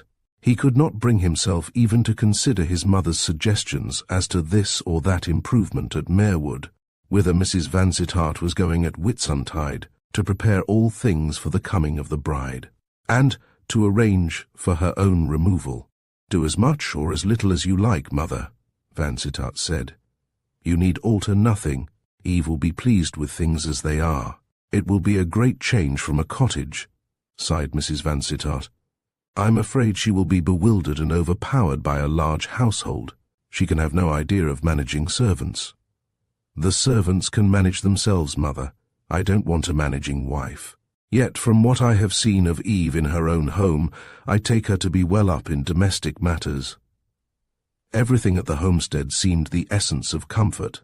He remembered his wintry tea-drinking, the tea and toast, the cake and jam pots, and Eve's radiant face, the firelight on Eve's hair, the sense of quiet happiness which pervaded the place where his love was queen. It seemed to him that there could not have been one inharmonious note in that picture. Order and beauty and domestic peace were there. Should fate reduce him to poverty, he could be utterly happy with his love in just such a home. He wanted neither splendid surroundings nor brilliant society. Having heard all that Ferrari could tell him, he felt easier in his mind than he had felt since that unpleasant hour with his mother and Sefton on Saturday evening. The more he thought of the courier's chain of evidence, the weaker it seemed to him. No, he could not think that the man he had killed was the brother of the woman he was going to marry. He tried to recall the man's face, but the suddenness and fury of that deadly encounter had afforded no time for minute observation. The man's face had flashed upon him out of the crowd, fair-haired, fair-skinned, amidst all those olive complexions, a face and figure that bore down upon him with the impression of physical power. Handsome only as the typical gladiator is handsome. What more could he remember? Irregular features, strongly marked, a low forehead, and light blue eyes. The Marchants were a blue-eyed race, but that went for little in a country where the majority of eyes are blue or grey. Vansittart remembered his promise to visit Fiordalisa and her aunt, and as this was his last day in London, perhaps for some time, he gave up his afternoon to the performance of that promise. Tuesday was one of the professor's days, and he had promised to hear the professor's opinion of Signora Vivanti's progress. Since that painful hour on Saturday, he had thought seriously of the impulsive Venetian, and of his relations with her, relations which he felt to be full of peril. It had occurred to him that there was only one way to secure Fiordalisa's future welfare, while strictly maintaining his own incognito, and that was by the purchase of an annuity. It would cost him some thousands to capitalize that income of 200 a year, which he had resolved to allow Lisa. But he had reserves which he could afford to draw upon, the accumulations of his minority, invested in railway stock. Any lesser sacrifice would appear to him too poor an atonement, for after all, it was possible that, but for him, Fiordalisa's Englishman might have kept his promise and married her. No, Vansittart did not think he would be doing too much in securing these two women against poverty for the rest of their lives, and the annuity once bought, he would be justified in disappearing out of Fiordalisa's life, and leaving her in ignorance of his name and belongings. He spent an hour with his lawyer before going to Chelsea, and from that gentleman obtained all needful information as to the proper manner of purchasing an annuity and the best people with whom to invest his money. This done, he walked across the park and arrived at Saltero's mansion on the stroke of 4. Lisa had told him that her lesson lasted from 3 to 4, so he had timed himself to meet the maestro. The ripe round notes of Lisa's mezzo-soprano rose full and strong in one of Conconi's exercises as Lazia opened the door. She attacked a florid passage with force and precision, ran rapidly up the scale to a sharp, and held the high note long and clear as the call of a bird. "Brava, brava!" cried Signor Zinco, banging down a chord and rising from the piano as Vansittart entered. Lisa flew to meet him. She was in her black frock with a bit of scarlet ribbon tied round her throat, and another bit of scarlet tying up her great untidy knot of blue-black hair. The rusty black gown, the scarlet ribbons, the olive face, with its carnation flush and star-like eyes, made a brilliant picture after the school of Murillo. Vansittart could but see that she was strikingly handsome, just the kind of woman to take the town by storm, if she were once seen and heard in opera bouffe. Zinco was a little old man, with no more figure than an 18-gallon cask. He had a large bald head and benevolent eyes. He was very shabby. His coat, which might once have been black, was now a dull green. His old grey trousers were kneed and frayed. His old fat hands were dirty. "Ah, I thought you had forgotten me again," said Lisa. "But you are here at last, and now ask the master if he is pleased with me." "I am more than pleased," began Zinco, bowing and smiling at Vansittart as one who would fain have prostrated himself at the feet of so exalted a patron. "Stay," cried Lisa. "You shall not talk of me before my face. I will go and make the tea, and then Zinco will tell you the truth, signor mio, the very truth about me. He will not be obliged to praise." She dashed out of the room as if blown out on a strong wind, so impetuous were her movements. Lazia began to clear a table for tea, a table heaped with sheets of music and play books. Fiordalisa had been learning English out of Gilbert's librettos, which were harder work for her than Metastasio for an English student. "Well, Signor Zinco, what do you think of your pupil?" asked Vansittart. "Sir, she is of a marvellous natural. She has an enormous talent, and with that talent an enormous energy. She is destined to a prodigious success upon the English scene. I am delighted to hear it. She has all the qualities which succeed with your English people, a fine voice, a fine person, and that may not displease you, a vulgarity which will command applause. Were I more diplomatist, I should say genius, where I say vulgarity, but this divine creature is adorably vulgar. She has no nerves. I say to her sing, and she sings. Attack me, the sharp, and she attacks, and the note rings out like a bell. She is without nerves, and she is without self-consciousness, and she has the courage of a lion. She has worked as no pupil of mine ever worked before. She is mastering your difficult language in as many months as it cost me years. She has labored at the theory of music, and though she is in most things of a surprising ignorance, she has made no mean progress in that difficult science. She has worked as Garcia's gifted daughter worked, and were this age worthy of a second Malibran, she has in her the stuff to make a Malibran. The fat little maestro stopped for breath, not for words. He stood mopping his forehead and smiling at Vansittart, who was inclined to believe in his sincerity. For that roulade he had heard at the door just now displayed a voice of brilliant quality. "You are enthusiastic, Signor Zinco," he said quietly. "And pray, when you have trained this fine voice to the uttermost, what do you intend to do with it?" "I hope to place the Signora in the way of making her fortune. Were you English a nation of music lovers, I should say to this dear lady, give yourself up to hard study of classical opera for the next 3 years, before you allow yourself to be heard in public. But pardon me if I say, Signor, you English are not connoisseurs. You are taken with show and brilliancy. You think more of youth and beauty in the prima donna than of finish or science. Before your winter season of opera bouffe shall begin, the Signora will have learnt enough to ensure her a successful. I count upon getting her engaged at the Apollo in November. There is a new opera being written for the Apollo and Opera, in which I am told there are several female characters, and there will be a chance for a new singer. I have already spoken to the manager, and he has promised to hear the Signora sing before concluding his autumn engagements. Festina lente, Signor Zinco. You are going at railroad pace. Do not spoil the Signora's future by a hasty. Have no fear, sir. She will have all the summer for practice and for further progress in English. A foreign accent will be no disadvantage. It takes with an English audience. You had so many sham Italians in opera that it will be well to have a real one." The maestro bowed himself out as Fiordalisa came in with the tea tray, beaming with smiles, happy and important. She placed a chair for Vansittart by the open window. She arranged the light bamboo table in front of him and began to pour out the tea, while Lazia seated herself at a little distance. "I have learned to make tea in your English fashion," Lisa said gaily, as she handed the teacups. "Strong, oh, so strong. No si vero?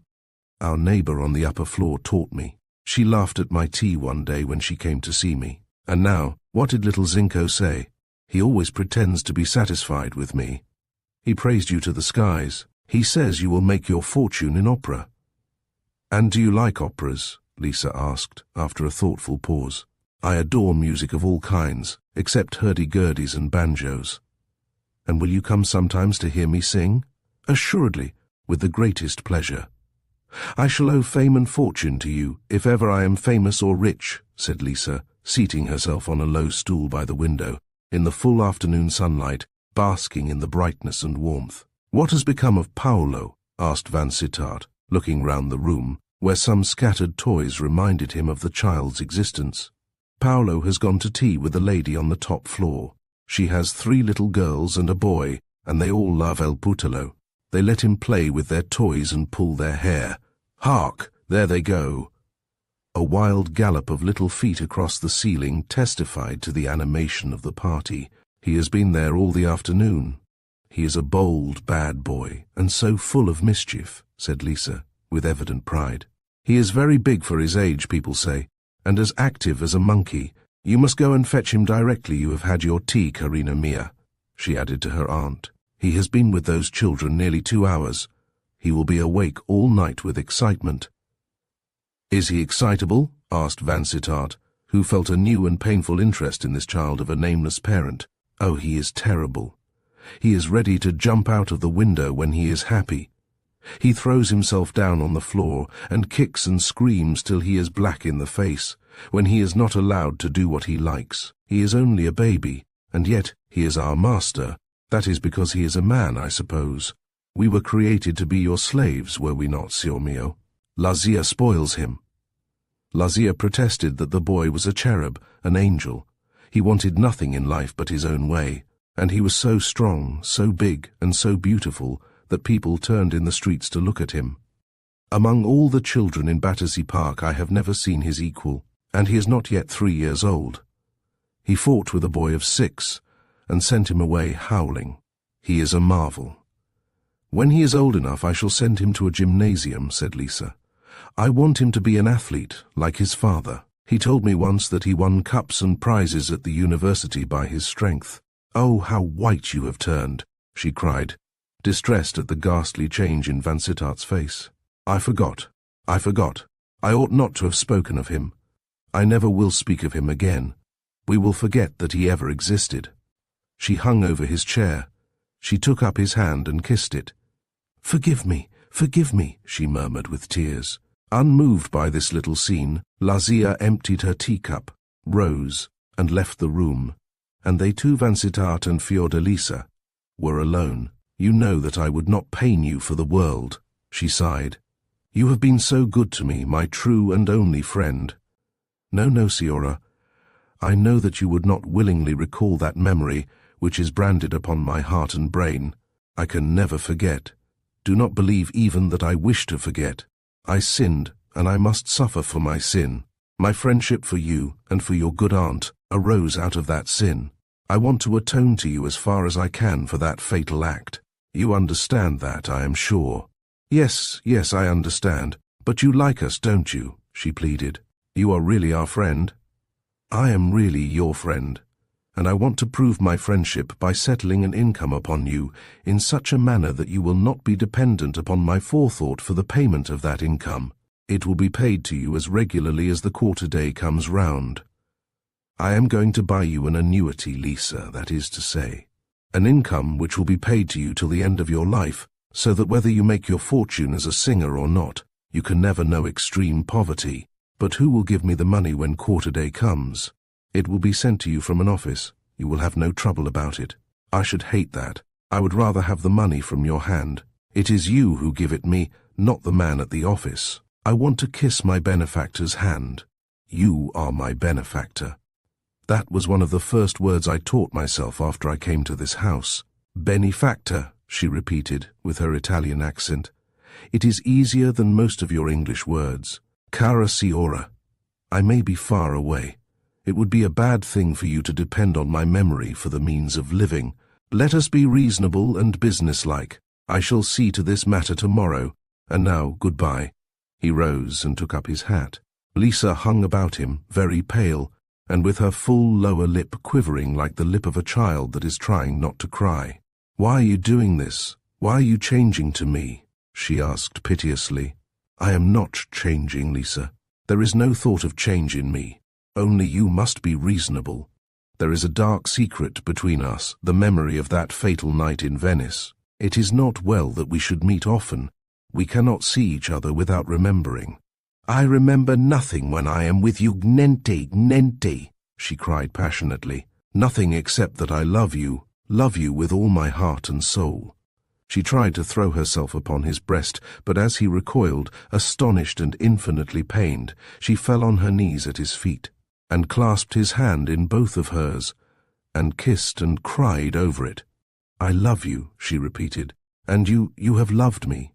You must have loved me, a little. No man was ever so kind as you have been, except for love's sake. You must have cared for me. You cared for me that day in Venice, the happiest day in my life. Your heart turned to me as my heart turned to you, in the sunshine on the lagoon, in the evening at the theatre. Every day that I have lived since then has strengthened my love. For God's sake, don't tell me that I am nothing to you. You are very much to me, Lisa. You are a friend for whom I desire all good things that this world and the world that comes after death can give. Get off your knees, child. This is childish folly, no wiser than Paolo's anger when you won't let him have all his own way. Come, Signora mia, let us laugh and be friends. He tried to make light of her feelings, but she gave him a look that frightened him, a look of unmitigated despair. I thought you loved me, that by and by, when I was a famous singer, you would marry me. I should be good enough then to be your wife. You would forget that I was once a poor working girl at Braddon, but I was foolish, yes, foolish. I could never be good enough to be your wife, I, the mother of Paolo. Let me go on loving you. Only come to see me sometimes, once a week perhaps. The weeks are so long when you don't come. Only care for me a little, just a little, and I shall be happy. See how little I am asking. Don't forsake me, don't abandon me. There is nothing further from my thoughts than to forsake you, but if you make scenes of this kind, I can never trust myself to come here again, he answered sternly. You will never come here again, she cried, looking at him with wild eyes. Then I will not live without you. I cannot, I will not. The window stood open with its balcony and flowers, and the sunlit river, and the sunlit park and dim blue horizon of housetops and chimneys stretching away to the hills of Sydenham. The girl looked at him for a moment, clenched her teeth, clenched her hands, and made a rush for the balcony. Happily he was quick enough and strong enough to stop her with one outstretched arm. He took her by the shoulder, savagely almost, with something of the brutal roughness of her old lover it might be, but with no love. Beautiful as she was in her passionate self-abandonment, he felt nothing for her in that moment but an angry contempt, which he was at little pains to conceal. The revulsion of feeling upon that wild impulse towards self-destruction came quickly enough. The tears rolled down her flushed cheeks. She sank into the chair towards which Vansittart led her, and sat, helpless and unresisting, with her hands hanging loose across the arms of the chair, her head drooping on her breast, the picture of helpless grief. He could but pity her, seeing her so childlike, so unreasoning, swayed by passion as a lily is bent by the wind. He shut the window and bolted it against any second outbreak, and then he seated himself at Lisa's side and took one of those listless hands in his. "Let us be reasonable, Signora," he said, "and let us be good friends always. If I were not in love with a young English lady whom I hope very shortly to make my wife, I might have fallen in love with you." She gave a melancholy smile and then a deep sigh. "No, no, impossible. You would never have cared. I am too low, the mother of Paolo, only fit to be your servant. Love pardons much, Lisa, and if my heart had not been given to another, your beauty and your generous nature might have won me. Only my heart was gone before that night at Covent Garden. It belonged forever and forever to my dear English love." "Your English love? I should like to see her with a moody look. Is she handsome, much handsomer than I? There are some people who would think you the lovelier. Beauty is not all in all, Lisa. We love because we love." "We love because we love," she repeated slowly. "Ah, that is what makes it so hard. We cannot help ourselves. Love is destiny." "Your destiny was in the past, Lisa. It came to you at Braddon." No, no, no. I never cared for him as I have cared for you. I was happier in that one day on the Lido and that one evening in Venice than in all my life with him. There was more music in your voice when you spoke to me, ever so lightly, than in all he ever said to me of love. You are my destiny. You will think the same about someone else by and by, Signora. Someone whose heart will be free to love you as you deserve to be loved. You are so young and so pretty and so clever that you must needs win a love worth the winning by and by, if you will only be reasonable and live a tranquil, self-respecting life in the meanwhile. She shook her head hopelessly. "I shall never care for anyone again," she said. "No other voice would ever sound sweet in my ears. Don't despise me. Don't think of me as a shameless creature. I was mad just now. I should never have spoken as I did, but I thought you cared for me. You were so kind, you did so much for us. I have tried to do my duty, that was all. Only duty. Well, it was a dream, a lovely dream, and it is over. Let it go with a smile, Lisa. You have so much to make life pleasant, a face that will charm everyone, a voice that may make your fortune. I don't care about fortune. Ah, but you will find it very pleasant when it comes carriages and horses, a fine house, jewels, laurel wreaths, applause, all that is most intoxicating in life. It is for that you have been working so hard. No, it is not for that. I have been working only to please you, so that you should say by and by, this poor little Lisa, for whom I have taken so much trouble, is something more than a common lace-worker after all. This poor little Lisa is a genius, I believe, and will have the world at her feet by and by. And now, Signora, I must say goodbye. I am going into the country tomorrow. For long? Till after my marriage, perhaps. Till after your marriage. And when you are married, will you ever come and see me?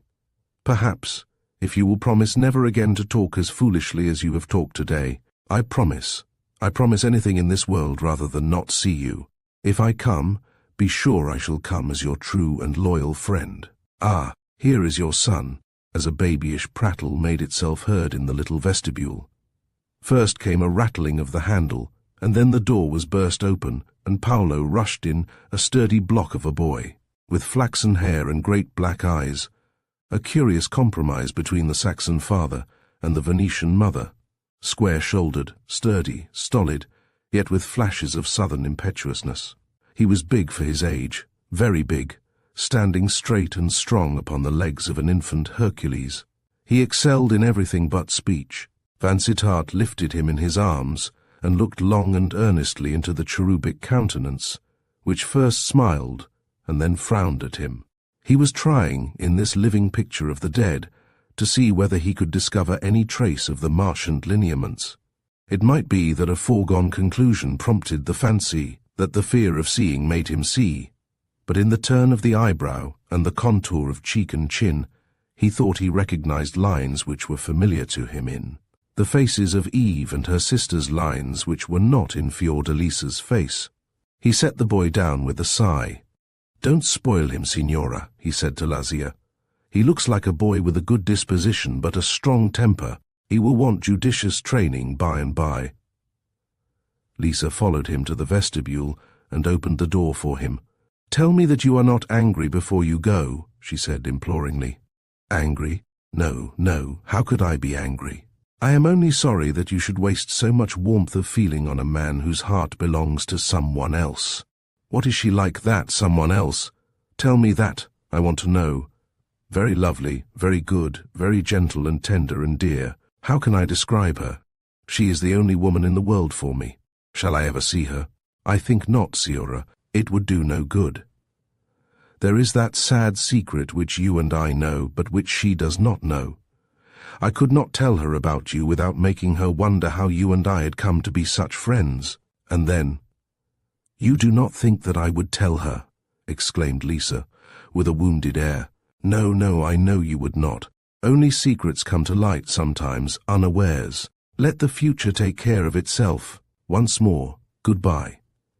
"Once more, goodbye," she echoed, in tones of deepest melancholy. Chapter: She was more fair than words can say. If Easter had been a time of happiness for Vansittart and Eve, bringing with it the revelation of mutual love, Whitsuntide was no less happy, happier perhaps in its serene security, and in the familiarity of a love which seemed to have lasted for a long time. "Only 7 weeks," exclaimed Eve, in one of their wanderings among the many cattle tracks on Bexley Hill, no sound of life or movement in all the world around them save the hum of insects and the chime of cowbells. "To think that we have been engaged only 7 weeks. It seems a lifetime." "Because you are so weary of me?"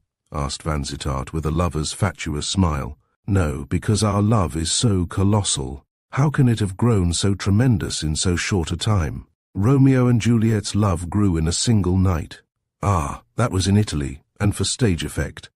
I don't think much of a passion that springs up in a night, like one of those great red fungi which one sees in this wood on an October morning. I should like our love to be as strong and as deep-rooted as that old oak over there, with its rugged grey roots cleaving the ground.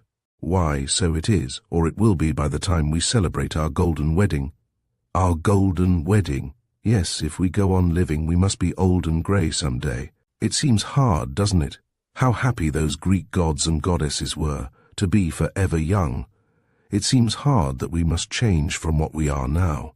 I cannot think of myself as an old woman, in a black silk gown and a cap. "A cap," she interjected, with ineffable disgust, and an involuntary movement of her ungloved hand to the coils of bright hair which were shining uncovered in the sun. "And you with grey hair and wrinkles. Wrinkles in your face. That is what your favourite Spencer calls unthinkable." stay looking at him searchingly in the merciless summer light. Why, I declare there is just one wrinkle already.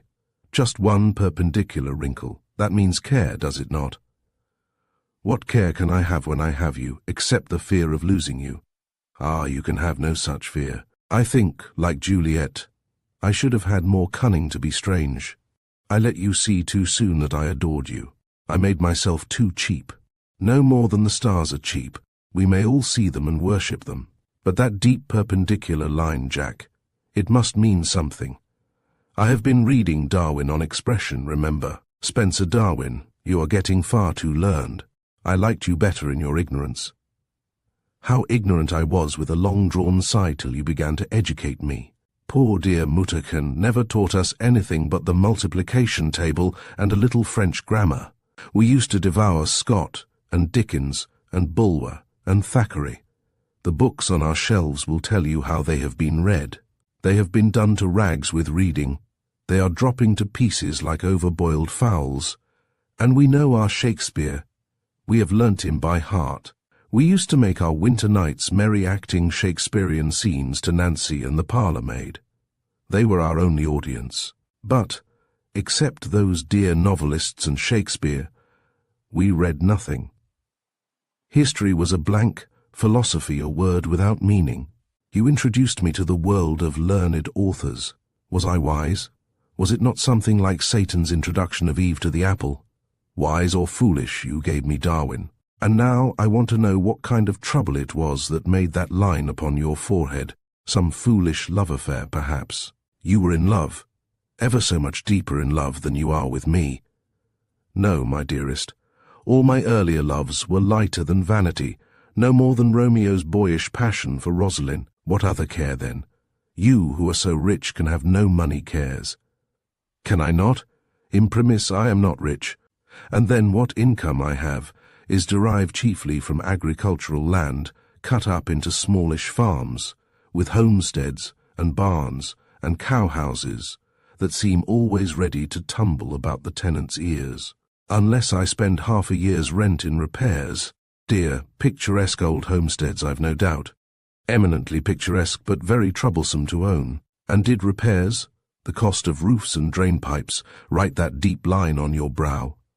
Perhaps. Or it may be only a habit of frowning and of trying to emulate the eagles in looking at the sun. Ah, you have been a wanderer in sunny lands in Italy, and now we had better go and look for the girls. They roamed over Bexley Hill or Blackdown during that happy Whitsuntide, favoured with weather that made these Sussex hills a paradise.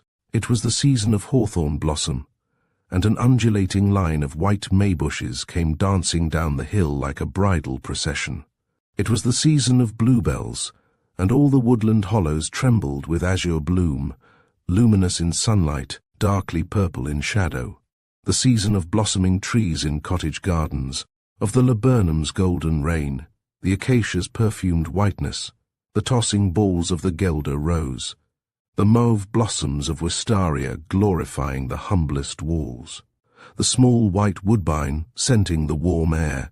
It was a season that seemed especially invented for youth and love, for the young foals sporting in the meadow, for the young lambs on the grassy hills, and for Eve and Vansittart. They almost lived out of doors in this delicious weather. The four sisters were always ready to bear them company, and were always discreet enough to leave them alone for the greater part of every rambling expedition. Mr. Tivitt had reappeared on the scene. He had been particularly useful in London, where he was full of information about the very best places for buying everything, from a diamond bracelet to a toothbrush, and had insisted upon taking Eve and Lady Hartley to some of his favourite shops, and upon having a voice in a great many of their purchases. He took as much interest in Eve's trousseau as if he had been her maiden aunt. The wedding was to be the simplest ceremonial possible. Neither Vansittart nor Eve wished to parade their bliss before a light-minded multitude. The homestead was not a house in which to entertain a large assembly, and Colonel Marchant was not a man to make a fuss about anything in life, except his own comfort. He ordered a frock coat and a new hat for the occasion, and the faithful Nancy, cook, housekeeper, and general manager toiled for a week of industrious days in order that the house might be in faultless order. and the light collation worthy of the chosen few who were invited to the wedding. There were to be no hired waiters, no stereotyped banquet from the confectioners, only tea and coffee.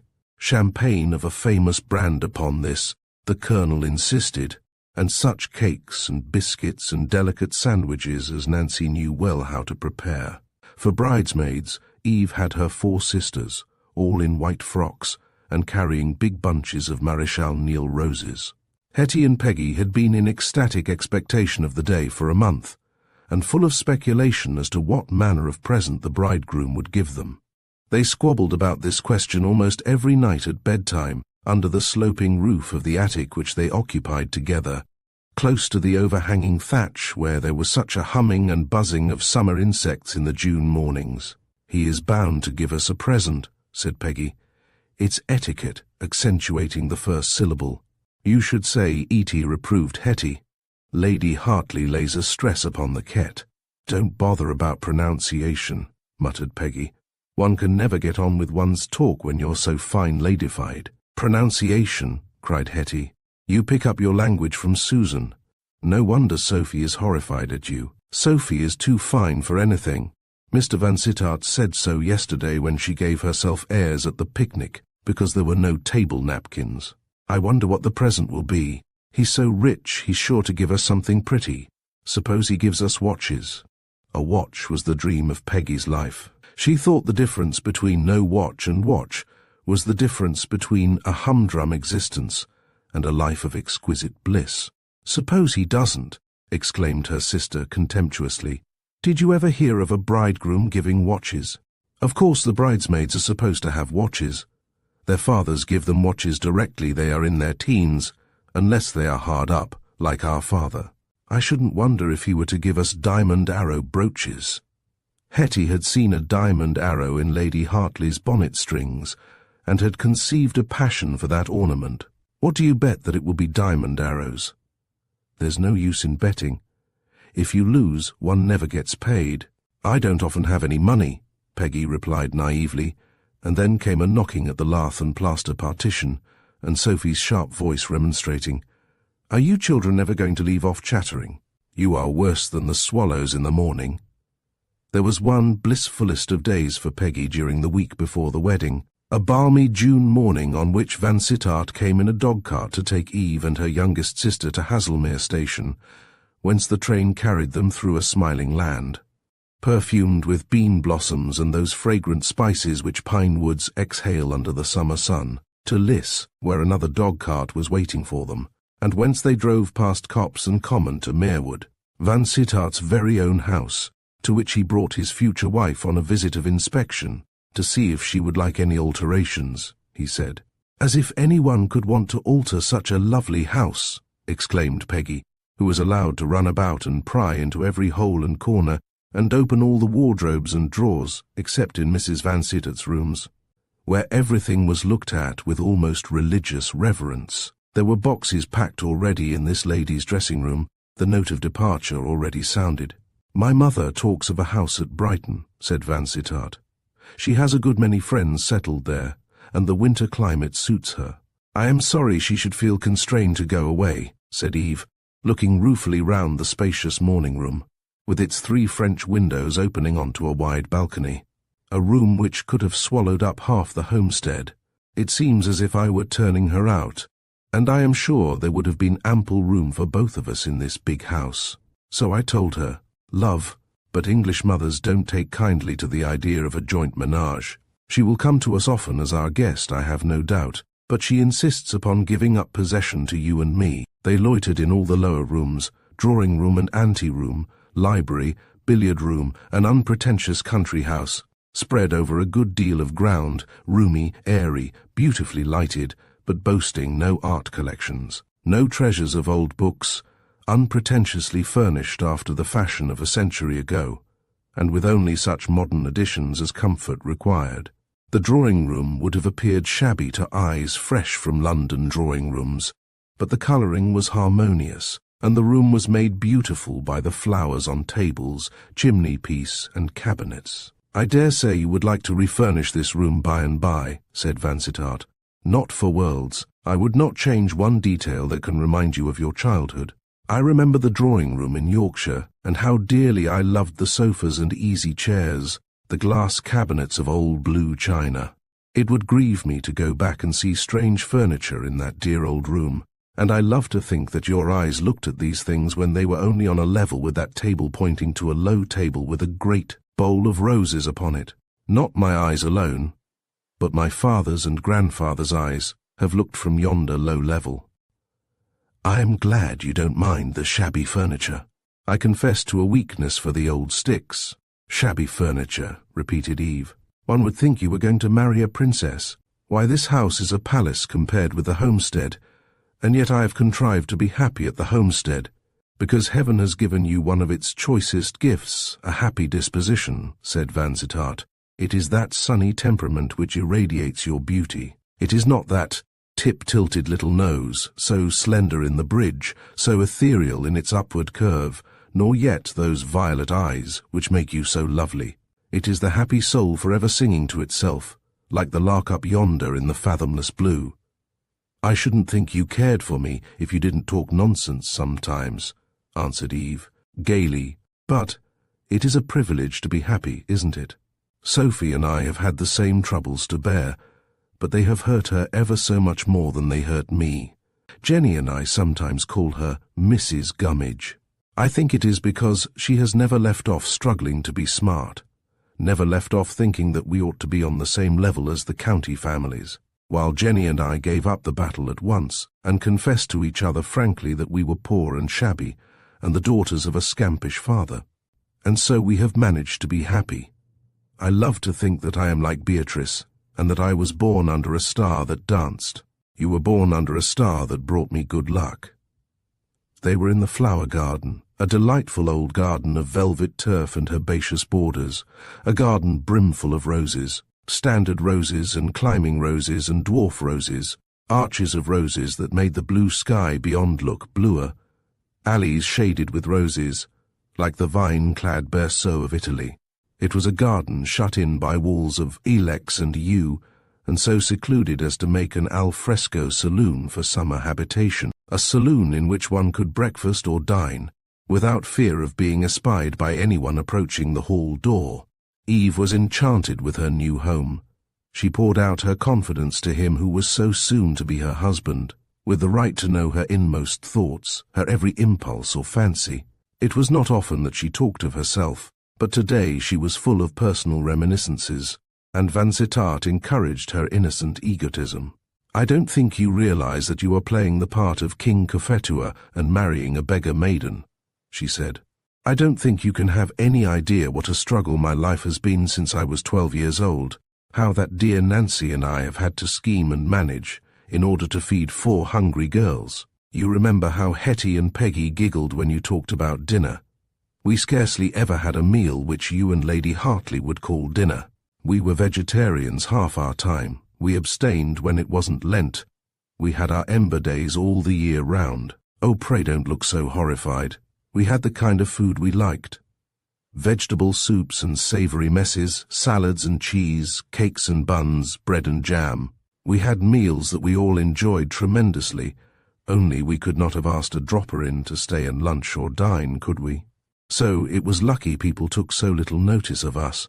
My darling, you were the pearls, and your neighbours were the swine. And then our dress. How could we be neat tailor-made girls when a £10 note once in a way was all we could extort from father for the whole flock? £10. Lady Hartley would pay as much for a bonnet as would buy gowns for all 5 of us. And then you bring me to this delicious old house, so spacious, so dignified, with such a settled air of wealth and comfort, and you ask if I can suggest improvement in things which to my mind are perfect. My dearest, I want you to be happy, and very happy, and to feel that this house is your house, to deal with as you please. I only want to live in it with you, she answered shyly, and not to disappoint you. What should I do if King Cophetua were to repent his romantic marriage, and were to think of all the brilliant matches he might have made? When we are settled here, I will show you the girls my mother would have liked me to marry, and you will see that they are not particularly brilliant, and I do not even know if any of them would have accepted me, had I been minded to offer myself. They could not have refused you. No one could. To know you is to adore you. Come, Jack, you have been talking rhodomontade to me. It is my turn now. You are not extraordinarily handsome. I suppose, as a sober matter of fact, Mr. Sefton is handsomer. Don't wince at the sound of his name. You know I have always detested him. I doubt if you are even exceptionally clever, but you have a kind of charm. You creep into a girl's heart unawares. I pity the woman who loved you, and whom you did not love. Vansittart thought of Fiordalisa. Perhaps in every man's life there comes one such ordeal as that love cast at his feet. Love worthless to him, but true love all the same, and priceless. Eve Marchant's wedding gifts were few but costly. She had no wide circle of acquaintances to shower feather fans and ivory paper knives, standard lamps and silver boxes, teapots and cream jugs, fruit spoons and carriage clocks upon her, till she sat among her treasures, bewildered and oppressed, like Tarpeia under the iron rain from warrior hands. Neighbours had stood aloof from the family at the homestead, and could hardly come with gifts in their hands, now that the slighted girl was going to marry a man of some standing in an adjoining county, and to take her place among the respectabilities. The givers, therefore, were few, but the gifts were worthy. Mrs. Vansittart gave the pearl necklace which she had worn at her own bridal, a single string of perfect pearls, with a diamond clasp that had been in the family for a century and a half. Lady Hartley gave a set of diamond stars worthy to blaze in the fashionable firmament on a drawing-room day. Sir Hubert gave a 3/4 bred mare of splendid shape and remarkable power, perfect as hack or hunter, on whose back Eve had already taken her first lessons in equitation. And for the bridegroom, his gifts were of the choicest and the best considered: jewels, toilet nécessaire, travelling bag, books innumerable. He watched for every want, anticipated every fancy. "Pray, pray don't spoil me," cried Eve. "You make me feel so horribly selfish. You load me with gifts, and you say you are not rich. You are ruining yourself for me." "A man can afford to ruin himself once in his life for his nearest and dearest," he answered gaily. "Besides, if I give you all you want now, I shall cure you of any incipient tendency to extravagance. I have no such tendency. My nose has been kept too close to the grindstone of poverty. Poor pretty little nose. Happily the grindstone has not hurt it. And as for wants, who said I wanted Tennyson and Browning bound in vellum, or a travelling bag as big as a house? I have no wants, or they are all centred upon one object, which isn't to be bought with money. I want you and your love.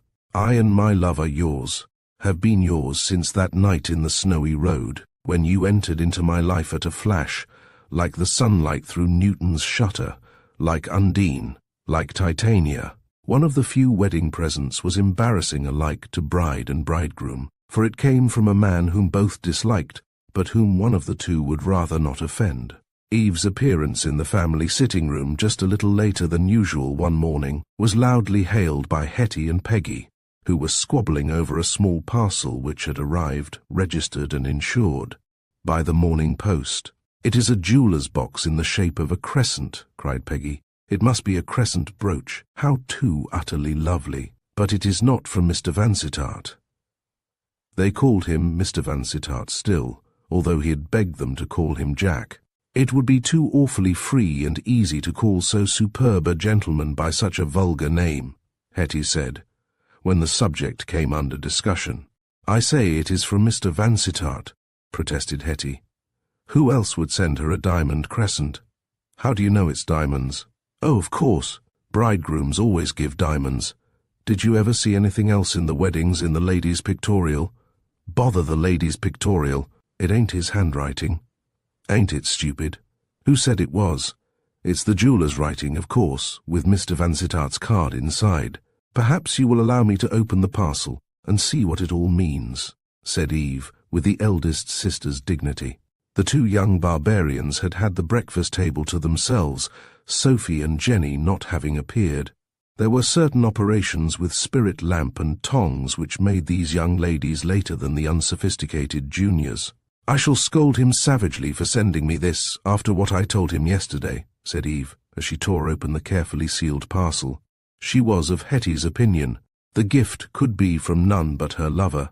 "Oh, oh, oh," they cried, all three of them in a chorus of rapture as the box was opened. The crescent was of sapphires, deeply, darkly, beautifully blue, without flaw or feather. Small brilliants filled in the corners between the stones, but these hardly showed in that blue depth and darkness. The effect was of a solemn, almost mysterious splendor. "Oh, how wicked, how wilful of him, to waste such a fortune upon me," cried Eve, taking the crescent out of its velvet bed. Under the jewel, like the ASP under the fig leaves, there lay a visiting card. "From Mr. Sefton, with all best wishes." Eve dropped the brooch as if it had stung her. "From him?" she cried. "How horrid!" "I call it utterly charming of him," protested Hetty, who had adopted as many of Lady Hartley's phrases as her memory would hold. "We all know that he admired you, and I think it too sweet of him to show that he bears no malice now that you are marrying somebody else. Had he sent you anything paltry, I should have loathed him. But such a present as this, so simple yet so distinct you, in such perfect taste." "Cease your raptures, Hetty, for mercy's sake," cried Eve, wrapping the jewel box in the crumpled paper and tying the string round it rather roughly. "Would you accept any gift from a man you hate?" "It would depend upon the gift. I wouldn't advise my worst enemy to try me with a sapphire crescent, such sapphires as those." "You are a mighty judge of sapphires," said Eve, contemptuously, after which unkind remark she ate her breakfast of bread and butter and home made marmalade in moody silence. And it was a rare thing for Eve to be silent or moody. Vansittart's step was heard upon the gravel before the curling tongs were done with in the upper story, and Eve ran out to the porch to meet him. With the jeweller's parcel in her hand, they walked about the garden together, between rows of blossoming peas and feathery asparagus, by borders of roses and pinks, talking of Sefton and his gift. Eve wanted to send it back to the giver. "I can decline it upon the ground that I don't approve of wedding presents except from one's own and one's bridegroom's kindred," she said. "I won't be uncivil." "I fear he would think the return of his gift uncivil, however sweetly you might word your refusal. Wedding gifts are such a customary business, it is an unheard-of act to send one back. No, Eve, I fear you must keep the thing," with a tone of disgust, "but you need not wear it." "Wear it? I should think not. Of course I shall obey you, but I hate the idea of being under an obligation to Mr. Sefton, who always made me feel more than anyone else that I wasn't one of the elect. His friendliness was more humiliating than other people's standoffishness. I wonder you mind offending him, Jack.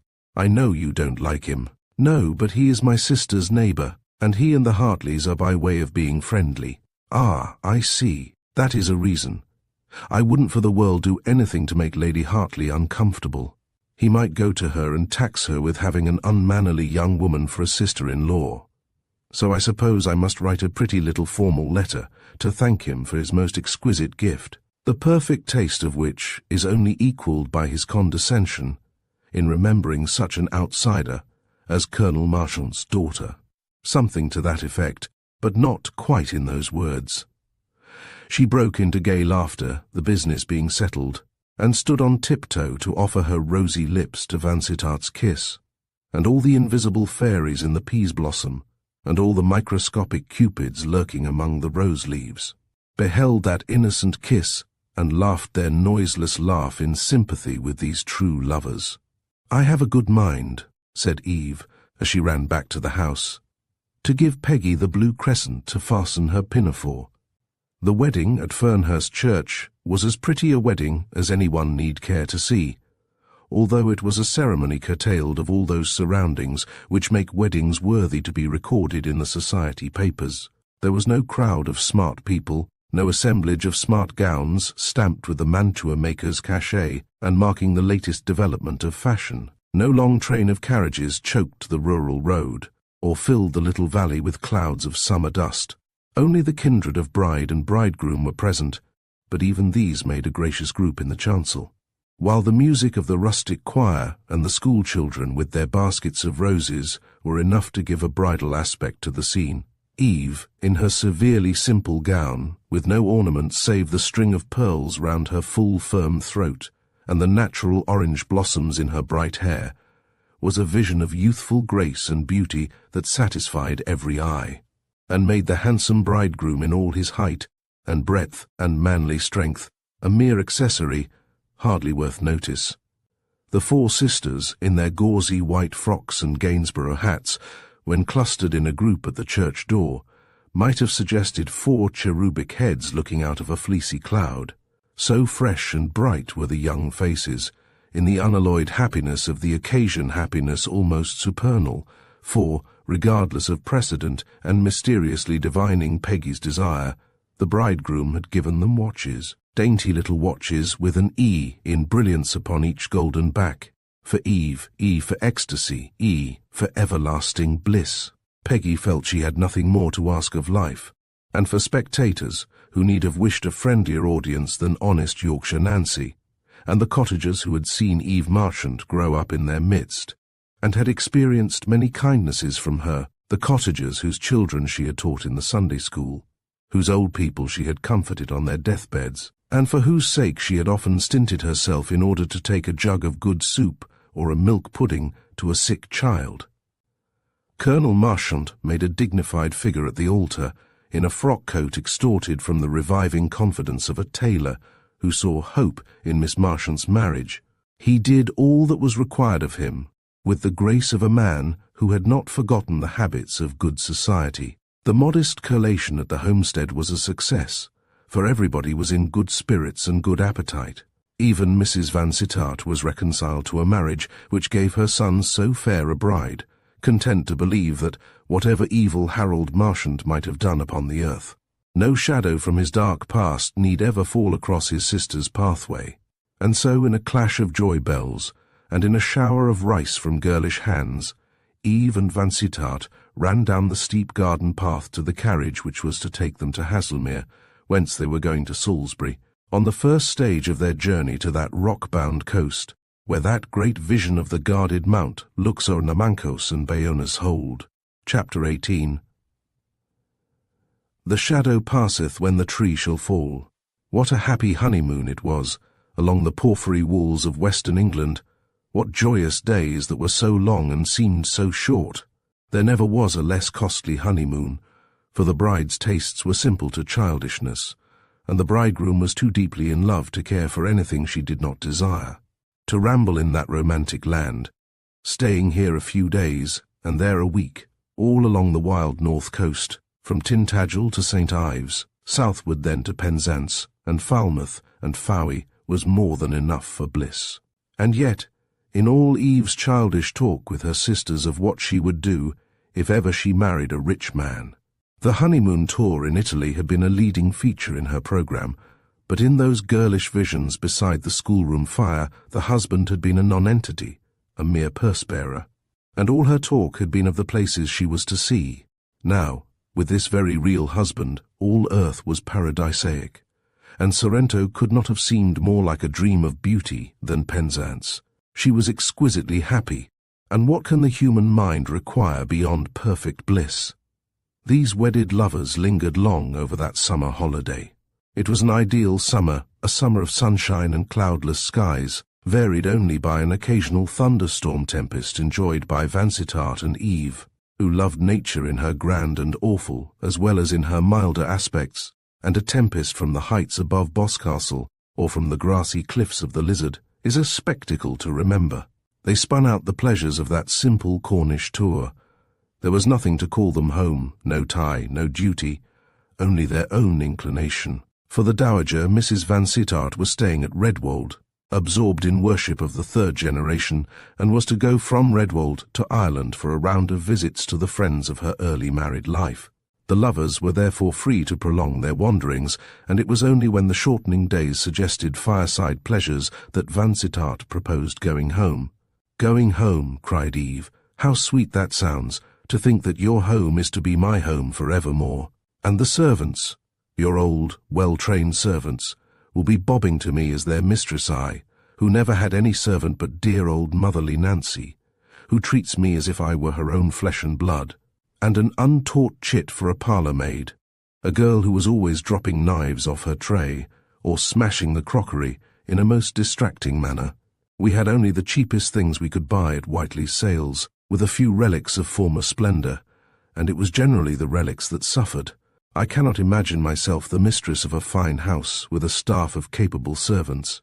What an insignificant creature I shall seem among them. You will seem a queen out of the great kingdom of poetry, a queen like Tennyson's Maud, in a white frock, with roses in your hair, and an ostrich fan for a scepter. Don't worry about the house, Eve, it will govern itself. The servants are all old servants, and have been trained by my mother, whose laws are the laws of Draco. Everything will work by machinery, and you and I can live in the same happy idleness we have tasted here. Can we? May we, do you think? Is it not a wicked life? We care only for ourselves. We think only of ourselves. Oh, we can mend that in some wise. I'll introduce you to all my cottage tenants, and you will find plenty of scope for your benevolence in helping them through their troubles and sicknesses. You can start a village reading room. You can start, or revive, a working man's club.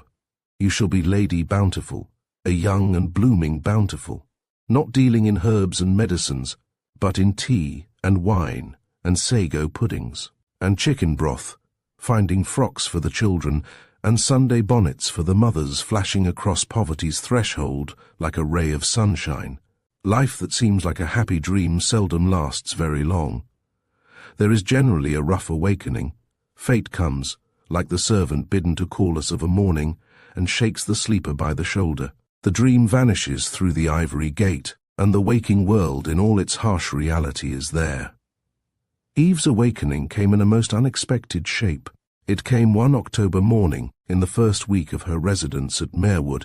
It came in a letter from her old servant, a letter in a shabby envelope, lying hidden among that heap of letters, monogrammed, coroneted, fashionable, which lay beside Mrs. Vansittart's plate when she took her seat at the breakfast table. She left that letter for the last, not recognizing Nancy's penmanship, an article of which the faithful servant had always been sparing. Eve read all those other trivial letters, invitations, acceptances, friendly little communications of no meaning, and commented upon them to her husband as he took his breakfast and finally opened Nancy's letter. It was October, and Vansittart was dressed for shooting. October, yet there was no house party. Eve had pleaded for a little more of that dual solitude which husband and wife had found so delightful, and Vansittart had been nothing loth to indulge her whim. November would be time enough to invite his friends, and in the meantime they had their pine woods and copses and common all to themselves, and Eve could tramp about the covers with him when he went after his pheasants without feeling herself in anybody's way. October had begun charmingly, with weather that was balmy and bright enough for August. They were breakfasting with windows open to the lawn and flower beds, and the bees were buzzing among the dahlias, and the air was scented with the Dijon roses that covered the wall. "Why, it is from Nancy," exclaimed Eve, looking at the signature. "Dear old Nancy, what can she have to write about?" "Read, Eve, read," cried Vansittart. "I believe Nancy's letter will be more interesting than all those inanities you have been reading to me. There is sure to be some touch of originality, even if it is only in the spelling." Eve's eyes had been hurrying over the letter while he spoke. "Oh, Jack," she exclaimed, in a piteous voice, "can there be any truth in this?" The letter was as follows, in an orthography which need not be reproduced. "Honoured Madam, I should not take the liberty to write to you about dear Miss Peggy.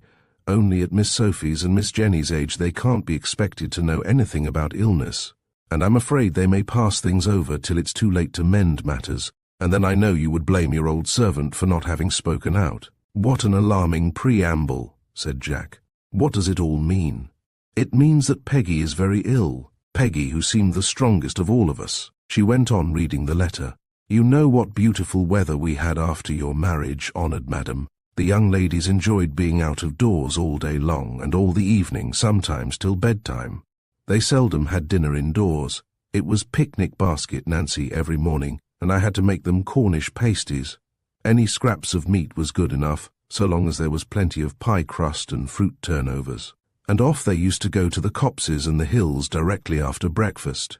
They were all sunburnt, and they all looked so well, No one could have thought any harm would come of it. But Miss Peggy, she used to run about more than her sisters, and she used to get into dreadful perspirations, as Miss Hetty told me afterwards. And then, standing or sitting about upon those windy hills, no doubt she got a chill. Even when she came home, with the perspiration teeming down her dear little face, she didn't like the chew of changing all her clothes, and I was too busy in the kitchen cooking, or cleaning, or washing to look much after the poor dear child. And so it came upon me as a surprise in the middle of August when I found what a bad cold she had got. I did all I could to cure her. You know, dear Miss Eve, that I'm a pretty good nurse. Indeed, I helped to nurse your poor dear Ma every winter till she went abroad, but, in spite of all my mustard poultices and hot foot baths, this cough has been hanging about Miss Peggy for more than 6 weeks, and she doesn't get the better of it.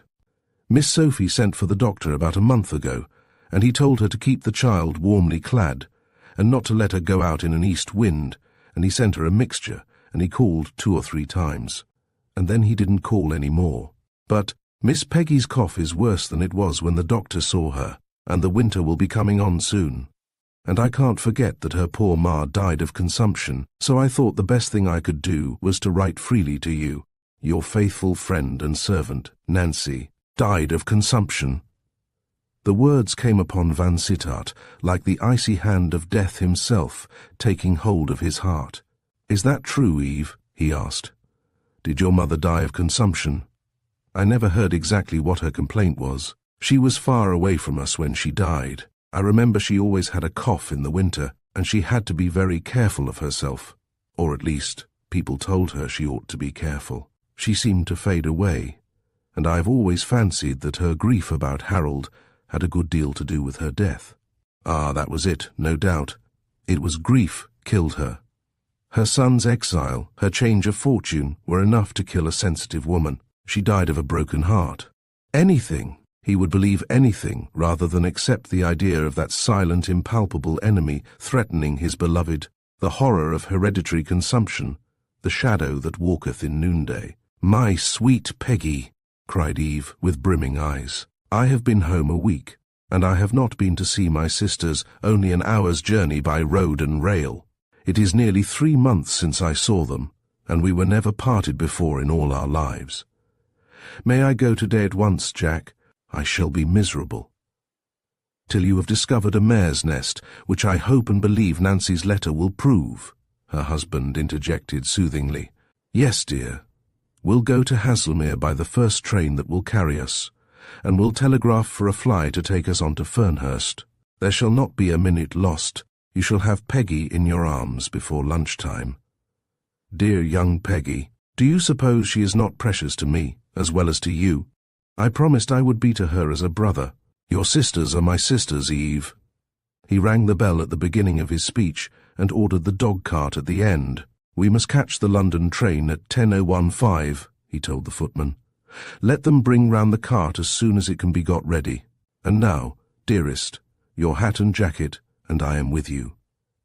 There was comfort in this prompt action. Eve rushed upstairs, threw on the first hat she could find, too eager to ring for her maid, with whose attendance she was always willing to dispense, as a novel and not always pleasant sensation. She came flying down to the hall 10 minutes before the cart drove round, and she and Vansittart walked up and down in front of the porch, talking of the sisters, she breathless and with fast-beating heart, protesting more than once at the slowness of the grooms. "My dearest, for pity's sake be calm. Why should you think the very worst, only because Nancy is an alarmist? These people are always full of ghoulish imaginings. Peasants gloat over the idea of sickness and death. They will stab one to the heart unwittingly. They will look at one's nearest and dearest and say, 'Poor Miss So-and-so does not look as if she was long for this world.' Long for this world, forsooth. Thank heaven the threatened life often outlasts the profits. Come, here is the cart. Jump in, Eve. The drive through the fresh air will revive your spirits." She was certainly in better spirits by the time the cart drew up at the railway station, and in better spirits all the way to Haslemere, but it was her husband's hopefulness, rather than the crisp autumn air, which revived her. Yes, she would take comfort. Jack was right. Nancy was the best of creatures, but very apt to dwell upon the darker aspects of life, and to prophesy evil. Yes, Jack was right, for scarcely had the fly stopped at the little gate when Peggy came dancing down the steep garden path, with outstretched arms and wild hair flying in the wind, and legs much too long for her short petticoats. That very Peggy, whom Eve's fearful imaginings had depicted, stretched on a sick bed, faint almost to speechlessness. No speechlessness about this Peggy, the real flesh and blood Peggy, whose arms were round Eve's neck before she had begun the ascent of the pathway, whose voice was greeting her vociferously, and who talked unintermittingly, without so much as a comma, till they were in the schoolroom. The arms that clung so lovingly were very skinny, and the voice was somewhat hoarse, but the hoarseness was no doubt only the consequence of running fast, and the skinniness was the normal condition of a growing girl. Yes, Peggy had grown during her sister's long honeymoon. There was decidedly an inch or so more leg under the short skirt. Eve wept aloud for very joy as she sat on the sofa with Peggy on her lap. The dear old Yorkshire sofa, the sofa that had been a ship, an express train, a smart barouche, an opera box, and ever so many other things, years ago, in their childish play. She could not restrain her tears as she thought of that terrible vision of a dying Peggy, and then clasped this warm, joyous, living Peggy closer and closer to her heart. The other sisters had gone to a morning service. She had this youngest all to herself for a little while. "I don't go to church on weekdays now," said Peggy. "Only on Sundays. It makes my chest ache to sit so long." Ah, that was like the dull, sudden sound of the death bell. "That's because you're growing so fast, Peg," said Vansittart's cheery voice. "Growing girls are apt to be weak. I shall send you some port which will soon make you sit up straight." "You needn't trouble," said Peggy. "I could swim in port if I liked. Sir Hubert sent a lot for me, the finest old wine in his cellar, just because Lady Hartley happened to say I was growing too fast. And they have sent grapes and game and all sorts of delicious things from Redwold, only because I grow too fast. It's a fine thing for all of us that I grow so fast, ain't it, Eve? For of course I can't eat all the grapes or the game." Peggy looked from wife to husband with a joyous laugh. She had red spots on her hollow cheeks, and her eyes were very bright. Vansittart heard the death bell as he looked at her. The sisters came trooping in, having seen the fly at the door and guessed its meaning. They were rapturous in their greetings, had worlds to say about themselves and their neighbours, and were more eager to talk of their own experiences than to hear about Eve's Cornish wanderings. "You should just see how the people suck up to us, now you are Lady Hartley's sister-in-law," said Hetty, and was immediately silenced for vulgarity and to make way for her elder sisters. Vansittart left them all clustered about Eve, and all talking together. He went out into the garden, the homely garden of shrubs and fruit and flowers and vegetables, garden which now wore its autumnal aspect of over-ripeness verging on decay, rosy red tomatoes hanging low upon the fence, with flabby yellowing leaves, vegetable marrows grown out of knowledge, and cucumbers that prophesied bitterness, cabbage stumps, withering beanstalks, a wilderness of fennel, everywhere the growth that presages the end of all growing, and the long winter death-sleep.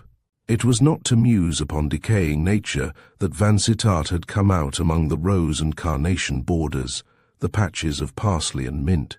He had a purpose in his sauntering, and made his way to the back of the straggling cottage, where the long tiled roof of the kitchen and offices jutted out from under the thatch. Here, through the open casement, he saw Yorkshire Nancy bustling about in the bright little kitchen, her pupil and slave busy cleaning vegetables at the sink, and a shoulder of lamb slowly revolving before the ruddy coal fire, an honest, open fireplace. "None of your kitcheners for me," Nancy was wont to say, with a scornful emphasis which recalled the fox in his condemnation of unattainable grapes. Vansittart looked in at the window. "May I have a few words with you, Nancy?" he asked politely. "Law, sir, how you did startle me, to be sure. Sarah, look to lamb and put pastry to rise," cried Nancy, whisking off her apron and darting out to the garden. "You see, sir, you and Miss Eve have took us by surprise, and it's as much as we shall have a bit of lunch ready for you at 1:30. Never mind lunch, my good soul. A crust of bread and cheese would be enough." "Oh, it won't be quite so bad as that," Miss Eve likes my cheesecakes, and she shall have a matrimony cake to her afternoon tea. Nancy, I want a little serious talk with you, Vansittart began gravely, when they had walked a little way from the house, and were standing side by side in front of the untidy patch where the vegetable marrows had swollen to huge orange-coloured gourds. I am full of fear about Miss Peggy. Oh, sir, so am I, cried Nancy, bursting into tears. I didn't want to frighten dear Miss Eve. I beg pardon, sir. I never can think of her as Mrs. Vansittart. Never mind, Nancy. You were saying, I didn't want to frighten your sweet young lady in the midst of her happiness. But when I saw that dear child beginning to go off just like her poor mother— Oh, Nancy, cried Vansittart, despairingly, with his hand on the Yorkshirewoman's rough red arm. Is that a sure thing? Did Mrs. Marchant die of consumption? As sure as you and I are standing here, sir. It was a slow decline, but it was consumption and nothing else. I've heard the doctors say so. Chapter 19. He said, She has a lovely face. December's fogs covered London as with a funeral pall, and hansom and four-wheeler crept along the curb more slowly than a funeral procession. It was the winter season, the season of cattle shows and theatres, and middle-class suburban gaieties, and snug little dinners and luncheons in the smart world, casual meetings of birds of passage, halting for a few days between one country visit and another, or preparing for migration to sunnier skies. There were just people enough in Mayfair to make London pleasant, and there were people enough in South Kensington and Tyburnia to fill the favourite theatres to overflowing. A new comic opera had been produced at the Apollo at the beginning of the month, and a new singer had taken the town by storm. The opera was called Fanchonette. It was a story of the Regency of Philip of Orleans and his ruse, the age of red heels and lansquenet, of little suppers and deadly duels, a period altogether picturesque, profligate, and adapted to comic opera. Fanchonette was a girl who sang in the streets, a girl born in the gutter, vulgar, audacious, irresistible, and the good genius of the piece. Fanchonette was Fiordalisa, and Fiordalisa, in her own skin, good-natured, impetuous, a creature of smiles and tears, buoyant as a seagull on the crest of a summer wave, rejoicing in her strength and her beauty as the sun rejoiceth to run his race. What people most admired in this new songstress was her perfect abandon, and that abundant power of voice which seemed strong enough to have sustained the most exacting role in the classic repertoire, with as little effort as the light music of opera bouffe the power of a Malibran or a Tietjens. The music of Fanchonette was florid, and the part had been written up for the new singer. Manager, artists, and author had thought Mervyn Hawberk, the composer, reckless almost to lunacy when he elected to entrust the leading part in his new opera to an untried singer. But Hawberk had made Signora Vivanti rehearse the music in his own music room, not once but many times, before he resolved upon this experiment, and having so resolved, he turned her over to Mr. Watling, the author of the libretto, to be coached in the acting of her part. And Mr. Watling was fain to confess that the young Venetian's vivacity and quickness of apprehension, the force and fire, the magnetism of her southern nature, made the work of dramatic education a very different thing to the weary labour of grinding his ideas into the bread-and-butter misses who were sometimes sent to him as aspirants for dramatic fame. This girl was so quick to learn and to perceive, and struggled so valiantly with the difficulties of a foreign language, and her Venetian accent, with its soft slurring of consonants, was so quaint and pretty. Mr. Watling took heart, and began to think that his friend and partner, Mervyn Hawberk, had some justification for his faith in this untried star. The result fully justified Hawberk's confidence. There were two principal ladies in the opera, the patrician heroine, written for a light soprano, and the gutter heroine, a mezzo-soprano, whose music made a greater call upon the singer than the former character, which had been written especially for the Apollo's established prima donna, a lady with a charming bird-like voice, flexible and brilliant, but a little worn with 6 years' constant service, and a handsome face which was somewhat the worse for those 6 years in a London theatre. There could have been no greater contrast to Miss Emmeline Danby with her sharp nose, blonde hair, sylph-like figure and canary bird voice, than this daughter of St. Mark, whose splendor of coloring and fullness of form seemed in perfect harmony with the power and compass of her voice. The town, without being tired of Miss Danby, was at once caught and charmed by this new singer. Her blue-black hair and flashing eyes, her easy movements, her broken English, her girlish laughter, were all new to the audience of the Apollo, who hitherto had been called upon to applaud only the highest training of voice and person. Here was a girl who, like the character she represented, had evidently sprung from the proletariat, and who came dancing onto the London stage, fresh, fearless, unsophisticated, secure of the friendly feeling of her audience, and giving full scope to her natural gaiety of heart. Signora Vivanti's personality was a new sensation, and to a blasé London public there is nothing so precious as a new sensation. Signor Zinco proved a true prophet. That touch of vulgarity which he had spoken of deprecatingly to Vansittart had made Lisa's fortune.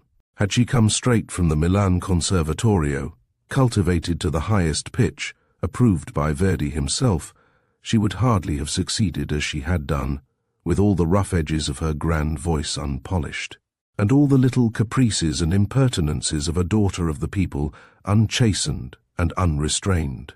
Lisa took the town by storm, and Fanchonette, in her little mob-cap and striped petticoat, appeared on half the matchboxes that were sold by the London tobacconists, and Fanchonette, with every imaginable turn of head and shoulder, smiled in the windows of the stereoscopic company, and of all the fashionable stationers. Among the many who admired the new singer, one of the most enthusiastic was Wilfred Sefton, who generally spent a week or two of the early winter in his bachelor quarters at Chelsea, for the express purpose of seeing the new productions at the fashionable theatres and of dining with his chosen friends.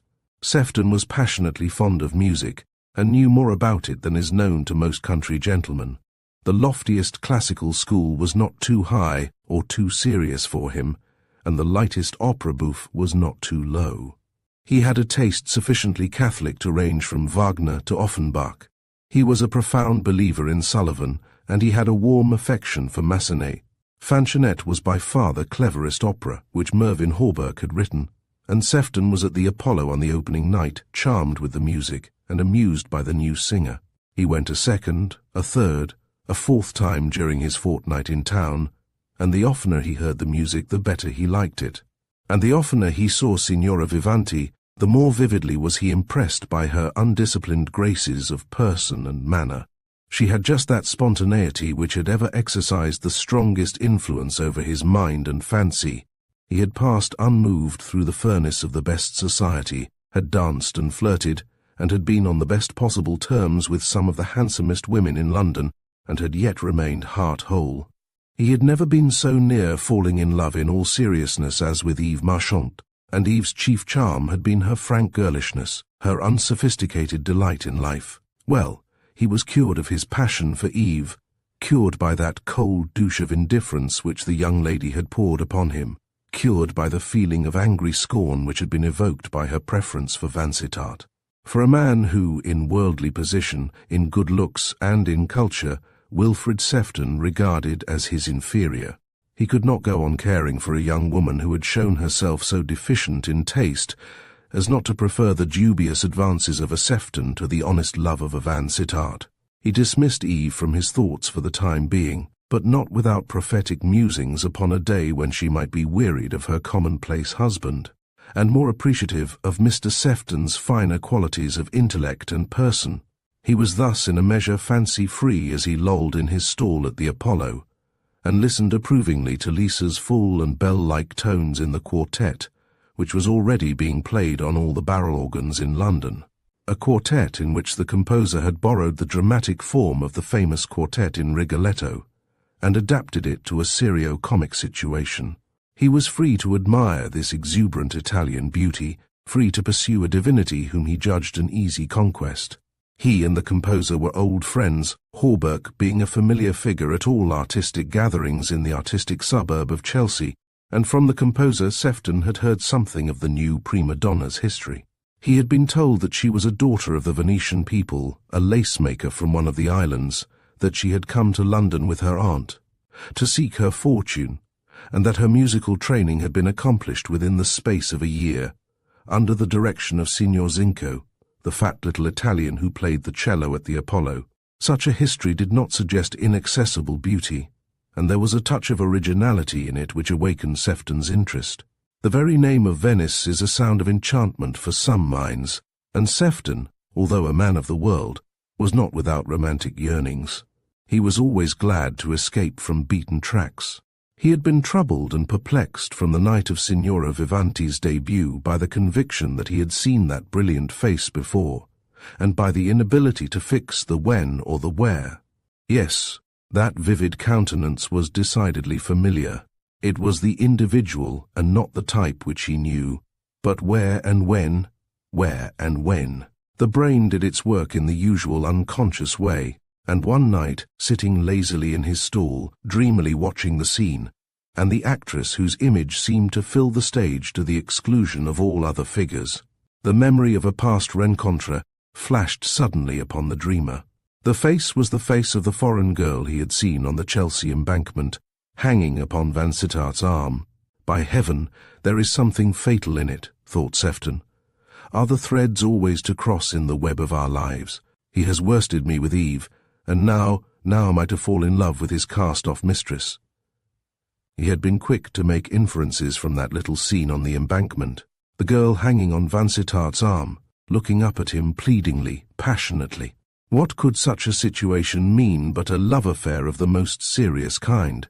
Had there been any doubt in Sefton's mind as to the nature of the intrigue, Vansittart's evident embarrassment would have settled the question. Mr. Sefton was the kind of man who always thinks worst about everybody, and prejudice had predisposed him to think badly of Eve's admirer. This idea of the singer's probable relations with Vansittart produced a strong revulsion of feeling. An element of scorn was now mixed with his admiration of the lovely Venetian. Until now, he had approached her with deference, sending her a bouquet every evening, with his card, but making no other advance. But the day after his discovery, he sent her a diamond bracelet, and asked with easy assurance to be allowed to call upon her. The bracelet was returned to him, with a stately letter signed Zinco, a letter wherein the cello player begged that his pupil might be spared the annoyance of gifts which she could but consider as insults in disguise. This refusal stimulated Sefton to renewed ardor. He forgot everything except the rebuff, which had taken him by surprise. He put the bracelet in a drawer of his writing table and turned the key upon it with a smile. She will be wiser by and by, he said to himself. He went back to the country next day and tried to forget Signora Vivanti's eyes and the thrilling sweetness of her voice, tried to banish that seductive image altogether from his mind. While he devoted himself to the conquest of an untried hunter, a fine bay mare whose pace was better than her manners, and who showed the vulgar strain in her pedigree very much as Signora Vivanti showed her peasant ancestry. The season was not a good one, and after a couple of days with the hounds a hard frost set in, and the bay mare's evolutions were confined to the straw yard, where she might walk on her hind legs to her heart's content, while her owner had nothing to do but brood upon the image that had taken possession of his fancy. It was only when he found himself amidst the tranquil surroundings of his country seat that he knew the strength of his infatuation for the Venetian singer. He looked back upon his life as he strolled round the billiard table, cue in hand, trying a shot now and then yawningly, as the snow came softly down outside the Tudor windows, and gradually clouded and muffled garden and park. He looked back upon his life, wondering whether he had done the best for himself, starting from such an advantageous standpoint, whether, in his own careless phraseology, he had got change for his shilling. He had always had plenty of money, he had always been his own master, he had always studied his own pleasure, and yet there had been burdens. His first love affair had turned out badly, so badly that there were people in Sussex who still gave him the cold shoulder on account of that old story. He had admired a good many women since he left Eton, but he had never seen the woman for whom he cared to sacrifice his liberty, for whose sake he could bind himself for all his life to come. He knew himself well enough to know that all his passions were short-lived, and that, however deeply he might be in love today, satiety might come tomorrow. He was ambitious, and he meant to marry a woman who could bring him increase of fortune and social status. He was not to be drifted into matrimony by the caprice of the hour. Much as he had admired Eve Marchant, he had never thought of marrying her. A penniless girl with a disreputable father and a bevy of half-educated sisters was no mate for him. He had allowed himself full license in admiring her, and in letting her see that he admired her, and he had wondered that she should receive that open admiration as anything less than an honor. And then a fool had stepped in to spoil sport, a besotted fool, who took this girl for his wife, careless of her surroundings, defiant of fate which might overtake him in the shape of a blackguard brother. He felt only contempt for Vansittart when he thought over the story. He might have been content with his Venetian sweetheart, he thought. She is ever so much handsomer than Eve, and she obviously adored him.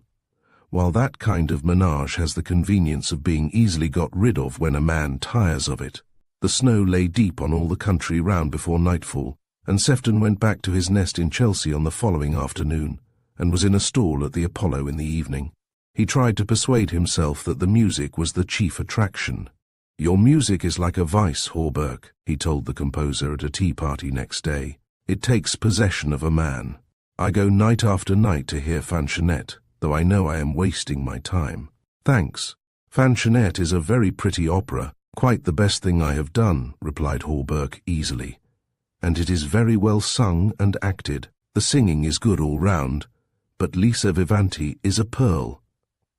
"You are enthusiastic," said Sefton, and then smiling at the composer's young wife, who went everywhere with her husband, and whose province was to wear smart frocks and look pretty. "You must keep your eye upon him, Mrs. Hawberk, lest this Venetian siren should prove as fatal as the Lurlei."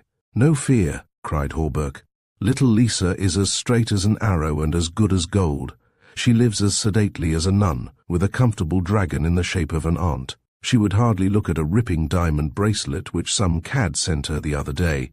She just tossed bracelet and letter over to her old singing master and told him to send it back to the giver. She has no desire for carriages and horses and fine raiment.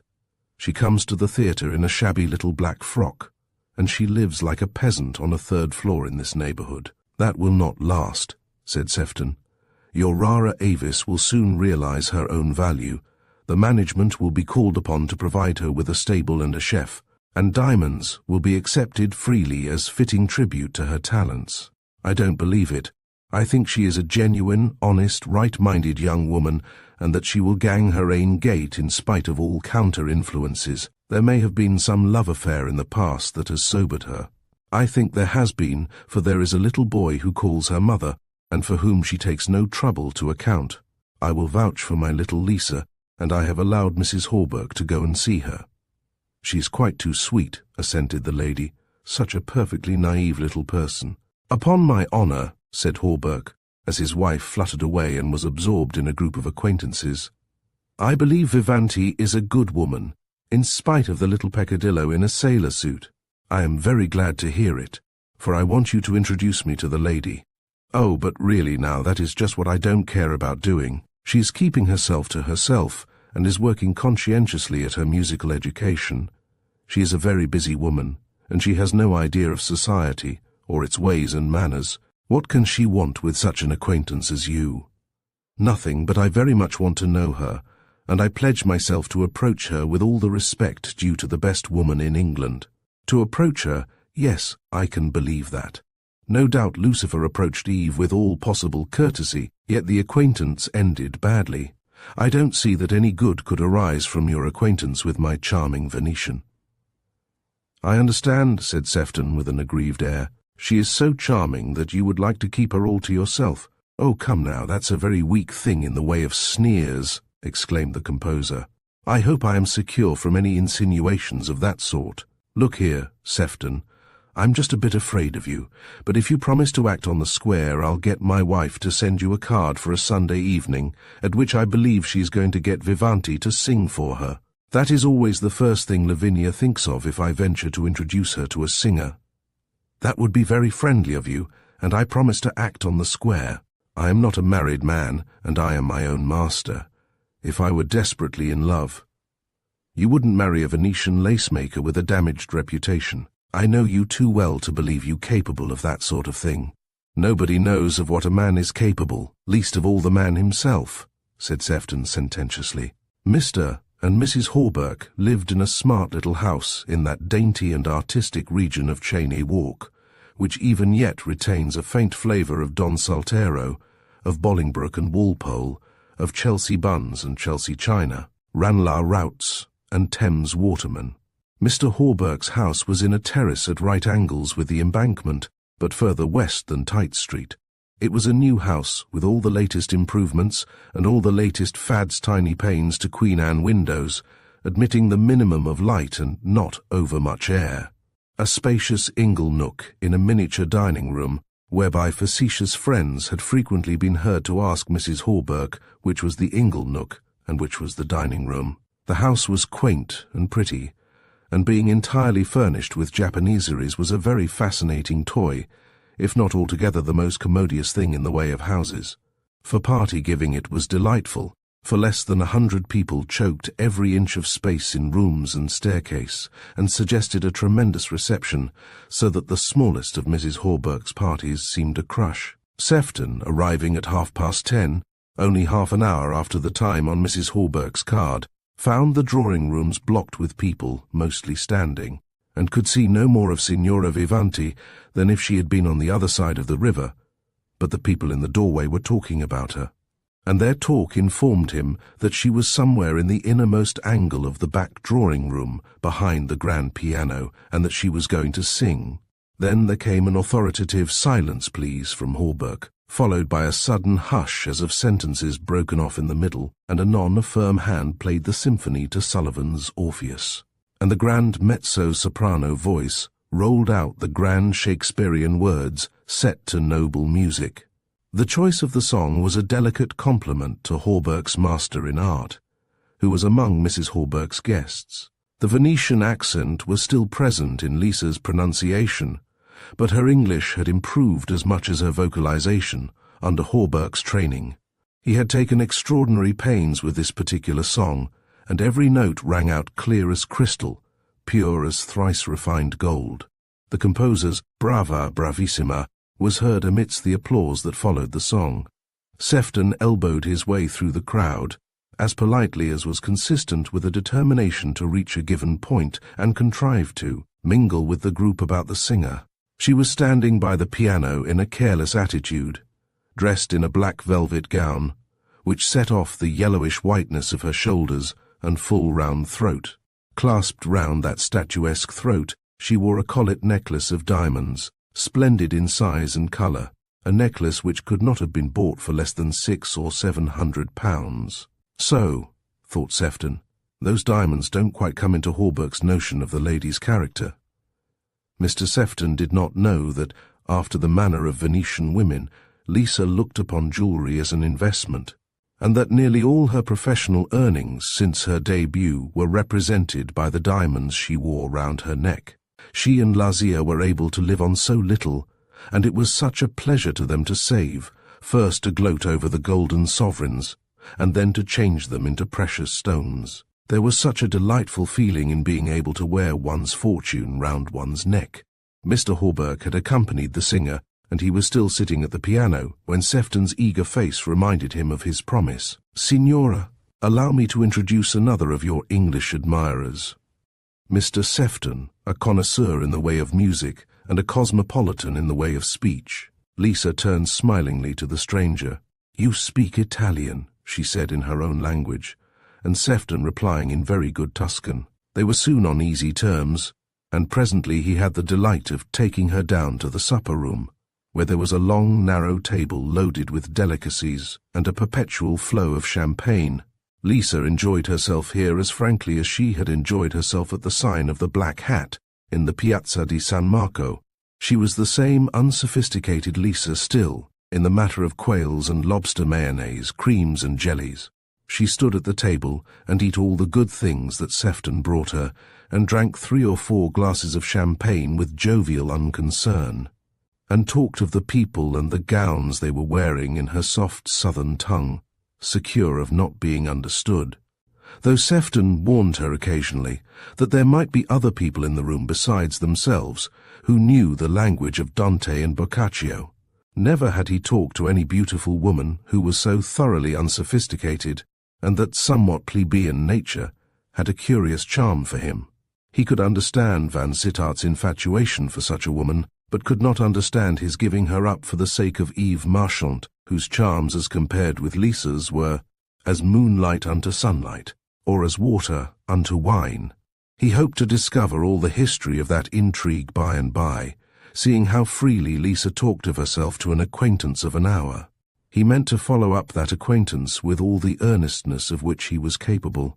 "There are no finer diamonds in the room than your necklace," he said, when she had been praising an ancient dowager's jewels, gems whose beauty was not enhanced by a neck that looked as if its bony structure had been covered with one of the family parchments. "Do you really like them?" asked Lisa, with a flashing smile. "She doesn't even blush for her spoil," thought Sefton. "I'm so glad you think them good," continued Lisa. "They are all my fortune. The jeweller told me I should never repent buying them." "What, signora, did you buy them? I thought they were the offering of some devoted admirer." "Do you suppose I would accept such a gift from anyone except somebody I cared for?" she exclaimed indignantly. "A man sent me a diamond bracelet one night at the theatre. I found it in my dressing room when I arrived, with his card. I sent it back next morning, or at least Zinco sent it back for me." "And I dare say you have even forgotten the man's name," said Sefton. "Yes. Your English names are very ugly and very difficult to remember. They are so short, so insignificant." And then she told him the history of her diamonds, how the manager of the Apollo had first doubled and then trebled and quadrupled her salary, how she had kept the money in her trunk, all in gold, sovereigns upon sovereigns, and how she and her aunt had counted the gold every week, and how only last Saturday she and Lazia had gone off in a cab to Piccadilly, with a bag full of gold, and had bought the diamonds, which were now shining on Fiordalisa's throat. "We had less than half the price of the necklace," concluded Lisa, "but when the jeweller heard who I was, he insisted that I should take it away with me, and pay him by degrees, just as I find convenient. So I shall pay him my salary every Saturday until I am out of debt." "It sounds like a fairy tale," said Sefton. "Do you and your aunt live upon rose leaves and dew, signora? Or how is it that you can afford to invest all your earnings in diamonds?" "Oh, we have other money," answered Lisa, with a defiant glance at the questioner. "I need not sing unless I like." "Indeed!" exclaimed Sefton, strengthened in his conviction that Signora Vivanti was not altogether so straight as Hawberk believed or affected to believe. Mr. Sefton was not so confiding as the composer. He was a man prone to think badly of women, and he was inclined to think the worst of this brilliant Venetian, much as he admired her. He followed her like a shadow for the rest of the evening, escorted her up the narrow staircase, and stood near the piano while she sang, and then took her from the stifling atmosphere of the lamp-lit house to the semi-darkness of the garden, which Mrs. Hawberk had converted into a tent, shutting out the wintry sky, and enclosing the miniature lawn and surrounding shrubbery, a tent dimly lighted with fairy lamps, nestling among the foliage. Here he sat talking with Lisa in a shadowy corner, while 3 or 4 other couples murmured and whispered in other nooks and corners, and while Hawberk, feeling he had done his duty as host, smoked and drank whiskey and soda with a little group of chosen friends, an actor, a journalist, a playwright, and a brace of musical critics, who had an inexhaustible flow of speech, and a delicious unconsciousness of time. Sefton, too, was unconscious of time, talking with Lisa in that soft Italian tongue, having to bend his head very near the full red lips in order to catch the Venetian elisions, the gentle sliding syllables, the hum of voices, the occasional ripples of laughter, the music and song, dwindled and died into silence. Even the lights in the lower windows grew dim, and gradually Sefton awakened to the fact that the party was at an end, and that he and Signora Vivanti and Hawberk's bohemian group yonder were all that remained of Mrs. Hawberk's musical evening. He bent down to look at his watch by one of the fairy lamps. 3 o'clock. "By Jove, we are sitting out everybody else," he said with a pleased laugh, triumphant at the thought that he had been able to amuse and interest his companion. 3 o'clock, Very late for a musical evening. You did not know it was so late, did you, Signora? No, answered Lisa carelessly, but I don't mind. I've been enjoying myself. So have I, but it's rather rough on Mrs. Hawberk, who may want to rest from her labours.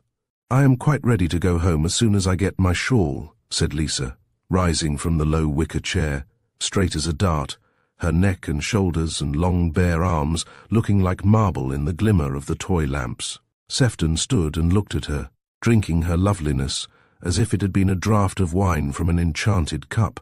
Oh, the charm of those Italian eyes, so brilliant, yet so soft, so darkly deep. Could there be any magic in fairyland more potent than the spell this Calypso was weaving round him? "May I call your carriage?" he asked. "I have no carriage. I live close by." "Let me see you home, then." She shrugged her shoulders with a gesture which meant that the question wasn't worth disputing, and Sefton followed her across the little bit of grass to the house door. Hawberk stopped her on her way. "What, my Vivanti not gone yet?" he cried. "I would have had another song out of you if I had known you were there. What have you and Mr. Sefton found to say to each other all this time?" "We have found plenty to say. He has been talking Italian, which none of you stupid others can talk. It is a treat to hear my own language from someone besides La Zia. Good night, Signor. Shall I find La Signora to wish her good night?" "No, child. La Signora Hawberkini retired to rest an hour ago, when all the respectable people had gone. She did not wait to see the last of such night-birds as you and Sefton, and these disreputable journalists here." "I love the night," said Lisa, in no wise abashed. "It is ever so much nicer than day." The servants had vanished, but she found her wrap lying on a sofa, an old red silk shawl, a Bellagio shawl, whose dinginess went ill with her velvet gown and diamond necklace, but she wrapped it about her head and shoulders, nothing caring. And she looked a real Italian peasant as she turned to Sefton in the light of the hall lamps. He admired her even more at this moment than he had admired her before. He liked to think of her as a peasant, with no womanly sensitiveness to suffer, no pride to be wounded, divided from him socially by a great gulf of difference, and so much the more surely, and so much the more likely to be won. They went out into the street together. It was moonlight, a February moon, cold and sharp and clear, with a hoar frost whitening the wintry shrubs and iron railings. Lisa caught up her velvet train and tripped lightly along the pavement in bronze-beaded slippers and bright red stockings, Sefton at her side. She would not take his arm, both hands being occupied, one clutching the silk shawl, the other holding up her skirt. The walk was of the shortest, for Saltero's mansion was only just round the corner, nor could Sefton detain her on the doorstep for any sentimentality about the moonlit river. She had her key in the door in a moment, and as he pushed the big heavy door open for her, she vanished behind it with briefest "Grazie e buona notte, caro signor." There had not been time for the gentlest pressure of her strong, broad hand, or for his tender "Addio, bellissima mia" to be heard. But to know where she lived was something gained, and as he walked homeward humming La Donna e Mobile, he meant to follow up that advantage. He had told her that he was her near neighbour.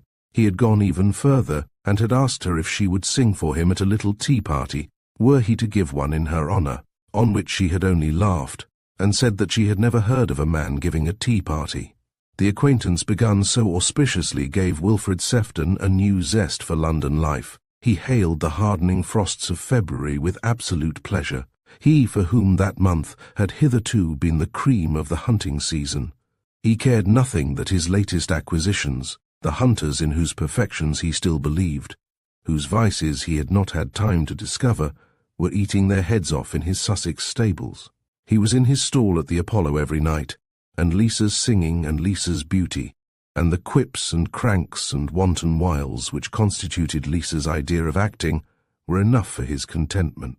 He waited till Wednesday before he ventured to call upon his divinity. He would gladly have presented himself at her door on Monday afternoon, but he did not want to appear too eager. Tuesday seemed a long blank day to his impatience, although there was plenty to do in London for a man of intellect and taste, pictures, people, politics, all manner of interests and amusements. Lisa had told him about the aunt who lived with her and kept house for her. There could be no impropriety in his visit. He made up his mind indeed to ask for the elder lady in the first instance, but all uncertainty was saved him, as it was Lazia who opened the door. Those diamonds of Lisa's could not have been earned so speedily had the Venetians taken upon themselves the maintenance of a servant. What was she there for, argued Lazia, when Hawberk suggested the necessity of a parlour-maid, except to sweep and dust, and market and cook? An English servant, who would want butcher's meat every day, and would object to the cuisine à l'huile, would be a ruinous institution. Lazia was not too tidy in her indoor apparel, since her love for finery was stronger than her sense of the fitness of things. She had one gown at a time, a gown of silk or plush or velveteen, which she wore as a best gown till it began to be shabby or dilapidated, when Lisa bought her another fine gown, and the old one was taken for daily use. Lisa's taste had become somewhat chastened since she had lived at Chelsea. A casual word or two from Vansittart, whose lightest speech she remembered, had made her scrupulously plain in her attire save on such an occasion as Mrs. Hawberk's party, when her innate love of finery showed itself in scarlet stockings and beaded shoes. This afternoon Sefton found her sitting on the hearthrug in front of the bright little tiled grate, in the black stuff gown she had worn when he first saw her, and with just the same touch of colour at her throat, and in her blue-black hair. She and the little boy were sitting on the rug together, dividing the caprices of a white kitten, the plaything of mother and son laughing gaily, with laughter which harmonized and sounded like music. The boy made no change in his sprawling attitude as Sefton entered, but he looked up at the stranger with large dark eyes, wondering and slightly resentful. His boy, thought Sefton, and felt a malignant disposition to kick the sprawling imp, hanging on to the mother's skirts and preventing her from rising to greet her visitor. "Let go, Paolo," said Lisa, laughing. "What with you and the kitten, I can't stir." She shook herself free, transferred the kitten to the boy's eager arms, rose, and gave Sefton her hand, with a careless grace which was charming from an artistic point of view, but which showed him how faint an impression all his attentions of Sunday night had made upon her. A woman who had thought of him in the interval would have been startled at his coming. Lisa took his visit much too easily. There was neither surprise nor gladness in her greeting. "I saw you in the stalls," she said, "last night and the night before. Aren't you tired of not in the least? You must be monstrously fond of music," she said, always in Italian. "I am monstrously, but I have other reasons for liking Fanchonette. I like to see you act, as well as to hear you sing." "So do other people," she answered, with frank vanity, tossing up her head. "They all applaud me when I first come on, before I have sung a note. I have to stand there in front of the lights for ever so long, while they go on applauding like mad. And yet people say you English have no enthusiasm, that you care very little for anything.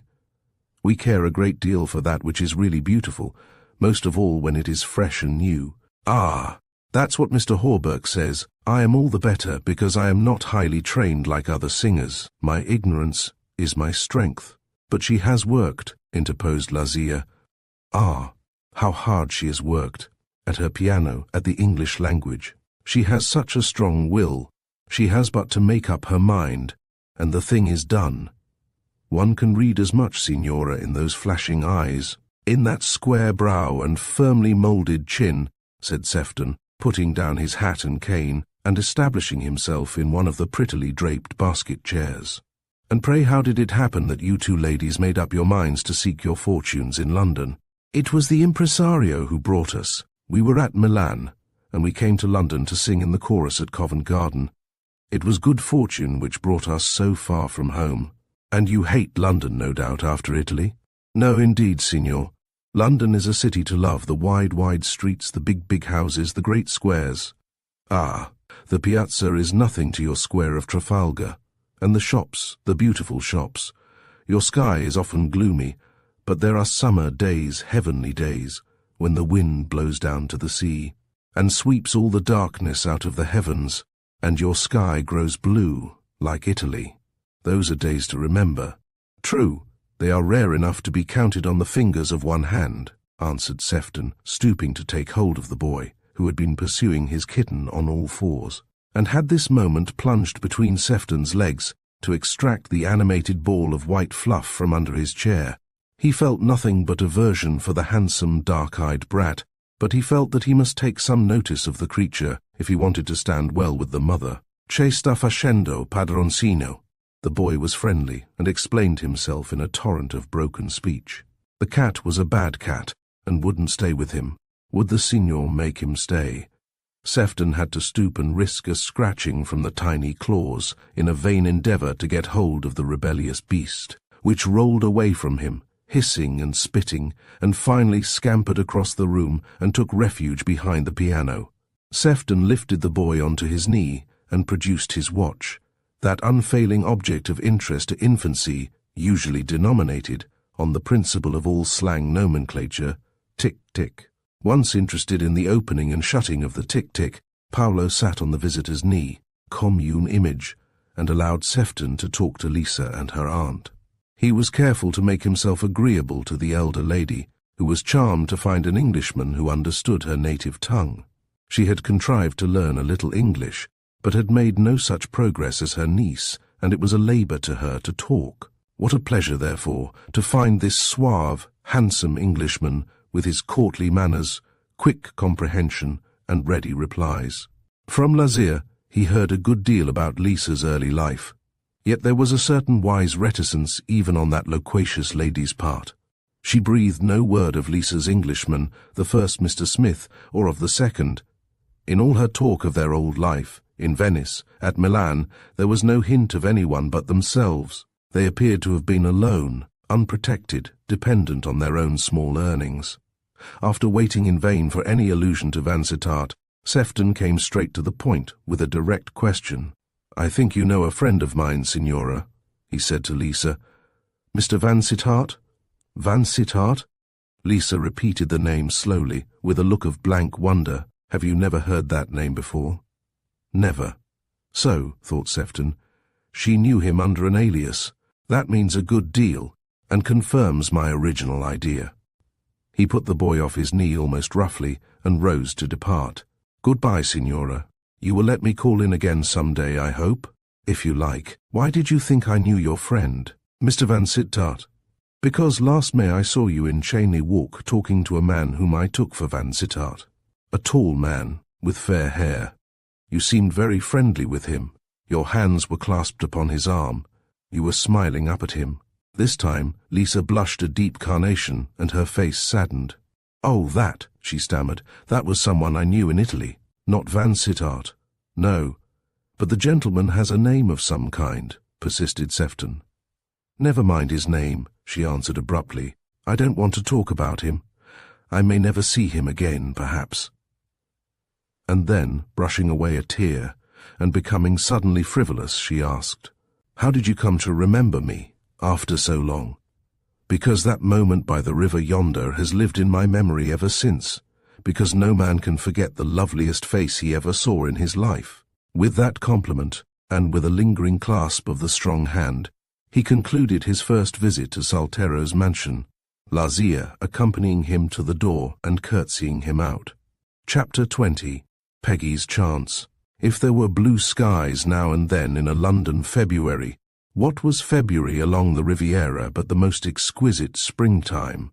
And perhaps on all that favoured shore, Cannes has the richest first fruits of the fertile year, for it is then that the mimosas are in their glory. And the hill of California is a yellow fairyland, an enchanted region, where all the trees drop golden rain. Eve and her lover-husband were at Cannes. Delicious as the place was at this season, and new as the shores of the Mediterranean were to Eve, she and her husband had not come there for their own pleasure. They had come at the advice of the doctors to give Peggy a chance. That was what it had come to. Peggy's only chance of living through the winter was to be found in the south. One doctor had suggested Capri, another Sorrento, but for some unexplained reason Vansittart objected to Italy, and then Mentone or Cannes had been talked about.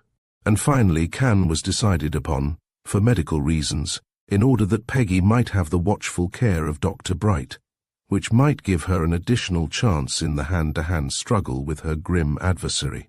Vansittart had offered in the first instance to send Peggy to the south in the care of one of her elder sisters and an experienced travelling maid, who should be also a skilled nurse, But Eve had been so distressed at the idea of parting with the ailing child, that of his own accord he had offered to accompany his youngest sister-in-law on the journey that was to give her a chance, alas, only a chance. None of the doctors talked of cure as a certainty. Peggy's family history was bad, and Peggy's lungs were seriously affected. It was almost inevitable that the youngest child born after the mother's health had begun to fail should inherit the mother's fatal tendency to lung disease. But things were altogether different in the case of Eve, the eldest daughter, born before her mother had begun to develop lung trouble. For Eve there was every chance. This was what a distinguished specialist told Vansittart, when he asked piteously if the hereditary disease shown too clearly by Peggy were likely to appear by and by in Eve's constitution. He was obliged to take what comfort he could from this assurance. He would not alarm Eve by suggesting that her chest should be sounded by the physician who had just passed sentence upon her sister. Perhaps he did not want to know too much. He was content to see his young wife fair and blooming, with all the indications of perfect health, and to believe that she must needs be exempt from inherited evil. She was enraptured when he offered to take her to the south with Peggy. "You are more than good. You are adorable," she cried. "Now I feel justified in having worshipped you. What? You will leave Hampshire just when the hunting is at its best? You will forego all your plans for the spring? And you will put up with a sick child's company? I shall have my wife's company, and that is enough. I shall see you happy and at ease, and not wearing yourself to death with anxieties and apprehensions about Peggy. Yes, I shall be ever so much happier with her. Should things come to the worst," our eyes brimmed over with sudden tears at the thought, "it will be so much to be with her, to know that we have made her quite happy." They went to Haslemere next morning, and there was a grand scene with Peggy, who screamed with rapture on hearing that Eve and Jack were going to take her to Cannes their very own selves. She, who fancied she had lost Eve forever, was to live with her, to sleep in the next room to her, to see her every day and all day long.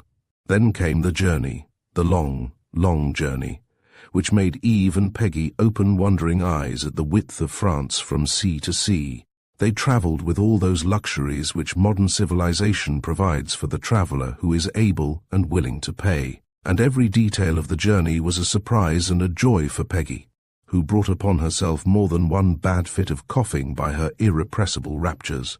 The luncheon and dinner on board the rushing Rapide, the comfortable wagon lit to retire to at Lyons, when darkness had fallen over the monotony of the landscape, and anon the surprise of awaking at midnight in a large bright room where two small beds were veiled like brides in white net curtains, and where piled-up pine logs blazed on a wide-open hearth, such as Peggy only knew of in fairy tales. How comforting was the basin of hot soup which Peggy sipped, squatting beside this cavernous chimney, while Benson, the courier maid, skilled in nursing invalids, who had been engaged chiefly to wait upon Peggy, unpacked the Gladstone bag and made everything comfortable for the night. Peggy had slept fitfully all the way from Lyons, hearing as in a dream the porters shouting Avignon at a place where they stopped in the winter darkness, and faintly remembering having heard of a city where popes lived and tortured people once upon a time. She woke now and again in her white-curtained bed at Marseilles, for however happy her days might be, her nights were generally restless and troubled. The new maid was very attentive to her, and gave her lemonade when her throat was parched, but the maid was able to sleep soundly between whiles, when Peggy was lying awake gazing through the white net curtains, and half expecting Robin Goodfellow to come creeping out of the wide black chimney, where the spark had faded from the heap of pale grey ashes on the hearth. Towards morning Peggy fell into a refreshing slumber, and when she opened her eyes again, the room was full of sunshine, and there was a band playing the Faust waltz in the public gardens below. "Why, it's summer!" cried Peggy, clapping her hands, and leaping out of the parted white curtains, and rushing to the open window. The maid was dressed, and Peggy's breakfast was ready for her. "Oh, such delicious coffee," she told Eve afterwards, "in a sweet little copper pot, and rolls such as were never made in humdrum England." Yes, it was summer, the February summer of that lovely shore. The Vansittarts stayed nearly a week at Marseilles to rest Peggy after her 48 hours' journey, and to see the votive church on the hill, and that famous dungeon on the rock which owes more of its renown to fiction than to fact. and the parting of the ways where the ships sail east and west to Orient or Afric, the two wonder worlds for the untravelled European. Eve and Peggy looked longingly at the great steamers vanishing on the horizon, hardly knowing whether, if the choice were put to them, they would go right or left. To the country were the great moguls, the jewelled temples, the tiger hunts, the palanquins, the tame elephants with castles on their backs are to be found, or to the country where the Moors live, and where modern civilization camps gypsy fashion among the vestiges of Earth's most ancient people. "Where would you like to go best, India or Africa?" asked Eve, as she and Peggy sat side by side in a fairy-like yawl that went dipping and dancing over those summer waves, and seemed like a toy boat as it sailed under the lee of an Orient steamer bound for Alexandria. "Oh, I think I would rather go up a pyramid than anything," gasped Peggy, breathless at the mere thought. "Don't you remember Belzoni's Travels, that tattered little old book which once was Mother's, and how they used to grope about, Belzoni and his people, and lose themselves in dark passages, and make discoveries inside the pyramids, and then the Nile and the crocodiles, which one could always run away from, because they can't turn, don't you know? Oh, I think Egypt must be best of all." Peggy and her companions were out driving along the Corniche road or sailing over the blue waters every day, and all day long, and the invalid made a most wonderful recovery during that week. Her nights were ever so much quieter, her appetite had improved. Peggy's chance began to look like a certainty, and hope revived in Eve's breast. Hope had never died there. She could not believe that this bright, happy young creature was to be taken away from her.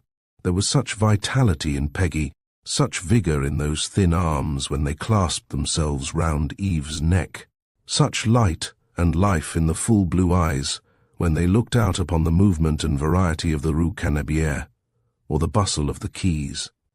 They went on to Cannes, and alighted first at one of the most comfortable hotels in Europe, the Montfleury, so as to take their time in the selection of a home, for they meant to stay in Provence till there was an end of cold weather in England, to go back only when an English spring should have done its worst, and the footsteps of summer should be at hand.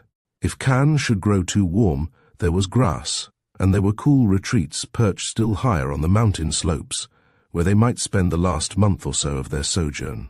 There were reasons why Eve would be glad to escape from the little world in which she was known, reasons why she should prefer the absolute retirement of a villa in a strange land, where she need receive no more visitors than she chose, where she might let it be known among the little community of British residents that she did not desire to be called upon.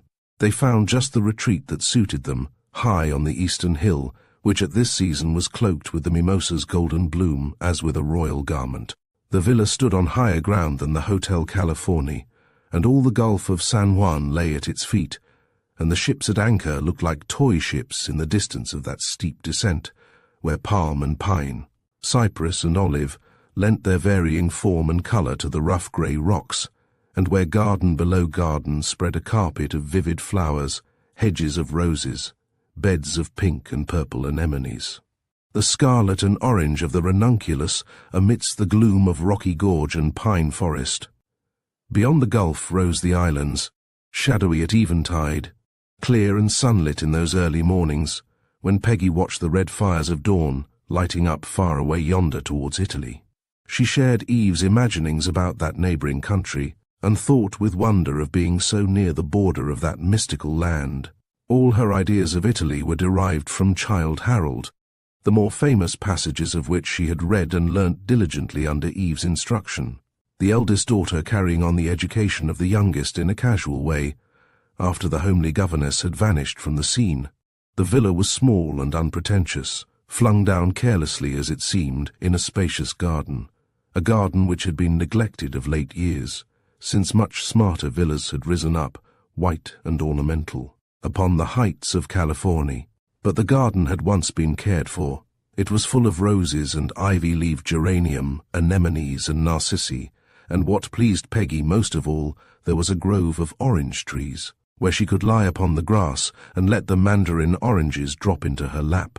Eve and her young sister sat among the oranges for hours at a stretch, Eve working at one of those tiny garments which it was her delight to make dressing dolls, Vansittart called it.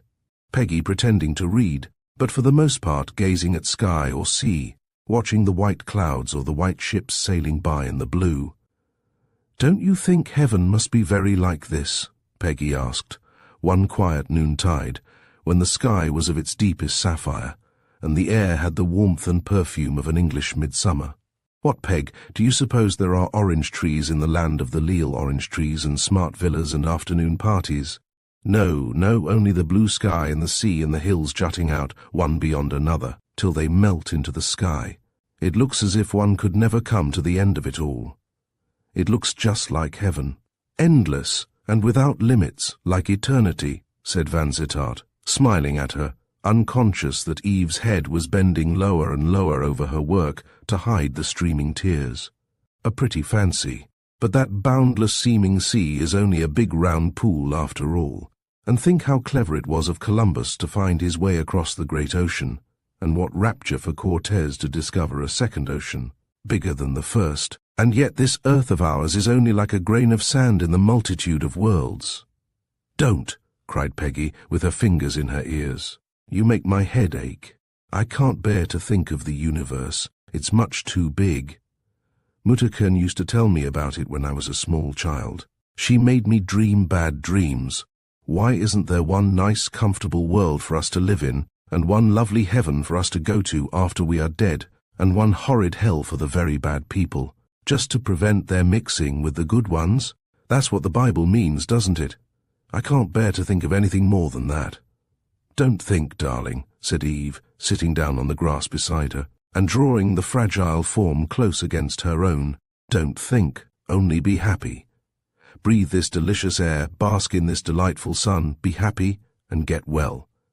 "Oh, I'm getting well as fast as ever I can. Except for my tiresome cough, I am as well as anybody can be. I wonder what they are doing at Fernhurst. Skating on Farmer Green's pond, perhaps, or crouching over the fire. You know how Hetty would always sit with her head hanging over the coals, in spite of all you could say about spoiling her complexion. And here we spoil our complexions in the sun. Isn't it wonderful? Everything in our lives is wonderful, Peggy. Most of all, that I should have such a husband as Jack." Eve held out her hand to that model husband, smiling at him, with eyes that were veiled in tears, more grateful for his goodness to this ailing child than for all the love that he had lavished upon herself. What a happy season this would have been on the lovely hill beside the tideless sea, if hope had never been dashed with fear. But, alas, there were moments, even at Peggy's best, when the shadow of doom fell dark across the summer glory of a land that knows not winter.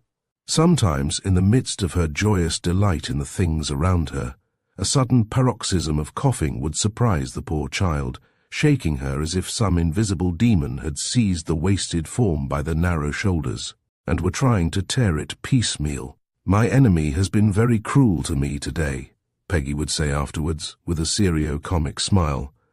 "I thought Dr. Bright would get the better of him." At first she used to call that wearing cough her enemy, as she had heard old people talk of their gout or their rheumatism. Later, she talked of her cough as the dragon, and of Dr. Bright as St. George, but although the medical champion might get the better of the dragon now and again, he was a sturdy monster, and harder to kill than the toughest crocodile along the sandy shores of old Nile. Peggy was wonderfully patient, wonderfully hopeful about herself, even when hope began to wax faint in the hearts of her companions, when the trained attendant could tell of sorely troubled nights, and when Eve, creeping in from her adjoining bedchamber half a dozen times between night and morning, was saddened at finding the fevered head tossing unquietly upon the heaped-up pillows, the blue eyes wide open, and the parched lips uttering speech that told of semi-delirium. However bad Peggy's nights were, her days were generally cheerful. She was never tired of the hillside paths, the luxury of ferns and palms and aloes, the glory of the golden-tufted mimosas, the peach blossom, the anemones, the silvery threads of water creeping down the rocky gorges, such narrow streamlets cleaving titanic rocks. To Peggy, these things brought no satiety, while the more earthly enjoyment of afternoon tea at Rumpelmeyer's Sitting out of doors and eating as many cakes and bonbons as ever she liked was only a lesser revelation of a world where all was beauty. Eve and her husband saw the crowds at Rumpelmeyer's with an amused interest. They looked on at this curiously blended smart world, this odd mixture of royal duchesses and Liverpool merchants, millionaires and impecunious cavalier servente, Parisian celebrities, the old nobility of France and England, old as the Angevin kings, when England and France were one monarchy, and the newly gotten wealth of New York and Chicago. Eve and Vansittart looked on and were amused, and then drove back to the villa on the hill, and rejoiced in the seclusion of their own garden, which it had been their delight to improve and beautify. Everything grew so quickly. The rose trees they planted throve so well that it was like gardening in fairyland. They were not intruded upon by that smart world which they saw at the tea shop on the Croisette. At Cannes, two things only count as worthy of regard or reverence: the first, fashion; the second, money. Eve and her husband had neither one nor the other. A Hampshire squire, with 3,000 a year and a young wife, was a person who could interest nobody. Had he been a bachelor and a dancing man, he would have been eligible and even courted, for dancing men are in a minority, and a ball at the Cercle Nautique is apt to recall Edwin Long's famous picture of the Babylonian marriage market, women of all nationalities waiting to be asked to dance. A Hampshire squire, living quietly with his wife and her sister in one of the cheapest villas in California, was a person to seek, and not to be sought. If the Vansittarts wanted to be in society, they should have brought letters of introduction, observed a Jewish plutocrat whose garden joined the Vansittarts' modest enclosure. We can't be expected to take any interest in people of whom we know absolutely nothing. It would have been difficult, if not impossible, for the leaders of Cannes society, the owners of palatial villas, and givers of luncheons and dances, to understand that these pariahs did not desire to enter the charmed circle where wealth was the chief qualification, and where the triple millionaire, however humble his origin, and however dubious the source of his gold, was sure of welcome. Granted that such millionaires were talked of lightly as good fun.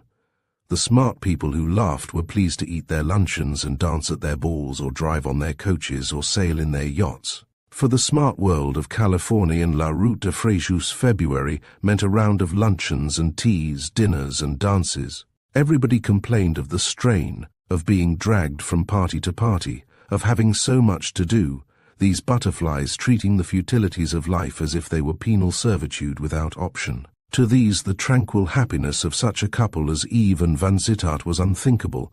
Of course the poor things would be in society, if society would have them. Cannes must be very dreary for such as they. It was really a pity that this kind of people did not stop at St. Raphael or go on to Alassio. While society, looking at the pretty young woman with the rather handsome husband from afar, through a tortoiseshell merveilleuse, compassionated their forlorn condition, Eve and Vansittart found the resources of the neighborhood inexhaustible, had schemes and delights for every day, and Peggy was never tired of comparing the maritime Alps to heaven. What less in loveliness than heaven could be a land where one could picnic in February? For Peggy's sake there were many picnics now in a rocky gorge on the road to Valaris, where one could sit about the dry bed of a cataract and set out one's luncheon on great rocky boulders, screened by feathery palm trees that suggested the South Sea Islands. Now on the hilltop at Muggins, with the pinnacled walls of grass looking at them, across the deep valley of flower fields and mulberry orchards, blossoming lilies and budding vines. And now, with even more delight, in some sheltered inlet on the level coast of St. Honorat, some tiny cove where the water was brilliant as the jasper sea of the apocalypse. Sometimes they landed and took their picnic luncheon under the pine trees, or on the edge of the sea. Peggy, keenly interested in everything she saw, the time-worn fortress monastery that rose tall above the level shore, and the modern building with its low-roofed cells and modest chapel, a building whose monastic rule forbade the entrance of Peggy and all her sex, and which therefore inspired the liveliest curiosity on her part. Not less delightful was the sister island of Sainte Marguerite, with its thrilling mystery of the nameless prisoner, whom Peggy would allow to be none other than a twin brother of the great Louis. and whose faded red velvet chair she looked at with affection and awe. To think of his meekly worshipping in this chapel, with an iron mask upon his face, when he might have been reigning over France and making war all over Europe like the great king. But in that case Louis must have been here. You wouldn't have a brace of monarchs, Peggy. One brother must have gone to the wall, argued Vansittart. They needn't have shut him up in a dungeon and made him wear a mask, said Peggy. True, Peggy, the whole story involves a want of common sense which makes it incredible. I no more believe in a twin brother of Louis XIV than in a twin brother of our Prince of Wales, languishing in the Tower of London at this present moment. But you believe there was a masked prisoner? Exclaimed Peggy with keen anxiety. Oh yes, I am willing to believe in the Italian exile. The record of that gentleman's existence seems tolerably reliable, and a very bad time he had of it. They managed things wonderfully well in those days. A political agitator or the writer of an unpleasant epigram could be promptly suppressed. They had prison walls for inconvenient people of all kinds. Peggy sighed.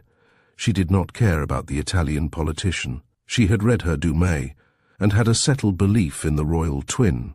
She liked to think that he had lived and suffered in that cold grey fortress.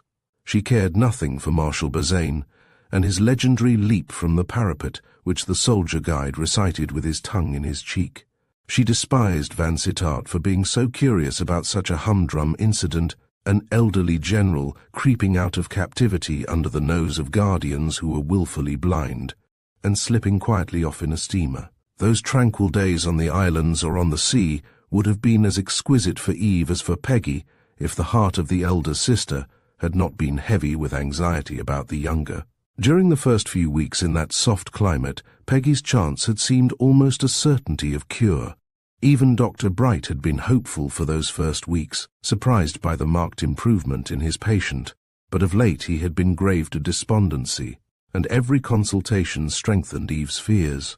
Indeed, there was little need of medical science to reveal the cruel truth. Every week that went by left something of Peggy's youth and strength behind it. The walks which were easy for her in February were difficult in March, and impossible in April. The ground that was lost was never regained. Eve looked back, and remembered how Peggy had walked to the signal with her a fortnight after their arrival. They had walked very slowly, and they had sat down to rest several times in the course of the journey. But the ascent had been accomplished without pain, and Peggy had been wild with delight at the prospect which rewarded them at the top. "We'll come up here often, won't we, Eve?" "As often as you like, darling." The second ascent was made in March, when the peach trees and anemones were all in bloom, and the gold of the mimosas was a glory of the past. This time Peggy found the winding walks long and wearisome, and although, in spite of Eve's entreaties, she persisted in reaching the summit, the journey had evidently been too much for her.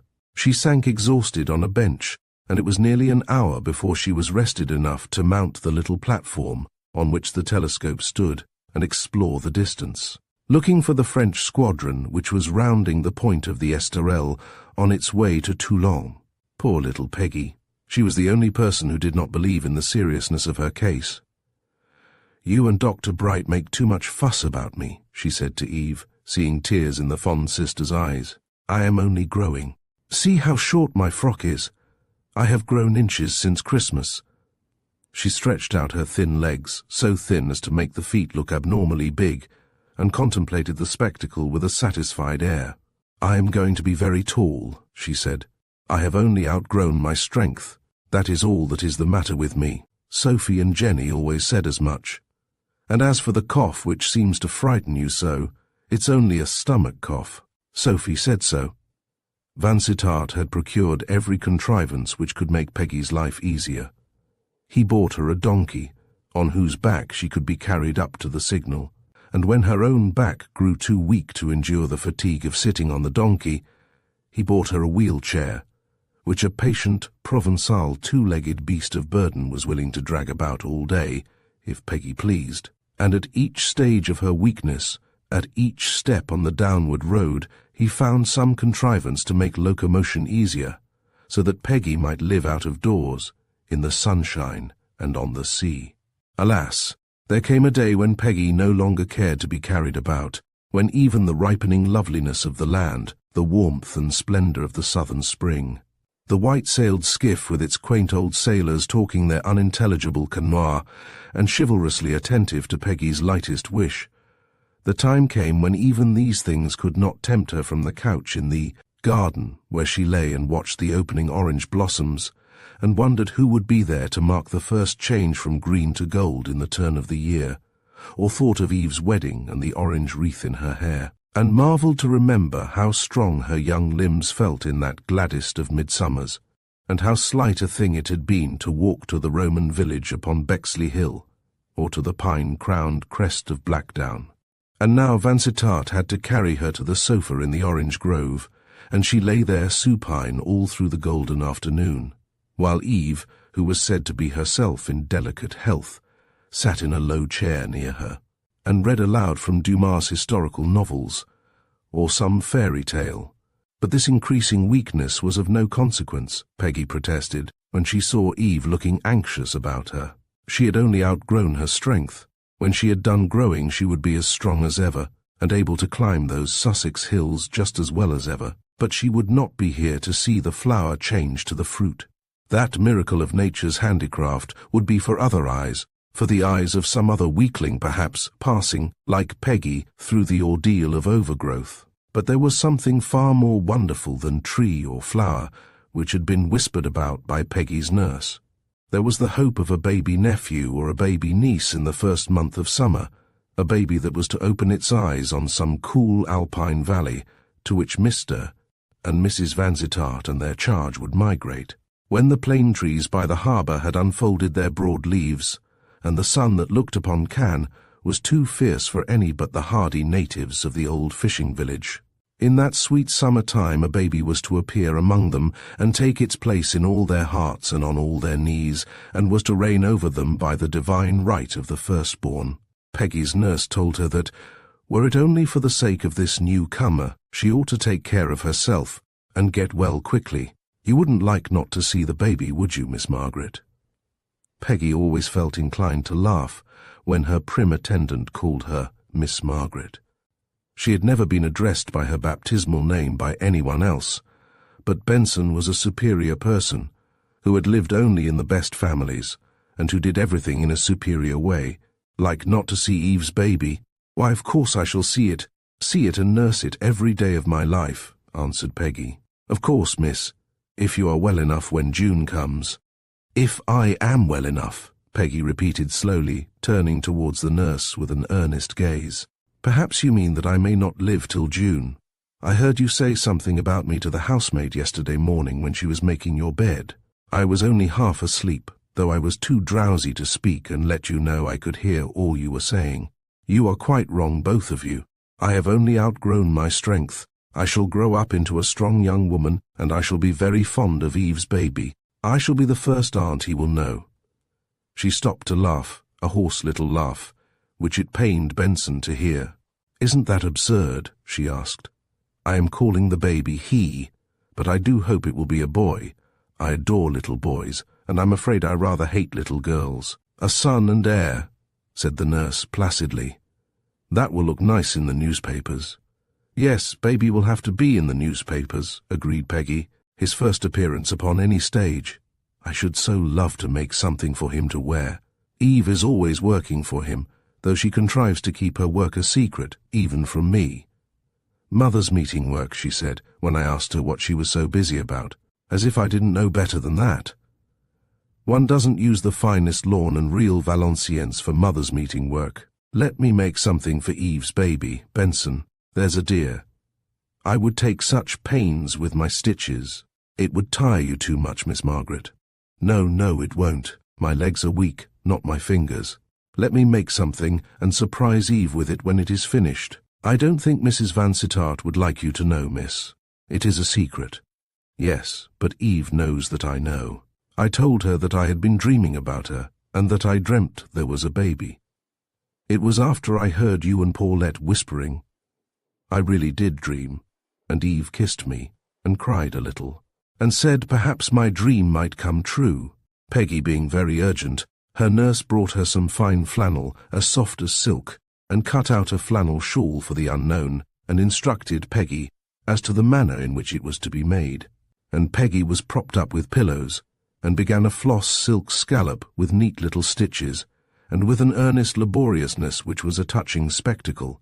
But alas! After 10 minutes of strenuous labour, great beads of perspiration began to roll down Peggy's flushed face, and the thin arm and hand trembled with the effort. "Oh, Miss Margaret, you mustn't work any more," cried Benson, shocked at her appearance. "I'm afraid I can't, nurse, not any more today," sighed Peggy, sinking back into the pillows, breathless and exhausted. "But I'll go on with baby's shawl tomorrow. Please fold it up for me and keep it in your basket. Eve mustn't see it till it's finished. The stitches are not too long, are they?" No, the stitches were very small, but crowded one upon another in a manner that indicated resolute effort and failing sight. "I feel as if I had been making shawls all day, like the poor woman in the poem," said Peggy. "Stitch, stitch, stitch, with eyelids heavy and dim. How odd it is that everything seems difficult when one is ill. I thought it was only my legs that were weak, but I'm afraid it's the whole of me. My finger aches with the weight of my thimble, the dear little gold thimble my brother-in-law gave me on Christmas Day." She put the little thimble to her lips and kissed it as if it were a sentient thing. Vansittart came into the room while she was so engaged. "Oh, there you are," she said. "Do you know what I was thinking about?" "Not I, quotha," said he, sitting down by Peggy's couch and taking her thin little hand in his. Who can presume to thread the labyrinth of a young lady's mind without the least little bit of a clue? You must give me a clue, Peg, if you want me to guess. Well then, I was thinking of you. Is that a clue? Not much of a one, my pet.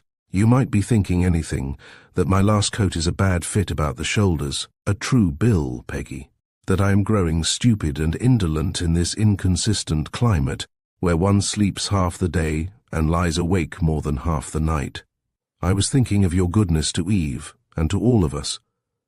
My gold thimble, you're bringing us here when you would rather have stayed in Hampshire to hunt, and I was thinking how different our lives would have been if you had never come to Fernhurst.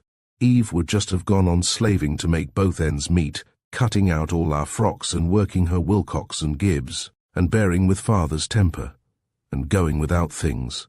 I should have outgrown my strength all the same, but there would have been no one to bring us to Cannes. I should never have seen the Mediterranean, or the Snow Alps, or Mother's Grave.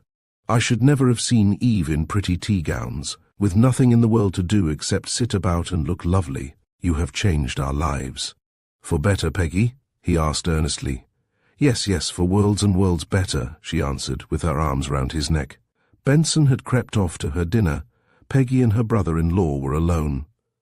God bless you for that assurance, Peggy dear. And if I were not by any means a perfect Christian, if I had done wicked things in my life-given way to a wicked temper, and done some great wrong, not in treachery, but in passion, to a fellow man, could you love me all the same, Peggy? Of course I could. Do you suppose I ever thought you quite perfect? You wouldn't be half so nice if you were outrageously good. I know you could never be false or treacherous. And as for getting in a passion, and even hitting people, I shouldn't love you one morsel the less for that. I have often wanted to hit people myself. My own sister Sophie, for instance, when she has been too provoking, with her superior airs and high-flown notions. Kiss me, Jack, again and again. If you were ever so wicked, I think I should love you all the same. That was Vansittart's last serious talk with Peggy. It was indeed Peggy's last serious talk upon this planet, save for the murmured conversation in the dawn of an April day, when the London vicar, who was doing duty at St. George's, came in before an early celebration to sit beside Peggy's pillow and speak words of comfort and promise, words that told of a fairer world. Whither Peggy's footsteps were being guided by an impalpable hand, a world where it might be she would see the faces of the loved and lost, those angel faces, missed here, but living forever there. Do you really believe it, sir? Peggy asked eagerly, with her thin hand on the grave churchman's sleeve, her imploring looks perusing the worn elderly face. Shall I really see my mother again, see her, and know her in heaven? We know only what he has told us, my dear. In my father's house there are many mansions, and it may be that the homes we have lost, the firesides we remember dimly, the faces that looked upon our cradles, will be found again somewhere. "Ah, you are crying," said Peggy. "You would like to believe just as I would. That is the only heaven I care for, to be with Mother and for Eve and Jack to come to us by and by." This day, when the vicar came in the early morning, was thought to be Peggy's last on earth, but she lingered, rallied, and slowly sank again. A gradual fading painless towards the end, for the stages of suffering which she had borne so patiently were past, and the last hours were peaceful. She could keep her arms round Eve's neck and listen to the soothing voice of sorrowing love, till even this effort was too much, and the weak arms relaxed their hold, and were gently laid upon the bed in that meek attitude which looked like the final repose. She could hear Eve still speaking or reading to her in the soft, low voice that was like falling waters, but her mind was wandering in a pleasant dreamland, and she thought she was drifting on a streamlet that winds through the valley between Bexley Hill and Blackdown, through summer pastures where the meadow sweet grew tall and white beside the water, and where the voices of haymakers were calling to each other across the newly cut grass. "I should like to have lived to see your child," were Peggy's last words, faltered brokenly into Eve's ear as she knelt beside the bed. There were long hours of silence, the mute, faint struggles of the departing spirit. But that wish was the last of Peggy's earthly speech. Eve was broken-hearted.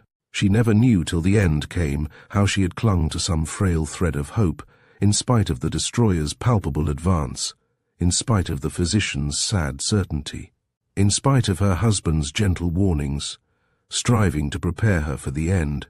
The blow was terrible. Vansittart trembled for life and reason when he saw the intensity of her grief. Always highly strung, she was in a condition of health which made hysteria more to be dreaded. The brief delay between death and burial horrified her, yet to Vansittart that swift departure of the lifeless clay seemed an unutterable relief. For just a few hours the wasted form lay on the rose-strewn bed, and then in the early dimness, before the mists had floated up from the valley, before harbour and parish church stood out clear and bright in the face of the morning sun, came the bearers of the coffin, and at 9 o'clock Vansittart went alone to see the loved youngest sister laid in the cemetery on the hill. In the secluded corner he himself had chosen near the mother's grave, as a spot where Eve might like to sit by and by, when sorrow should be less poignant, a nook from which she could see the shallow bay, and the cloud-capped islands jutting out into the sea, and the tall white lighthouse of Antibes, standing up above the crest of the hill, glorified in the afternoon sun, as if it were nearer heaven than earth. In everything that Vansittart did at this time, his thought was of Eve and her feelings.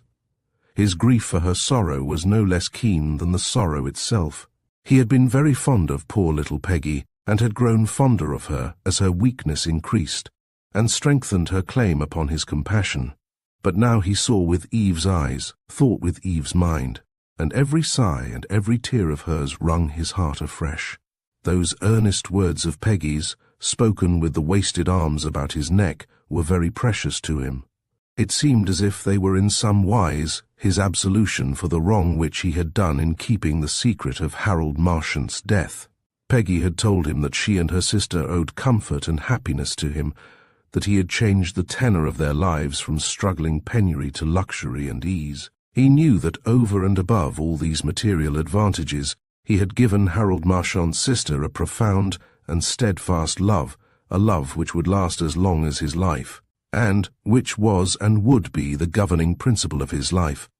And he told himself that in keeping that dark secret, he had done well. Tranquilized by this assurance, he put aside the old fear as something to be forgotten. But there was a nearer fear, a fear which had grown out of Peggy's illness and death, which no casuistry could lessen or thrust aside. The fear of hereditary phthisis came upon him in the dead of night, and flung its dark shadow across his path by day. He had talked long with Dr. Bright after Peggy's death, and the kind physician had calmly discussed the probabilities of evil, had held nothing back. Fear there must needs be in such a case, but there was also ground for hope. Vansittart told the doctor of Eve's buoyant spirits and energy, her long walks and untiring pleasure in natural scenery. "That does not look like hereditary disease, does it?" he asked, pleading for a hopeful answer. "Those are good signs, no doubt. Your wife is of an active temperament, highly nervous, but with a very happy disposition. Her sister's fatal illness has tried her severely, but we must look to the arising of a new interest as the best cure for sorrow. Poor Peggy!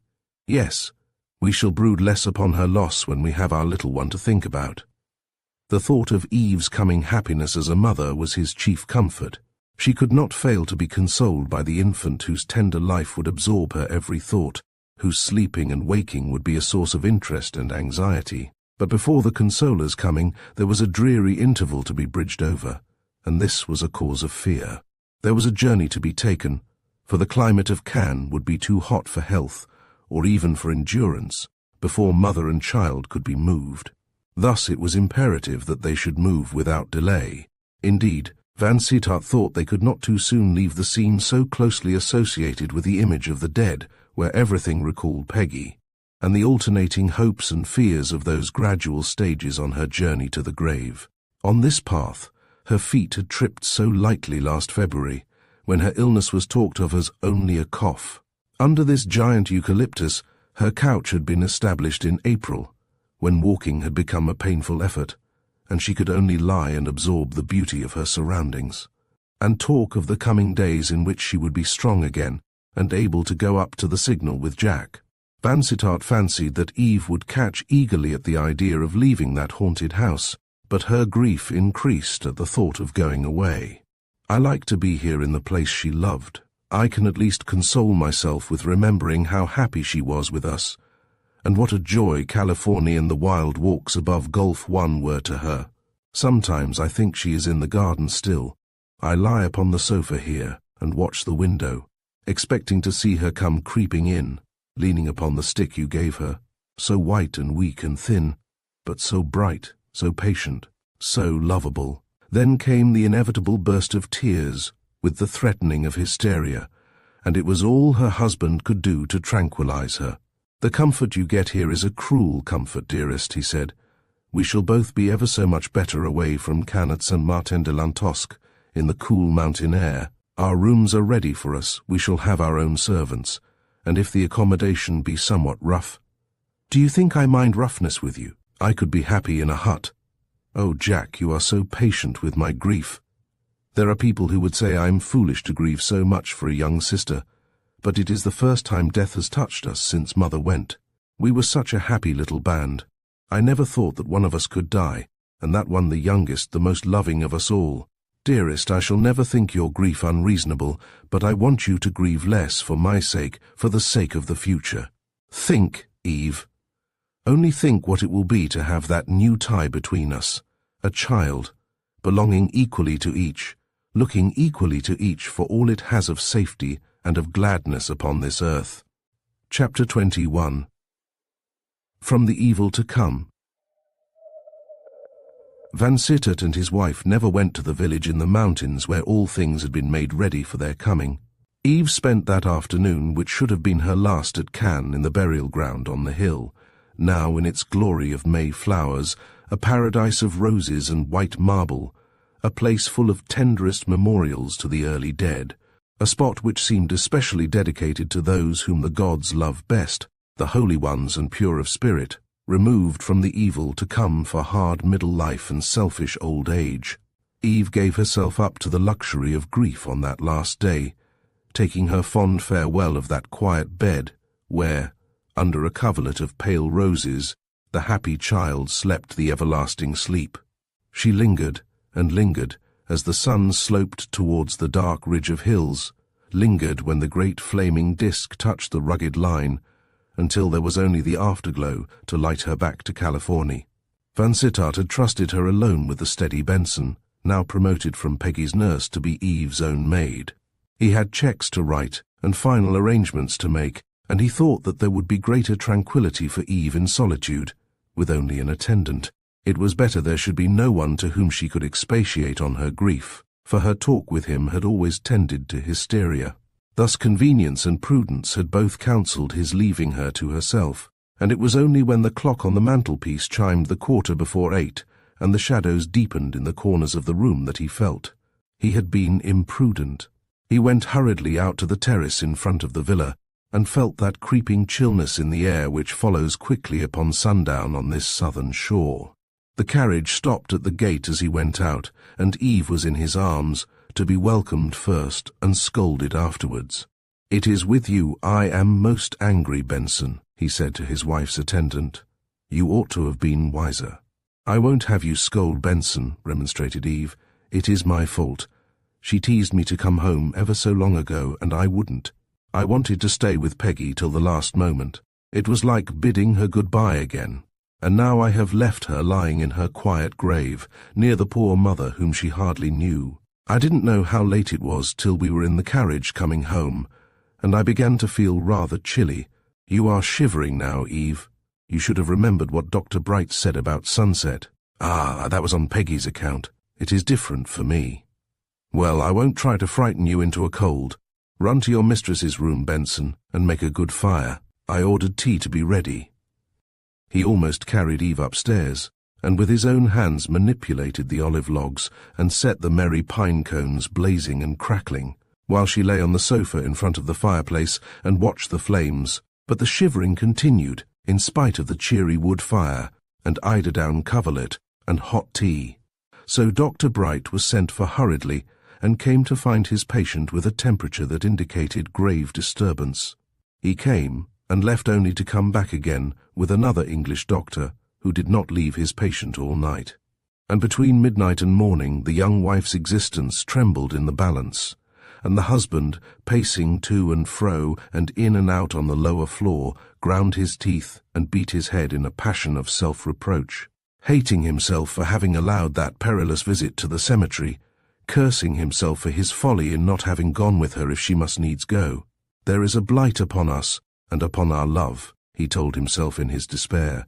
"Nemesis will have her due." His fondest hope was blighted, the hope of a living link which should bind him closer to his wife and make severance impossible. A child, whose innocent eyes should turn from father to mother, and plead to the mother for the father's sin, the child who, in direct contingency, was to be his champion and his saviour.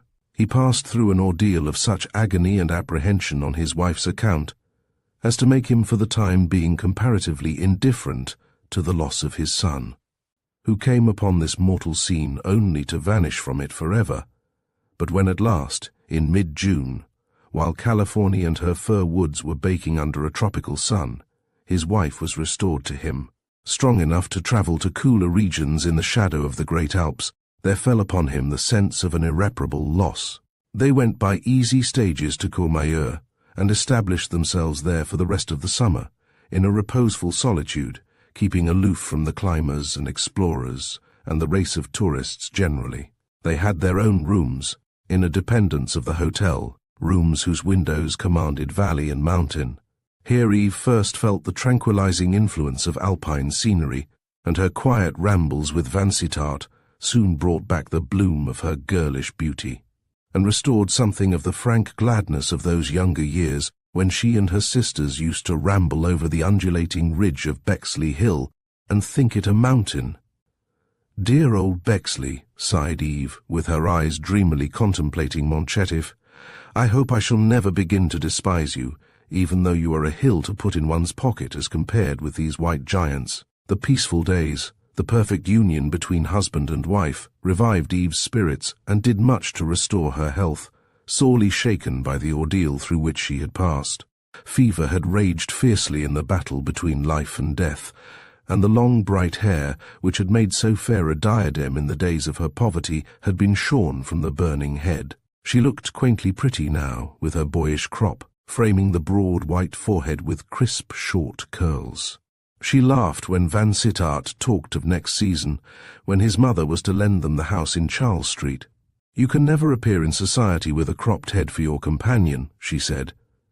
"People will say you have married a lady doctor, or some other learned monstrosity from Girton. I shall be tabooed in the smart world where ignorance is de rigueur, and to know anything about books is a sign of inferiority. What care I if they think my sweet love a senior wrangler disguised as a fine lady?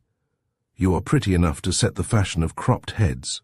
They moved slowly homeward in the late autumn, loitering beside the great Swiss lakes till the October mists began to make Pilatus invisible and to hang low over the steep gables of Lucerne. They lingered under Mr. Hauser's hospitable roof so long that the great black St. Bernard lifted his head and howled an agonizing farewell when the carriage drove off to the station with Eve and her husband. That leonine beast was sagacious enough to know that the trunks and travelling bags and bustle of departure meant something more than the daily drive, and that he was to see these kind friends no more, and eat no more sweet biscuits out of Eve's soft white hands. It was late in October when they found themselves among the pine woods and hillocks of Hampshire, and insignificant as the hills were, there's pleasure in feeling one's self at home. Eve's mother-in-law was at Merewood to receive them, and to make much of her son's wife, whom she found thinner and more fragile-looking than when she left for the Riviera, but with all the beauty and brightness which had captivated her lover. Mrs. Vansittart's welcome had in it more of affection than she had ever given her son's wife in the past. "I think you are beginning to love me," Eve said, too sensitive not to feel the change. "My dear child, I always loved you." "Only a very little," argued Eve. "You liked me pretty well in the abstract, I dare say, but you did not care for me as Mrs. John Vansittart. It was very natural. You had your own favourites, any one of whom you would have liked Jack to marry, dear nice girls, who always wear tidy frocks, play the leader own wort, and visit the poor. I was altogether a detrimental. It was not you, Eve, only your people. My people, meaning my father. Yes, he was a stumbling block, no doubt. A man who had gone down in the world, and about whom malevolent people said cruel things. Well, he has not been obtrusive, has he? He has kept himself in the background. My dear, he has been admirable, and your sisters, when I came to know them and understand them, proved altogether unobjectionable. We saw a good deal of each other while you were away. Sophie told me how kind you had been. Yes, they are good girls. Their faults are all on the surface, but the flower of the flock is gone. The brightest and the most loving. She was all love. Take comfort, dear, there is deep sorrow, but there can be no bitterness in the thought of a child's death. Ah, that is what you religious people say, cried Eve rebelliously, but I have not faith enough to feel that. Why should she be taken? Life was all before her, full of happiness, of beautiful sights and sounds, and joys untasted. She was taken from the evil to come, you will say, but there might be no evil. There has been no evil in your life. See how peacefully it has glided by. You forget, Eve, that I have had to sorrow for a beloved husband. Oh, forgive me. Yes, you have felt the burden, the shadow has fallen upon you too, the shadow and the burden of death. Why did the Creator make a beautiful world and then spoil it? Eve, this is blasphemy. The heart must rebel sometimes, one must ask these questions. The fool hath said in his heart, there is no God. Is it only the fool who says that? Is it not the bitter cry of all humanity at some time or other? Eve, you are writhing under your first sorrow. Let it turn your heart to God, not away from him. Do you think the unbeliever's creed will give you any comfort? Comfort? No. There is no comfort in religion or in unbelief. Religion only means obedience, and public worship, and kindness to the poor, and a good orderly life. It doesn't mean the certainty of getting back our dead somewhere, somehow, and being happy again as we have been. We can rest in the hope of that, Eve, knowing that we are immortal. Knowing. But we don't know. Nobody has ever come back to tell us. Oh, if but once, only once, for one moment in a year, our dead could come back and look at us, and speak to us, death would not be death. Mrs. Vansittart spoke no more of comfort. It was better, perhaps, to let the troubled heart tire itself out with grieving. Tranquillity would come afterwards. And our son who breathed only to die, he did not live even long enough for baptism. He was dead when the bishop came hurriedly from his house on the hill. You think, perhaps, you who are a strict Anglican, that his soul is in limbo, that he will never see the throne of God. We were going to be so fond of him, Jack and I, and Peggy wanted to live long enough to see him, but she was gone before he came, and he didn't care about living. If she had been well and happy, all things would have been different. They would have been running about together in a year or two from now, and now she would have been carrying him about in her arms. He would have been beginning to notice people, and to laugh and coo like that cottager's child we saw yesterday, just about as old as my baby would have been now. My dearest, do you suppose I am not sorry for your loss and for your husband's? But God never meant us to rebel, even in our grief. That must not be. I know I am wicked, said Eve, with a long-drawn sigh. I have my fits of wickedness. In church yesterday, on my knees at the altar, I thought that I was resigned. I almost believed in the heaven where we shall see and know our friends again. The dark hour passed, and at sunset, when Vansittart came home from a long day in the plantations, his wife received him with her brightest smile. His coming back after a few hours' absence meant the fullness of joy. She had spent a day at Fernhurst, and the sight of her 3 sisters in their somewhat ostentatious mourning had renewed her grief. She had sent them money for mourning, which largesse they had spent conscientiously, and so was swathed in crape and distinctly funereal of aspect. There were Peggy's sisters, whose very existence recalled her image too vividly, and there was Peggy's room, the room which she had shared with Hetty, and the little bed where she had slept so peacefully, with her nose almost touching the sloping roof, before the cruel cough took hold of her, and disturbed those happy, childish slumbers, with their visions of fairyland, or of castles in the air which seemed solid and real to the dreamer. Everything in that cottage chamber suggested her who slept in a far lovelier spot. The room remained just as the child had left it. Peggy's things were sacred. There was her work-box, the substantial, old-fashioned rosewood box, inlaid with mother-of-pearl and lined with blue silk, the old blue. A colour such as modern taste holds up to scorn, for the box was nearly half a century old, and had belonged to Peggy's grandmother first and to her mother afterwards. It had been given to Peggy because she was the youngest, and the little stock of trinkets was exhausted by the time her 4 sisters had each received a souvenir. The amethyst earrings, utterly unwearable, for Eve, the watch which had not gone for years, to Sophie, and a couple of poor little brooches for Jenny and Hetty. After these jewels had been dealt out, there remained only the workbox for Peggy. It had been to her a source of infinite delight. What treasures of dolls' clothing, what varieties of fancy work, kettle holders, never to be polluted by a kettle, mats never finished, Berlin wool cuffs, and point-lace handkerchiefs. Peggy had seldom finished anything, but the rapture of beginning things had been intense, a fever of enjoyment. There were her books upon a little carved Swiss shelf by her bed, her lesson books, thumbed and dog's-eared.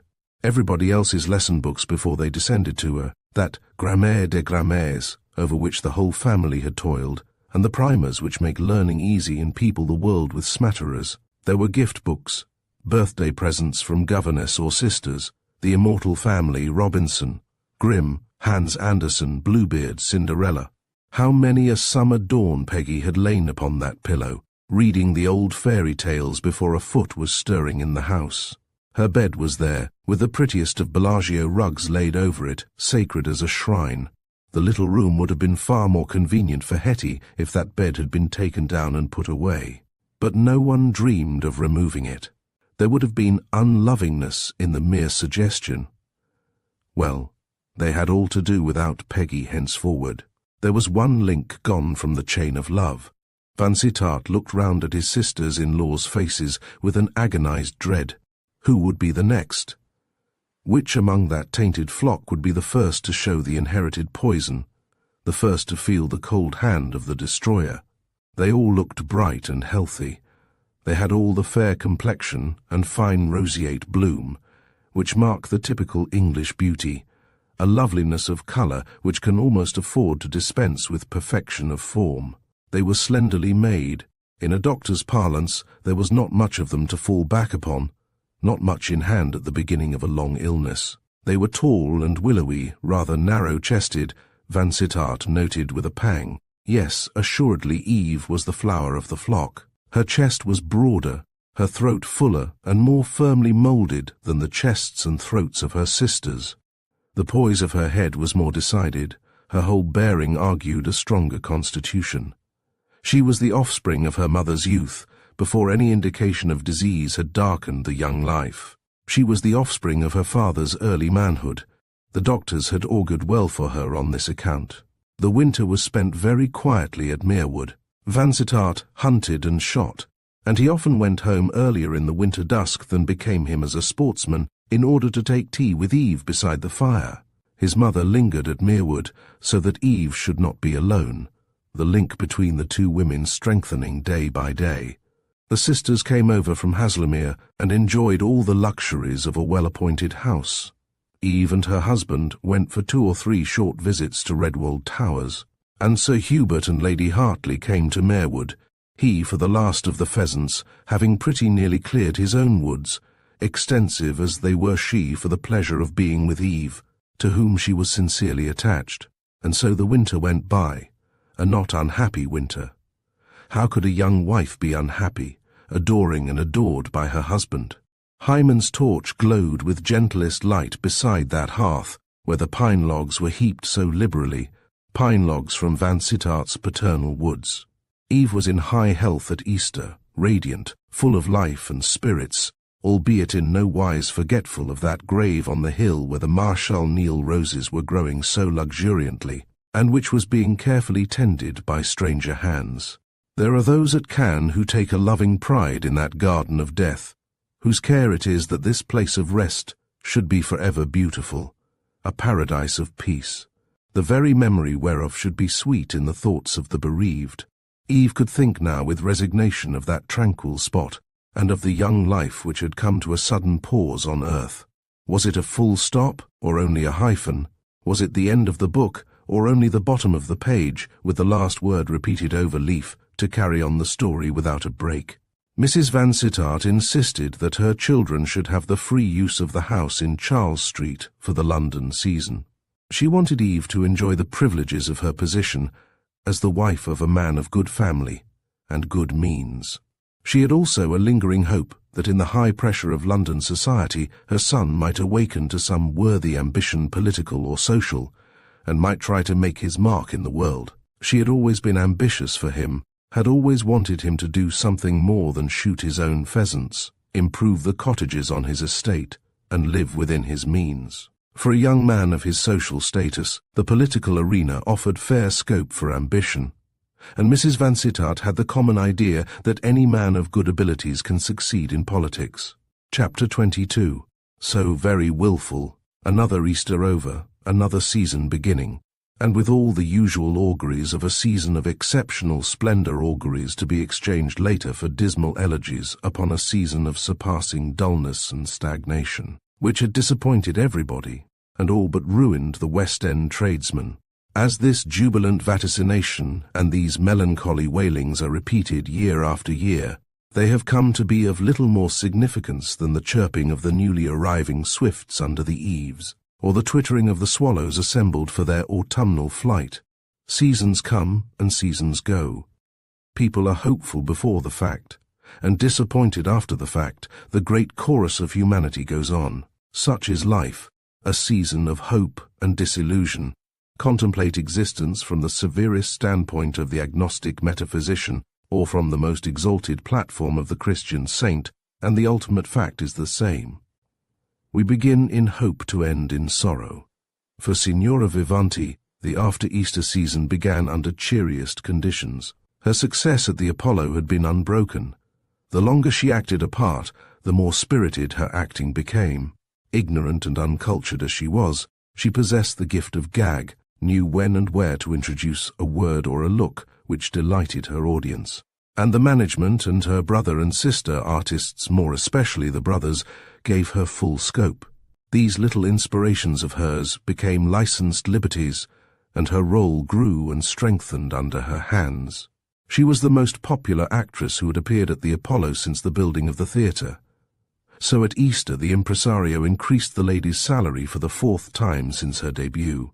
He knew what tempting offers had been made to her by managers and by agents, how eager one was to send her to America, what dazzling lures another held out for Australasia. Happily, La Vivanti liked London, big, dirty, bustling London, and was content to make her fortune within the sound of Big Ben. whose mighty voice came booming along the tide to Chelsea, when the wind blew from the Essex marshes and the German Ocean. Lisa was making her fortune as fast as a young woman of moderate desires could wish to make it. To herself, she appeared inordinately rich. The collet necklace had now a fine half-hoop bracelet to keep it company in the strong box under Lisa's bed, and she had a number of brooches which studded her corsage like a constellation. What the outside world said of Lisa's diamonds was very different from the truth, but the Venetian neither knew nor cared what the outside world was saying. The people in the theatre were all very kind to her. They knew that she was what Mr. Hawberk called straight, and that the gems she flashed upon the public eye were honestly come by, the result of an economical existence. She and Lazia were able to live upon so little. A few shreds of meat, messed up in some occult manner with their perpetual pasta, sufficed for dinner. A breakfast of coffee and rolls, a supper of highly odorous cheese, with sometimes for a festa a dish of cheap pastry from the Swiss confectioners in the King's Road. Such a cuisine did not make much impression upon Signora Vivanti's salary. She had no servant, except a slovenly female, with depressing manners, who came 2 mornings a week to scrub floors, clean windows, and black laid grates. Lazia did all the rest, and delighted in her work. To sweep and dust those palatial apartments was a perpetual joy to her, second only to the delight of tramping up and down the King's Road, exploring every greengrocer's shop till she secured the cheapest vegetables, and lamenting the Rialto, where 3 lemons could be had for 2 soldi, and where the pale, bloodless asparagus was less than a quarter the London price of that luxury. Pleasant also was it to Lazia to take the bus for Coventry Street, and to prowl about the foreign settlement between the churches of St. Anne and St. Giles. But oh, what a dull and dismal aspect had the restaurants and table d'hôtes in this quarter, as compared with the Capello Nero and the movement and brightness of the piazza. Lazia was happy, but in spite of an altogether phenomenal success, and of wealth that far surpassed her dreams of fortune, the same could not be said of Fiordalisa. There was that lacking in her young life which changed her gold to dross, her laurels to worthless weeds. She had loved and loved passionately, with all the force of her undisciplined heart, and her love had been rejected. She had steeped her soul in the promise of bliss, had told herself again and again that the kindnesses she received from the man she loved could only be given by a lover. Her notion of ethics was not exalted enough to comprehend Vansittart's desire to atone for a great wrong, or to understand that so much gentleness and generosity could be lavished upon her by any one less than a lover. She had built her soul a palace not of art, but of love, and when the unreal fabric fell, her disappointment had been as crushing as it was unforeseen. After that passionate scene with Vansittart, Lisa gave herself up to the luxury of grief. For days she would hardly eat enough to sustain life. For many nights she tossed sleepless on her bed, sobbing over her vanished hopes, as an undisciplined child weeps for the loss of a promised pleasure. It was only good little Tommaso Zinco's strenuous arguments which ultimately brought her to reason. Lazia could do nothing with her. She turned her face to the wall, like David, and her long blue-black hair was tangled with tossing on her pillow and wet with her passionate tears. She would not get up, or put on her clothes, or even wash her face.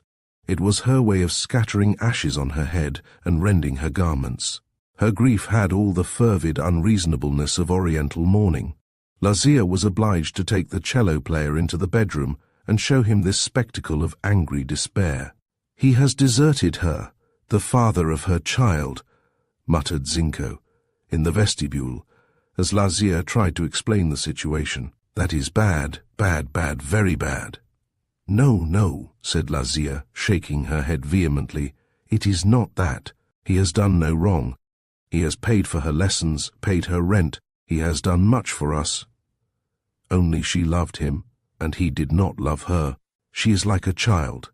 She will not be consoled." Zinco nodded a vague assent, but did not believe the good aunt's assurance. Of course this man was the father of her child. Of course she had been his mistress.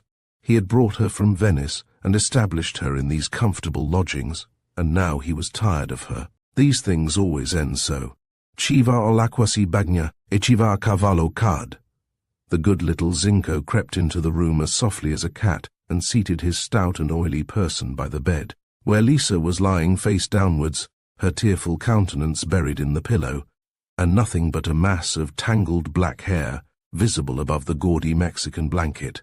He gently patted her shoulder, which acknowledged the attention with an angry shrug. "Come, come, cara mia," pleaded the singing master. "Is not this a mere childishness, to cry for the moon, when we have good fortune almost at our feet? To cry because just one foolish young man among all the men in the world is not wise enough to know that there is no more beautiful woman than us in London, and not to eat and not to sleep, and to cry and sob all day and night.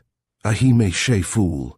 This is just the very way to lose our voice, to become mute as one of those nightingales whose tongues were cut out to flavour the pasta for Vitellius. Was there ever such foolishness? Were I a beautiful girl with a fine voice, I would be queen of the world. If he has been cold and cruel, show him what a pearl he has lost. It is not by lying here and crying that you will bring him to reason. Get up and dress yourself, and come to the piano. I'll wager you will not be able to take the upper C in Roberto." Lisa listened in sullen silence, but she did listen, and it seemed to her that the words of Zinco were the words of wisdom. To lose her voice which was her fortune, and to lose her good looks, which alone had lifted her from the herd of peasants, living in penury, toiling from sunrise to sunset, unknown and ill-clad, and dying uncared for, save by creatures as poor and as hopeless as themselves. Yes, Zinco was right. That would indeed be foolishness, and not the way to win him whose love her sick soul longed for. Perhaps if she were a public singer, and all the world admired her, he would admire her too. He would see in the eyes of other men that she was handsome and worthy to be admired. He would hear on the lips of other men that she was worthy of praise. "I'll get up," she said, without lifting her tear-stained face from the pillow.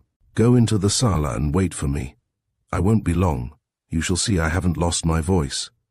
"Bene, benissimo, signora," cried the master, rubbing his fat little hands. "Now she speaks like a woman of spirit. She is not going to give up the world for love, like Mark Antony at Actium." He shuffled off to the sitting-room, seated himself at the piano, and began to play the symphony of Una Voce, with that grandly decisive style of a man who has played all his life in an orchestra. It was a refreshment to Lisa's weary spirit to hear that sparkling music, light, gay, capricious as summer wavelets. She joined her teacher at the piano in a much shorter time than a young Englishwoman would have needed to complete her toilet, yet she looked fresh enough in her southern beauty, and there were glittering water drops in her hair which gave a suggestion of a young river goddess. "Now then, sir, play Roberto, and you will see if my voice is broken." She attacked the scena with wonderful dash and spirit, and was, in sporting phraseology, winning easily till she came to that C in alt, but here her voice snapped. She tried a second time, and a third time, but the note was gone. She gave a cry of rage, and then burst into tears. "Ecco," exclaimed Zinco, with a triumphant air. "That is what your love-sick nonsense has done for you. You have been singing as false as a prima donna at a café chantant in the Boulevard Saint-Michel, and your upper C is gone. It would have been worth £40 a week to you, but you have thrown it away."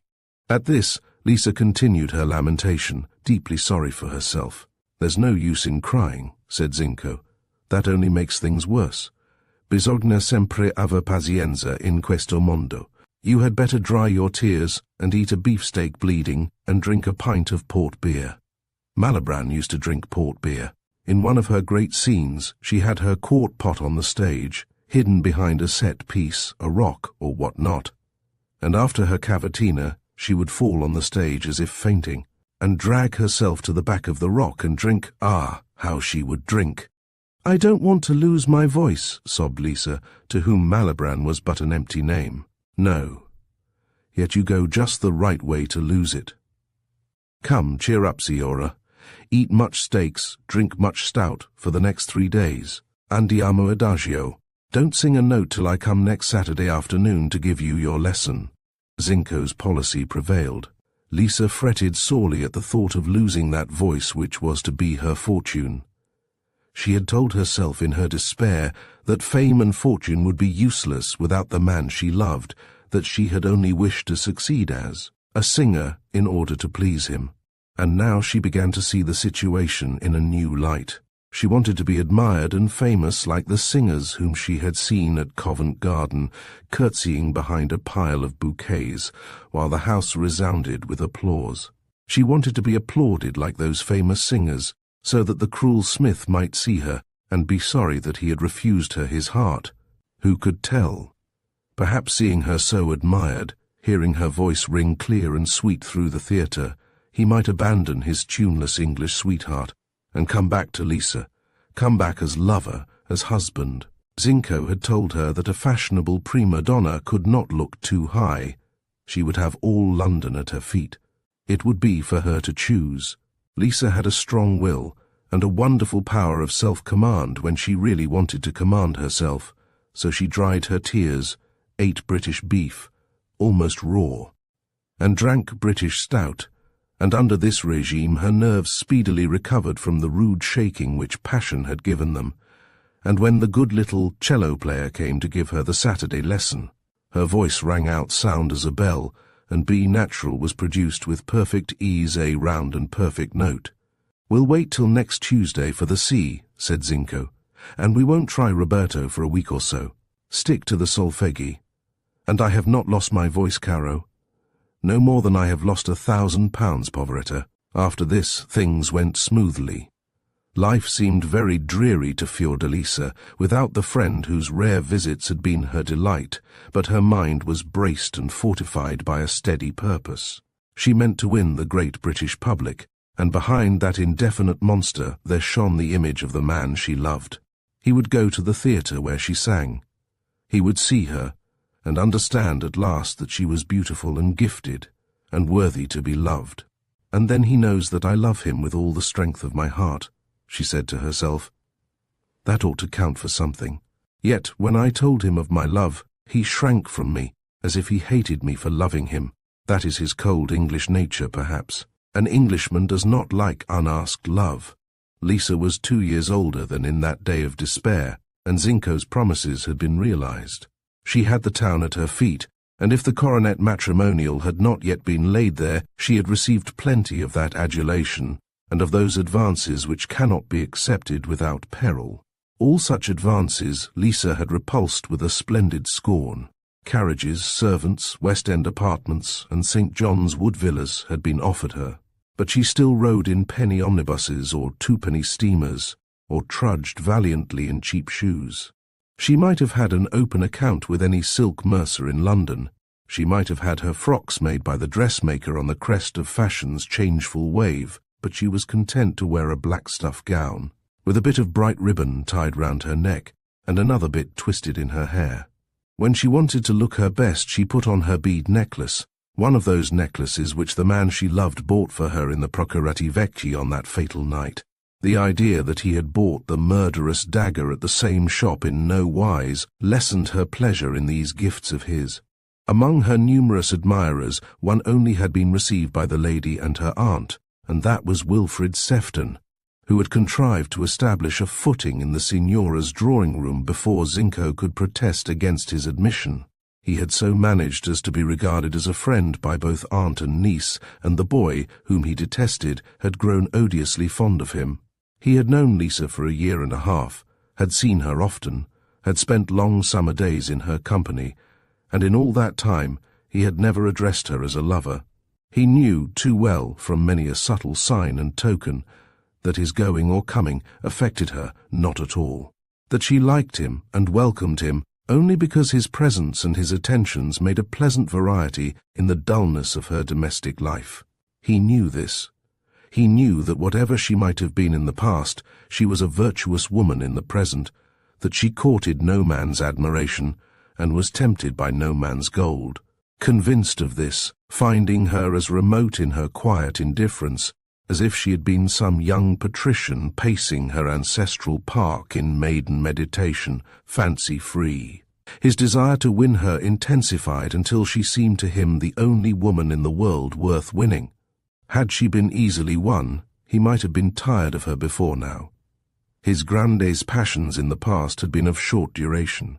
Unspeakable weariness had descended upon him as a blight, the loathing of life and all it could yield him. Lisa's indifference gave a piquancy to their relations. He told himself that he could afford to bide his time. He had done a good deal of mischief in the world, but he was not a vulgar profligate. His love was an unscrupulous but not a vulgar love. The white kitten, a thoroughbred Persian and a gift from Mrs. Hawberk, had grown into a great white cat, stolid, beautiful, resentful of strange caresses, but devotedly attached to Lisa and her boy. He was called Marco, after the patron saint of Venice, and he looked like the white cat of fairy tale, who might be transformed at any moment into Prince Charming. By the time Marco had grown up, Mr. Sefton had made himself accepted as a trusted and familiar friend. And in this season of ripening spring, when the lilacs and laburnums filled the suburban gardens with perfume and colour, and when the hawthorn bushes were beginning to break into clusters of scented blossom here and there, it was his business and his pleasure to afford some glimpses of a fairer world to the little family at Chelsea. The holiday which Fiordalisa and her belongings most enjoyed was a day on the river. They would have taken boat at Chelsea if Sefton had allowed them, and would have been content to be rowed to Hammersmith Bridge, but he insisted on introducing them to Father Thames under a fairer aspect.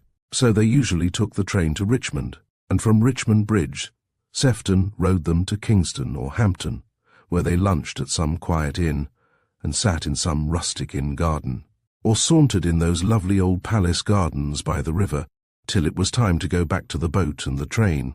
Sefton was too punctual and businesslike to permit any risk of the singer's non-appearance.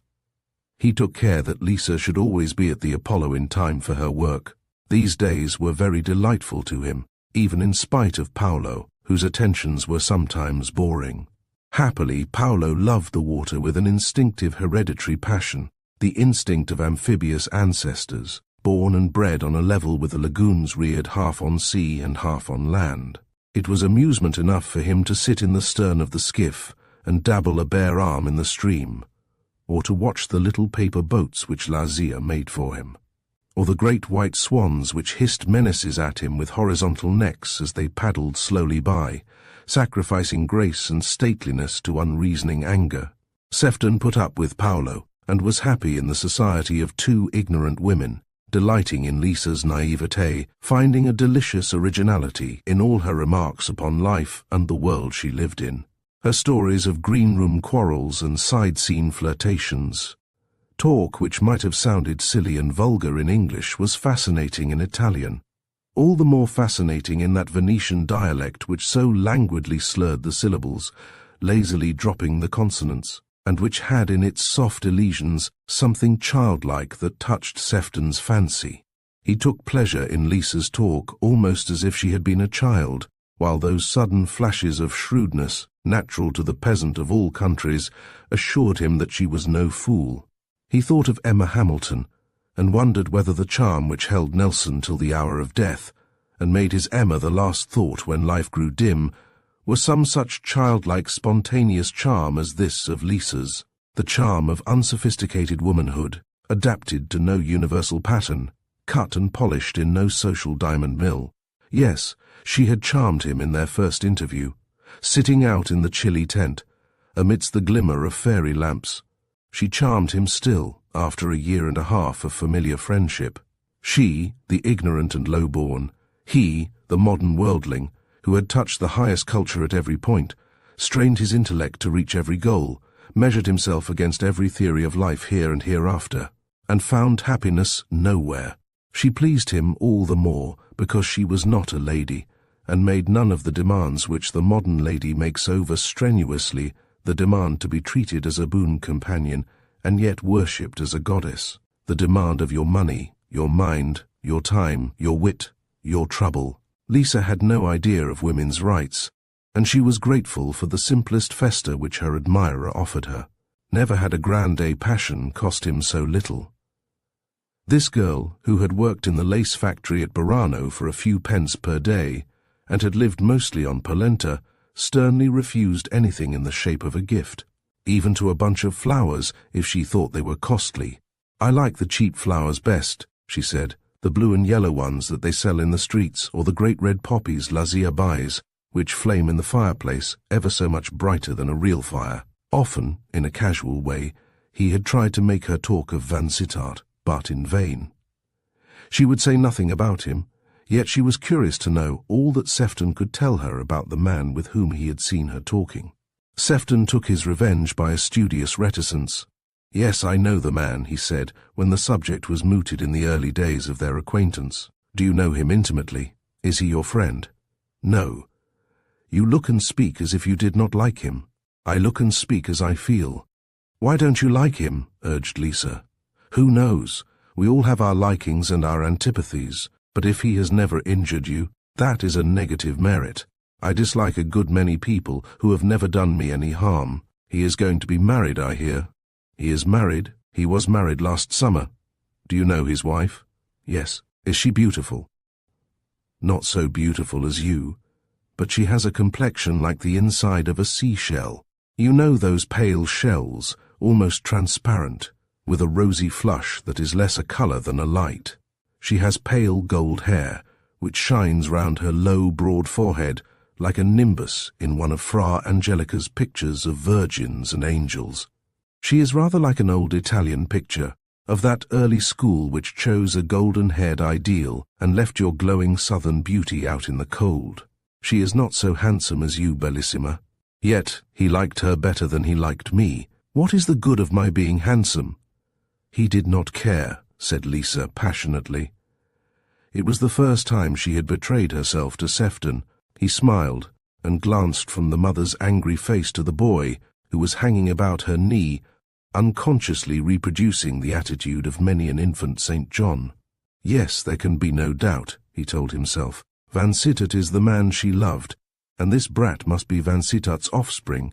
Lady Hartley had told him that her brother had been a rambler in Italy and the Tyrol for years before her marriage. Chapter 23. The Little Rift. It was summer time in London, the butterfly season, in which the metropolis of the world puts on such a splendour of gaiety and luxury that it is hard to remember the fog and damp and dreariness of a long winter.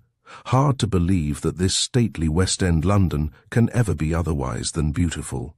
Are not her hotels palaces, and her parks paradises of foliage and flowers, fashion and beauty, with only an occasional incursion from the processional proletariat?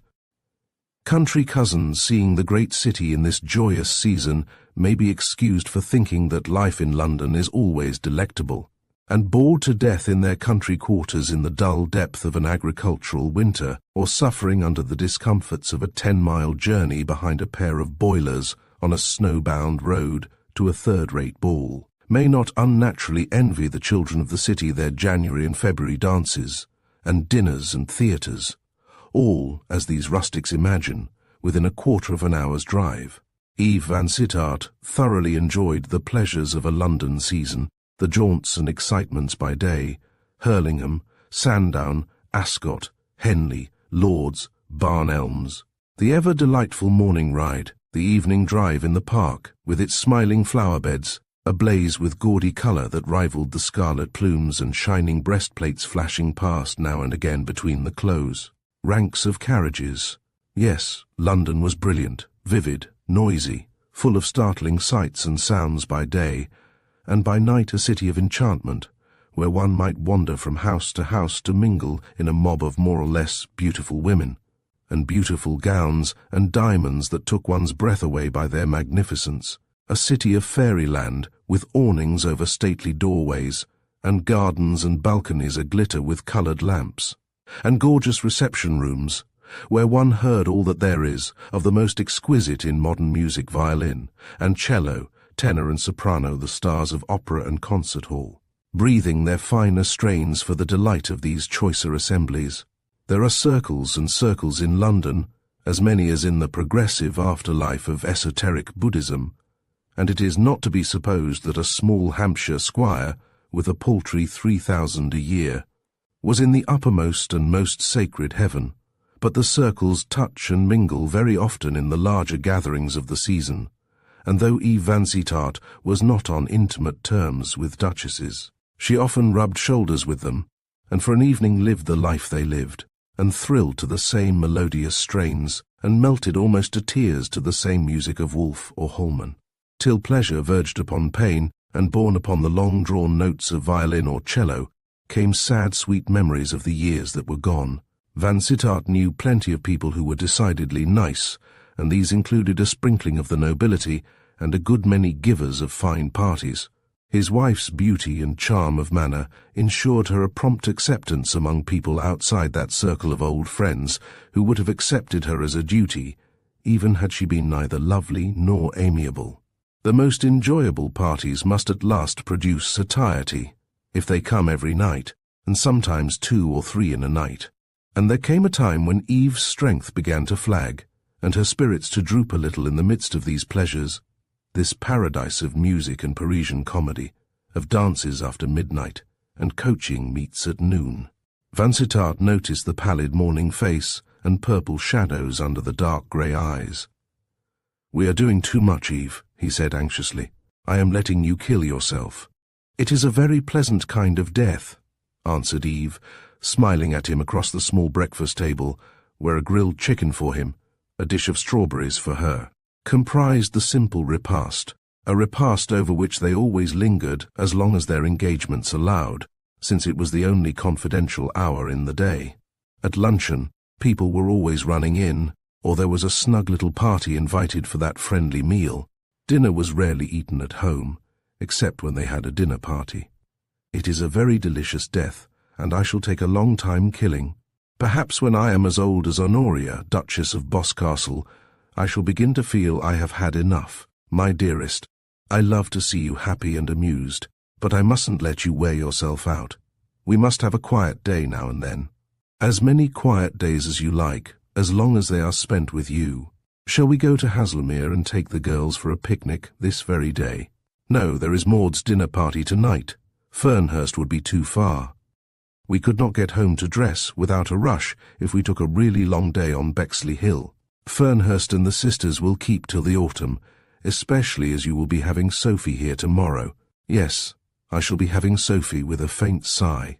We shall have no more cosy little breakfasts like this for a whole week. Nonsense. We can send Sophie's breakfast up to her room, with strict injunctions not to get up till 11. People who ain't used to parties always want a lot of sleep in the morning. Sophie shall be made to sleep. But for today now.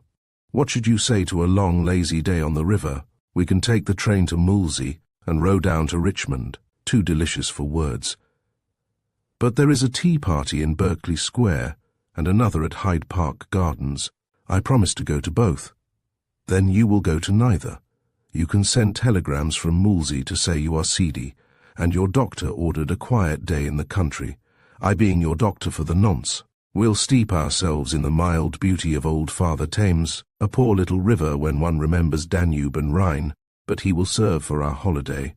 He rang for a timetable, found a train that was to leave Waterloo at 11, and ordered the Victoria to take them to the station. Now, Eve, your coolest frock, and your favourite poet to read in your luxurious seat in the stern, while I toil at the oar. Be sure you will not read a page during the whole afternoon. The willows and rushes, the villa gardens dipping to the water's edge, the people in the passing boats, the patient horses on the tow path, those will be your books. Living, moving, changing things, compared with which Keats and Musset are trash, Endymion colourless, La Camargo a phantom. I'll take Musset, said Eve, pouncing upon a vellum-bound duodecimo, a chef-d'oeuvre of Zaehnsdorff's, which was one of Vansittart's latest gifts.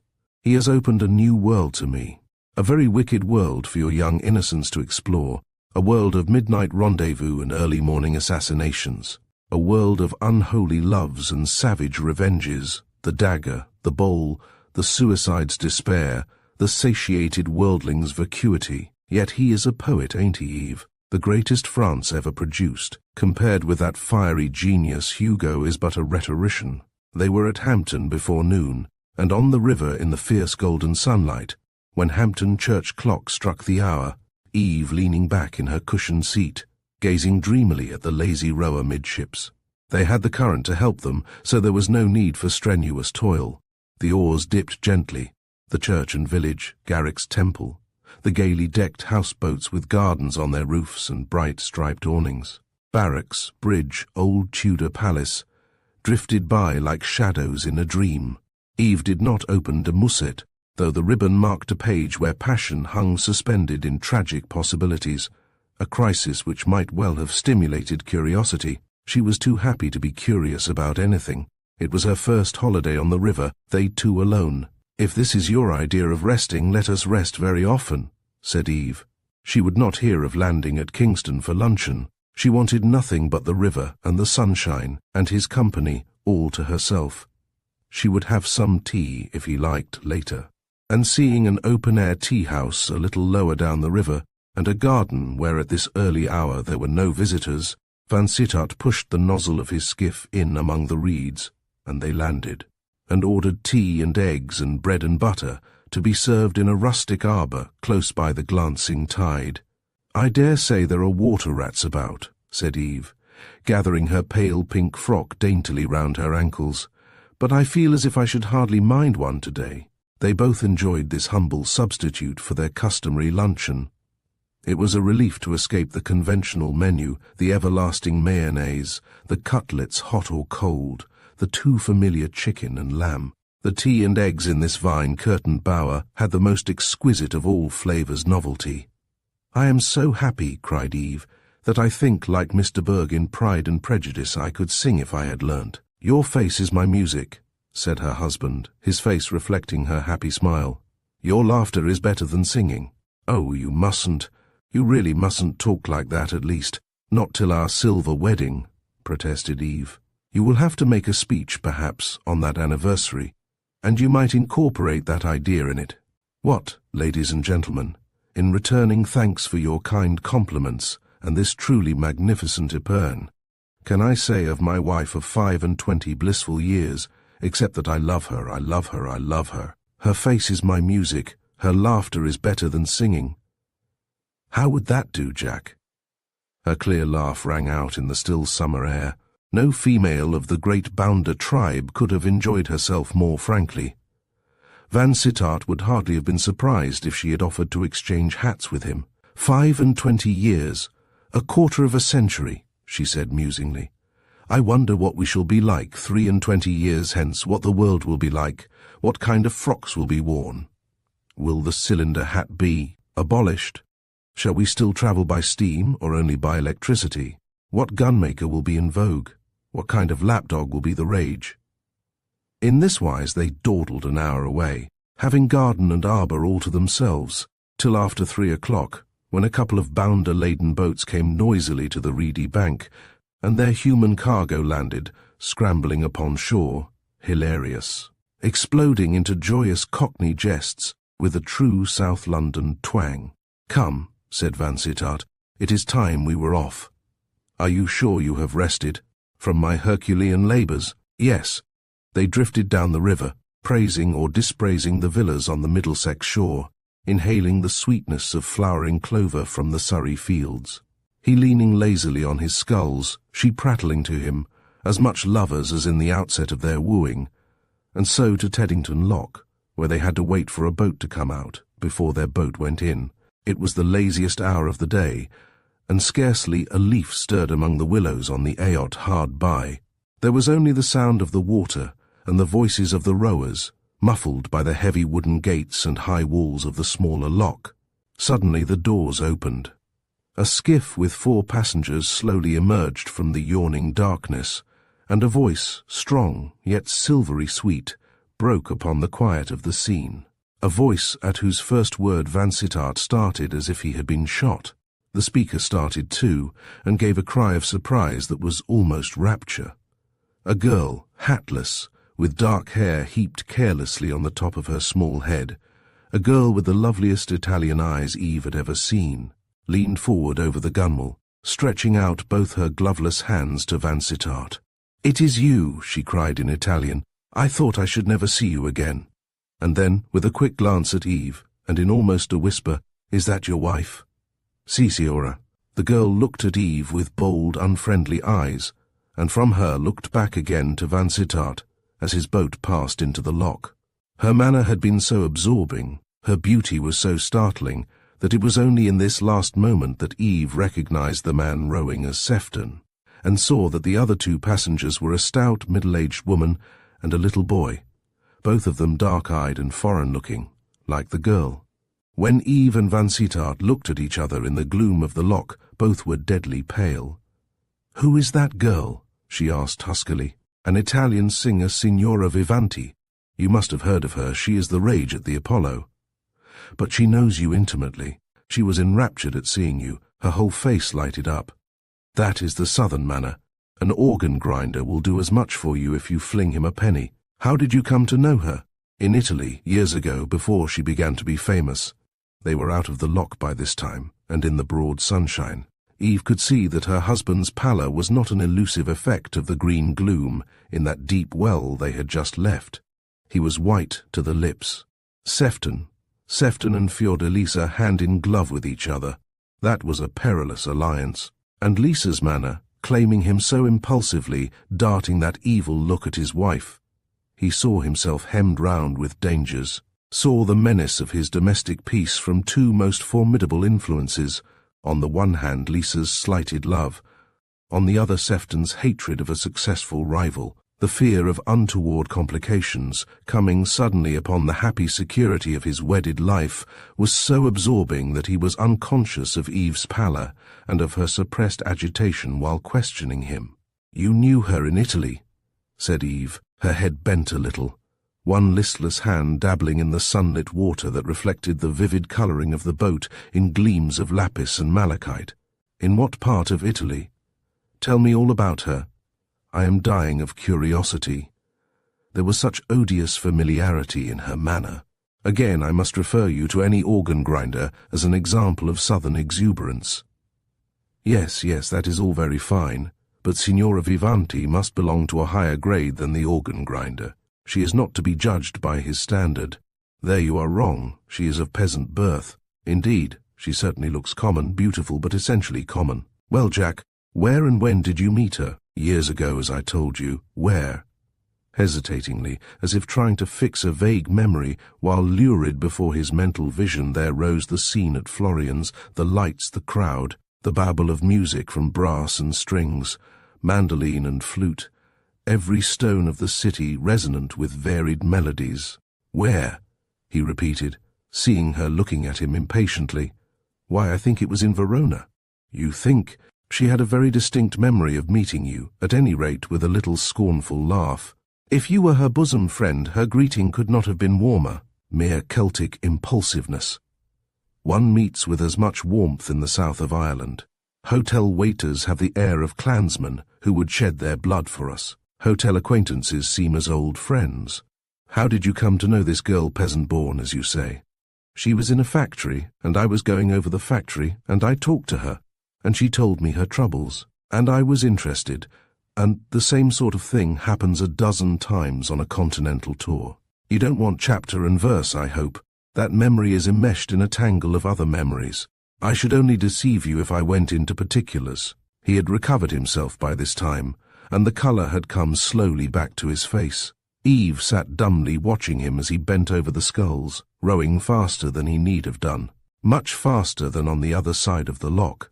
He was ready to lie with an appalling recklessness if he could, by so doing, set up a barrier of falsehood between his wife and the true story of that night in Venice. He looked at her presently, and saw that she was troubled. He smiled, but there was no answering smile. "My darling, you are not by way of being jealous, I hope," he said gaily. "You are not unhappy because a peasant girl held out her hands to me.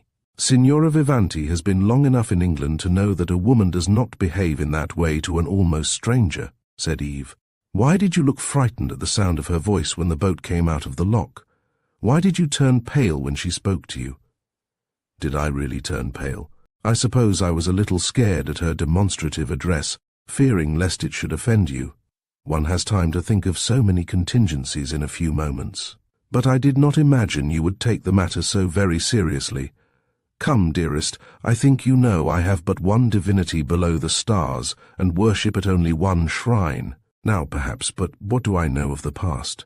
If in the past I have admired and even fancied I loved women less admirable than yourself, be sure this woman was not one of them. No ghost of a dead love looks out of her eyes, beautiful as they are. I must believe you, sighed Eve. I want to believe you, and to be happy again. Foolish Eve. Can it be that an irrepressible young woman's greeting could interfere with your happiness? It was foolish, no doubt. Women are very foolish when they love their husbands as I love you. There are scores of women I meet who think of their husbands as lightly as of their dressmakers. Would you like me to be that kind of wife, to be lunching and gadding, and driving and dancing in one direction, while you are betting and dining and card-playing somewhere else? I should be nearer being a woman of fashion than I am now. Be ever what you are now. Be jealous even, if jealousy be a proof of love. There was a child in the boat, a handsome black-eyed boy. Is he her child, do you think? Having affected ignorance at the outset, Vansittart was forced to maintain his attitude. Chilo, sir, he said with a careless shrug. Was it not odd that Mr. Sefton should be escorting her? Not especially odd. She is a public character, and has troops of admirers, no doubt. Why should not Sefton be among them? I never heard him mention her when he was talking of the theatres. Men seldom speak of the woman they admire, especially if the lady is not in society, and Sefton is reticent about a good many things. After this they talked of trifles, lightly, but with a somewhat studied lightness. Eve seemed again content, but her gaiety was gone, as if her spirits had drooped with the vanishing of the sun, which now at 5 o'clock was hidden by threatening clouds. At Richmond Bridge they left their boat, to be taken back by a waterman, and walked through the busy town to the station. An express took them to London in good time for dressing and dining at Lady Hartley's state dinner. She had a large house in Hill Street this year, and was entertaining a good deal. "My dear Eve, you are looking utterly washed out," she said to her sister-in-law in the drawing-room after dinner. "You must come to us at Redwold, directly after Goodwood. You could come straight from Goodwood, don't you know, and let me nurse you. You are too kind. I think, though, it would be a greater rest if I were to go to Fernhurst for a few days, and let the sisters and Nancy take care of me. A taste of the old poverty, the whitewashed attics, and the tea-dinners would act as a tonic. I am debilitated by pleasures and luxuries. You were looking bright enough last night at Mrs. Cameron's French play. Was I? Perhaps I laughed too much at Coquelin Cadet, or eat too many strawberries. Lady Hartley had an evening party after the dinner, and it was a shock for Vansittart on coming into the drawing-room at 10:30, after a long drawn-out political discussion with a big wig of Sir Hubert's party, to find Sefton and Eve sitting side by side in a flowery nook near the piano, where at this moment Oscar de Lampion, the Belgian tenor, was casting his fine eyes up towards the ceiling, preparatory to the melting strains of his favourite serenade. And them canst sleep, while from the rain-washed lawn thy lover watches for thy passing shade across the blind, and sobs and sighs till dawn glows o'er the vale, and creeps along the glade. And thou canst sleep, thou heedest not his sighing, and thou canst sleep thou wouldst if he were dying. Yes, thou canst sleep, sleep. There was a second verse to the same effect, exquisitely sung, but worn threadbare by familiarity, which Vansittart heard impatiently, watching Eve and her companion, and longing to break in upon their seclusion. They were silent now, since they could not with decency talk while de Lampion was singing. There were only 2 verses. De Lampion was too much an artist to sing lengthy songs, although too lazy to extend his repertoire. He liked people to be sorry when he left off. Vansittart dropped into a chair near his wife. The rooms had not filled yet, so there was a possibility of sitting down, and this quiet corner, screened by an arrangement of palms and tall golden lilies, was a pleasant haven for conversation in the brief intervals between the music, which was of that superior order which is heard in respectful silence by everybody within earshot, though the people outside the room talked to their heart's content. A buzz of multitudinous voices breaking in upon the silence whenever a door is opened. Sefton and Vansittart shook hands directly the song was over. "I was told you were to dine here," said Vansittart as an obvious opening. "Lady Hartley was kind enough to ask me, but I had an earlier engagement in Chelsea. I have been dining with the Hawberks, the composer, don't you know? Sweet little woman, Mrs. Hawberk, so sympathetic. You know them, of course. Only from meeting them at other people's houses. "Ah, you should know Hawberk. He's a glorious fellow. You must spare me an hour or two to meet him at breakfast some Sunday morning, when Mrs. Vansittart doesn't want you to go to church with her."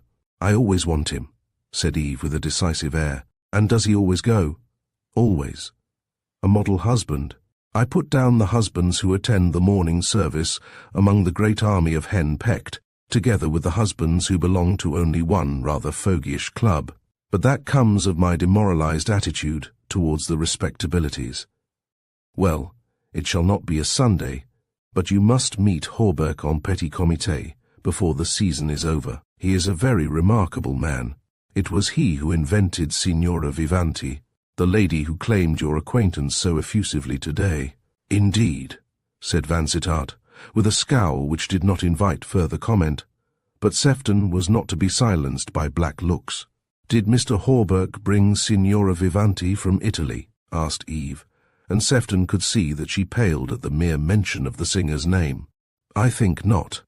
She was established in very comfortable quarters at Chelsea when Hawberk first heard of her. Some good friend brought her to London and paid for her training. The rest of her career is history. Hawberk finished her artistic education and had the courage to trust the fate of a new opera to an untried singer. The result justified his audacity, and the Vivanti is the rage. She is original, you see, and a grain of originality is worth a bushel of imitative excellence." "I should like to hear her sing," said Eve. "Then you are in a fair way of being gratified. She is to sing tonight. Lady Hartley has engaged her." "Really? How odd that Lady Hartley never mentioned her when she was telling me about her programme. The engagement was made only 2 or 3 days ago, after I met Lady Hartley at Lady Belle Teddington's evening party. It was my suggestion.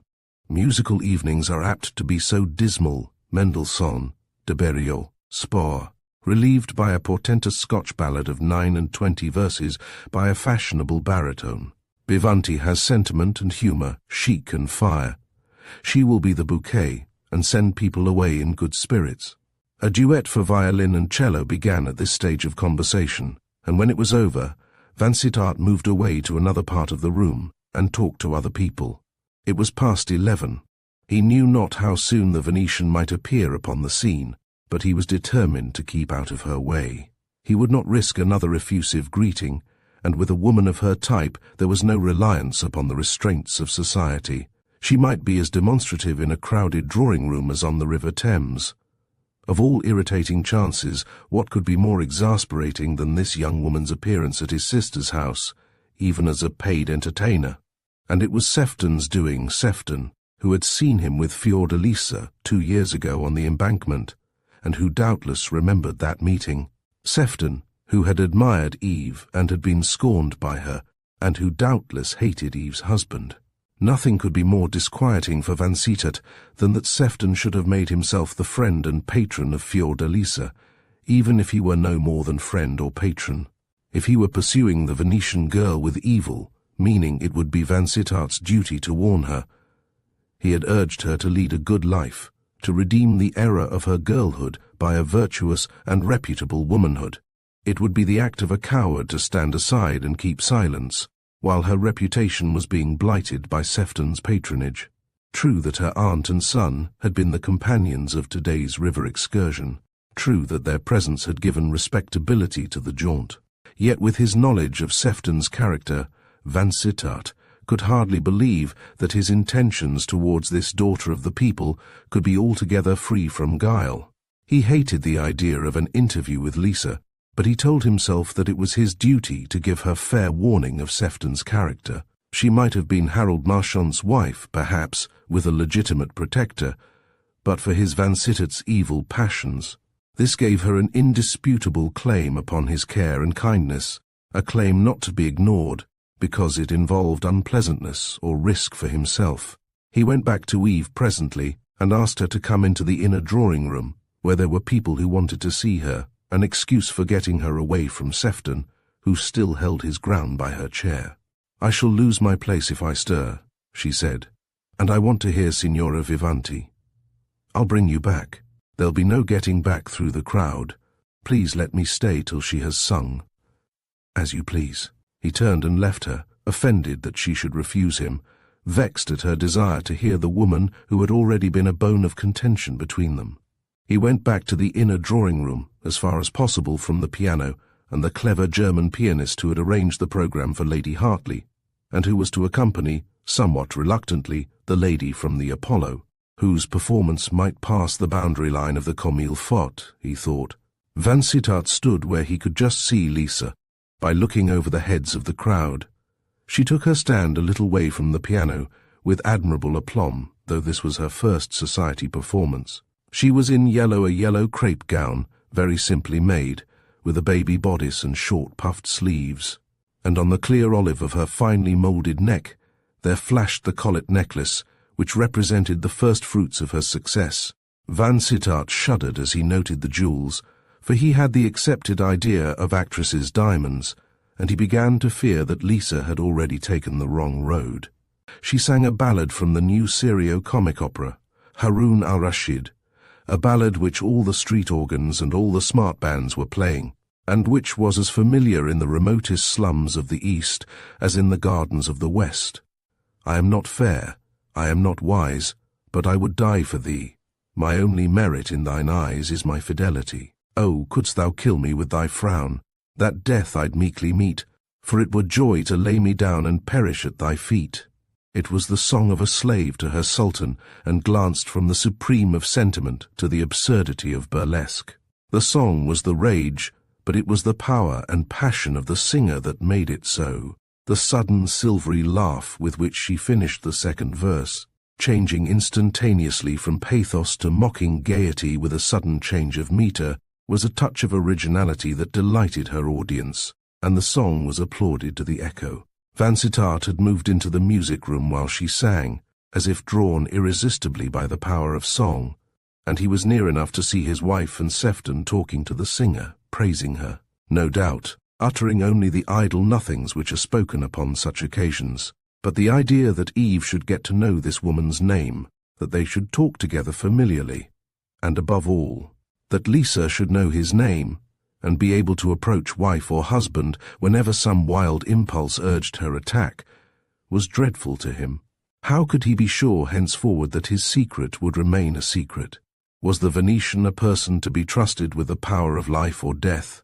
He went back to the inner room, and was speedily absorbed in the duty of attending two colossal dowagers with monumental necks and shoulders, and diamonds as large as chandelier drops, to steer whom down a London staircase.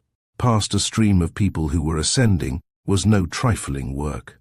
In the dining-room, the debris of dessert and the ashes of cigarettes had given place to old Derby china, peaches, grapes and strawberries, chicken salad, and foie gras sandwiches. And, to this light refreshment, people were crowding as eagerly as if dinner were an obsolete custom among the upper classes.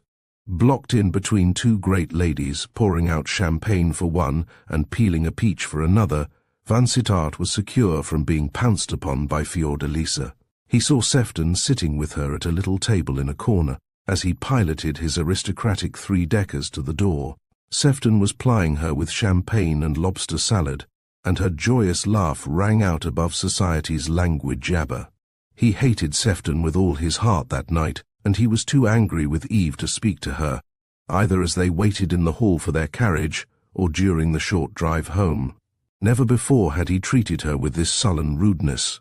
She followed him into his den, where he went for a final smoke before going upstairs. She stood by his chair for a few minutes in silence, watching him as he lighted his cigar, and then she said gently, "What is the matter with you tonight, Jack? Have I vexed you?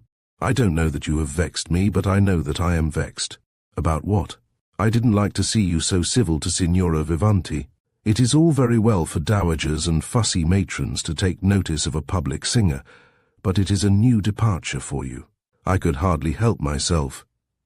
She sang so delightfully, and I was pleased with her, and then Mr. Sefton introduced her to me. What could I do but praise her when I really admired her? "No, you were blameless. It was Sefton's fault. He had no right to introduce her to you. But is she not respectable?" "I cannot answer for her respectability. I know nothing of what kind of life she has led since she made her debut. She wears diamonds, and that is not a good sign. She does not look like a disreputable person, said Eve, very thoughtfully. There is something frank and simple about her. That boy must be hers. He is so like her. Do you know if she was ever married, if the boy's father was her husband? I know very little about her, as I told you today, but I should say not. Poor thing. I am very sorry for her. Don't waste your pity upon her. She seems perfectly happy. A peasant girl, reared upon polenta, does not consider these things so tragically as they are considered in Mayfair. How scornfully you speak of her. I am sure she is a good girl at heart. She remembered seeing me in the boat today, and she asked me if I was your wife. She repeated my name curiously, as if she had never heard it before. Did not she know your name when you met her in Verona or wherever it was? Very likely not. I was an Englishman. That might have been a sufficient distinction in her mind. I hope she is not leading a wicked life, said Eve with a sigh. She has a good face. Do not let us trouble about her any more, said Vansittart, looking earnestly up at the thoughtful face that was looking down at him. She has almost brought dissension between us for the first time. Only almost. We could not be angry with each other long, could we, Jack? But you must own it was enough to take any wife by surprise. A beautiful Italian girl stretching out both her hands in eager greeting, almost throwing herself out of her boat into ours. Any wife caring very much for her husband would have felt as I did, a sudden pang of jealousy. Any wife must be a foolish wife if she felt that pang, knowing herself beloved as you do. Yes, I think that now you are honestly fond of me. Ah, how can I think otherwise when you have been so indulgent, so dear? Yet, in the past, you might have loved that dark-eyed girl. You never pretended I was your first love. And if you did care for her, do please be candid and tell me. I should be happier if I knew the worst. It could not matter much to me, you see, Jack, that you should have been fond of her once. Dearest, dearest, she repeated coaxingly, with her head bent down till her soft cheek leaned against his own. Tell me the worst. Eve, how often must I protest that I never cared for this girl, that she was never anything to me but a friendless woman, friendless, except for an aunt as poor and as ignorant as herself. She was never anything to me. Never. Are you satisfied now? As far as Fiordalisa is concerned, you know the worst. I am satisfied. But if you did not care for her, she cared for you. She could not have looked as she looked today, her whole face lighting up with rapture, if she had not loved you. Only love can smile like that. But I won't tease you. The thought of her shall never again come between us. So be it, Eve. We have had our much ado about nothing. We will give Signora Vivanti a holiday. Sophie will be with you tomorrow, and will want no end of amusement exhibitions all day and a theatre every night, with an evening party afterwards. I know what country cousins or country sisters are. Besides, it will be Sophie's debut, and she will expect to make an impression. I hope she will not be too fine, said Eve, remembering Sophie's strivings to be smart under difficulties. She will be as fine as the finest, be sure of that. She will expect matrimonial offers to be a success in her first season. Why don't you marry her to Sefton? I don't like Mr. Sefton, but Sophie might like him, and he is rich and well-born. If he is not a gentleman, that is his own fault, not any flaw in his pedigree. Chapter 24. Poor kind wild eyes so dashed with light quick tears.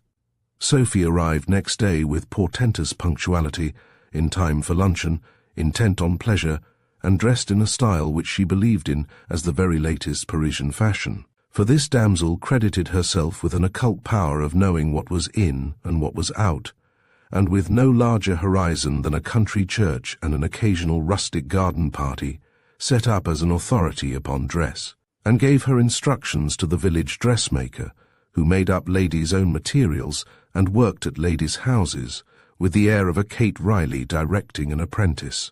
Eve had been very generous, and Sophie's costume was a great advance upon those days when Lady Hartley had talked of the sisters as Colonel Marchand's burlesque troupe.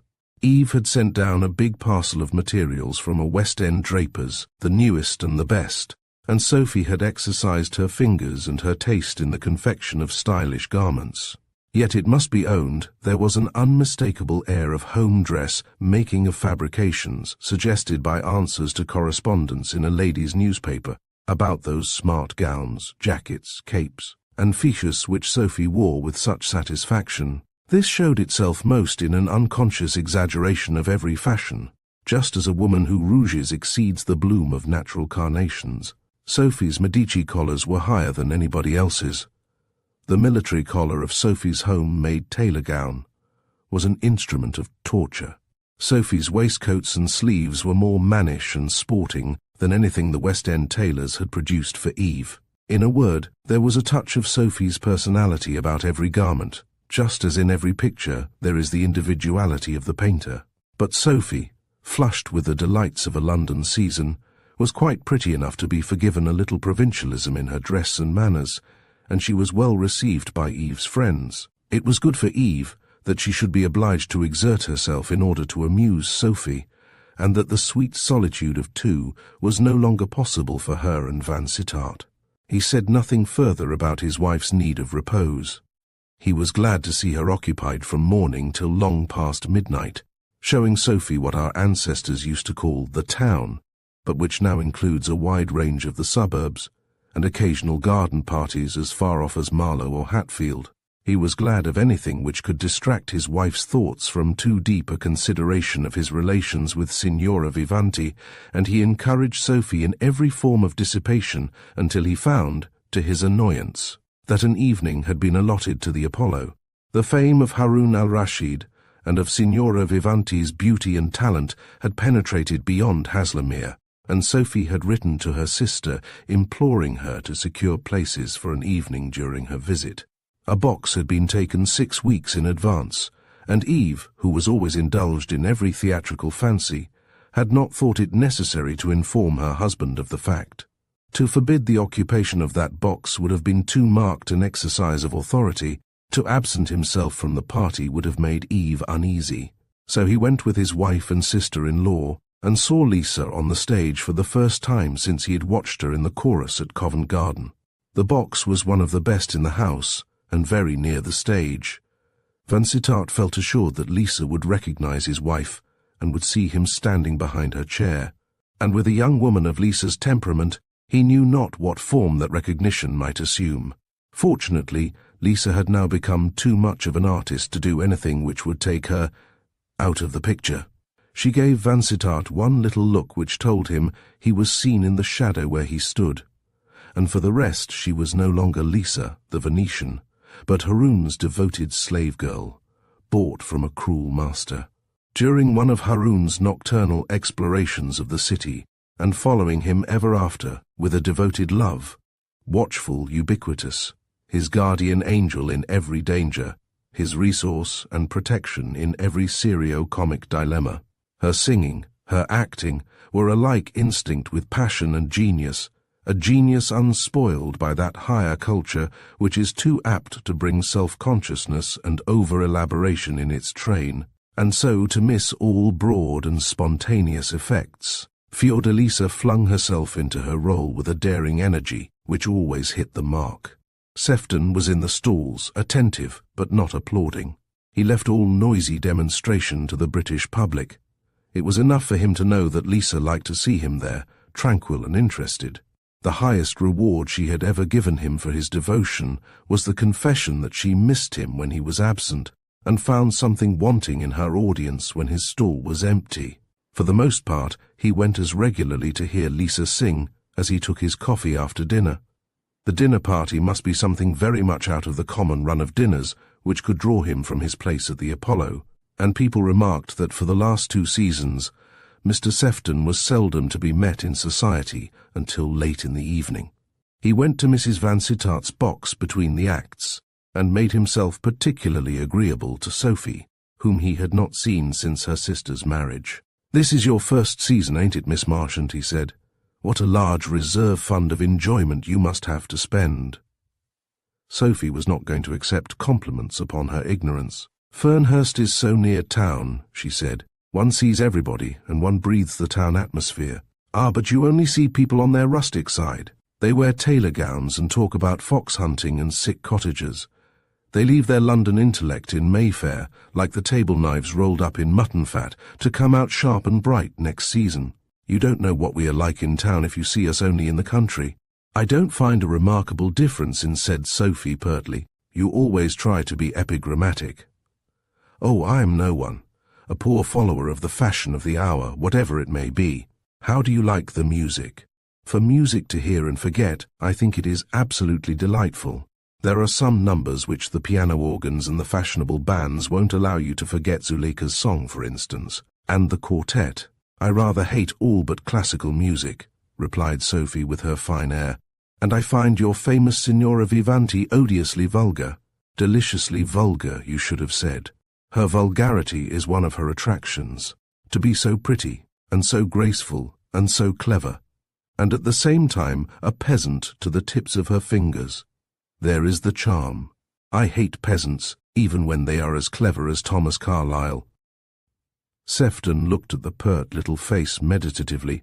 She was like Eve, but without Eve's exceptional loveliness, the loveliness that consists chiefly in delicacy and refinement, an ethereal beauty which makes a woman like a flower. She had Eve's transparent complexion and changeful colouring.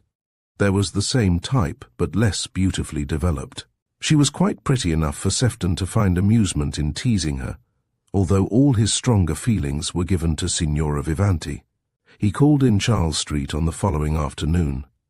It was Mrs. Vansittart's afternoon at home, and she could not shut her door even against her worst enemy. Sefton found the usual feminine gossips, mothers and daughters, maiden aunts and cousins from the country, with fresh-coloured cheeks and unremarkable faces, the usual sprinkling of well-dressed young men. Among so many people he could secure a few confidential words with Eve, while she poured out the tea, a duty she always performed with her own hands. It was the one thing that reminded her of the old life at Fernhurst, and those jovial teas which had stood in the place of dinner. She spoke frankly enough of the performance at the Apollo, praised the music and the libretto, declared she had enjoyed it more than any serio-comic opera she had heard during the season. Yet Sefton detected a certain constraint when she spoke of Signora Vivanti, which told him that the meeting of the two boats was not forgotten, and that the little scene had left almost as angry a spot upon her memory as that which burnt in his. "And had you really never seen her on the stage before last night?" he asked. "Never. How very odd. I think you and Vansittart must have been about the only people at the West End who have not seen Harun al-Rashid, and yet you are playgoers." "I was saving the Apollo for my sister," she answered, perfectly understanding his drift. She knew that he was trying to give her pain, that he wanted to make her distrust her husband. Lisa's conduct had impressed him, as it had impressed her, and now he was gloating over her jealous agony. She turned from him to talk to an aristocratic matron, a large and grand-looking woman, who would have looked better in peplum and chiton than in a flimsy pongee confection which she called her frock. The matron had heard the word Apollo, and had a good deal to say about Signora Vivanti, whose performance she deprecated as too realistic. "Dramatic passion is all very well in a classic opera like Gluck's," she said authoritatively, "but that mixture of passion with broad comedy is too bizarre for my taste. My dear Lady Orifan, that is just what we want nowadays.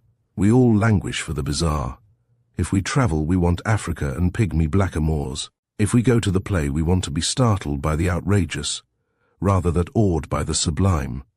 The stories we read must have some strange background, or be dotted about with unknown tongues.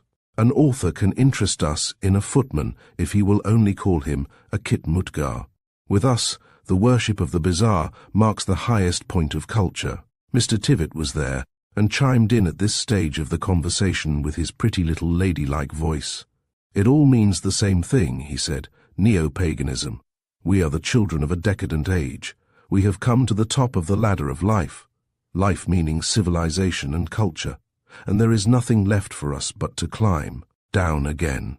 All the strongest spirits are harking back to the uncivilized.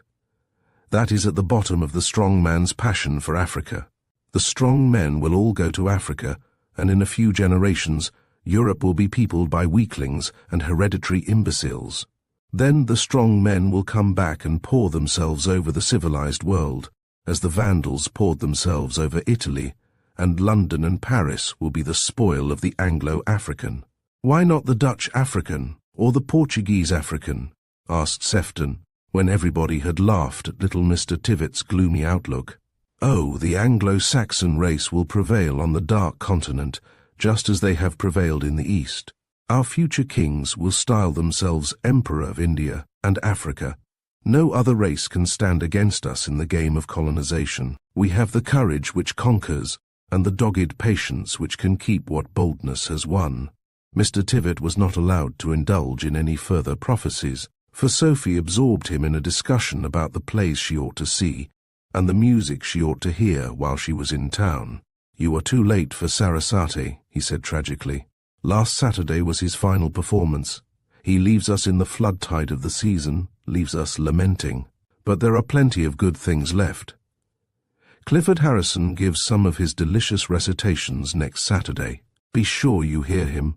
Holman and Wolfe are to be heard almost daily. And then there is the opera 3 nights a week. I hope you have no horrid dinner parties to prevent your enjoying yourself." "Only one this week, I am thankful to say," said Sophie, who was dying to see what London dinners were like, and was deeply grateful to that one generous hostess who, hearing of her expected visit, had sent her a card for the stately feast to which the Vansittarts were bidden.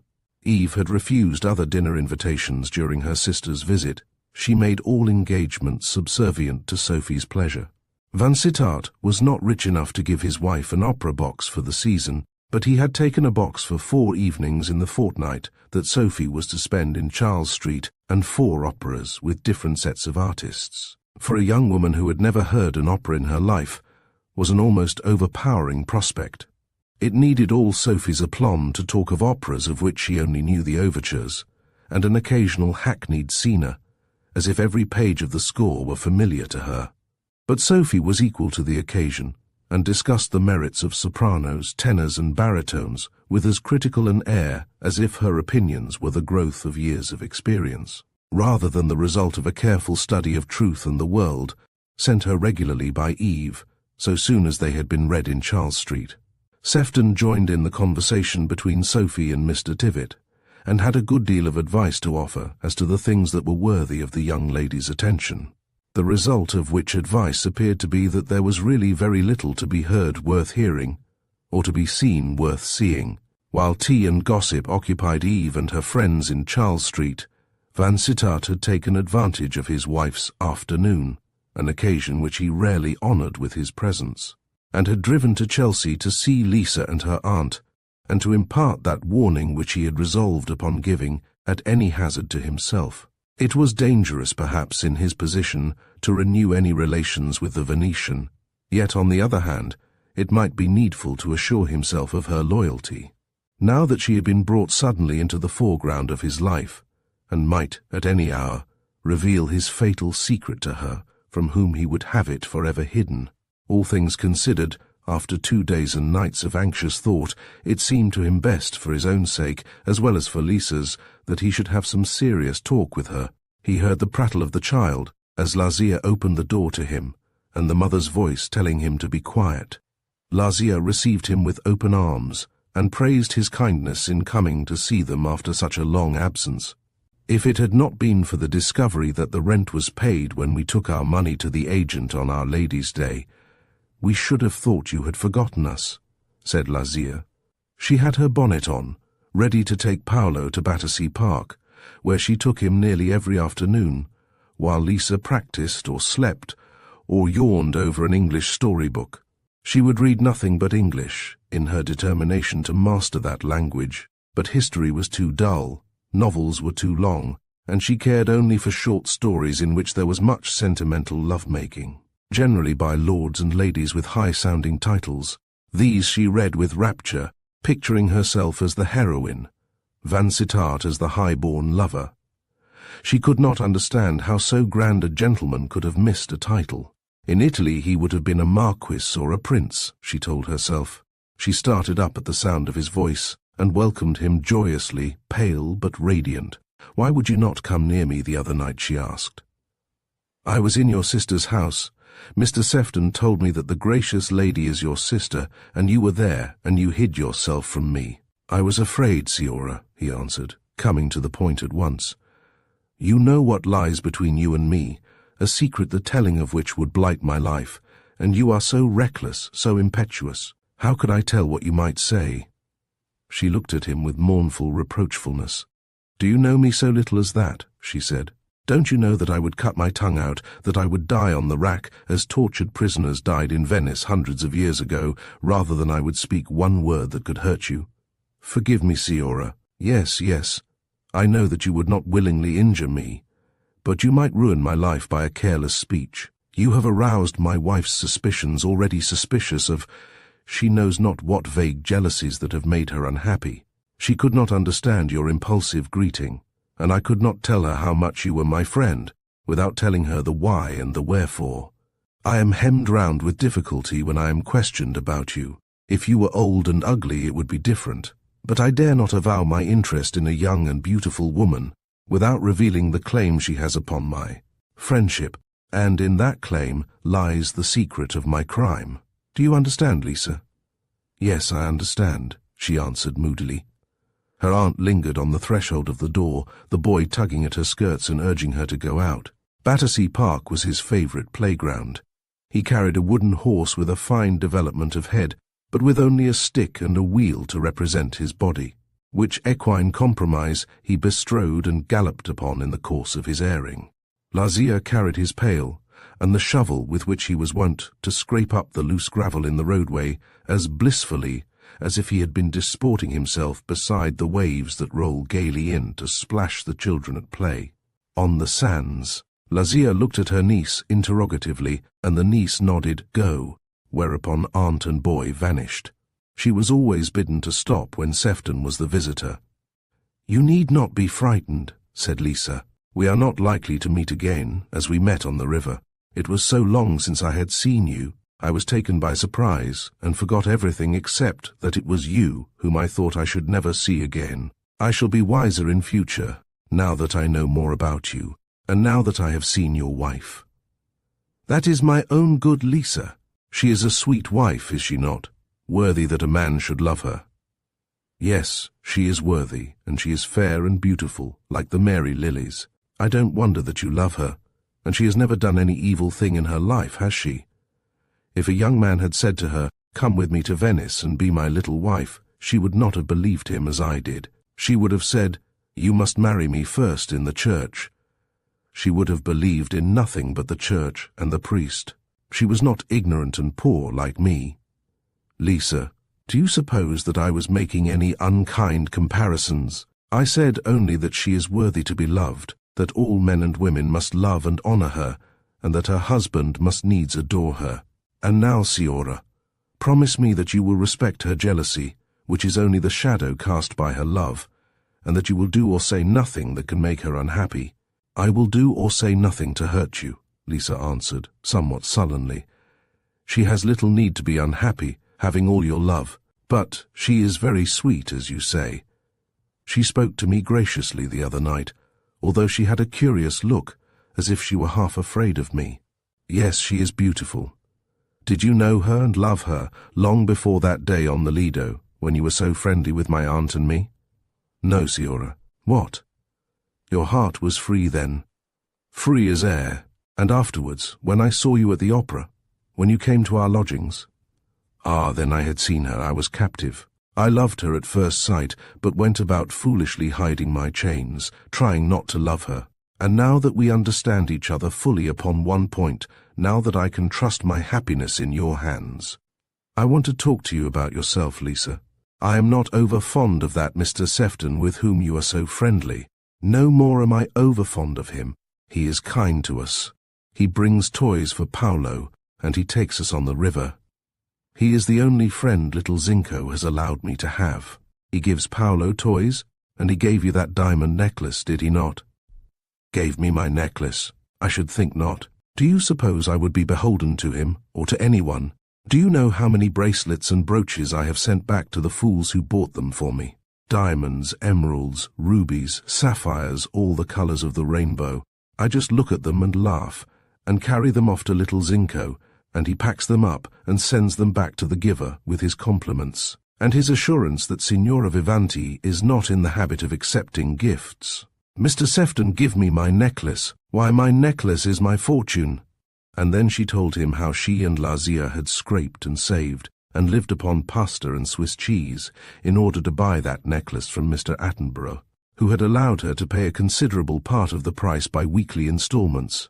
It was a bankrupt Contessa's necklace, a Contessa who had run away from her husband. "I am very glad to hear that," said Vansittart. "I was afraid all was not well when I saw my little Siora blazing in diamonds." "Did they blaze?" she cried, delighted. "You thought that I was like some of the singers who spend all their salary on a carriage, and grand dinners, and fine silk gowns £100 for a single gown. I wanted to buy something that would last, something that I could turn into money whenever I liked. But your diamonds yield no interest, Siora, so they are hardly a wise investment." "I don't want interest. I want something that is pretty to look at. Did my diamonds blaze? Your sister's is the only grand house I have sung at. I sing for Mrs. Hawberk, but her house is not grand, and I take no money for singing at her parties. But I had 10 guineas for singing at Lady Hartley's, 10 guineas for 2 little songs." "Bravissima, Siora. There are plenty of drawing-rooms in London where you may pick up gold and silver. There is a freshness about you and your singing that people will like as a pleasant relief after a grand opera. But now, Cara, I would earnestly warn you to have very little to do with Mr. Sefton, to keep him at the furthest possible distance. Believe me, he is a dangerous acquaintance."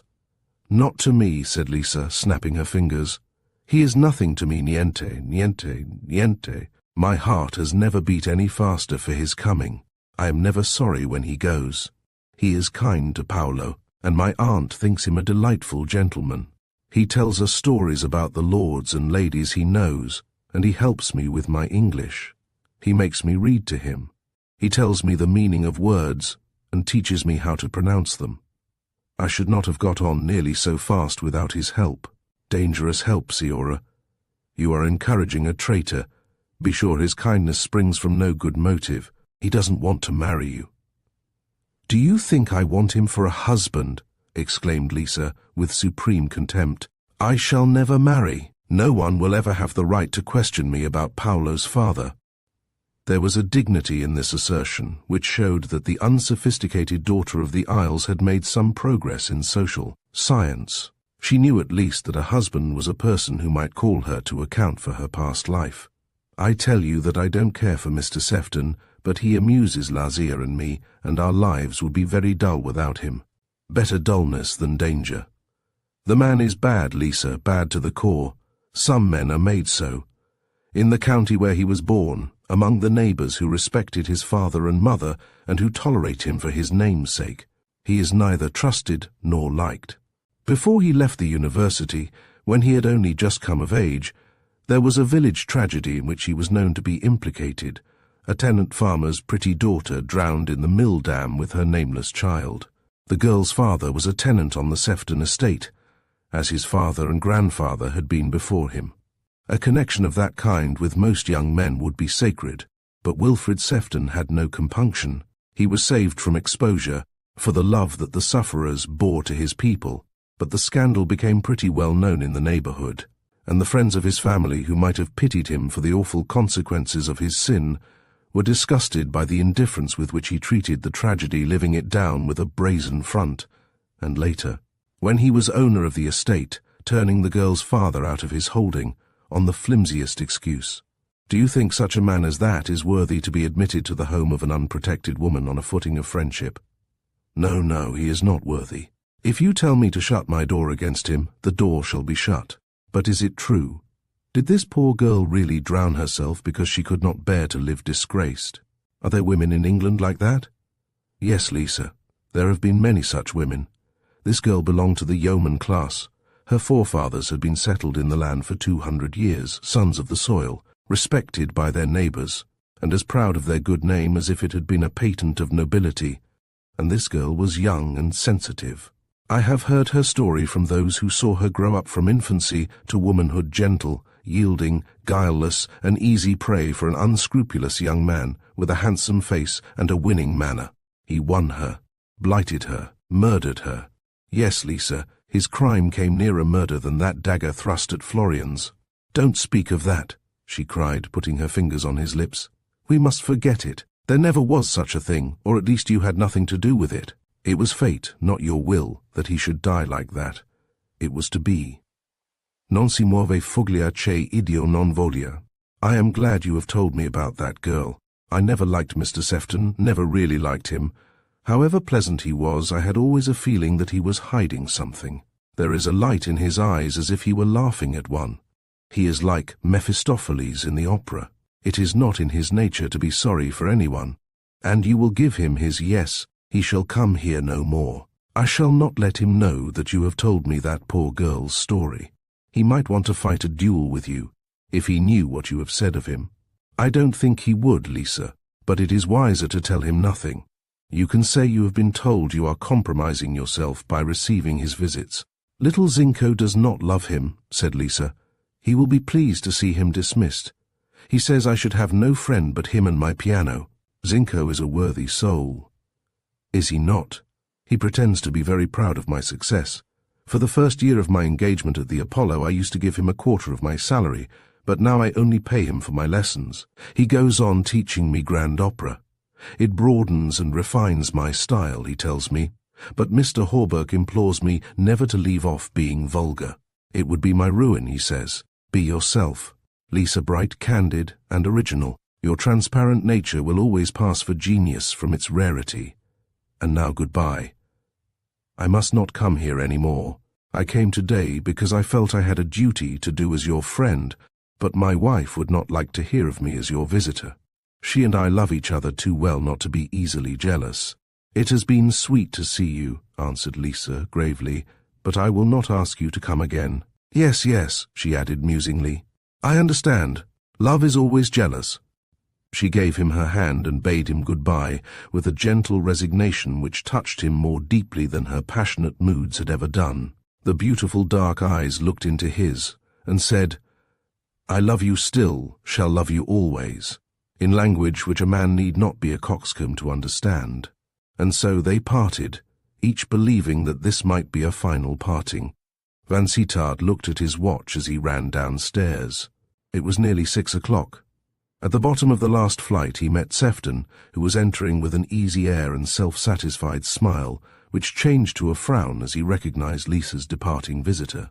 I have just come from Charles Street, he said, recovering himself instantly, where I expected to find you. But I dare say you have been more amused here than you would have been there. The narrow footpaths and shady woodland walks are generally pleasanter than the broad high road. Is that a truism or an allegory? If the latter, it bears no application to my visit here. Doesn't it really? You don't mean that you, Mrs. Vansittart's husband, call upon Signora Vivanti in the beaten way of friendship? In friendship at least, if not in the beaten way. But whatever my motive in visiting that lady, I don't admit your right to question me about it, or with a laugh to resort to allegory. Good day to you. He ran down the steps to his hansom, and Sefton went slowly up the 3 flights of stone stairs which led to Signora Vivanti's bower, brooding angrily upon his encounter with Vansittart. He had never been able to extort any admissions from Lisa about this man. She had been secret as the grave, yet he was convinced that her past history was the history of an intrigue with Vansittart. And after that effusive greeting from the boat, and remembering the expression of her face more than 2 years ago as she hung upon his arm on the embankment, he was convinced that she loved him still, and that this passion was the cause of her coldness to him. Wilfred Sefton. Chapter 25. And every gentle passion sick to death. Although in his leisurely ascent to the 3rd story Mr. Sefton had time to recover the appearance of serenity, he was by no means master of himself as he waited for Lisa's door to be opened. Still less was he master of himself when the door was opened by Lisa herself, looking flushed and excited, her eyes brilliant with newly shed tears. He went through the little vestibule and into the sunlit drawing-room with the air of a man who had the right to enter unbidden, and flung himself sullenly into one of Lisa's basket chairs, which creaked under his weight. "It is very late," said Lisa, evidently fluttered and uneasy. "I ought to be starting for the theatre." "You needn't hurry," Sefton answered coolly. "It isn't 6 o'clock, and you don't come on the stage till 8:30. You'd better sit down and take things easily. You don't look much like going into the street, with that crying face. You'd better get over your scene with your lover before you go out of doors." "I have no lover," Lisa answered indignantly, tossing up her head. In Sefton's eyes she had never looked lovelier than at that moment, every feature instinct with passion, red lips and delicate nostrils faintly quivering, a rich carmine flushing the pale olive of her cheeks, the great dark eyes brightened by tears, the haughty pose of the head giving something of aristocracy to that uncultured beauty. He loved her with a passion which every fresh indication of her cold indifference had stimulated to increasing warmth. He loved her first because she was lovely and fascinating in her childish simplicity. He loved her next and best because she, who by every common rule of life should have been so easily won, had proved invincible, the greatest princess in the land, the woman most hedged round by conventionalities, could not have held herself more aloof than Lisa had done, even while condescending to accept his friendship. She had held herself aloof, and she had shown him that she was not afraid of him. He saw her now under a new aspect, saw her deeply moved, with all the potentialities of tragedy in those tremulous lips and shining eyes. He saw now in all its reality the passion which informed her acting, and gave pathetic reality to all that there was of sentiment in her role. He saw the moving spring, which had made it so easy for her to represent in all its touching details the passion of hopeless love. "You have no lover? You are an audacious woman to make that assertion to me when I have seen you in his company after an interval of years, and when each time I saw you, your face has been a declaration of love. I met the man on your staircase just now, and I can read the history of his visit in your eyes. Do you mean to tell me that he is anything less than your lover?" "I mean to tell you nothing." "Che diavolo, what are you to me that you should call me to account?" Signor Zinco said, "I was very foolish to let you come here. It was only because my aunt and the boy liked you that I let you come, and you took us on the river, which was pleasant. One must have someone." "You will have me no more until we understand each other," cried Sefton furiously. "Voglio finirla. I will not be fooled. I will not be duped. I will not be your abject slave as I have been, going night after night to feast upon your beauty, to drink the music of your voice, giving you my whole mind and heart, and getting nothing for my pains, not even the assurance that you are growing fonder of me, that love will come in good time. Do you think I am the man to endure that sort of torture forever? I do not think at all about you. Voglio finirla. Io. I have made up my mind that it will be better for you not to come here any more. We shall miss you and your clever talk and the days on the river, but we can live without you. And as for love, that is over and done with. I shall never love anybody but Paolo and Lazia.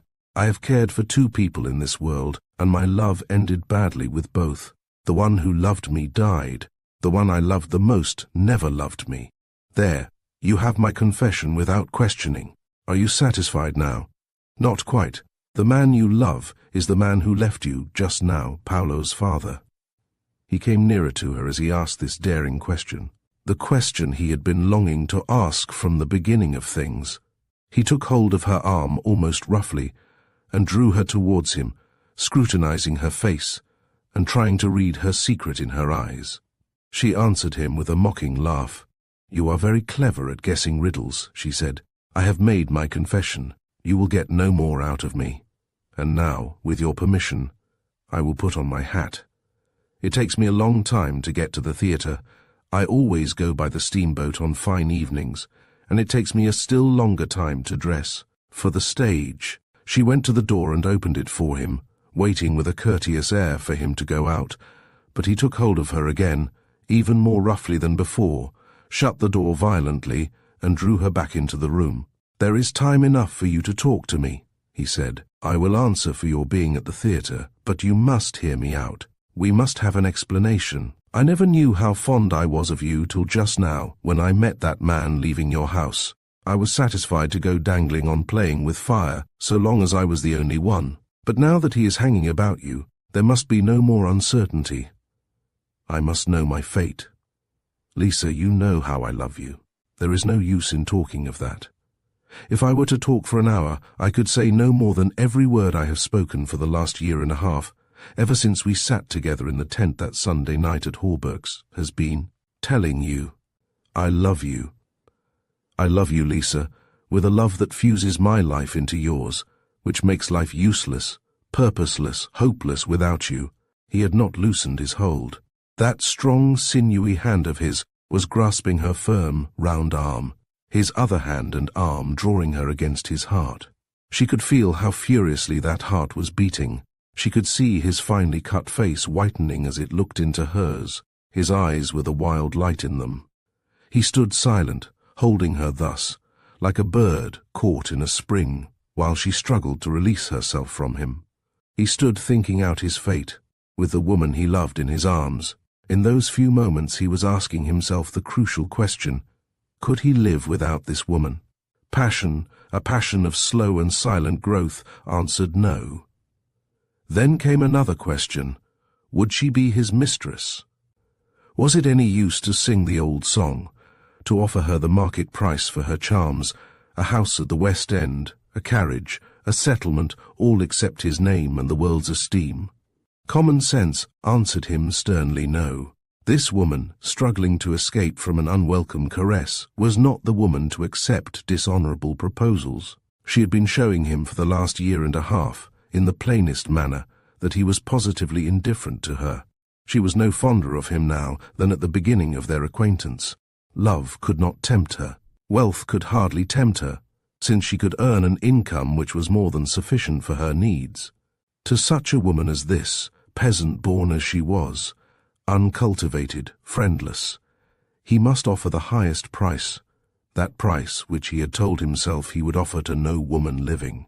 He must offer his name, and he must enter upon that solemn contract between man and woman, which had always seemed to him an anomaly in the legislature of a civilized people, a contract which only death or dishonor could break. "Lisa," he said, "I am not the enemy you think me. There is no sacrifice I would not make for you. You know so little of the world that perhaps you hardly know how much a man of good birth sacrifices when he takes a wife who can bring him nothing but his heart's desire. Try and understand that, Lisa. I love you too well to count the cost too well to care that marriage with you cuts me off from all chance of marrying a woman whose money would quadruple my fortune and buy me a peerage. I could make such a marriage as that tomorrow if I choose, Lisa. It has been made very plain to me that I should be accepted by a lady who will carry £1,000,000 sterling to the husband of her choice. Don't think me a snob for telling you this. I want you to understand that I am worth something in the world's market. Be my wife, Lisa. I am a rich man. I can take you to a fine old country house as large as one of the palaces on the Canal Grande. I can give you all things women value: horses and carriages, fine rooms, pictures, silver, jewels. And I give you with them the devotion of a man who has loved many women with a light and passing love, but who never knew what the reality of love meant till he knew you, who never until now has asked a woman to be his wife." He released her with those last words, and they stood looking at each other, she breathless with surprise. "Do you really mean that?" she asked. "Really, really, really. Say yes, Lisa. Kiss me, my beloved, kiss me the kiss of betrothal," holding out his arms to her pleadingly. "We can be married 2 or 3 days hence, before the registrar, and afterwards in any church you like. You will throw up your engagement at once. We will go to the Tyrol, bury ourselves in the hills and the woods, and in November I will take you home, and let all the county envy me my lovely wife. You would marry me, the lace girl of Burano, common, oh, so common, and so poor, brought up among ragged children, earning 7 soldi a day, living on polenta. You would marry Paolo's mother?" "Yes, I would marry Paolo's mother, without even knowing the secret of Paolo's parentage. I would marry you because I love you, Lisa, madly, foolishly, obstinately, with a love that does not count the cost. And I should be a great lady. I should drive about in a grand carriage, and have powdered footmen like Lady Hartley's to wait upon me. Yes, child, yes, frivolous, foolish child. Come to my heart, Lisa. Non posso stare senza te." He would have taken her to his heart triumphantly, believing himself accepted. But she stretched out her 2 hands with a repelling gesture as he approached her, and held him at arm's length. "Not if you could make me a queen," she said. "You do not know Fiordalisa when you try to tempt her with house and land. Your English ladies marry like that, I have heard, for houses and jewels and horses, to be called principessa or contessa. But I will never belong to a man I don't love. I have belonged to one man, and he was a hard master, and I felt like a slave with a chain. My life was not my own. I know what it is to belong to a man. It doesn't mean paradise. But I loved him dearly at the first, when he was kind to me, and took me away from work and poverty. I loved him a little to the last even, though he was a hard master. I would never be hard with you, Lisa. I could never be your master. Love has made me your slave. Carissima mia, be not so foolish as to deny me. Think how gay, how luxurious, how happy your life may be. He was pleading to her in her own dulcet language, the soft Italian softened to even more liquid utterance by those elisions he had caught from her Venetian tongue. She stood a few paces from him, her arms folded tightly across her breast, defying him.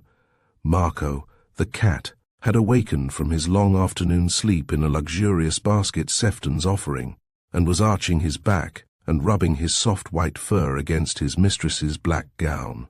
She looked like a witch, Sefton thought, standing there in her defiant beauty, shabbily clad in rusty black, and with the white cat protecting her, glaring and spitting at him in unreasoning anger.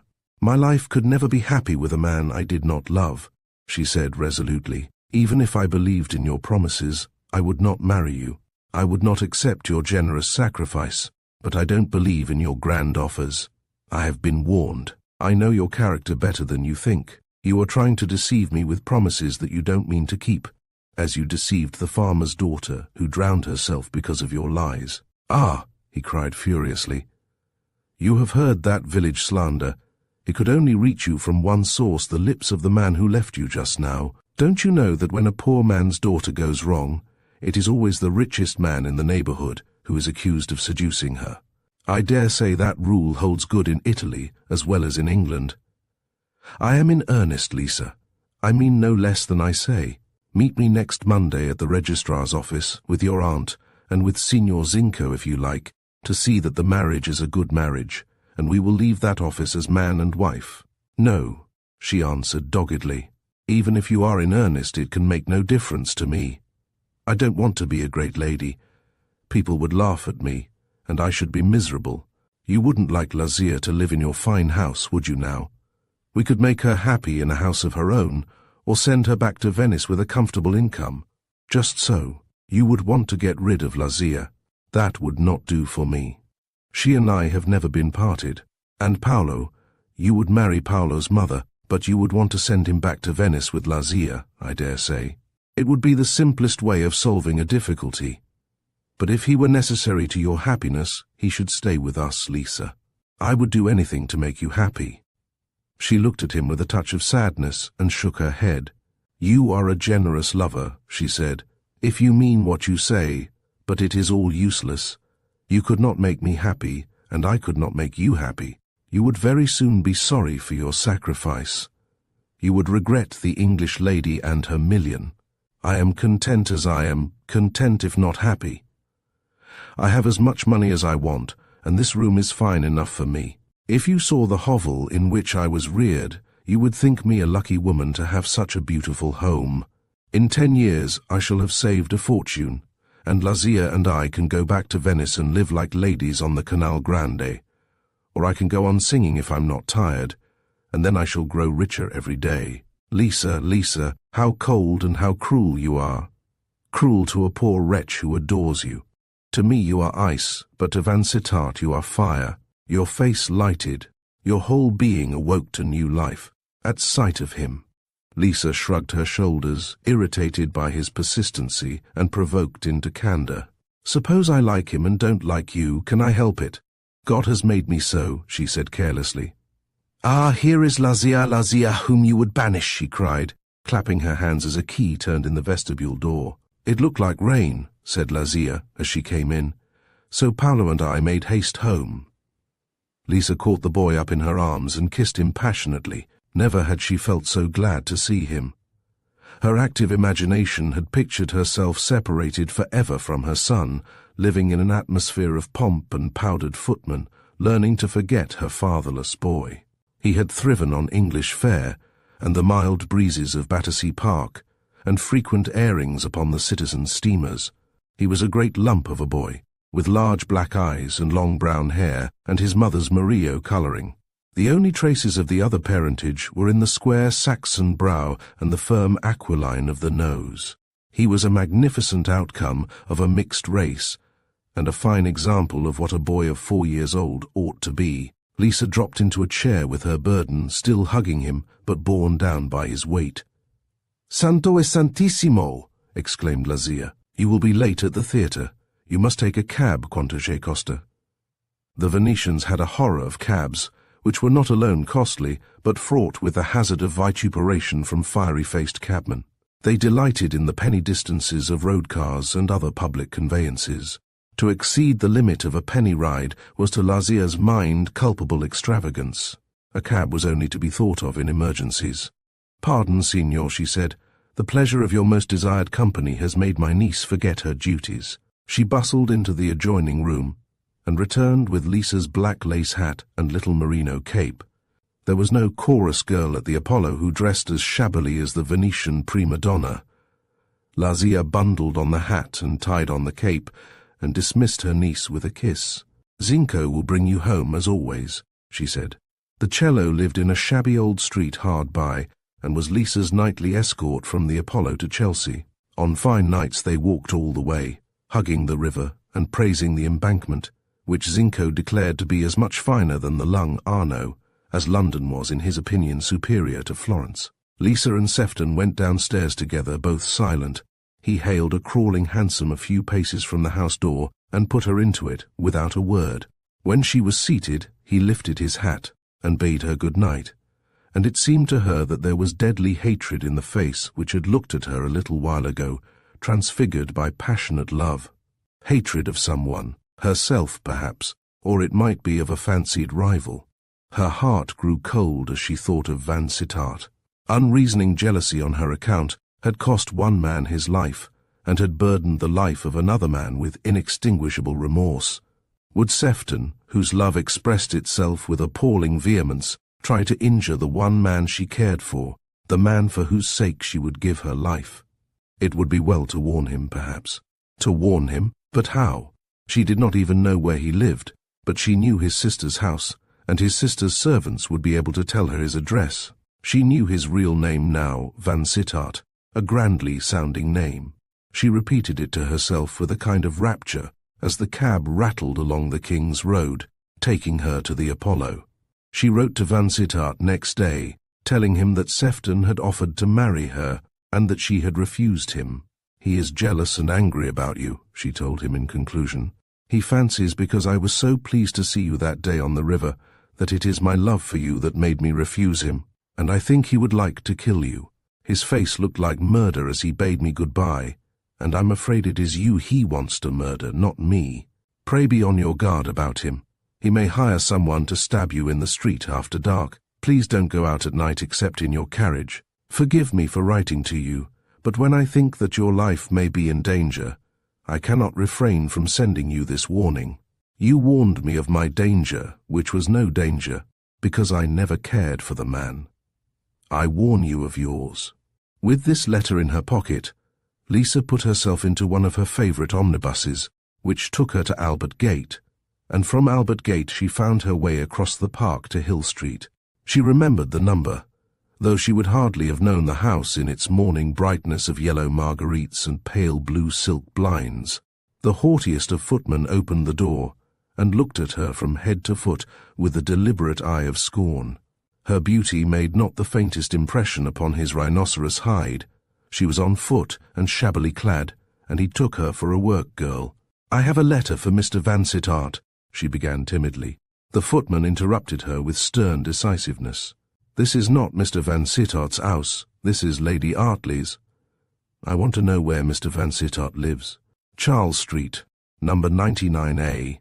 Please tell me the way."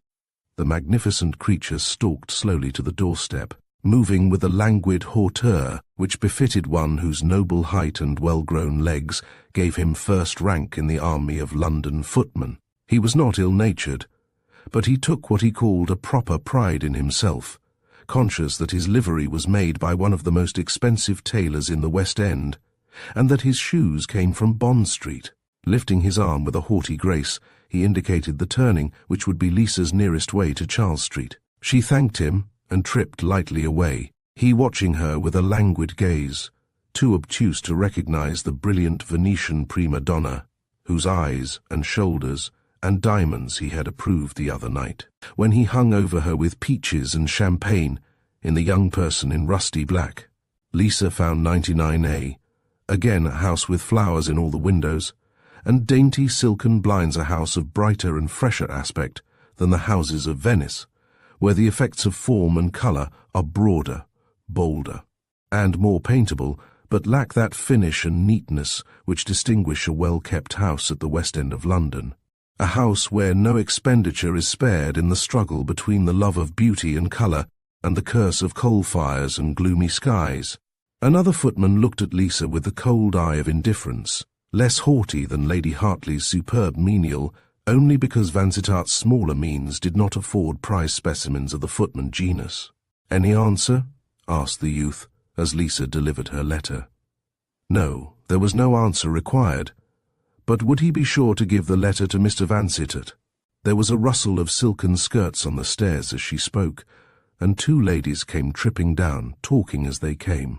"The carriage is not there yet," cried Sophie, glancing at the open doorway. "I'm afraid we shall be late for luncheon." Eve followed her, and was in the hall in time to see Lisa as she turned from the door. To see her, and to recognize her as the woman who had brought perplexity and apprehension into the clear heaven of her life. The Victoria came to the door. The footman stood ready to hand his mistress to her carriage and to take his place beside the coachman. "What did that person want?" asked Eve sharply. "She brought a letter for my master, ma'am." "Where is it? Give it to me." She took the letter and looked at it frowningly. "Mr. Vansittart." The woman could not even spell his name, and yet was able to darken his wife's existence. "What a shabby letter!"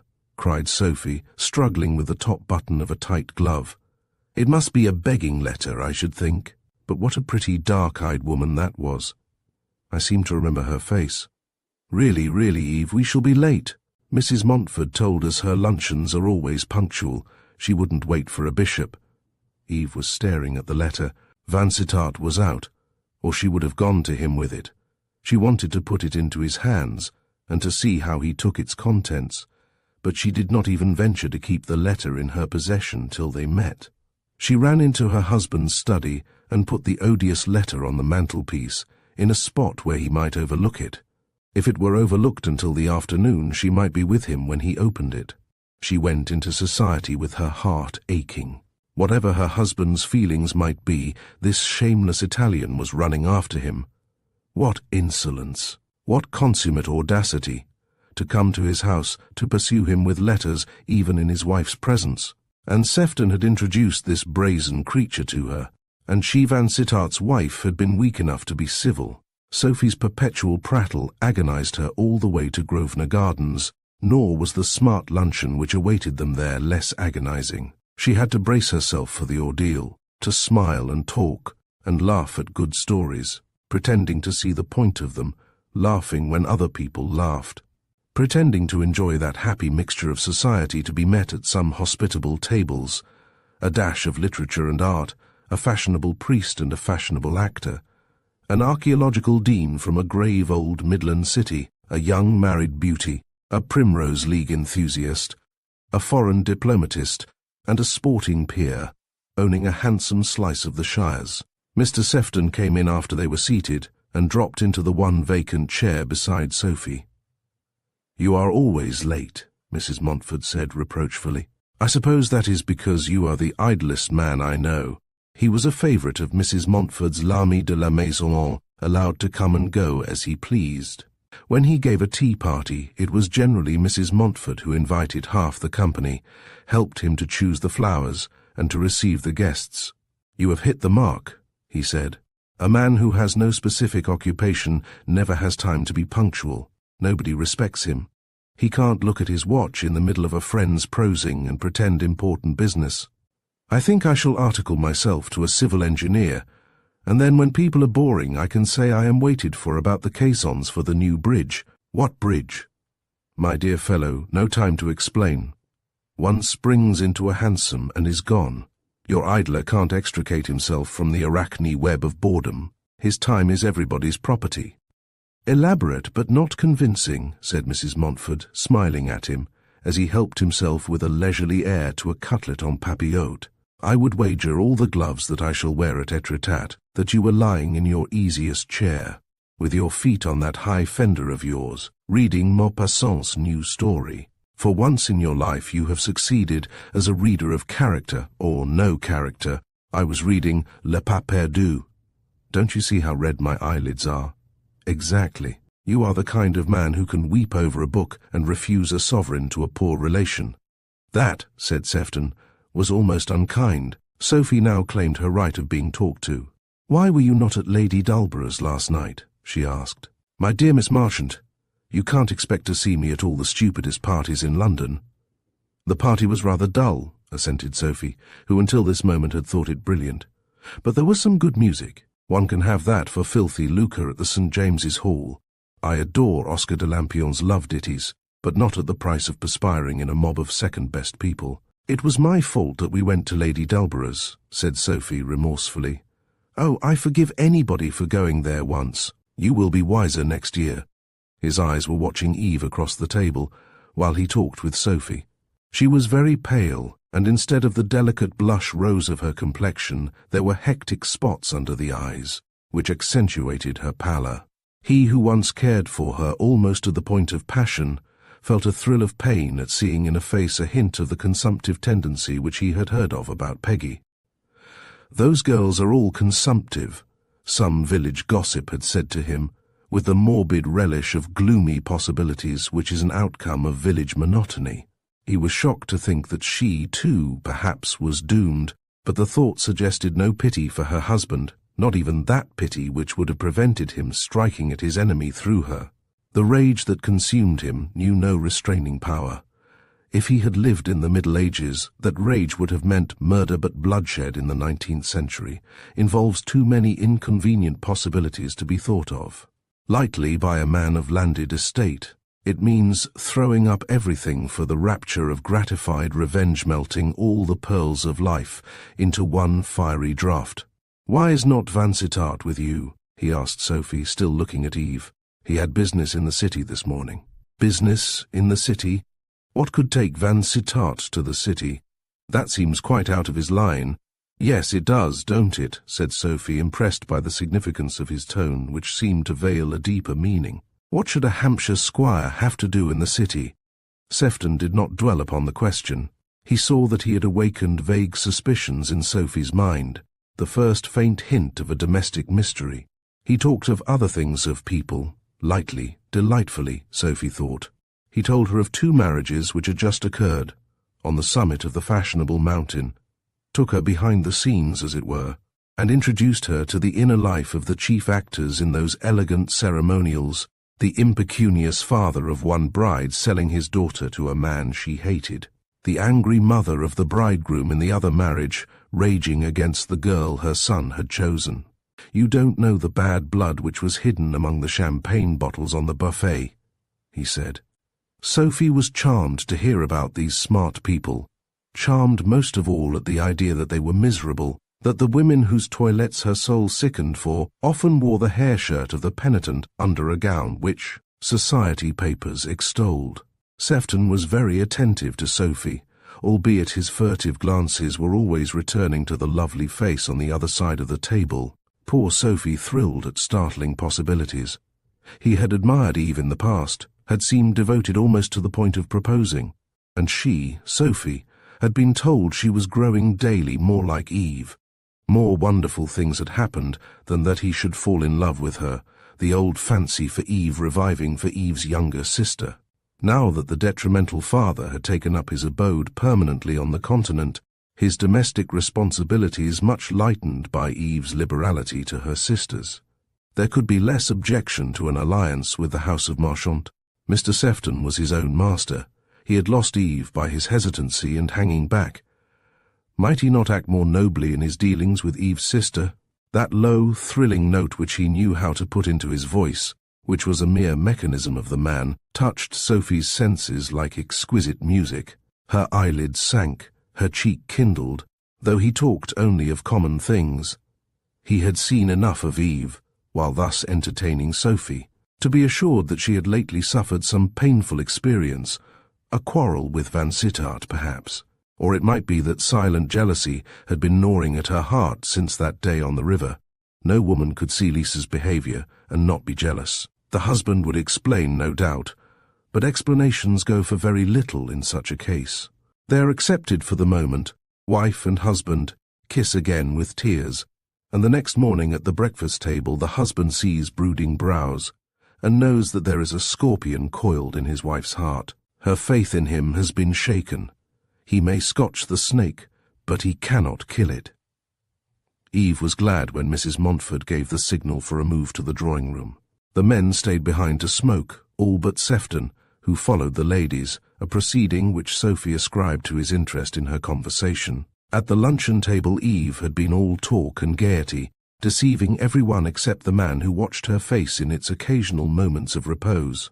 In the drawing-room she abandoned all effort, sank into a chair near the window, evidently sick at heart, glancing first at the clock on the chimney-piece, and then at the street to see if her carriage were approaching. She had ordered it for 3:15. She started up the instant it was announced, and went over to Mrs. Montfort to make her adieu. That lady being deep in a murmured discussion of the latest Mayfair scandal with a brace of matrons, while Sophie was being taken round the rooms by Sefton to look at the pictures and curios. "You needn't have been in such an absurd hurry to come away," remonstrated this young lady in a lugubrious tone, as they drove homeward. Nobody else was moving. "They will be gone in 1/4 of an hour. Only the bores ever linger after a London luncheon. Everybody has something to do." "We have nothing to do till 5 o'clock, unless you go to Lady Thornton's at home before 5. The card says 4 till 7. Then we can go at 6. That will be quite early enough." "And what are we to do in the interval? It isn't 3:30 yet. Rest, Sophie, sleep if you can. We are going to a theatre tonight and a dance afterwards." "It is so near the end of the season," sighed Sophie. "People are all rushing off to Germany for their cures. One feels quite out of it when one has no complaint to talk about." Vansittart was at home. Eve went straight to his den, sure to find him there, smoking over a book or a newspaper. He looked up at her smilingly, but she thought he looked weary and worn out, and when the smile was gone, there was a troubled expression. "Was it a lively luncheon, Eve?" he asked, giving her his hand as she took up her favourite position behind his high-backed chair. It was a colossal chair, with cushioned arms, upon one of which she sometimes seated herself, liking to nestle against him, yet not so loquacious as to interrupt his reading, sometimes reading with him, dipping into some French novel which he read from sheer idleness. Not because he had any taste for the thinly beaten gold leaf of Maupassant or Bourget. Today she stood behind his chair, silent, meditative, while he read and smoked. "Was it pleasant, your party?" he asked presently, repeating the question she had left unanswered. "Oh, it was pleasant enough. Sophie will tell you that it was delightful. I leave her to expatiate upon the people and the dishes and the talk. I was not in a very pleasant mood. There is a letter for you on the mantelpiece. You have not seen it, perhaps?" "No," he said, startled by the angry agitation in her tone. "Is there anything particular about the letter?" He put down his pipe and stood up, looking at her inquiringly. She was very pale, always with the exception of that hectic spot which Sefton had noticed, and which burned more fiercely now. He stretched out his hand to take the letter, half hidden by a little bronze Buddha with malevolent onyx eyes. He recognized Lisa's unformed scrawl at the first glance. "What is the matter with the letter?" he asked coldly. "She brought it here herself, Jack, that Italian woman, Signora Vivanti. I was coming downstairs while she was at the door. I saw her give the letter to James. What can she have to write to you about? Why should she bring the letter with her own hand? How could she dare come to the house where your wife lives?" She flamed up at the last question, and her voice trembled at the word wife. "I don't see why my wife's presence should alarm her if she had need of immediate help from me. What should she want? Why should she come to you for help? Because you helped her once, in Italy, when she was poor and friendless. Is that a reason why she should pester you now? If you will let me read her letter, I may be able to tell you, he answered gravely.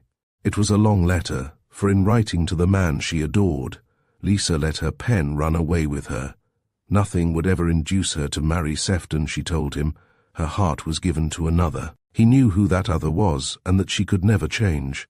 Then came the warning of his danger. Sefton's savage hatred.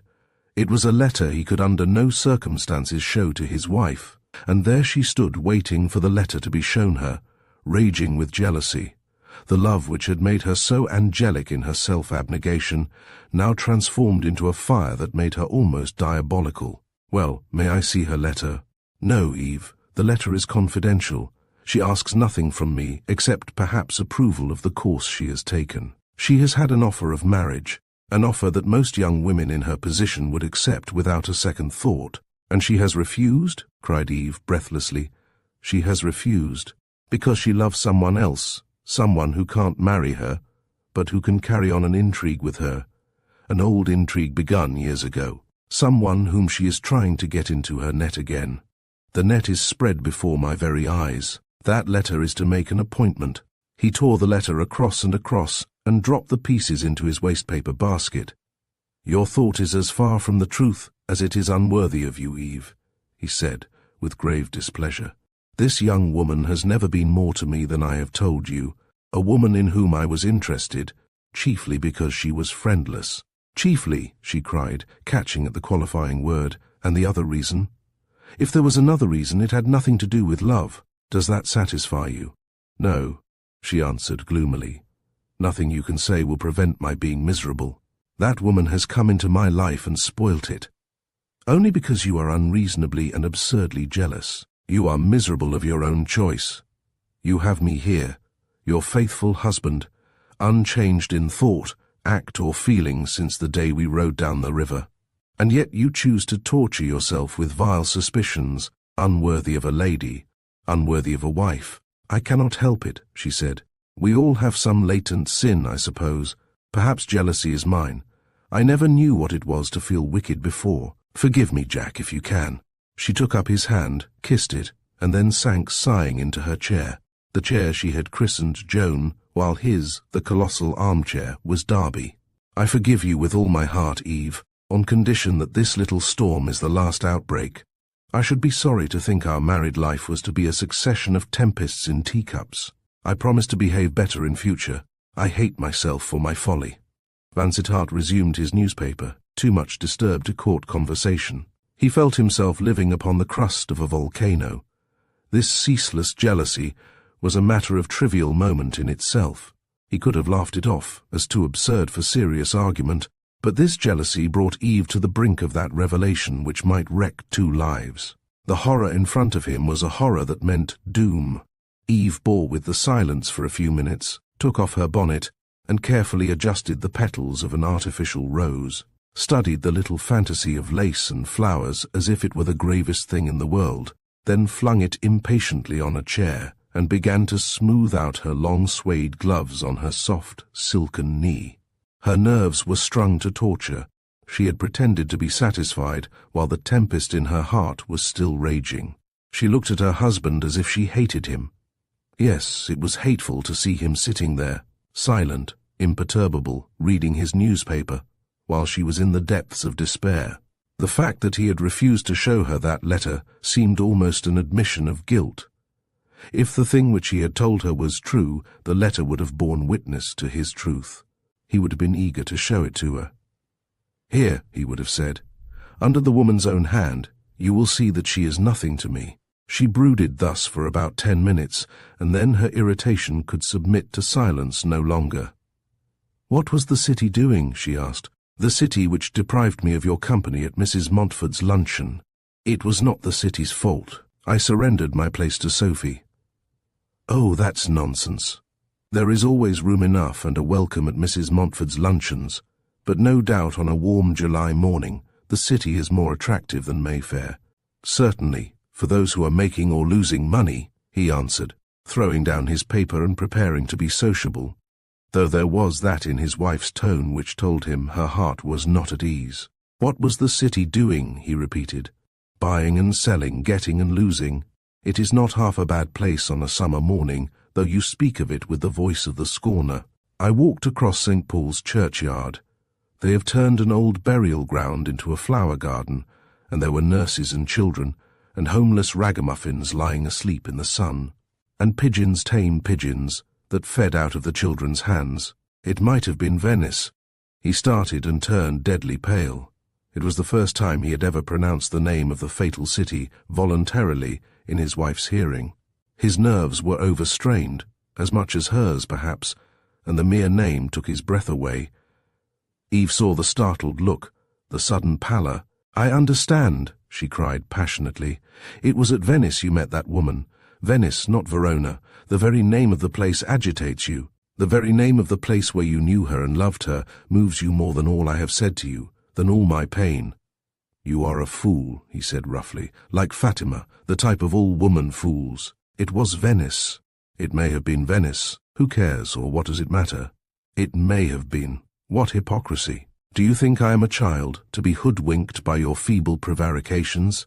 Every look, every word, tells me that you have loved that woman better than you ever loved me, that you are still in her net. It was at Venice, then, if you will have it," he answered beside himself. "At Venice on a Shrove Tuesday, in carnival time, 5 years ago. Are you satisfied now? That is the first half of the riddle." His pale cheek grew whiter, his head fell back upon the velvet cushion, his whole frame collapsed. He was as near fainting as a strong man could be. Eve rushed to a little table, where she was privileged to write her letters now and then, business letters, she called them, chiefly relating to spending money.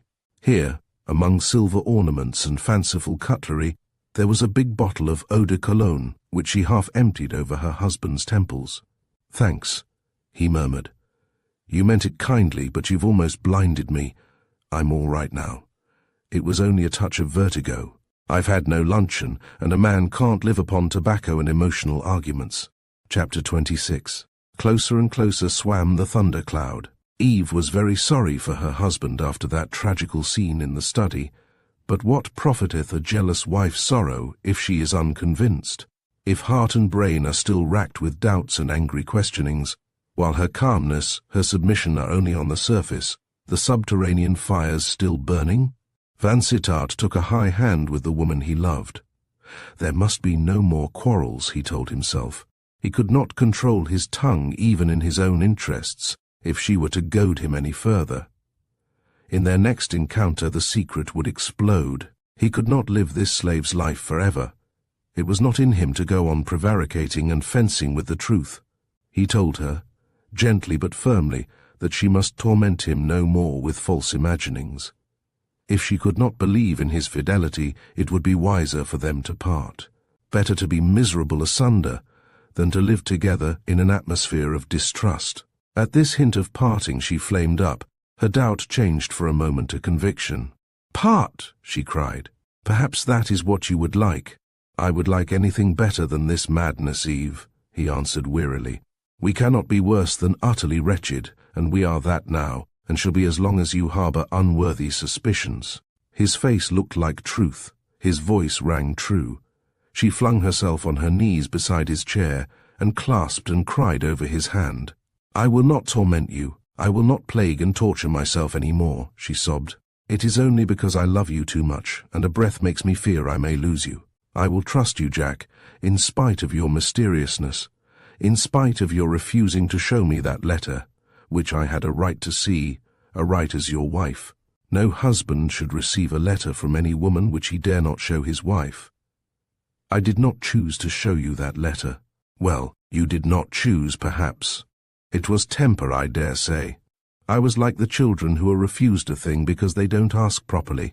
I did not ask properly, and you snubbed me and treated me as a child. But I won't be Fatima again, Jack. If there is a blue chamber in your life, I won't tease you for the key. That's my own good wife. Remember how happy we were at Bexley Hill, Eve, in our courting days, when you knew me so little and trusted me so much. Surely, after 2 years of wedlock, you should trust me more and not less 2 years in which you and I have been all the world to each other. Yes, yes, I was foolish. I hate myself for my mad jealousy. You have found the ugly spot in my character, Jack. I did not know it was there.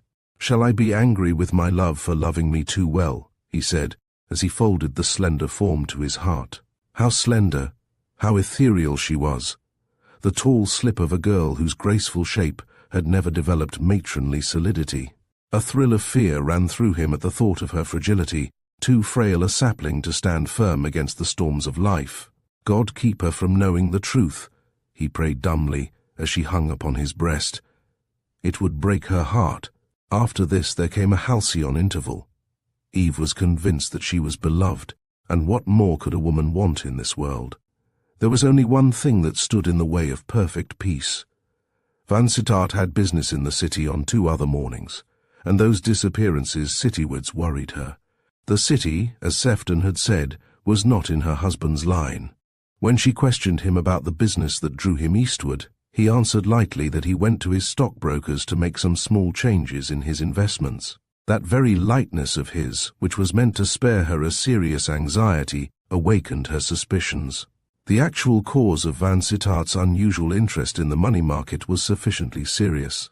A panic had occurred in some South American railway stock from which some part of his income was derived, and he was watching the market and the tide of affairs in Brazil, waiting the hour when it might be needful to sell out and snatch the remnant of his capital, or the turn of the tide which should justify his holding on and hoping for a renewal of the good days gone. To this end he went to his stockbrokers every day and heard the latest news, the last opinions, dawdling in the office, hearing the wise men of the East and their counsel. The hazards, the suspense, excited him. He grew interested in the money market and felt all the gambler's keenness. The city drew him like the lodestone rock that took the nails out of Sinbad's ship. It was better than Monte Carlo. A third of his fortune trembled in the balance.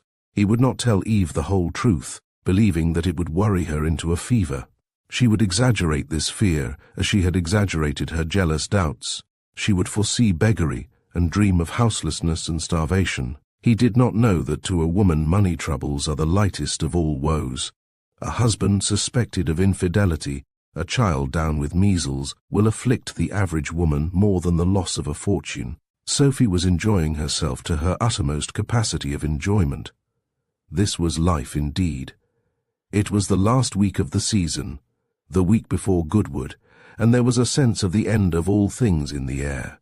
A good many of the people who were not going to Goodwood were going away, starting for Homburg, Marienbad, Wildbad, Auvergne, or the Pyrenees, in advance of the universal rush which would make sleeping cars impossible, and travelling odious. It annoyed Sophie to hear people talk of getting away, as if London were worn out and done with, London which she was enjoying so intensely.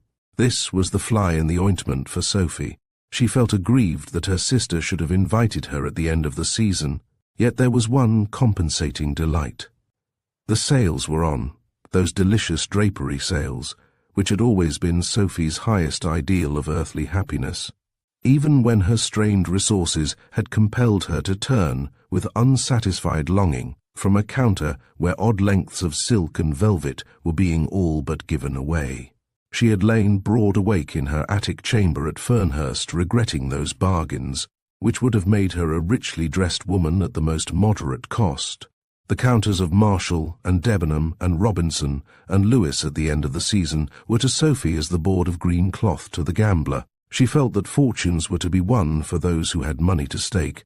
15 guinea frocks for £3, 2 guinea parasols at 9 and 11 pence.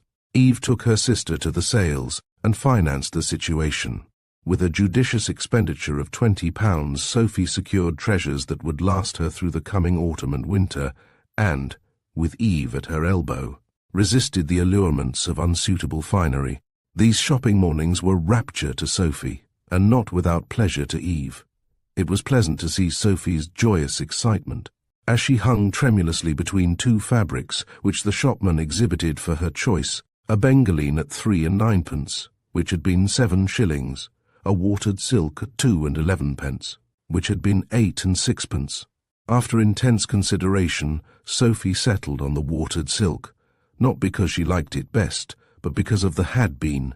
The original price decided her, not taking into account that the price was reduced in the exact ratio of the material's unfashionableness, and that she might find herself next winter the only young woman in watered silk. There was for Eve also the pleasure of buying presents for Jenny and Hetty, the two sisters who were pining in their rustic bower, while Sophie was draining the wine-cup of London gaieties. It was delightful to Eve to feel that a few pounds could buy them happiness, and she brought all her knowledge of good and evil to bear upon her selections for those absent ones. "You have such a very quiet taste," said Sophie, rather regretfully.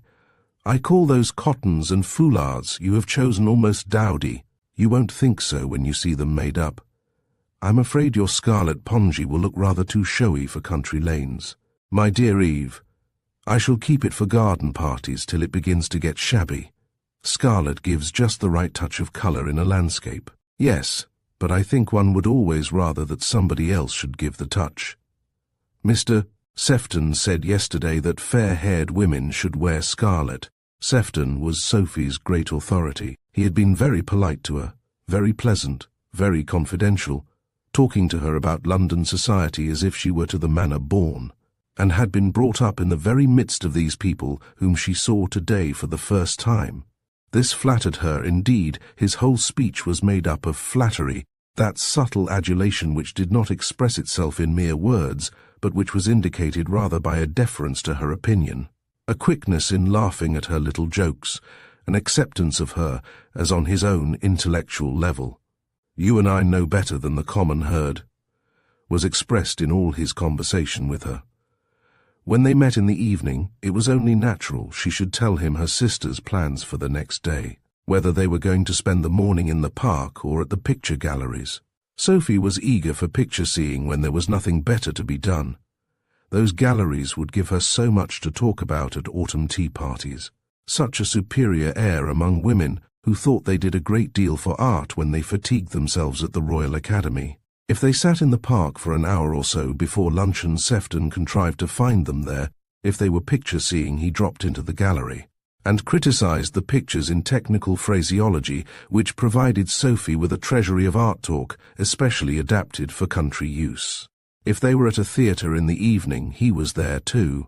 Eve warned Sophie that he was only a philanderer.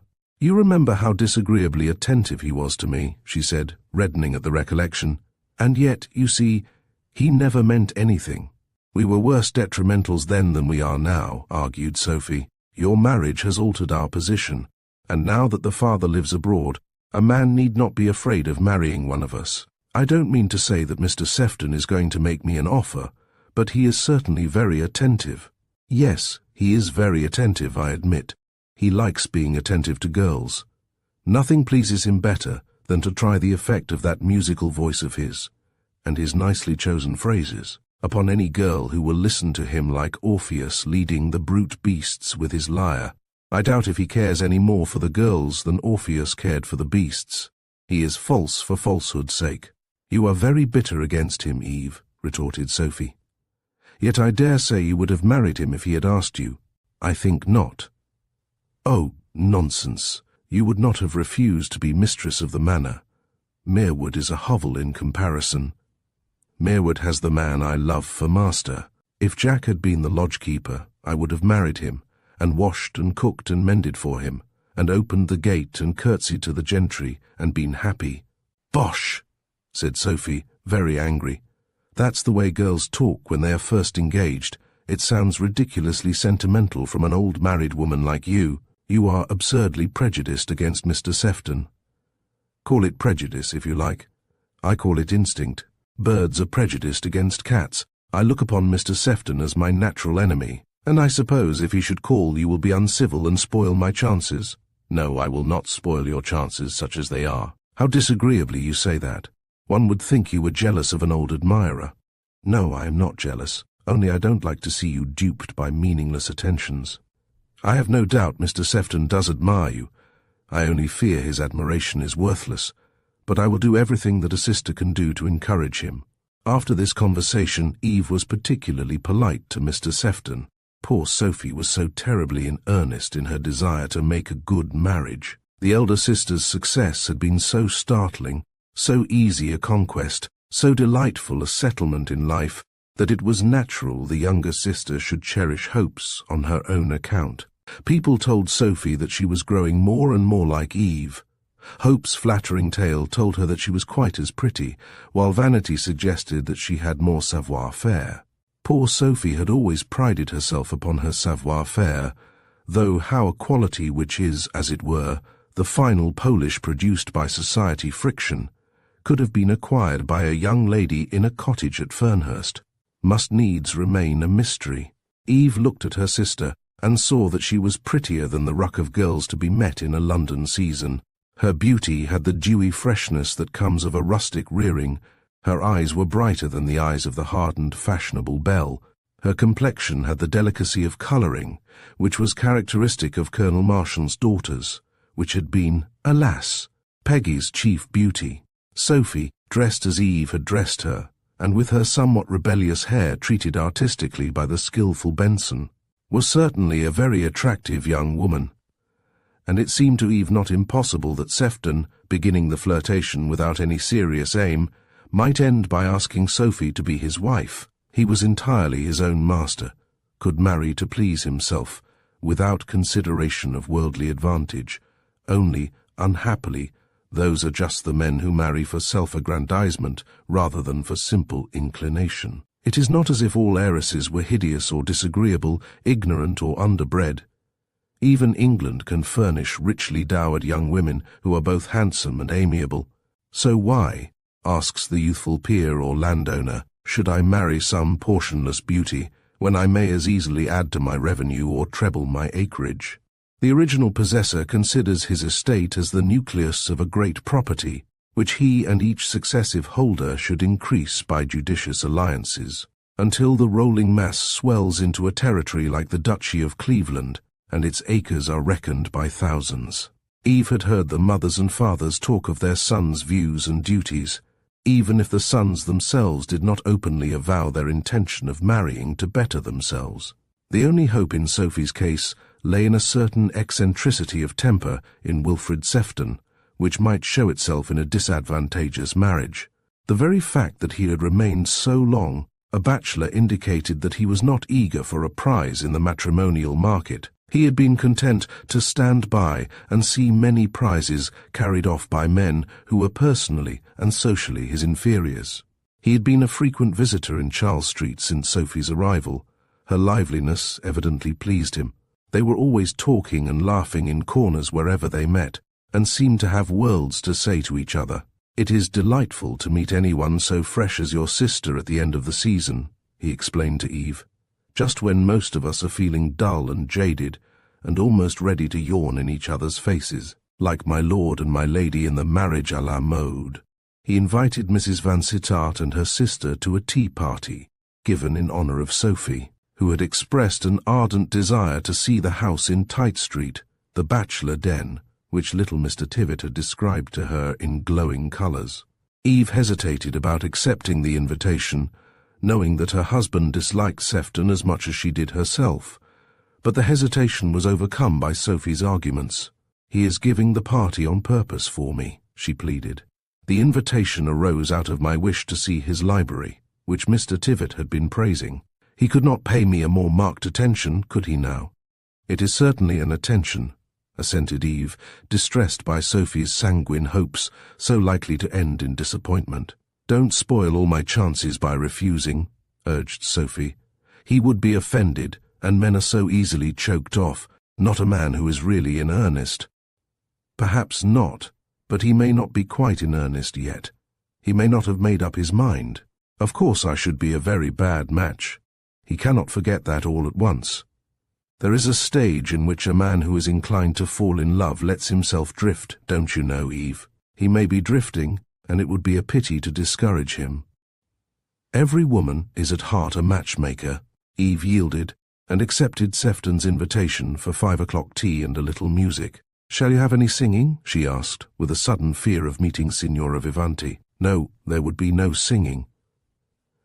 "I only asked the American banjo man to amuse you," said Mr. Sefton. "He is a capital fellow, and he does the most wonderful things with his banjo. He is a Paganini among banjoists.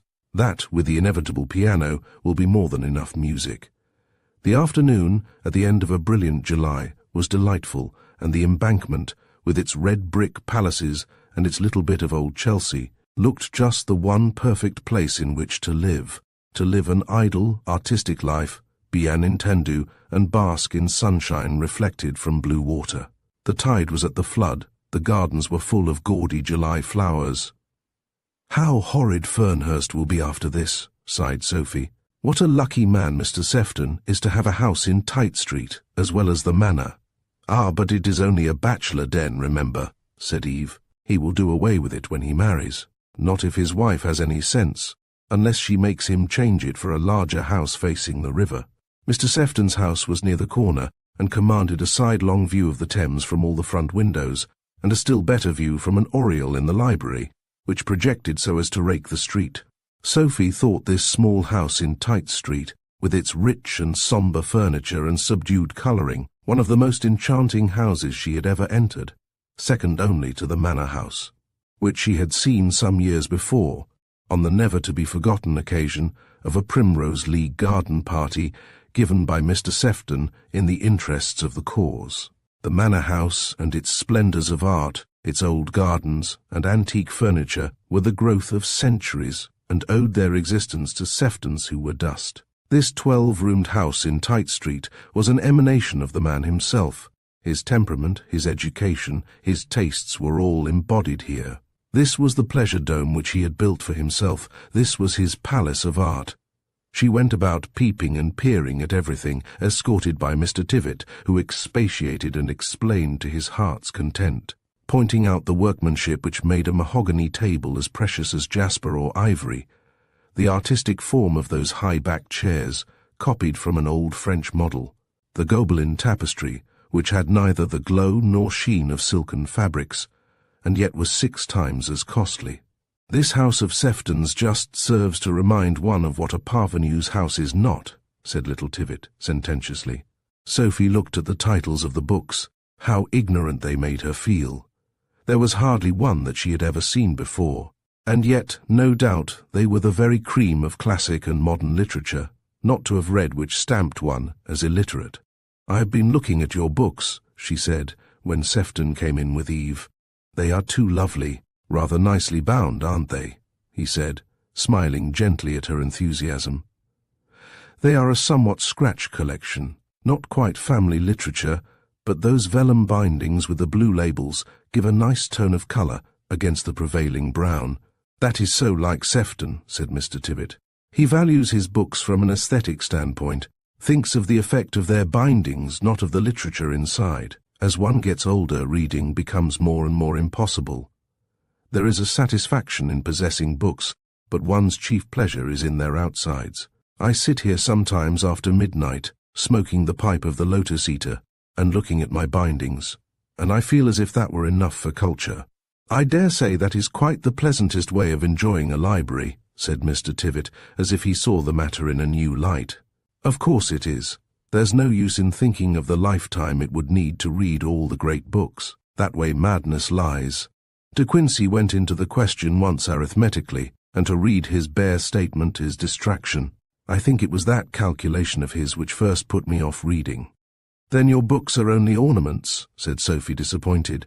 "My books are a dado by Riviere and Zaehnsdorf. There are a great many of them with the leaves unopened. I take out a volume now and then, and peep between the pages. One gets the best of a book that way, the flavour without the substance of the author. But I came to take you down to tea, Miss Marchant. My banjoist has arrived, and Lady Hartley and Mrs. Montfort are doing all they can to spoil him." "Is Lady Hartley here? How nice!" exclaimed Sophie, to whom Lady Hartley's dress, manners, and way of thinking were a continual study. Eve's sister-in-law was Sophie's ideal fine lady. "Lady Hartley is always nice to me," replied Sefton. "She never misses one of my afternoons if she is in town. She would sacrifice the Marlborough House garden party for my tea and muffins. "Ah, but I dare say you contrive to make your tea parties exceptional. This banjoist now, everybody is dying to hear him." They went down to tea, which was served in a little bit of a room at the back of the dining room, from which it was divided only by a curtain of old Italian tapestry, a mere alcove in which 8 or 10 people made a mob. Flowers, ices, tea, chocolate, cakes, china, silver, damask embroidered by industrious Bavarians. Everything was the choicest of its kind, and Mr. Sefton's valet, with a footman and a smart parlour-maid, waited admirably. The squeeziness of the room made the entertainment all the more enjoyable. The banjoist stood in the centre of the crowd, talking in the true American style, with an incisive cleverness, and a clear metallic enunciation, which made everybody else's speech sound slipshod and slovenly. People were amused and delighted. He told anecdotes, firing them off as fast as the crackers which demon boys explode on the pavement. The admiring circle forgot that his distinction was the banjo, and began to accept him as a wit. Mrs. Montfort asked him to lunch. Lady Hartley booked him for her next cosy little dinner.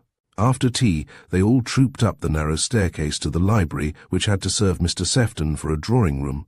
More people dropped in, neighbours, most of them, including Mervyn Hawberk and his wife, and the room filled before the banjoist began to play. He played wonderfully, surprising the metallic instrument into melodious utterances. He sang and accompanied himself. He played in a concertante duet for banjo and piano, a delightful arrangement of the serenade from Don Giovanni, in which the banjo was now the melody and now the accompaniment. He played on his banjo with a bow, as if it had been a violin, and produced an effect which was remarkable, although somewhat distressing. His banjo laughed, his banjo cried, and with those wailing notes there stole over the senses of his audience a dream of weary Ethiopians resting from their labours amidst the sunlit verdure beside some broad Virginian river. Mr. Sefton's visitors, who were chiefly feminine, flocked round the American, praising and descanting upon his talent. Little Tivett went about explaining, after his wont. He talked as if he had invented the banjoist. "Did you really know him in America?" inquired Mrs. Montfort, deluded by this little way of Mr. Tivett's. No, I was never in America in my life, but I knew him when first he came to London, before people began to talk about him. I told him what a hit he was going to make." While society was prostrating itself before a novel entertainer, Mr. Sefton and Sophie had drifted through the curtained archway to the little back room, which seemed, from its smallness, a kind of inner temple, where the treasures of the house might be found. As in the smallest rooms in old Italian palaces, one looks for the choicest gems in the princely collection. Sophie was talking and laughing with her host, radiant and happy. This tea party seemed to her full of meaning. It was assuredly given for her pleasure. Mr. Sefton had said so. She had expressed a curiosity about his small house in Chelsea, and he had said instantly, "You must come and see it. I will ask some people to tea." What more could a man do for the woman he meant to marry? Sophie was intoxicated with this delicate token of subjugation. She imagined herself looked at and talked about as the future Mrs. Sefton. Unconsciously she gave herself some small airs of an affianced wife, chiding him, making little jokes at his expense, pretending to underrate his surroundings. The pretty childish graces and little pettish tricks which come naturally to the weaker sex before marriage, as if they were recompensing themselves in advance for the iron heel under which they are to exist afterwards. They sauntered into the inner room, brushing against the tapestry curtains, and one glance at the sanctuary sent the blood to Sophie's cheeks in a hot, angry blush. The most prominent position in the room was filled by an easel draped with orange and gold brocade, and on the easel appeared a full-length portrait of Signora Vivanti in her character of Fanchonette. It was a bold sketch in watercolours, suggested by a photograph, but with all the grace and power of a picture painted from the living model. The painter had caught the fire and sparkle of the Italian face, the richness of colouring, the wealth of a somewhat vulgar beauty. The photographer had seized a happy moment of graceful abandon, not a photographer's pose. She was half reclining in her chair, with averted shoulder, and looking backward out of the picture with a most provoking smile, Fanchonette's audacious smile, which had taken the town by storm. The velvet bodice set off the bust and shoulders in all their beauty. The blue and white striped petticoat was short enough to show the well-shaped leg and large useful foot in scarlet stocking and neat buckled shoe. A grisette's little white muslin cap sat airily upon the splendid coils of blue-black hair. Beauty of the plebeian type could go no further. Eyes, hair, complexion, figure, all were perfect, and over and above all, there was the charm of mutinous lip and flashing smile, a look that was bold without immodesty, the frank outlook of a nature unacquainted with guile. Sefton watched Sophie's face as she stared at the portrait, and her pinched lips, her sickly pallor, smote him with a sudden remorse. He had been fooling this rustic for his own purposes, making her an instrument in his scheme of evil. He felt that he had gone too far. Poor simpleton! What had she done that he should give her pain? Eve had slighted him. Eve's husband had come between him and the woman who was his passion, but this simpering, chattering, giggling girl had done him no wrong, and it was a base treachery to have deluded her with flattering speeches and meaningless attentions. However, the harm was done with deliberate purpose, and he had only to carry out his plan to the end. He meant Sophie to be his means of communication with Eve.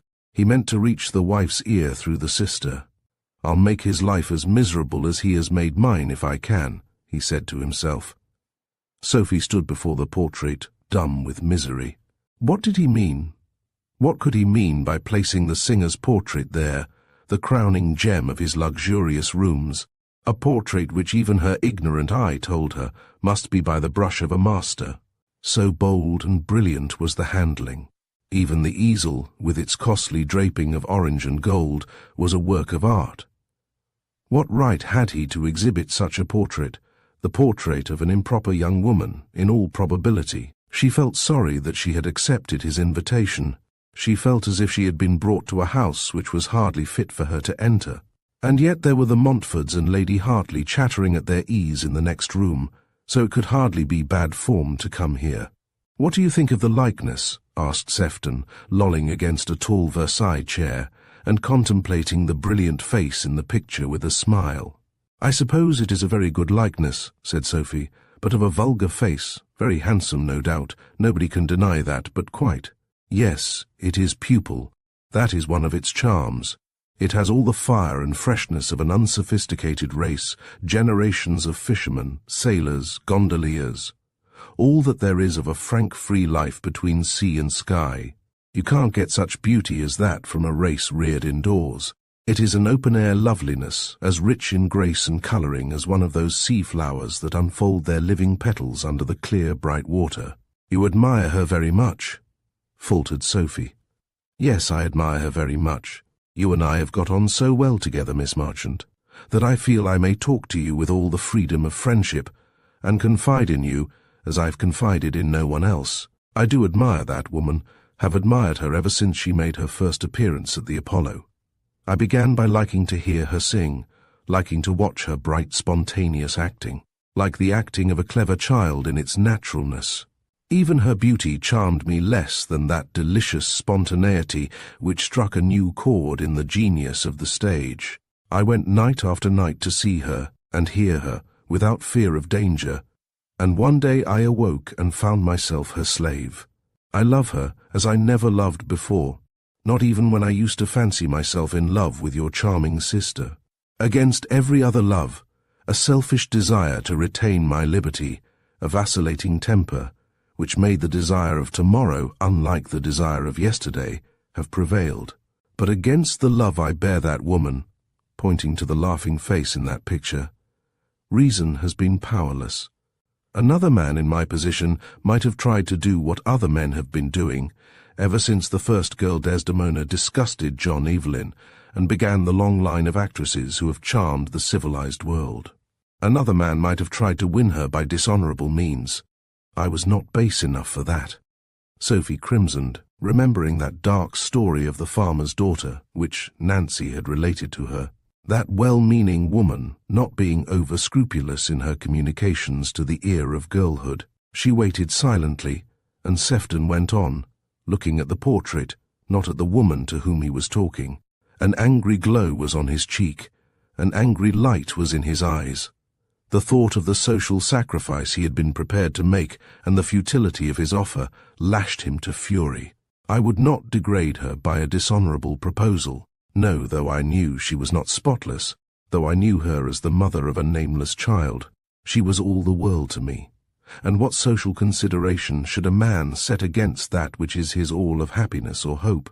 I asked her to be my wife, offered her my place in society, my passionate love, a life's devotion, and she refused me after more than a year of friendship. A friendship which had seemingly brought us very near to each other. "She refused you?" exclaimed Sophie, beholding in one comprehensive glance this charming house in Tite Street, the manor, and all its belongings dead and alive, together with this remarkably handsome and agreeable man to whom these things belonged.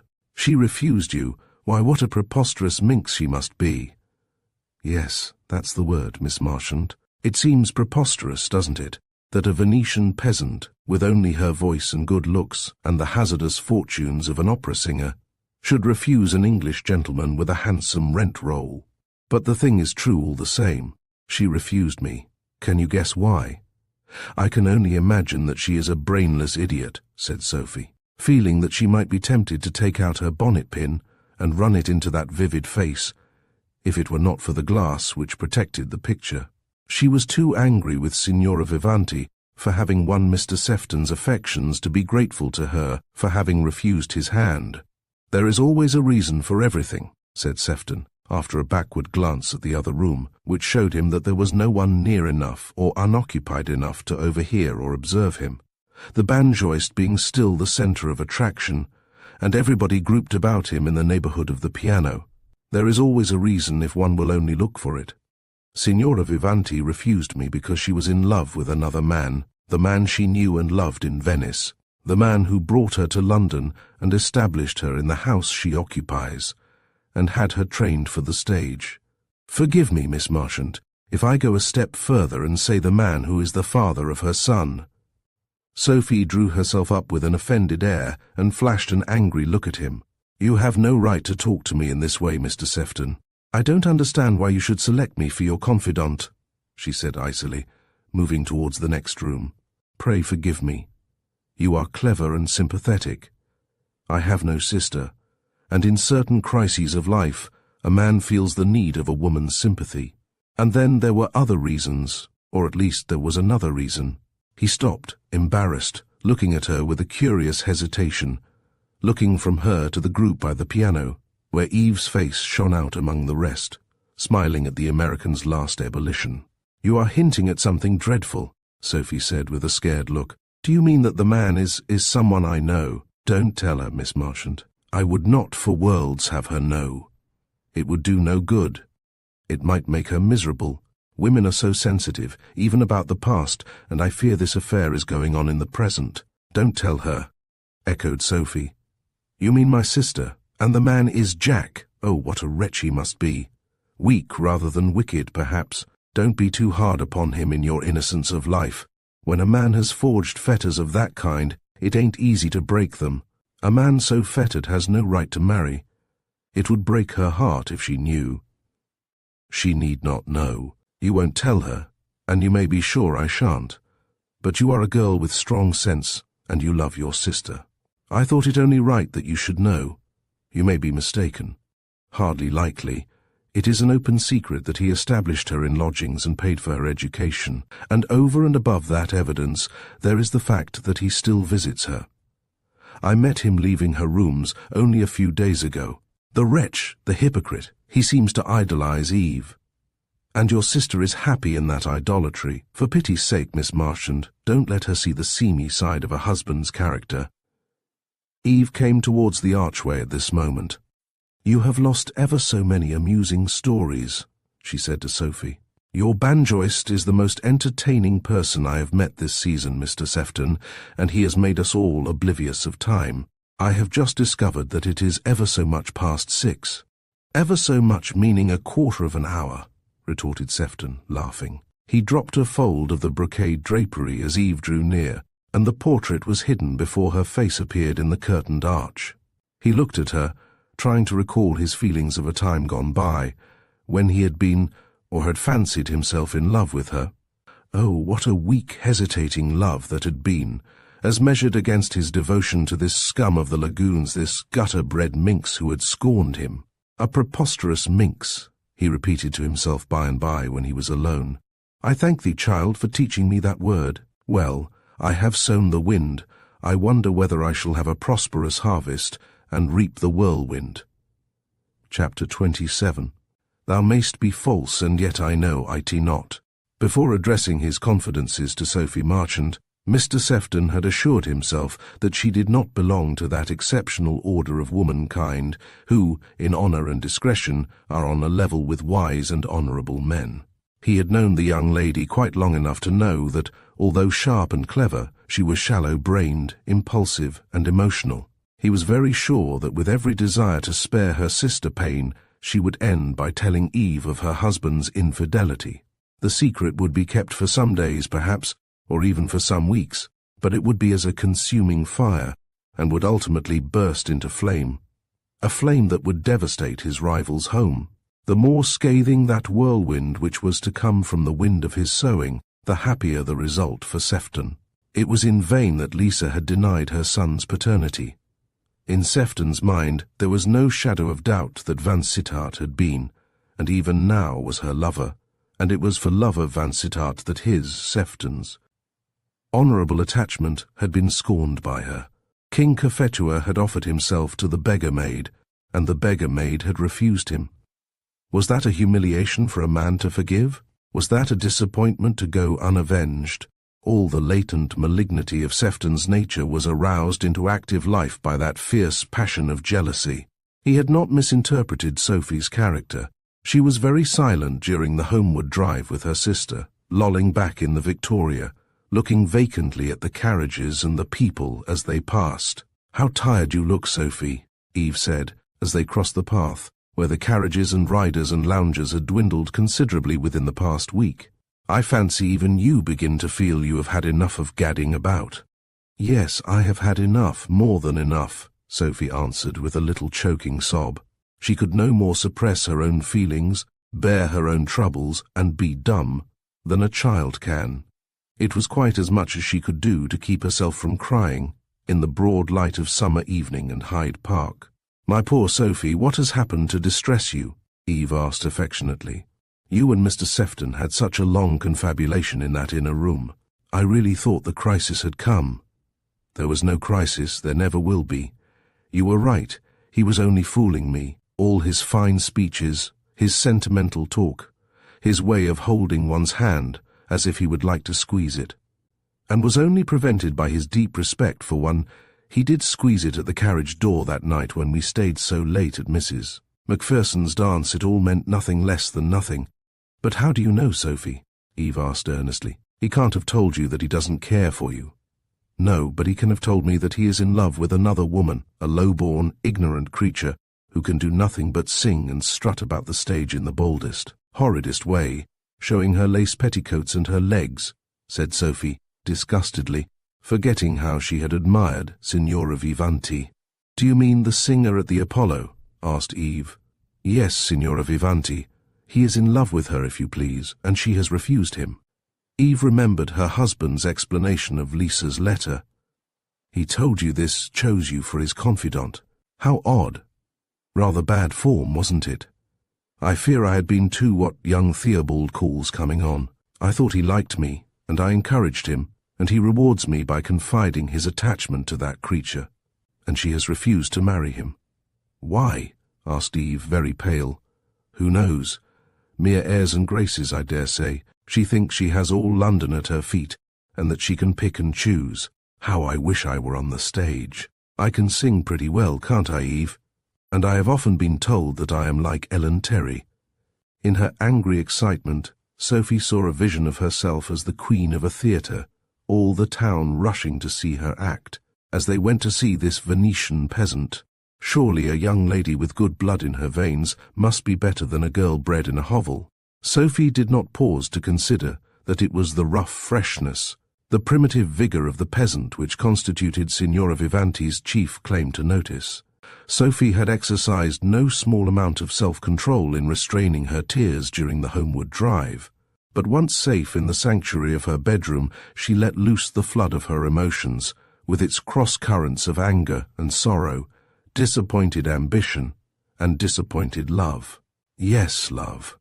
Considering Mr. Sefton, in the first instance, only from the social point of view, with the mercenary feelings engendered by a youth of poverty, she had allowed herself to be beguiled by his attentions, and had entered at the golden gate of that fool's paradise which first love creates for its victim, a world of fevered dreams, where nothing is but what is not. Walking in the enchanted groves of that paradise, she had seen Wilfred Sefton in the light that never was on land or sea, the light that beautifies all waking dreams, and she had interpreted every speech of his after her own fashion. Words lightly spoken took the deepest meaning, not his meaning but hers.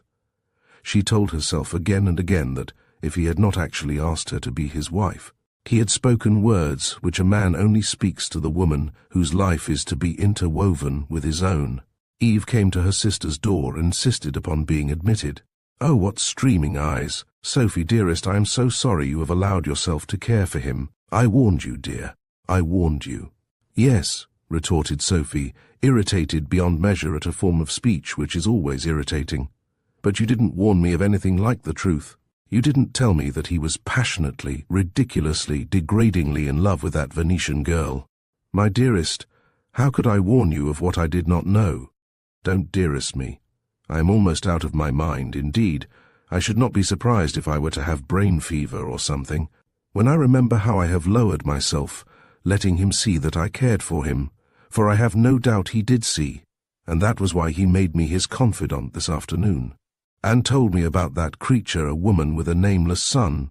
Do you think I can ever get over the degradation of being talked to about such a subject?" Eve did not answer.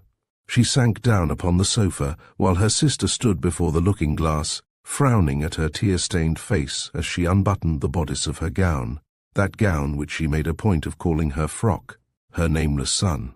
Eve remembered the boy in the boat, the Murillo-faced boy, looking up with big wondering eyes as his mother and Vansittart clasped hands. Her nameless son. She remembered that curious speech of Vansittart's a week ago. "Yes, it was at Venice we met. That is the first half of the riddle." What was the second half? The parentage of that boy, perhaps. His son, another woman's and his. And she, his adoring wife, had no son to place in his arms, no child to gratify the well-born man's desire to see his race prolonged. "If I live to be an old woman, he may die without an heir," she thought. "There may be no more Vansittarts of Merewood." Hannah's husband did not hate her because she was childless, but then he had other wives. She pictured her husband loving that alien son, making him his heir perhaps by and by, desiring to bring him into his home, asking her to receive Hagar's child, to let him call her mother. She had heard of such things being done. "No, no, no, not for worlds," she protested to herself. "I could not do it." She got up and walked about the room, while Sophie bathed her eyes and tried to undo the damages her emotions had inflicted on her delicate prettiness. "I can't go to the party looking like this," exclaimed Sophie, ruefully contemplating her swollen eyelids in the glass. "We need not go till 10:30. 11 o'clock would be early enough. There is time for you to get back your good looks. Benson shall bring you a light little dinner, and then you had better lie down and take a long nap." "Do you think I can eat or sleep in my state of mind?" protested Sophie. But a quarter of an hour later, when Benson appeared with an appetizing meal, the victim of misplaced affection found that violent emotions are not incompatible with hunger. She ate her dinner, cried a little now and then between whiles, and at 10:30 went down to the drawing-room in her most attractive frock, and with her light fluffy hair piled as high as she could pile it, and sparkling with those dainty paste stars which Eve had sported at the memorable hunt ball. "Sophie," cried Vansittart, "I vow you look almost as pretty as Eve looked that night in the snow. And what do I see? Surely I know those quivering starlets. You are wearing the family diamonds." Sophie rewarded him with a most ungracious scowl and moved to the other side of the room. Vansittart was looking at an evening paper and was serenely unconscious of the change in his sister-in-law's manner. But Eve saw that angry glance and movement of avoidance, and wondered what could have caused such rudeness. Temper, perhaps, only poor Sophie's petulant temper, which had never been discriminating in its outbursts. This was Sophie's way of keeping a secret. Her visit to Charles Street ended 2 days later. She was studiously uncivil to her host up to the hour of her departure, and in her farewell talk with her sister, being closely questioned by Eve as to the reason of this change in her manner, she prevaricated, hesitated, said things and unsaid them, and finally, in a flood of compassionate tears, she protested that it was only on Eve's account she was angry with Eve's husband. Mr. Sefton had told her that Vansittart still visited that odious woman. Mr. Sefton had met him leaving her house only a few days previously, and Mr. Sefton had assured her that it was he, Eve's husband, who had brought Signora Vivanti to London and paid for her musical education. Can you wonder that I am angry with him, Eve, loving you as I do? You have been so good to me, so generous. It would be wicked of me to go away without warning you. I hated the idea of telling you. I have thought over it again and again.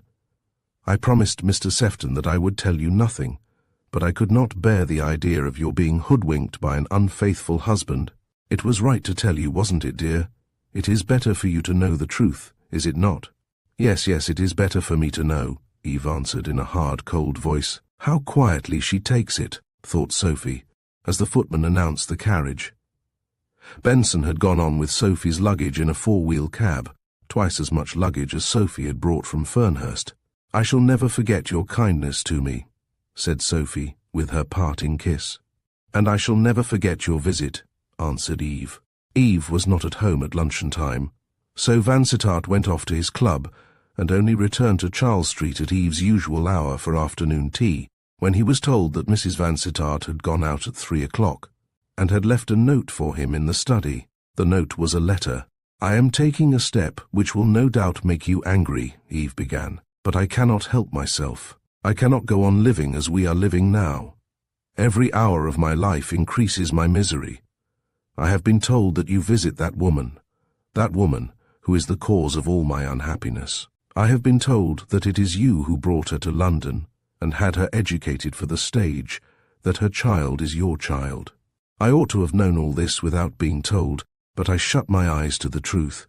I wanted so to believe in you. I clung so desperately to that which makes the happiness of my life.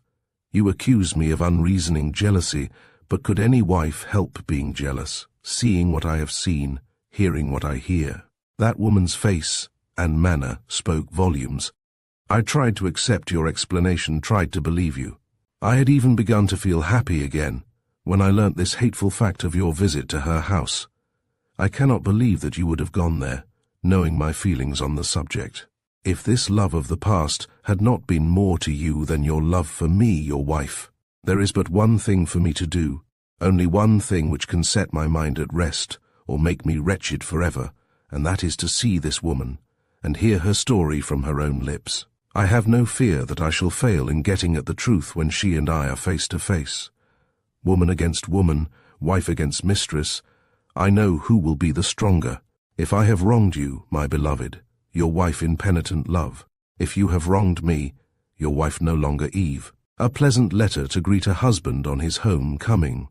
Woman against woman, face to face those two, thought Vansittart. She will discover, not that which she fears to discover, but a darker secret. And then it will be as she has said, my wife no longer. He stood with his finger on the button of the bell till a servant came. A hansom instantly, but be sure you get a good horse, he said, and went into the hall to wait for the man's return. Chapter 28. In the Blue Chamber. Eve had learnt Madame Vivanti's address from Lady Hartley the day after the singer's appearance in Hill Street, so her letter to her husband written, and her mind made up, she had only to drive to Don Saltero's mansion and to make her way to that upper floor in which the singer had her bower. The door was opened by Fiordalisa herself, who gave a little look of surprise at seeing her visitor, and then stood in mute wonder, waiting for Eve to speak, smiling faintly and evidently embarrassed. She wore her accustomed black stuff gown, with a yellow silk handkerchief knotted carelessly on her breast. The boy was hanging onto her gown and peeping shyly at the strange lady, so pure and fresh-looking in her soft grey silk and dainty grey hat with pale pink roses. Lisa noted her rival's toilette in all its details, the long, loose grey gloves, the grey parasol. For a minute or so the two women stood thus, looking at each other in silence. Then, with an effort, Eve spoke. "Are you alone, Madame Vivanti?" "Alone, all but Paolo, and I don't suppose you count him anybody, Eccellenza. Lazia has gone to London." "I have come to talk to you about my husband." Lisa flushed crimson. "Please take the trouble to sit down, Eccellenza," she said politely, placing her prettiest armchair in front of the open window. There were flowers in the balcony, a bed of marigolds, a flower which Lazia had discovered to be decorative and cheap. For perfume there were stocks and mignonette. The balcony was wide enough to hold plenty of flowers, and a couple of basket chairs in which Lisa and her aunt sat for many idle hours in fine weather, breathing the cool breezes from the river and submitting to the blacks. They thought of their attic window in the Campo, and the life and movement in the paved square below, the passing and repassing of the light-hearted crowd to and fro on the Rialto, the twanging of a guitar now and then, the tinkling of wiry mandolines, the nasal tones of a street singer. Here they had a wider horizon, but a murkier sky, and not that concentration of gaiety which makes every Campo in Venice a busy little world, self-contained and self-sufficing. Eve looked round the room, noting the pretty furniture, obviously chosen by a person of taste, the open piano, the glimpse of a somewhat untidy bedroom through a door ajar. Her husband had chosen the furniture, Eve told herself. He had built this nest for his singing bird. "I'm looking at your rooms," she said with pale lips. "The rooms my husband furnished for you." Lisa had not even the grace to attempt a denial. "He was very good, very generous," she faltered, her eyes suffused with tears, those tears which came so readily to Lisa's eyes on the stage or off. There never was anyone so good as he. "He owed you at least as much as that," said Eve sternly. "It was the least he could do." "Ah, he has told you then," cried Lisa eagerly. "He has told you his secret." "No, he has not told me. He was too much ashamed to tell me of anything so infamous." "He is not shameless like you," said Eve, trembling with indignant feeling. It was all true then, all that Sefton had told her sister, all that her own jealous fears had suggested. This woman stood before her, unabashed, ready to expatiate upon her sin. "He has told me nothing," she said, "or if he has spoken of you it has only been to deceive me. But there are some things that are easy to guess, when a woman has lived in the world as I have, and has heard other women talk. 2 years ago perhaps I might have been fooled by his falsehoods, but I am wiser now. I knew from the first that you had been his mistress, that he was the father of that boy."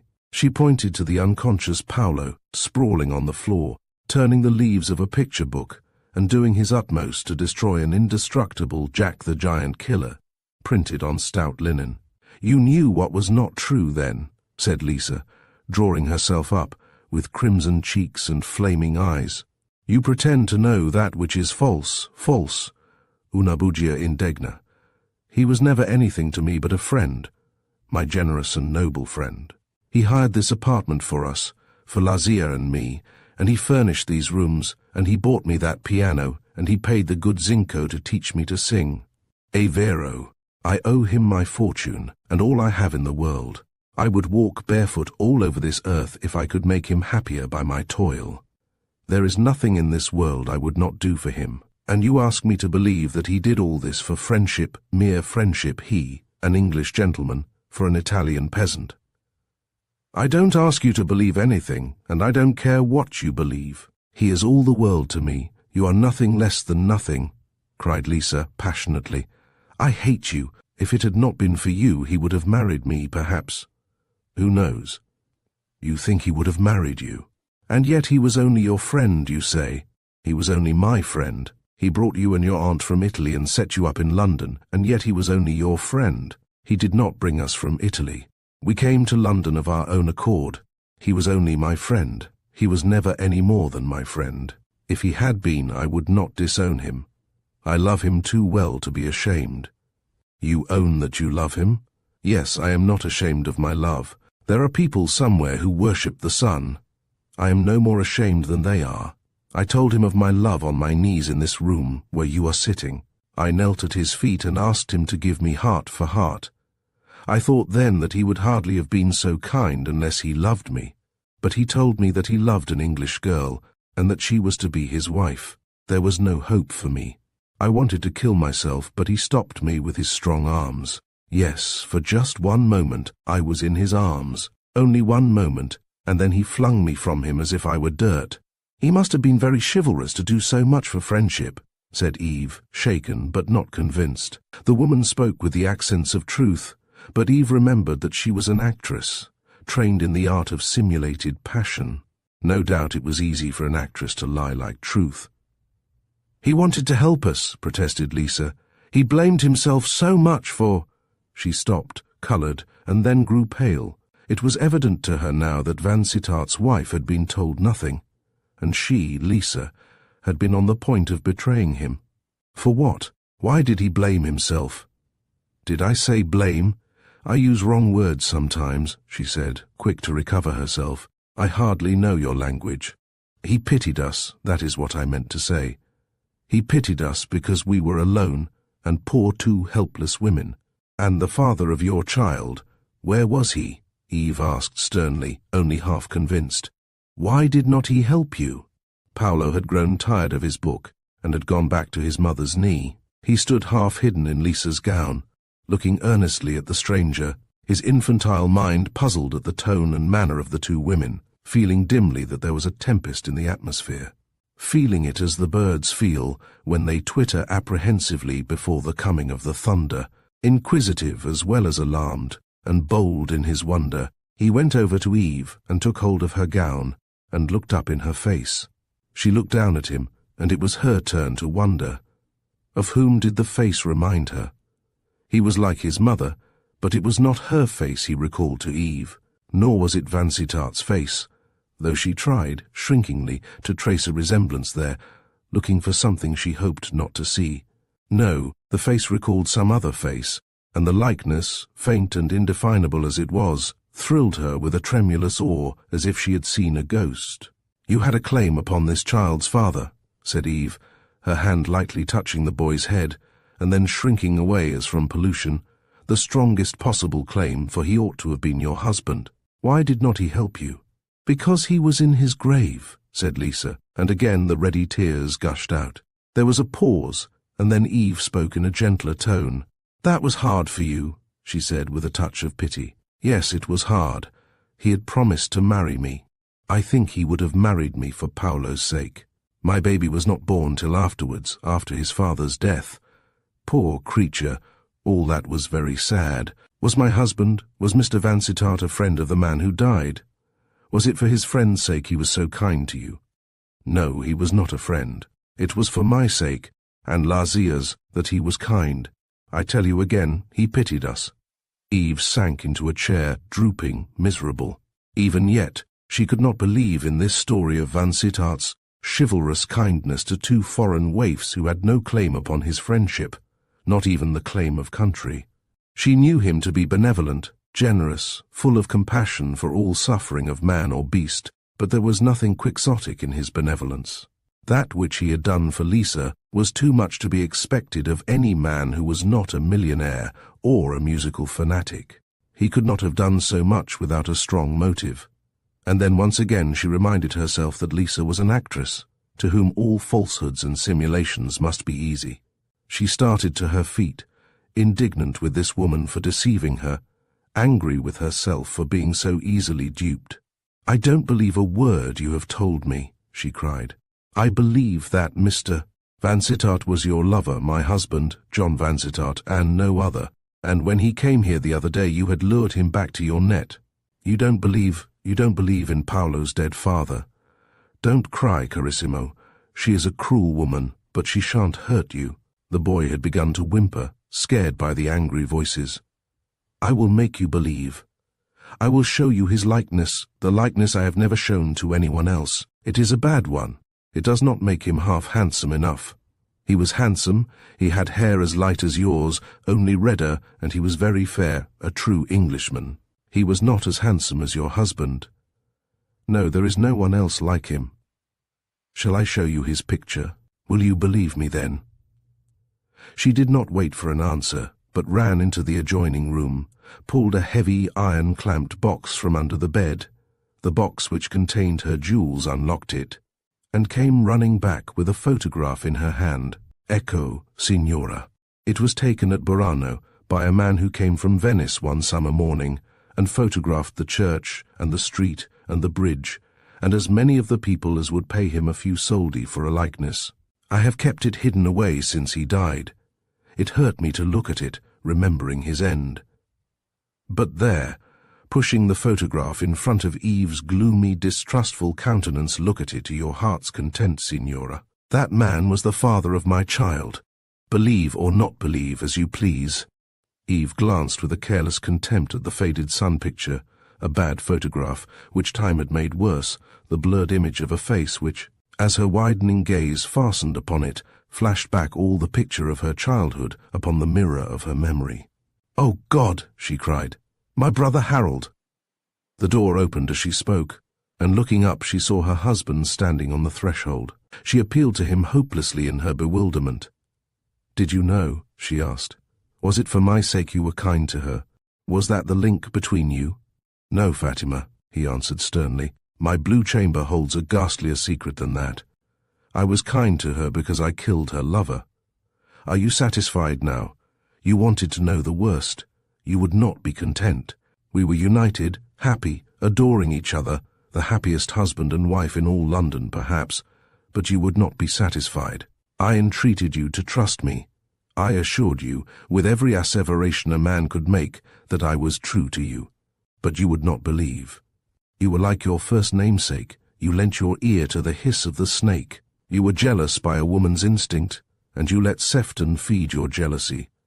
Well, you are content now, perhaps. You have his picture in your hand, the picture of the man I killed. You killed him? You? It sounds like madness, doesn't it? But it's true all the same. A vulgar incident, enough, nothing romantic about the story. The man whose likeness you hold, and whom you recognize as your brother, that man and I met as strangers in a Venetian cafe, in carnival time. This young woman here and her aunt were with me, the chance acquaintance of the afternoon. We had known each other only a few hours, had we, Fiordalisa? You did not even know my name. Only a few hours, nodded Lisa. He had been on a journey, and had been drinking. He came on us unawares, and he chose to take offence, because Lisa and her aunt and I were sitting at the same table. He was easily jealous as you are. It runs in the family, perhaps. He assaulted me brutally, and I fought him almost as brutally. It would have all ended harmlessly enough with a rough mauling of each other, perhaps a black eye or a broken nose. But as fate would have it, I had a dagger ready to my hand, and exasperated at a little extra brutality on his part, I stabbed him. Luck was against us both.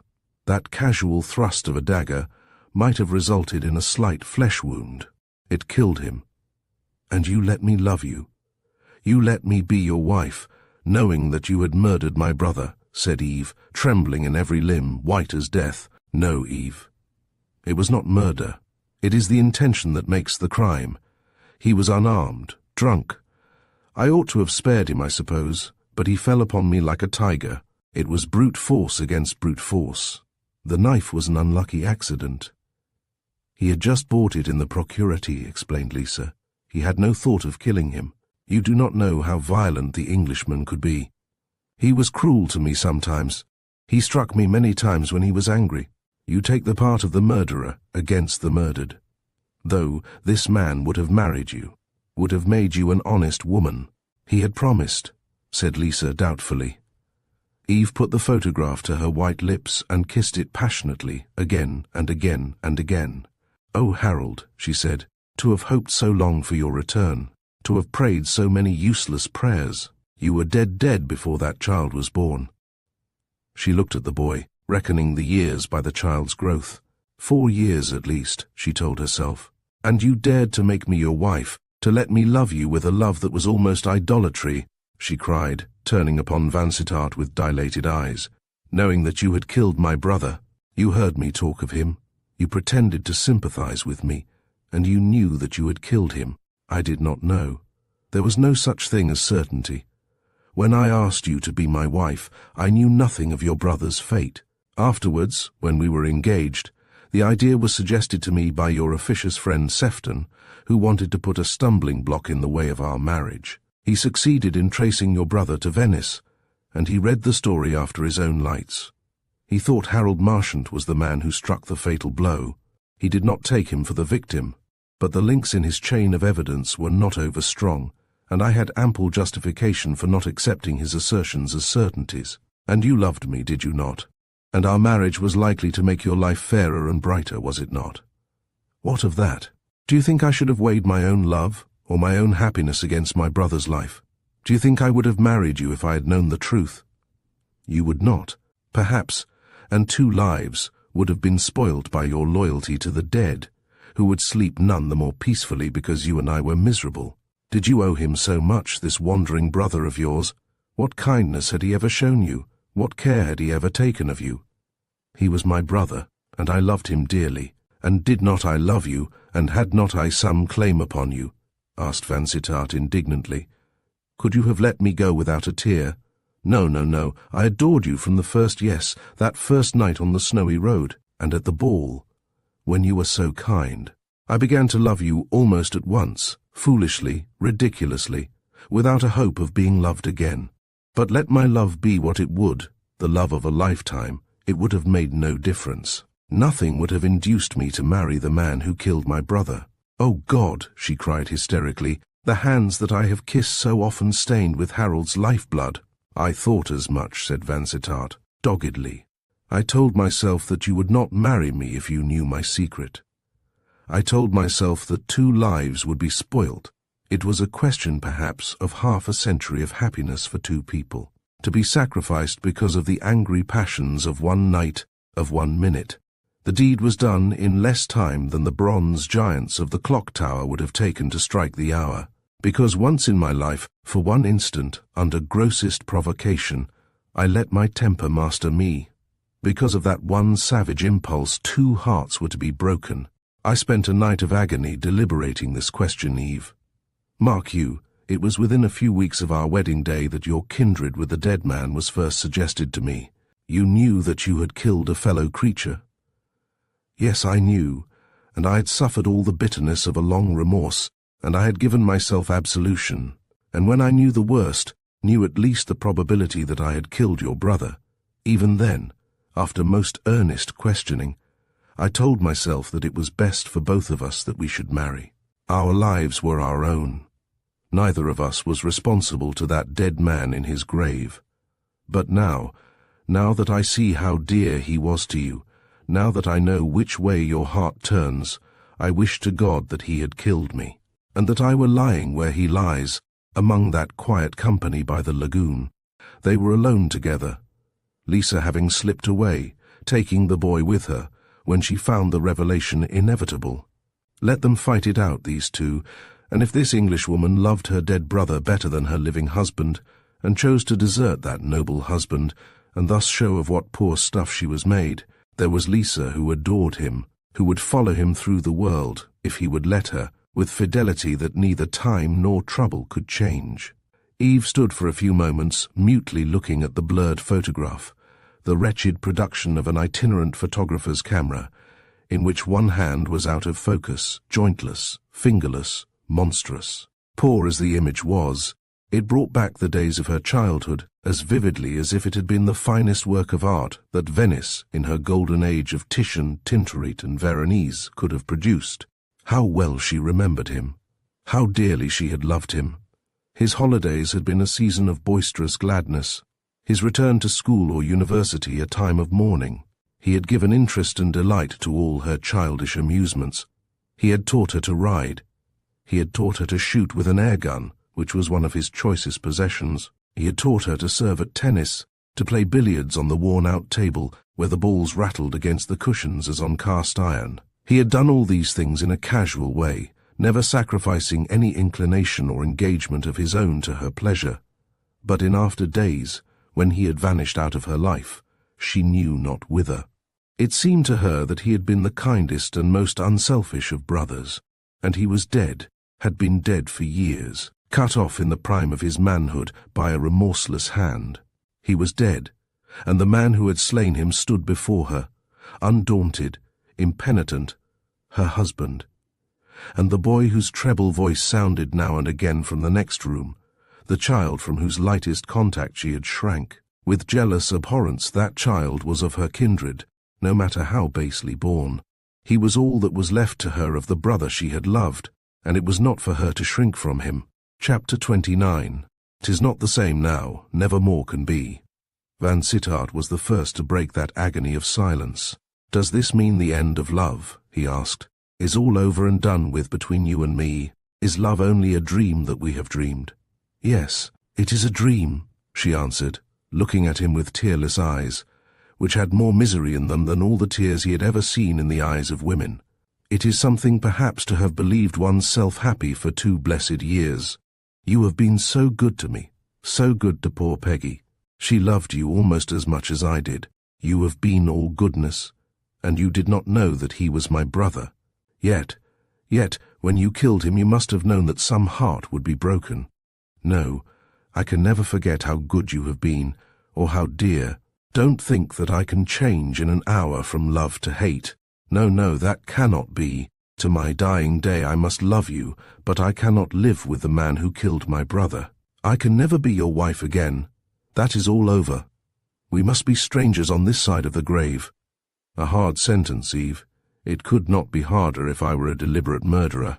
And yet perhaps it is no more than I deserve. Perhaps even the gallows would be no more than my desert. The gallows! Oh God, could they kill you because— The words died in her throat, choked by the agony of a great fear. But no one knows. No one will ever know, she cried. She will never tell, pointing to the door. She loves you too dearly. No, she will not tell. Is there anyone else who knows? Only her aunt who may be trusted. No, I don't think I am in any danger from the law, he said carelessly, as if that hardly mattered. But you are my supreme judge, and you look upon me as a murderer. Well, perhaps you are right. Let me sophisticate with myself as I will. In that one moment I was in mind and instinct a homicide. When I struck that blow, I did not care about consequences. All the savage impulses within me were raging. Yes, I was a murderer. And you say that we must part.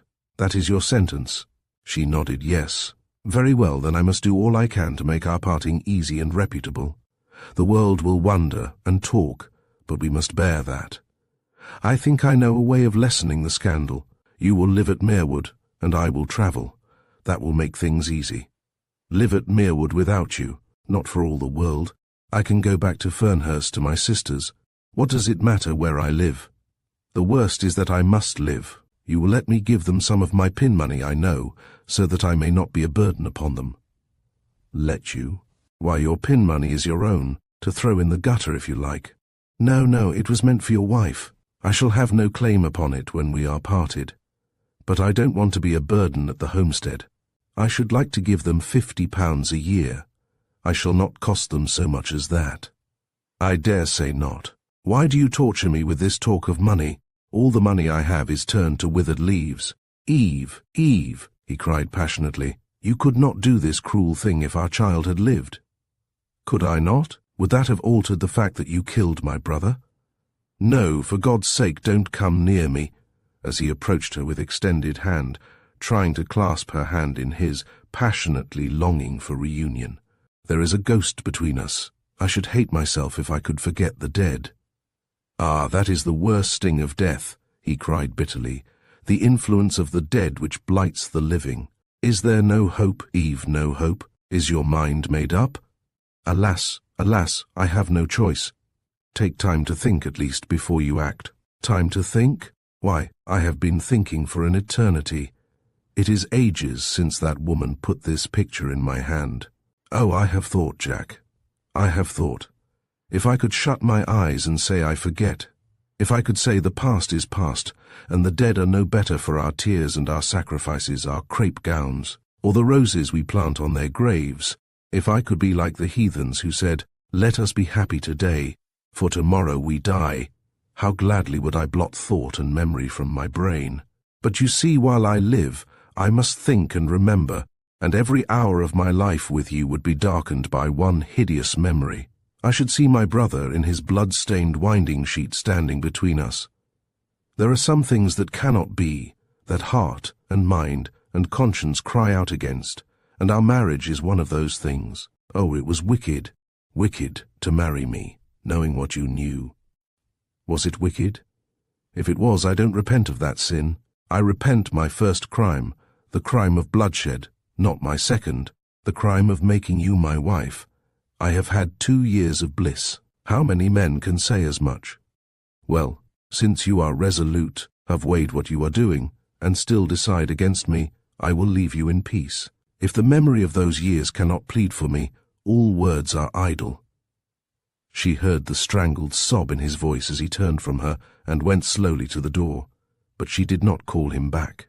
She stood like a woman of stone till the door closed on him, and the outer door opened and shut again. Then she clasped her hands above her head with a distracted gesture and rushed out upon the balcony to see the last of him. She leant over the high iron rail to watch him as he sprang into the waiting hansom. She saw him drive away, and did not shriek to him to come back, though her whole being, brain, heart, nerves, yearned after him with despairing love. She watched till the cab vanished from her sight, hidden by the foliage on the embankment, and then she dragged herself slowly back to the room, as a wounded animal crawls to its lair, and flung herself upon Lisa's sofa. A broken-hearted woman. Could I act otherwise? Could I? She asked herself. My brother, my own flesh and blood. Even if I had not loved him, could I live with the man who killed him? Lisa crept into the room, while Eve sat sobbing, with her face hidden in the sofa pillow. Lisa crept to her side and sat on the ground by her, pitying her, and looking up at her with mute dog-like tenderness. What have you done? She asked at last. Have you sent him from you, your husband who loves you? Yes, he is gone. It is our fate. Fate, cried Lisa contemptuously. What is fate? It is you, not fate, that make the parting. If you loved him, you would not let him go. If I loved him, why, my whole being is made up of love for him. What then? And you send him from you for an accident, for something which no one could help.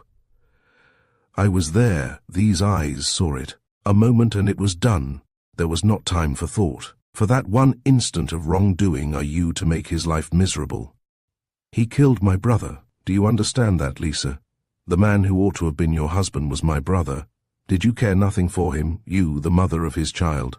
See, I cared for him. When first he came to Braddon, I worshipped him as if he had been St. Mark. And when he said, "Come to Venice with me, Lisa, and be my little wife," I went. It was wicked, I know. I ought not to have left Braddon till I had been to confession, and the priest had married us. But when I said, "You will marry me, Signor Inglese," he said, "Yes, Lisa, by and by," and that was what he always said till the last by and by. He was not always kind to me, Signora, though he was your brother. He beat me sometimes when the luck had been bad at cards, when he had been sitting up half the night playing cards with his friends, and I crept into the room and begged him to play no more. He was not kind then. He would start up out of his chair and swear a big English oath, and strike at me with his clenched fist. But am I sorry? Yes, of course I am sorry. It was dreadful to see him fall dead in a moment. But is that to be remembered against your husband years afterwards? He was brutal that night, so brutal that he deserved his death almost. He flew at the strange Englishman like a tiger. He would not listen. He would not believe that I was not false to him. He was mad with drink and foolish anger. He was like a wild beast, and for an accident like that you would make the noblest of men unhappy. Ah, Signora, that is not love. If your husband belonged to me, and he loved me as he loves you, he might kill 20 men, and I would cling to him and love him still. What would their life be to me, or their death, if I had him? You are a semi-civilized savage, and you can't understand, said Eve sternly. Life and death, good name and honor, have no meaning for you. Love means more than all, said Lisa doggedly. There is only one man you have the right to love, said Eve. the man who ought to have been your husband. You must be indeed a wretch if you can love the man who killed him. Ah, Madonna mia, we do not make our hearts. They are made for us, Lisa pleaded naively. The Signor Ingles was very good to me at Burano in my poverty, but afterwards at Venice I had a good deal to suffer. It was a hard life sometimes. One had need be young and able to laugh and forgive and forget. But he, Signor Vansittart, he was always kind. His face haunted me after that Shrove Tuesday on the Lido, and when we met again, when Lazia and I were strangers in London, without a friend in the world. Oh, how kind and generous he was. All that I have of fame and fortune I owe to him, and though he does not care for me so much as that, with a contemptuous wave of her fingers, yet he is always gentle, always good. Do not tell me that I am to care more for the dead man who deceived me and beat me, than for the living man who has been my benefactor, my guardian angel, and for whom I say a paternoster and 2 aves every night of my life. It is sweet to say these for his sake, that his sin may be forgiven. Ah, you do not understand. You do not know what death is, said Eve with gloomy anger, getting up from the sofa, and rearranging her loosened hair with trembling hands. It must come to all of us, answered Lisa with a philosophical shrug. Better that it should come in a moment as his came, without suffering, without fear, than that we should live to be old and fat and full of maladies. People die of dreadful diseases that one shudders only to hear of, and that is called a natural death. How much better to be stabbed to the heart unawares. I cannot reason with you, said Eve haughtily. I loved my brother. You, his mistress, evidently cared nothing for him. And with this verbal stab she departed. Who shall say whether she was more indignant with the Venetian for loving Harold Marchant too little, or for loving John Vansittart too much? Her carriage was waiting for her. The servants were asleep in the afternoon sun. She was only just able to utter the monosyllabic home in answer to the footman's question. How strange the streets and all their movement of everyday life seemed to her, as she drove along the interminable King's Road, and by Sloane Street and the Park. How careless the faces of the people. Was there no other trouble in the world but her own? Was everybody else busy and bustling and happy? She felt as if she had been driving home from a funeral, wondering to find a world where there were no signs of sorrow.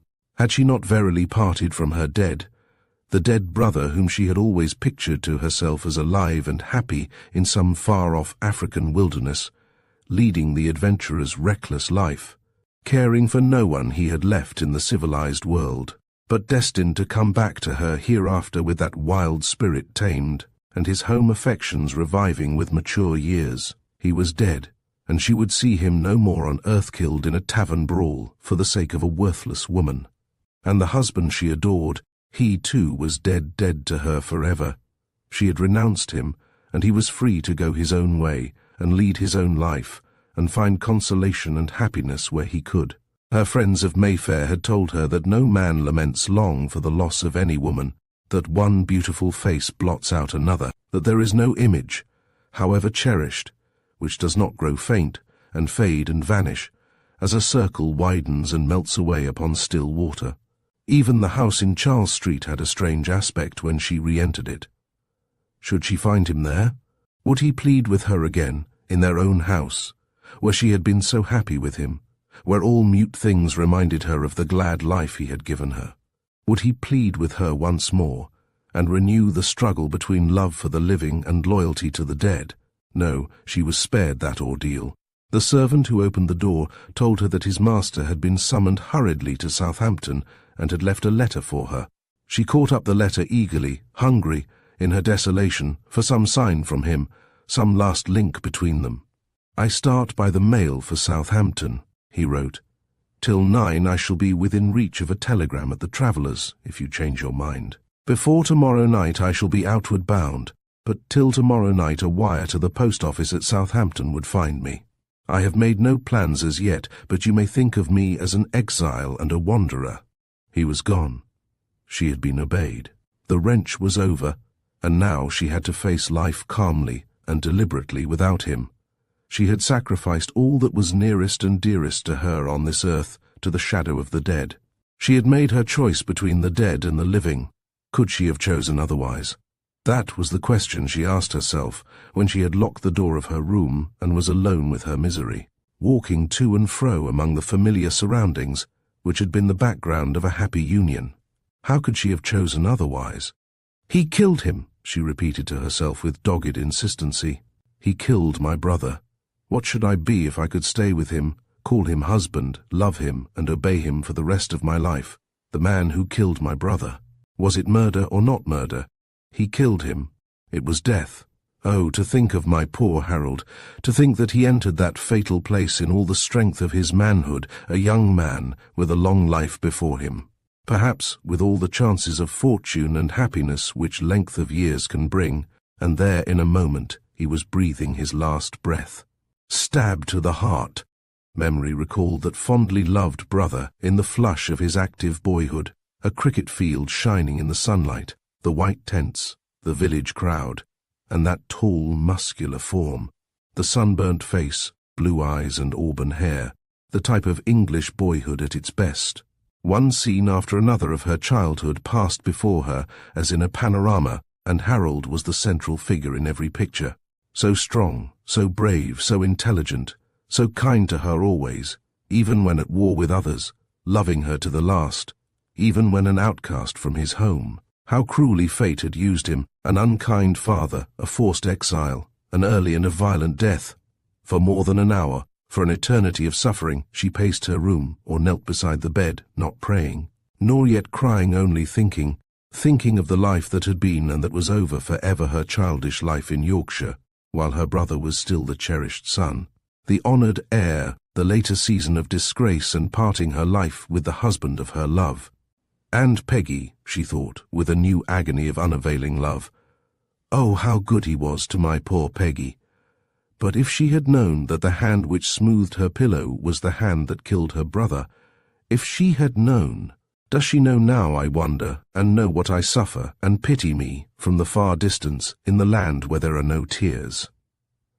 She refused admittance to her maid at the usual hour of dressing. She told Benson that she had a headache, and would not go down to dinner.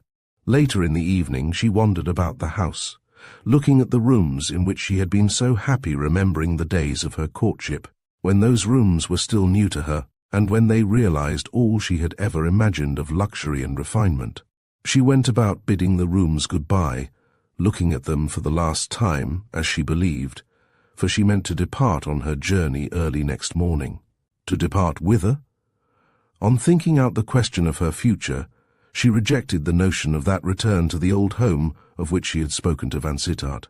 She could not go to her sisters at Fernhurst, the refuge which she would instinctively have chosen, content to hide herself in the humble home of her girlhood, to live the old unluxurious life, to sit by the cottage hearth, and read the tattered old books, and try to think herself a girl again, a girl who had never seen the face of Jack Vansittart. Fernhurst would not do. It was too near Lady Hartley. It was not remote enough from Merwood. She had to find some abiding place which should be unknown to all the world except the servant who went with her.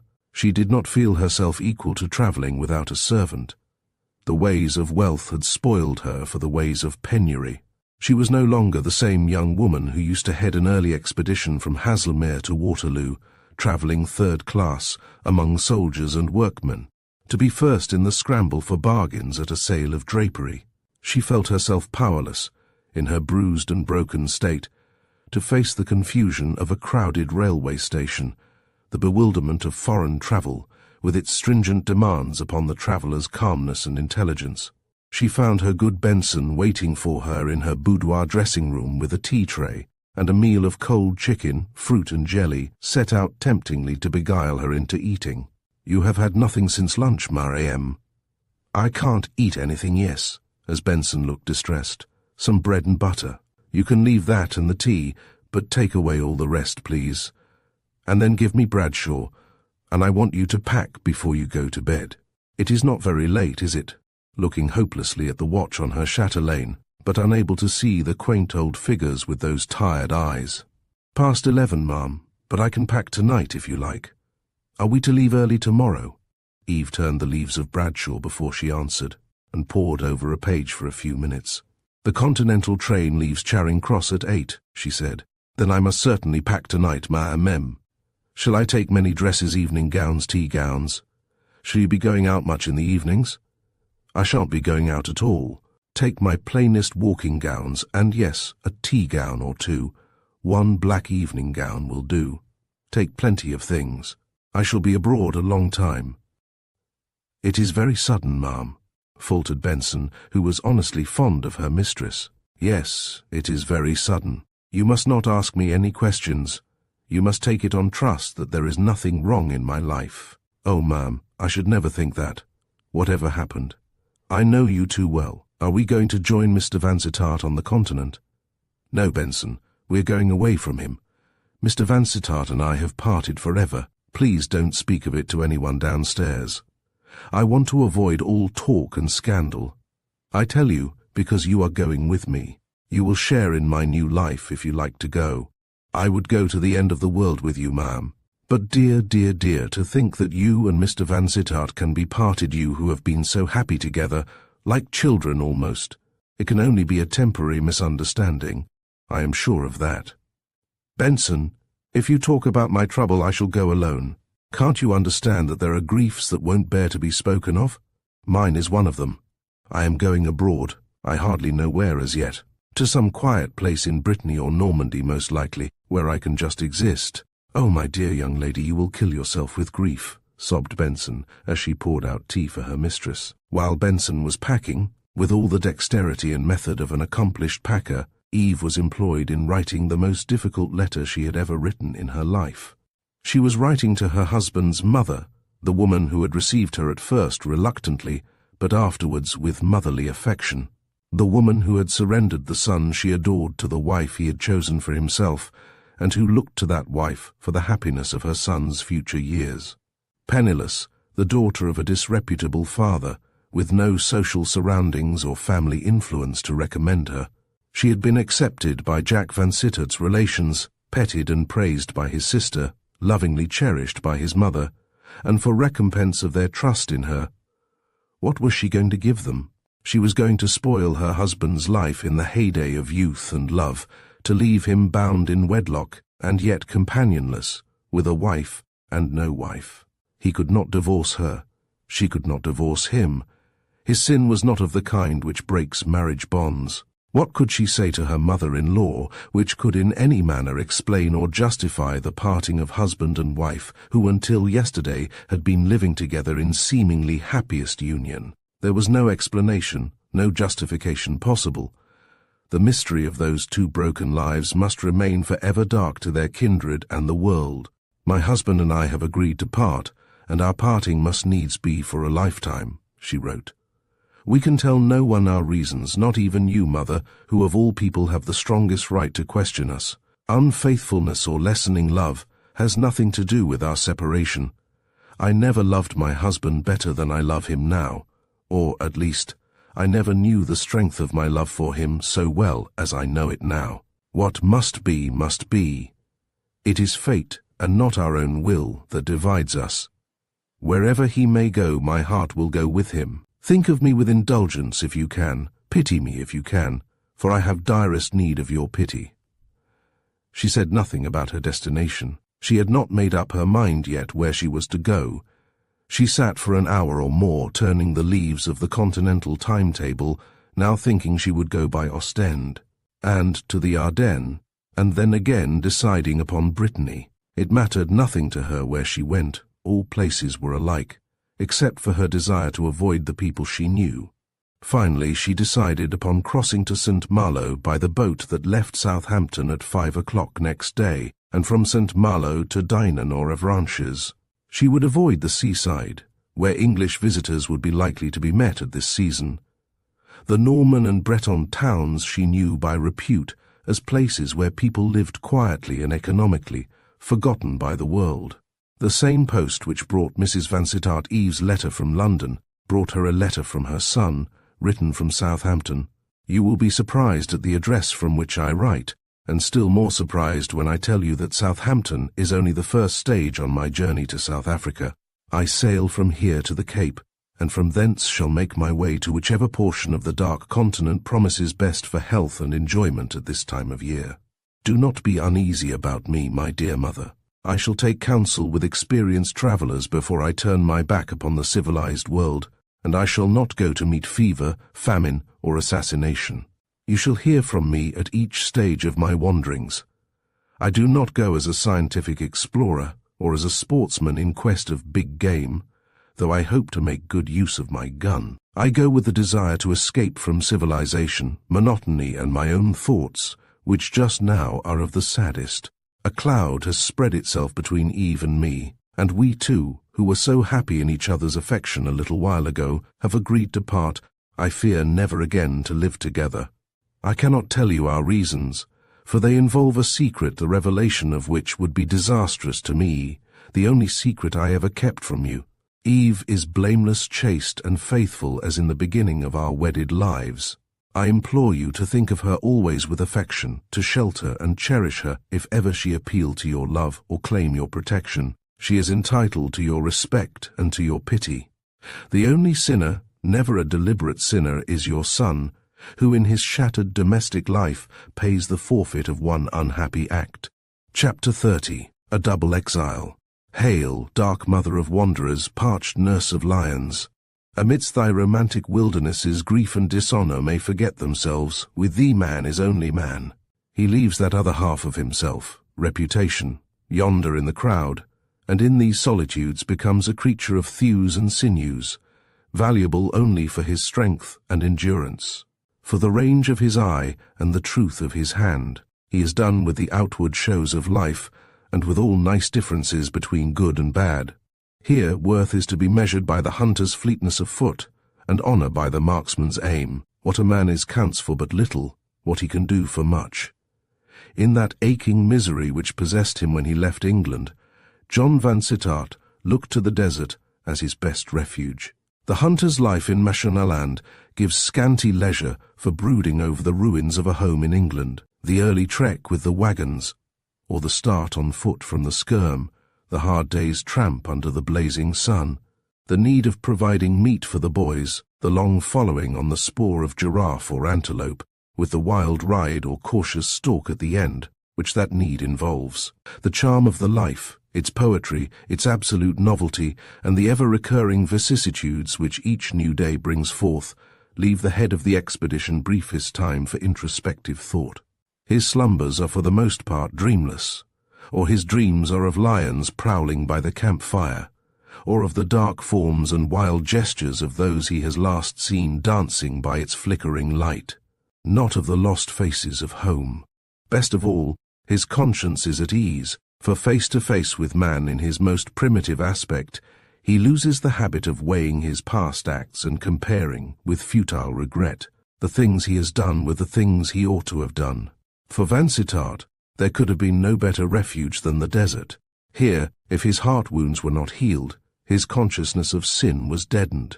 Here, where no exaggerated value was set on human life, he could remember Harold Marchant's death with less intensity of pain. Here, where the native freely turned his gun or his assegai against his fellow man, a mischance, such as that of Florian's calf, seemed a small thing, the fortune of war, a spurt of anger, an unlucky blow, and there an end. Every man must die somehow, and it may not be the worst doom to drop down in the fullness of youth and vigour, knowing not the slow agonies of gradual extinction, the torture of dying by inches. Vansittart's thoughts were tempered by his surroundings. His character took new colours in that vivid life, in that lapse backward from the civilized and the complicated to the primitive stage of man's history. It was as if time had turned his glass and the earth were young. The wild race of Cain, the outcast, could have been no wilder than these woolly-haired followers of his, who were faithful to him because he was a good shot. Nature, the great consoler, helped him to forget his grief by forgetting himself. Here, face to face with nature's mightiest forces, man's sense of his own personality dwindles to the faintest shadow in the vastness of his surroundings. Instead of Trafalgar Square, he has the falls of the Zambezi. Instead of the languid club lounger, he has the elephant and the lion for his companions, the purring growl of the lion instead of the gossip of the smoking room, the trumpet of the elephant instead of the chatter of the dinner table. Surely it is good for a man to be alone in the wilderness alone, save for the company of followers to whom, though he be their leader, he is as another being, a white man, a stranger in their land, between whose thoughts and feelings and their own a great gulf is forever fixed. It is good for him to feel his own insignificance among men who value him only for his powder and shot, and who will lose their reverence for his white superiority with the spending of his last cartridge. Here he must needs forget that pride of place which at home was a part of his being. Here there are no tradesmen to fawn upon him, no servants to touch their hats to him, no women to praise him. Small food for vanity here, where the darkies call his smooth, flat hair dog's hair, and who liken his hairy arm to a baboon's arm. Here if the women fawn upon him it is not for his smiles or his favour, but for beads or printed calico, such vivid orange or scarlet fabrics, figured with stars or half-moons, as Manchester weaves for the torrid zone. Here if the men are true to him, it is because he can feed them and pay them. He is in a world of stern facts, where sentiment and sophistication are unknown. The atmosphere suits him. The primitive interests of this primitive life help to shut off that other life where all is gloom, the life of thought and of memory. Sufficient for the day, that is the motto here. Food for the day, safety for the day, wood for the fires, water for man and beast. Beside them, behind them, ahead of them, stalk dangers that Europe knows not. Danger from beasts of prey, danger from men as cruel, fever, starvation, death in many shapes, all the vicissitudes of a life between the desert and the sky. Fortune favours him in his desolation of spirit. A happier man might have been less lucky. A man more careful of his life, with more to live for, might have hardly escaped scot-free from all the dangers of the hunter's life in an unknown land. Travellers far more experienced wondered afterwards when they heard the story of this man's travels, and the impunity with which he had done desperate things. His daring had been the audacity of ignorance, they said. If he had known the extent of the peril in such unconsidered wanderings, with so small a party, with such inadequate preparation, he would have been a madman to set his life upon such chances. Had he answered them truthfully, he would have told them that he was a madman when he turned his face towards the desert, mad with the agony of a life that was blighted, mad with the bitter memories of lost happiness. Of these wedded lovers, parted in the noontide of their love, one carried his wounded heart to the wilderness, and sought for tranquillity of spirit in a life of movement and peril. The other, the weaker vessel, had no such large resources. The life of adventure, the ever-changing horizon, were not for her.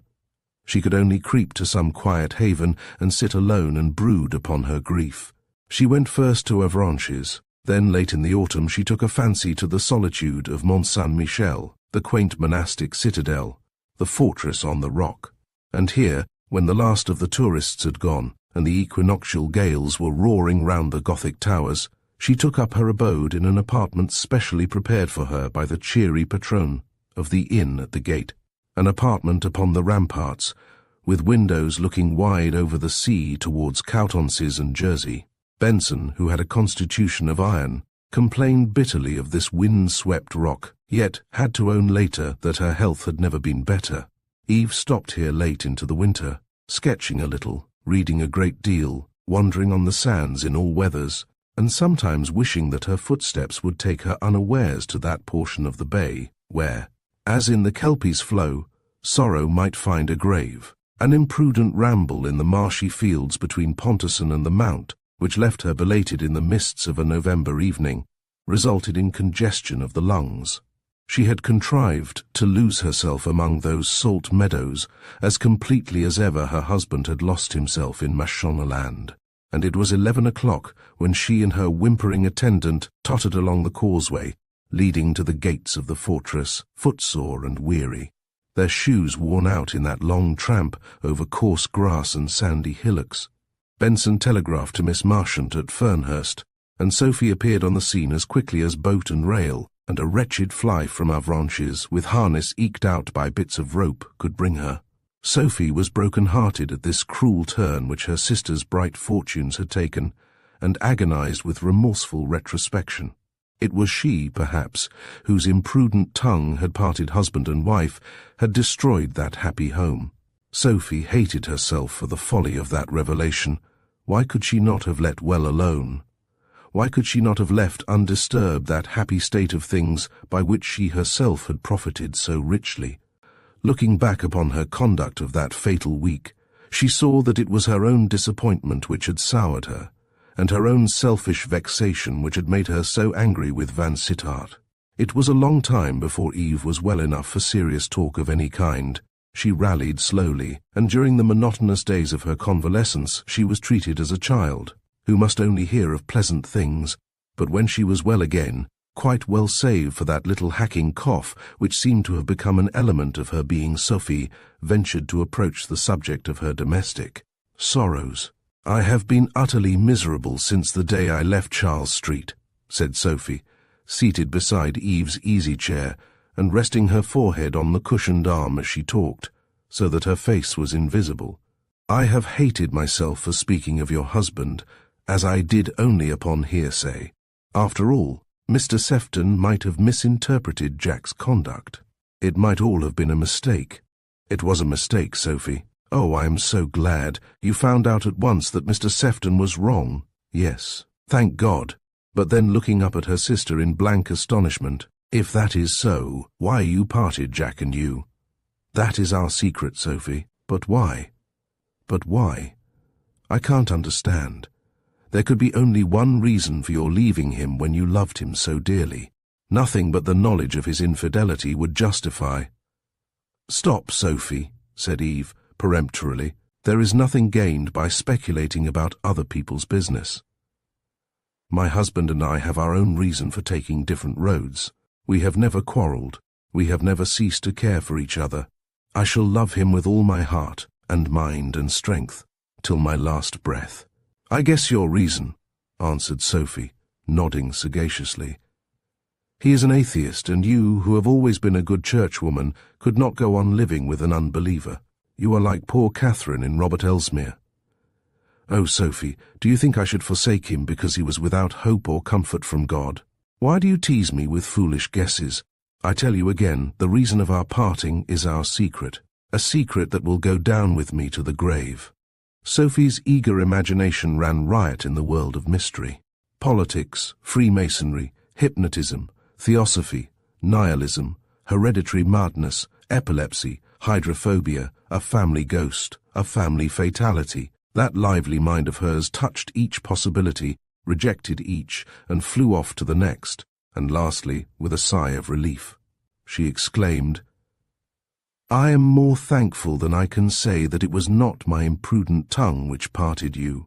An hour later, walking alone on the ramparts, she told herself that in all probability this desolate wife was only throwing dust in her eyes, and that Vansittart's inconstancy had been clearly demonstrated in accordance with Sefton's story.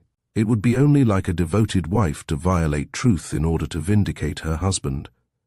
Pride and love would alike urge Eve to deny her husband's infidelity. Chapter 31. "Oh, tell her, brief ice life but love ice long." As soon as Eve was well enough to be moved, she left the rock and went to finish the winter at Dinard. The doctor who attended her through her illness suggested the south of France, Cannes, for instance, as the better climate for her. But she told him she had lost a sister at Cannes, and that all that lovely coast was associated with her loss. "It is very beautiful," she said, "but I shall never go there again. My sister was sent there because she was consumptive, but my case is altogether different. It would be absurd to go to the south just because I have had a touch of congestion, in consequence of an autumnal ramble." "It was a somewhat severe touch, madam," said the doctor, "but perhaps Dinard may suit you very well. There are some people who say the climate is almost as good as Provence."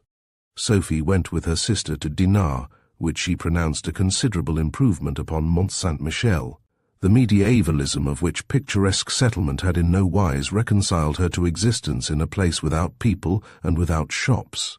At Dinard there were smart residents even in winter, and if Eve had not been obstinately bent upon isolation, they might have known people, as Sophie murmured regretfully. Not knowing people, she soon wearied of Dinard, which was only the sands and the sea over again, when one had exhausted the town and the quaintness of shops which were unlike English shops, and had explored St. Malo and St. Servan, and excursionized, chaperoned by Benson as far as Dinan, where she was more impressed by the bad drainage than by the fine architecture, Sophie began to talk of her home duties. Jenny's letters had been most exasperating of late, and it was too evident she was interfering with Nancy and making a mess of the housekeeping. Finally, Sophie declared that things at Fernhurst could go on no longer without her. Jenny had been entertaining in a most reckless manner people to luncheon, people to tea. She will be giving dinner parties next, said Sophie. Nancy is so weak about her, because she saved her life in the measles, as if it was any merit of Jenny to have had measles worse than any of us. Eve did not oppose her departure, being somewhat weary of that light talk which centred chiefly in self, one's own experiences, sensations, hopes, disappointments. "How I wish you would go back with me, Eve," urged Sophie with very real warmth. "Surely you would be happier at Fernhurst than here, and it would be like the old days for us to have you again. You would be one of us, the head of the family once more. You would forget that you had ever left home." Ah, Sophie, if that were possible. If anyone could forget. They can't, dear. They only harden their hearts and call it forgetting. Dear old Fernhurst. Yes, I should love to be there, to ramble over Blackdown again, and hear the wind whistling in the dark fir trees, to look over the Weald far off to the faint streak of distant sea, just a line of light on the horizon, and no more. But it can't be, Sophie. Fernhurst is too near Redwold Towers, too near Mr. Sefton's place, too near all the people I have done with. Poor Eve. It is sad to hear you talk of yourself as if you had committed a crime. It was most trying when Mrs. Vansittart came over to see us and questioned us so closely about you. Did we think this or that? Had we known of any unhappiness between you and Jack? Had we any idea why you parted? I felt it more than the others, for I thought I was at the bottom of it all with my foolish speech about your husband, but I held my tongue. The others declared they knew nothing, could not even surmise a reason for your conduct. They adored Jack, thought him simply perfect as a husband, and Eve the luckiest girl of their acquaintance. And then there was Lady Hartley. Of course we had to go through the same kind of thing with her, not once but several times, for she is always nice in asking us to her house, and in coming to tea with us every now and then. And I know that she is very fond of you, in her light-minded way. But indeed, Eve, I don't see any reason why you should not go home with me. Nobody will venture to question you, and Jack is in Africa. No, no, I could not bear to see the people I know, or the old places. I should be miserable. I see them often in my dreams, hill and common, and lane, and cottage garden, and wake disappointed to find myself so far away. But I could not bear to be there again without him. No, dear. Jack is travelling, and I am travelling. That is much the best arrangement.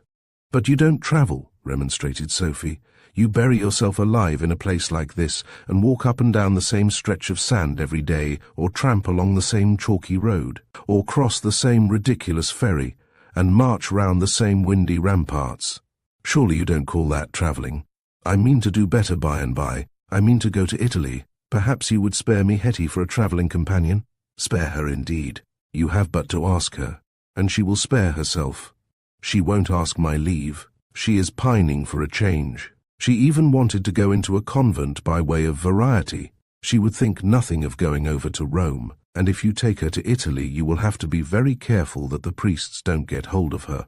I will take care of her, Sophie. Benson and I will keep the priests at bay. Benson is a dragon of Protestantism. It was settled that Hester should meet Eve and her maid in Paris early in April, and that they should travel from that city, slowly and at their ease, by Basel and Lucerne to Milan, and thence to the Italian lakes, or possibly to Venice. Eve trembled as she spoke the name of that fatal city. She had a morbid longing to go there, to look upon her brother's grave before she died. She could afford to indulge any fancy in the way of travelling, for the pin money sent her quarterly by the trustee to her marriage settlement was sufficient for her wants. And over and above this private income of hers, the trustee, who was also her husband's solicitor, sent her £150 quarterly, in accordance with Mr. Vansittart's parting instructions. She had protested against this extra allowance, assuring the solicitor that the income under her settlement was sufficient for her maintenance. And the solicitor had replied that he was instructed to furnish her with 600 a year during his client's absence from Europe, and that as his client was in Africa, beyond the reach of letters, it was impossible to depart from his instructions. Eve was thus richer than her needs, and was able to be generous to the sisters, whose letters informed her of the result of her bounty, in the shape of a much smarter style of living at the homestead. They had a page to open the door. They dined at 8 o'clock, and they always had dessert on the table. They had their afternoon, and carriages, chiefly pony, came from far distances to take tea with them, Jenny assured her sister. "Your marriage lifted us all out of the mire," wrote Jenny, "but it is too sad to think of Jack in Africa, and you a broken-hearted wanderer. It is awfully sad, and we can none of us guess the why or the wherefore. We feel that there must be some terrible secret. No light reason could have parted you. Mr. Sefton is at the manor, hunting every day and going long distances by rail when there are no hounds in the neighbourhood. We hear he has been paying attentions to Lord Haverstock's only daughter, who will be enormously rich. No doubt he will end by marrying for money." Poor Sophie turned deadly pale the first Sunday she saw him in church. We were earlier than usual, and we were seated in our pew as he came up the nave, staring about him as if he had been in a theatre. With Hetty for her travelling companion, Eve felt more her own mistress, and therefore happier than she had felt with Sophie. Hetty was only 15, and might be treated as a child, and indeed she still possessed some of the best attributes of childhood. Was incurious about the future save when it promised some novelty, change of place, new possession, amusement or excitement, was deeply interested in trifles, and had no margin of mind left for serious things. Such a companion may do much for a heart weighed down by the burden of unavailing regret. Hetty, when allowed to give full scope to her own absorbing individuality, left very little room for anyone else's feelings. Her delight in travelling was so intense as to be almost contagious. Everything interested her, and the newness of things was a perpetual surprise. She paused in her raptures only to pity the people who were doomed never to travel. She kept a list of the towns through which she passed, were it only sitting in a railway carriage. She had brought the shabby old family atlas from the homestead, and had it open on her lap in the railway carriage, poring over it till her eyes ached, and rarely able to find the place she was looking for in that pale and faded type. They stopped a couple of nights at Basel, where the Rhine was rapture. They stopped a week at the Schweizerhof, and exhausted the drives and excursions about Lucerne, and explored the lake of the forest cantons, and climbed the Rigi, and did all that the veriest Cockney tourist can do, personally conducted by Hetty, who read her Baedeker every morning and gave her sister no rest till the day's excursion had been settled upon. "Sophie said I was not to let you brood," explained Hetty. "I was to take care you went about and enjoyed the scenery." Eve went about uncomplainingly, first to please Hetty, and next because days and weeks must be got rid of somehow, and sorrow must keep moving by day if it would court a few hours' respite by night. Eve had her little cough still, only a little cough, but the experienced Benson heard that dull, hacking sound with some anxiety, remembering poor Peggy's chance, and how little it had done for her. Would it ever come to that pass with her young mistress, Benson wondered? Was the fatal strain in the blood of all these fair sisters with their transparent complexions and hectic bloom? Half a year ago Eve had seemed in exuberant health, as well as in exuberant spirits, the fairest type of youthful womanhood, dancing along the flowery path of life with foot so light as never to touch the thorns, or disturb the snake asleep in the sun. The parting with the man she adored had changed her whole being, and the sound of her laughter was heard no more, despite of the lively Hetty's provocations to mirth. They went from Lucerne to Como, and lingered in that enchanting region until the midsummer heat drove them into the mountains. They roughed it in the Dolomites till October, and then went down to Lake Le Mans, and established themselves for the winter at Lausanne, where Eve took her sister's education seriously in hand, and placed her as day boarder in a very superior establishment to be finished. Here they lived very quietly.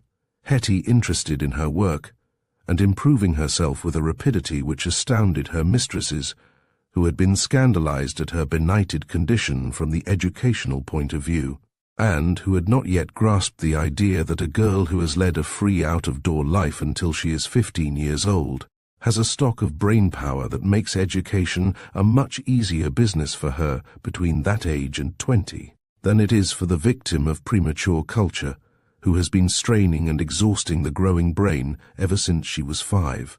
Hetty revived her juvenile French, and took to German and Italian as readily as to tennis or golf. Eve was delighted with her progress, and for Hetty's sake she stayed at Lausanne, with only a summer holiday in the Jura. Until the second winter of her exile, when by her English doctor's advice she went up to St. Moritz, Hetty, who was growing a very pretty girl, accompanying her, and turning the heads of all the young men at the Kulm Hotel, most especially when she played one of poor Samary's characters in a little French duologue with the all-accomplished Dr. Holland. Home letters told Eve that Vansittart was still in Africa, and that his mother was living very quietly at Merewood. From that lady directly Eve had not heard of late. She had answered her daughter-in-law's letter coldly and cruelly, as it seemed to Eve. "I cannot enter into your domestic mystery," she wrote. "I only know that you took my son's life into your keeping, and that you have wrecked it. He was the only son of his mother, and she was a widow. We were very happy together till you crossed his path, and now he is an exile, and I do not even know the reason of his banishment. Forgive me if I say I wish he had never seen your face." Lord Haverstock's daughter was now the Honourable Mrs. Sefton, and her husband was said to have secured the highest matrimonial prize in Sussex. The lady's aristocratic features had the stamp of a shrewish temper, as plainly as ever a knife was stamped Sheffield. She was proud of her birth and of her money, and a lesser man than Wilfred Sefton would have had a bad time with her, but he was reported to be equal to the situation. They entertained enormously, and were considered an acquisition to the neighbourhood. The Miss Marchants had been bidden to all their parties, and Sophie's cheerful tone in describing the high-jinks at the manor showed that she had outlived her disappointment. "Everybody knows that he married for money," concluded Sophie, after a graphic account of a New Year's dance given by Mrs. Sefton, "and everybody admires the way he manages his wife. He is obviously supreme in everything. If he had married a curate's daughter, he could not be more completely the master, although her income is nearly treble his, and they are always buying land, either adding to the Sefton property or creeping over the county in other directions. They have no heir as yet, or promise of an heir, which is a disappointment to Lord Haverstock, who wanted a grandson immediately. I don't believe it is possible to imagine a more unhappy marriage, looked at from our point of view, but as, in my opinion, he never had a heart, in spite of his folly about the Venetian singer. It is just the kind of marriage to suit him. Lady Hartley's last baby is perfection a girl, and I am asked to be godmother, a great compliment, considering her extensive circle and what snobs people are. Nancy sends you her dear love, and wants me to tell you that she always uses the lovely carved workbox with the sleeping lion on the lid, which you sent her from Lucerne. Shall I secure you a few remnants at Marshall's or Robinson's before the January sales are over? You must pay outrageous prices for everything in Switzerland. So much for news from home. The London papers afforded ample information about Signora Vivanti, who pursued her successful career unchecked, and rose a step or so in public estimation with each new part she created, was the word the critics used of this uncultured islander's impersonations. She had fresh whims and eccentricities and gaieties for each new character. She was pupil to the marrow of her bones, and she had all the cleverness and unflagging pleasure in life which belongs to the populace. Her London public adored her, and to provincial audiences she came as a revelation of what gaiety of heart really means. She seemed a wellspring of joyousness, and sent her audience home convinced that life was not so very dreary after all. Could Eve have known more than the newspapers told her, she would have known that the Signora was keeping herself what Mr. Hawberk called straight. Slander had not breathed upon her name. She had loved, and her love had been rejected, and from the hour of that disillusion she had concentrated her affections upon that which never betrays or disappoints. Lisa and her aunt found the chief delight of their lives in the scraping and self-denial which enabled them to add to their hoard. Lisa no longer bought diamonds and wore her whole fortune upon her neck and arms. The diamonds were a very delightful form of investment, but the elementary theory of principal and interest had been gradually borne in upon her mind, and she now knew enough of finance to know that she ought to get something for her money. Reluctantly, and with serious misgivings, she followed the advice of her manager and opened a deposit account at the Union Bank, whither her light feet tripped gaily once a week, and where she handed in the major part of her salary to a clerk who could scarcely write the receipt under the too-near radiance of those dazzling eyes. Life was so cheap for two abstemious women and one little boy. Vansittart had paid 3 years' rent of the flat in advance before he left Southampton. Lisa and Lazia were on velvet, and while the deposit account was growing, there came offers from America which were intoxicating in their liberality. American agents had seen and heard the lovely Venetian. Anglo-American newspapers had written about her talents and her beauty, and the always enterprising agent in advance was eager to introduce her to the Western world. Lisa carried the tempting offers to her London manager, who shrugged his shoulders and raised her salary for the 6th or 7th time. "You will ruin me if I try to keep you, signora," he said, "but I can't afford to lose you." The prima donna and her aunt used to sit over their handful of fire in the small hours after a cheap but savoury supper of liver or some other abomination, chopped up in a seething mass of macaroni, reeking of garlic and oil. There was no dish the smartest restaurant in London could have provided that they would have enjoyed better than their native kitchen. They came of a people who can make a feast out of a morsel of meat, which the sturdy British workman would toss to his dog. Their luxuries and their pleasures were alike of the cheapest. A jaunt to Greenwich or Kew by river, a long day roaming about the Crystal Palace, idle afternoons on the grassy levels of Battersea Park, basking in the sunshine while Paolo made pies in the sand. Pleasures as simple as these sufficed for Lisa, while her fortune was growing at the Union Bank. By the kind manager's advice, she had invested the bulk of her wealth in railway shares, to which she had added from time to time as her deposit account grew. She had at first been very chary of trusting the railway with her savings, preferring to confide in the bank, which looked solid and respectable, but on being assured that she would get better interest from the railway with equal security, she consented to become a shareholder. It was pleasant when sitting with her aunt in a third-class carriage on the way to Windsor or Richmond to be able to remind that good lady that she, Lisa, was part owner of the carriage and indeed of the whole line. Economical as the two women were, their parsimony never degenerated into meanness. If their fare was humble, they were always ready to share it with a friend. Little Zinco, who was a bachelor, dined with his pupil every Sunday, Lazia devoting the whole morning, after an early mass in the chapel near Sloane Street, to the preparation of a little bit of beef stuffed with raisins, and a mess of rice and cheese, while Lisa, in her best gown, escorted by the faithful Zinco, attended Mass at the Oratory or the Pro-Cathedral. In their after-midnight talk by the fire, when autumnal or wintry nights made a fire a necessity, Lisa and Lazia built their castle in the air, and that castle was a small house on the Giudecca, a house of which they could let a couple of floors, reserving the piano nobile, or upper story, with its fine views over the blue water for themselves, and furnishing the same gorgeously with carved chestnut wood and inlaid ebony from one of the big manufactories on the Grand Canal. Here they were to live happily ever after, when once Fiordalisa had earned an income that would maintain them for the rest of their days and pay for Paolo's education. Already he had shown a passionate love of music, and Zinco saw in him the makings of a fine opera singer. "He will be handsome, he will be big," said the cello, "and already at 5 years old he shows me that he has an ear as true as a bird's, or as yours. You will send him to the Conservatorio at Milan as soon as he is old enough to enter, and he will find his fortune in his larynx as you have." Chapter 32. A Scene of Light and Glory.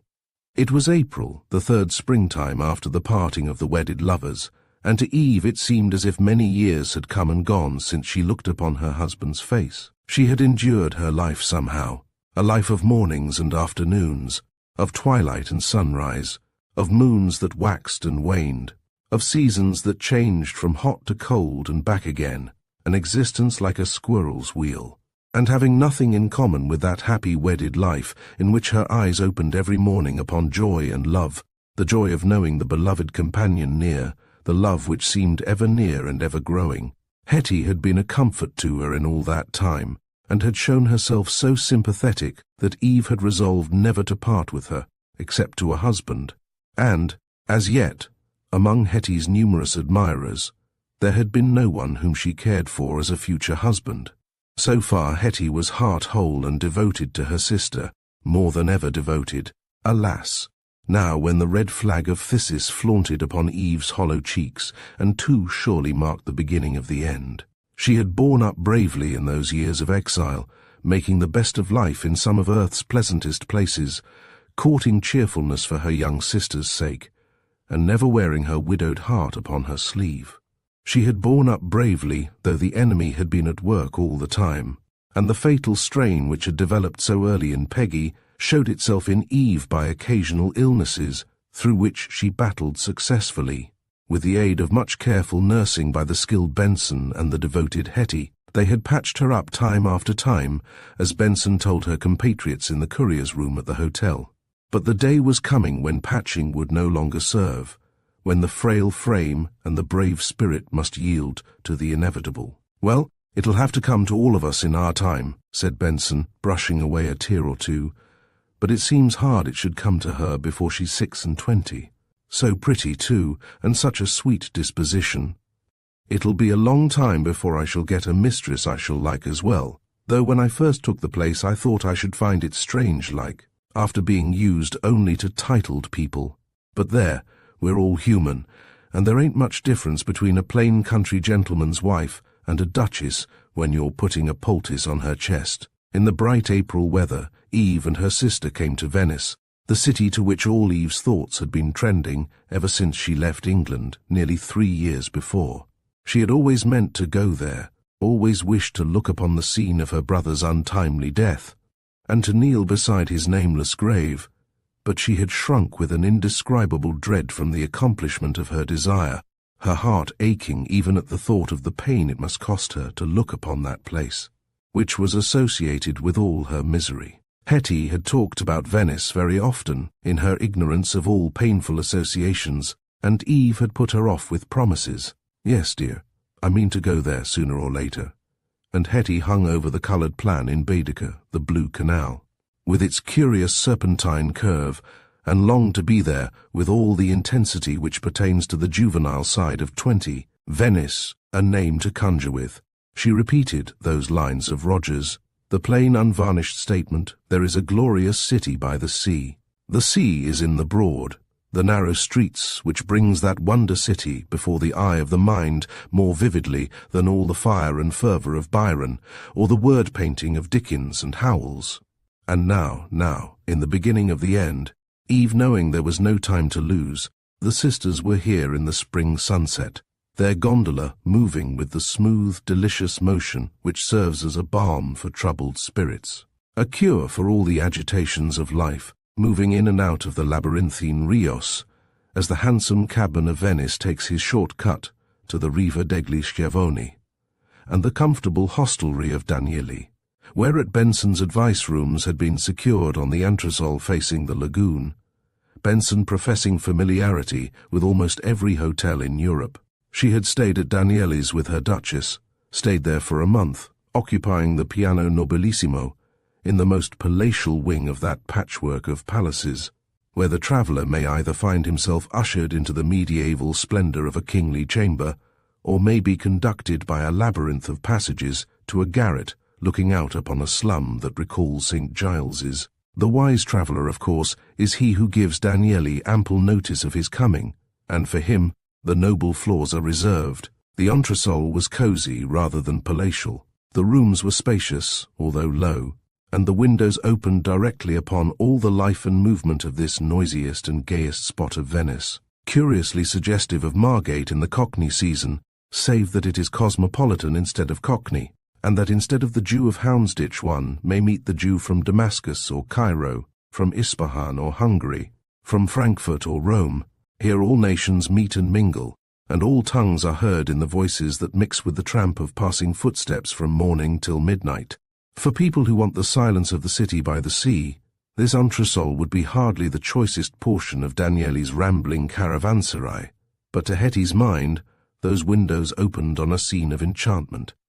The fishing boats were coming in, their painted sails gaudier than the sunset, and an Italian man-of-war was lying between the Riva and the island church yonder. How familiar that church of St. George the Greater seemed to Hetty, and the custom house, and the dome of Santa Maria della Salute. She had known them all her life in pictures and photographs, sham canalettis, books of engravings, but the glory of light and colour were as new to her dazzled eyes as if she had died unawares and had come to life again in paradise. Lovely, lovely, quite too lovely, was all she could say, not having a Ruskinesque vocabulary at her command. When she looked round, appealing to her sister for sympathy in this new delight, it was a shock to find the room empty.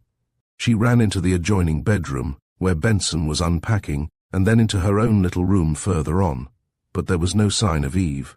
"She must have gone out for a stroll," Hetty said ruefully. "She might as well have told me she was going. She ought to know that I am dying to see St. Mark's." Hetty knew her sister's dislike of all public rooms in hotels, so she had very little hope of finding her in any of those lounges, reading room, hall, salon which Signor Campi has provided for his guests. There was no doubt in Hetty's mind that Eve had gone to look at St. Mark's before the twilight shadows began to veil the splendour of the facade. Hetty went back to the window and amused herself with the perpetual movement on the quay and on the water, man-of-war, P&O, fishing boats, barges, gondolas moving diagonally across the crimsoned water towards the crimson sky, light and colour reflected upon all things, save where the dark, cool shadows accentuated that sunset splendour. Chapter 33. Both together, he her god, she his idol. Pale, quiet, resolute, with her mind made up as to what she had to do, Eve Vansittart crossed the piazzetta towards Florian's cafe and slowly, very slowly, passed in front of the windows, looking at the loungers seated here and there at the marble tables, and wondering whether this was the scene of her brother's fate. She had not been told the name of the cafe. She only knew that it was at Venice in carnival time and at a crowded cafe that the fatal encounter had happened. She passed Florian's, and a door or two further on was assailed by a photographer who wanted to sell her views of the city at 5 francs a dozen, and who would not believe that she could exist without them. She looked at him absently for a minute or two while he showed his views, expatiating upon their beauty and cheapness, and after that thoughtful pause went into his shop, seated herself, and turned over the leaves of an album of specimen photographs, choosing a dozen at random, this and this and this, without looking at them. "Have you had this shop long?" she asked. 15 years. "Then you must remember something that happened in a cafe in the Piazza Florians, most likely 7 years ago. It was on a Shrove Tuesday, late at night. A young man was killed, accidentally, in a scuffle. Do you remember?" The photographer shrugged his shoulders. "That is a thing that might happen any year at carnival time," he said lightly. "There is much excitement. Our people are good-natured, very good-natured, but they are hot-tempered, and a blow is quickly given, even a blow that may prove fatal. I cannot say that I remember any particular case. The man who was killed was an Englishman, and the man who killed him was an Englishman." "Strange," said the photographer. "The English are generally cool and collected, a serious nation. Had it been an Americani, should be less surprised. The Americans are more like us. There is more quicksilver in their blood." "Cannot you remember now? An Englishman, a gentleman, stabbed by an English gentleman," urged Eve. "Surely such things do not happen every day." "Every day? No, Signora. But in carnival time one is prepared for strange things happening. I begin to recall the circumstance, but not very clearly. A young Englishman stabbed with a dagger that had been bought over the way a short time before. He had been drinking and was jealous of a young woman who was present. He attacked his compatriot with savage violence. Yes, I recall the affair more clearly now. There were those present who said he brought his fate upon himself by his brutality. The man who stabbed him made a bolt of it, on a hint from a bystander, ran across the piazzetta, jumped into the water, and swam for his life. No one in Venice ever knew what became of him. He must have been picked up by a gondola, and must have got away by the railroad. Who knows?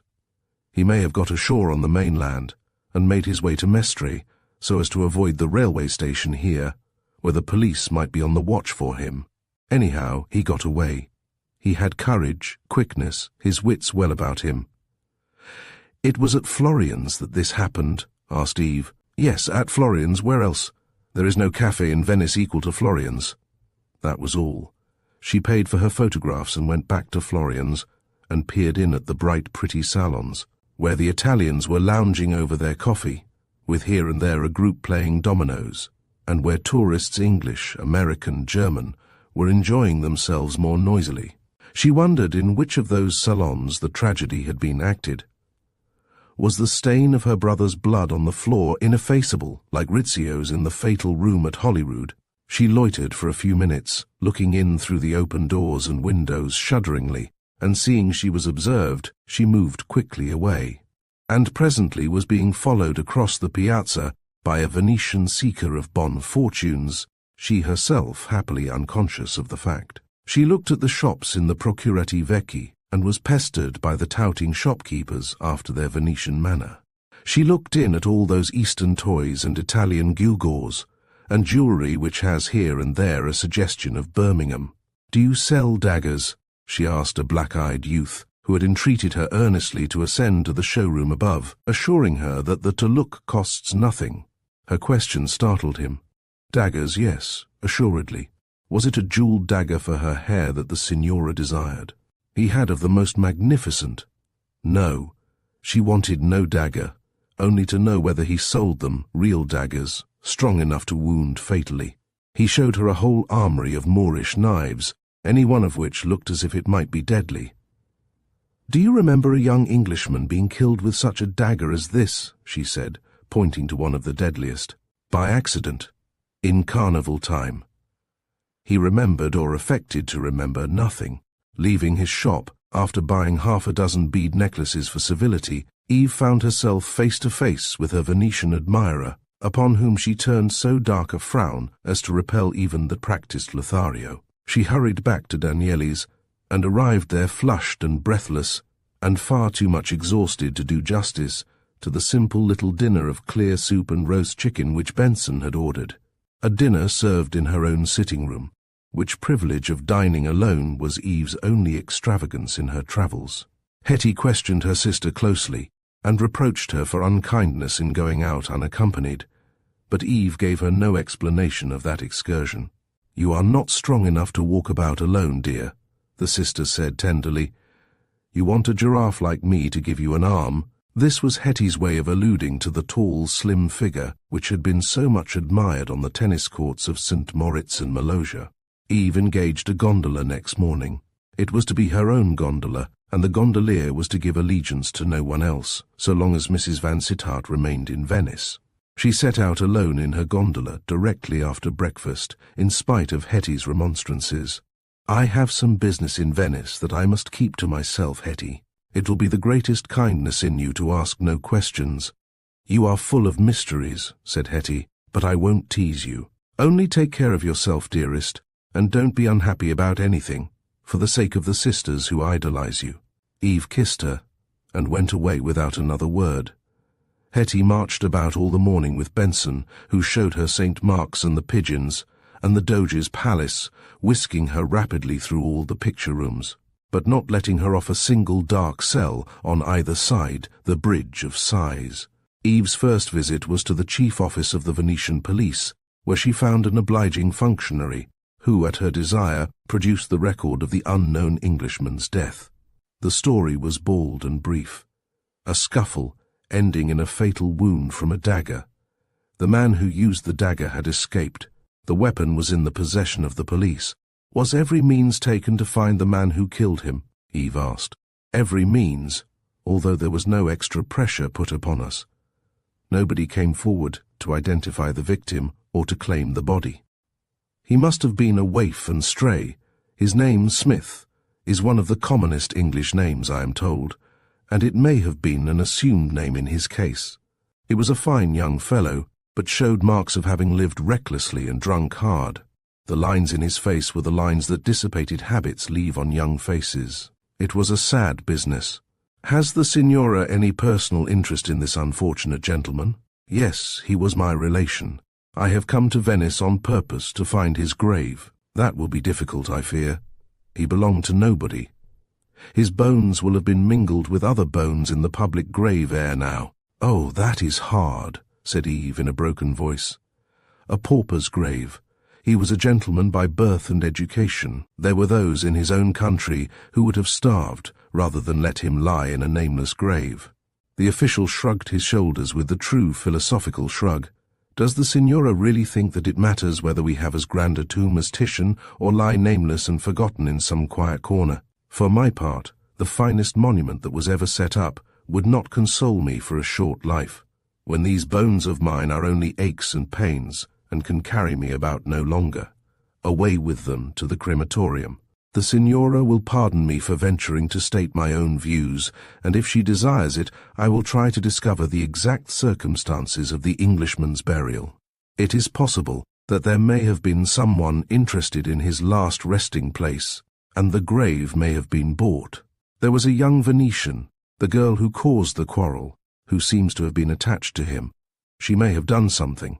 If the Signora will be good enough to wait till tomorrow, I may be able to furnish her with better information." Eve thanked him for his polite interest, and promised to recompense him for any trouble he might take on her behalf.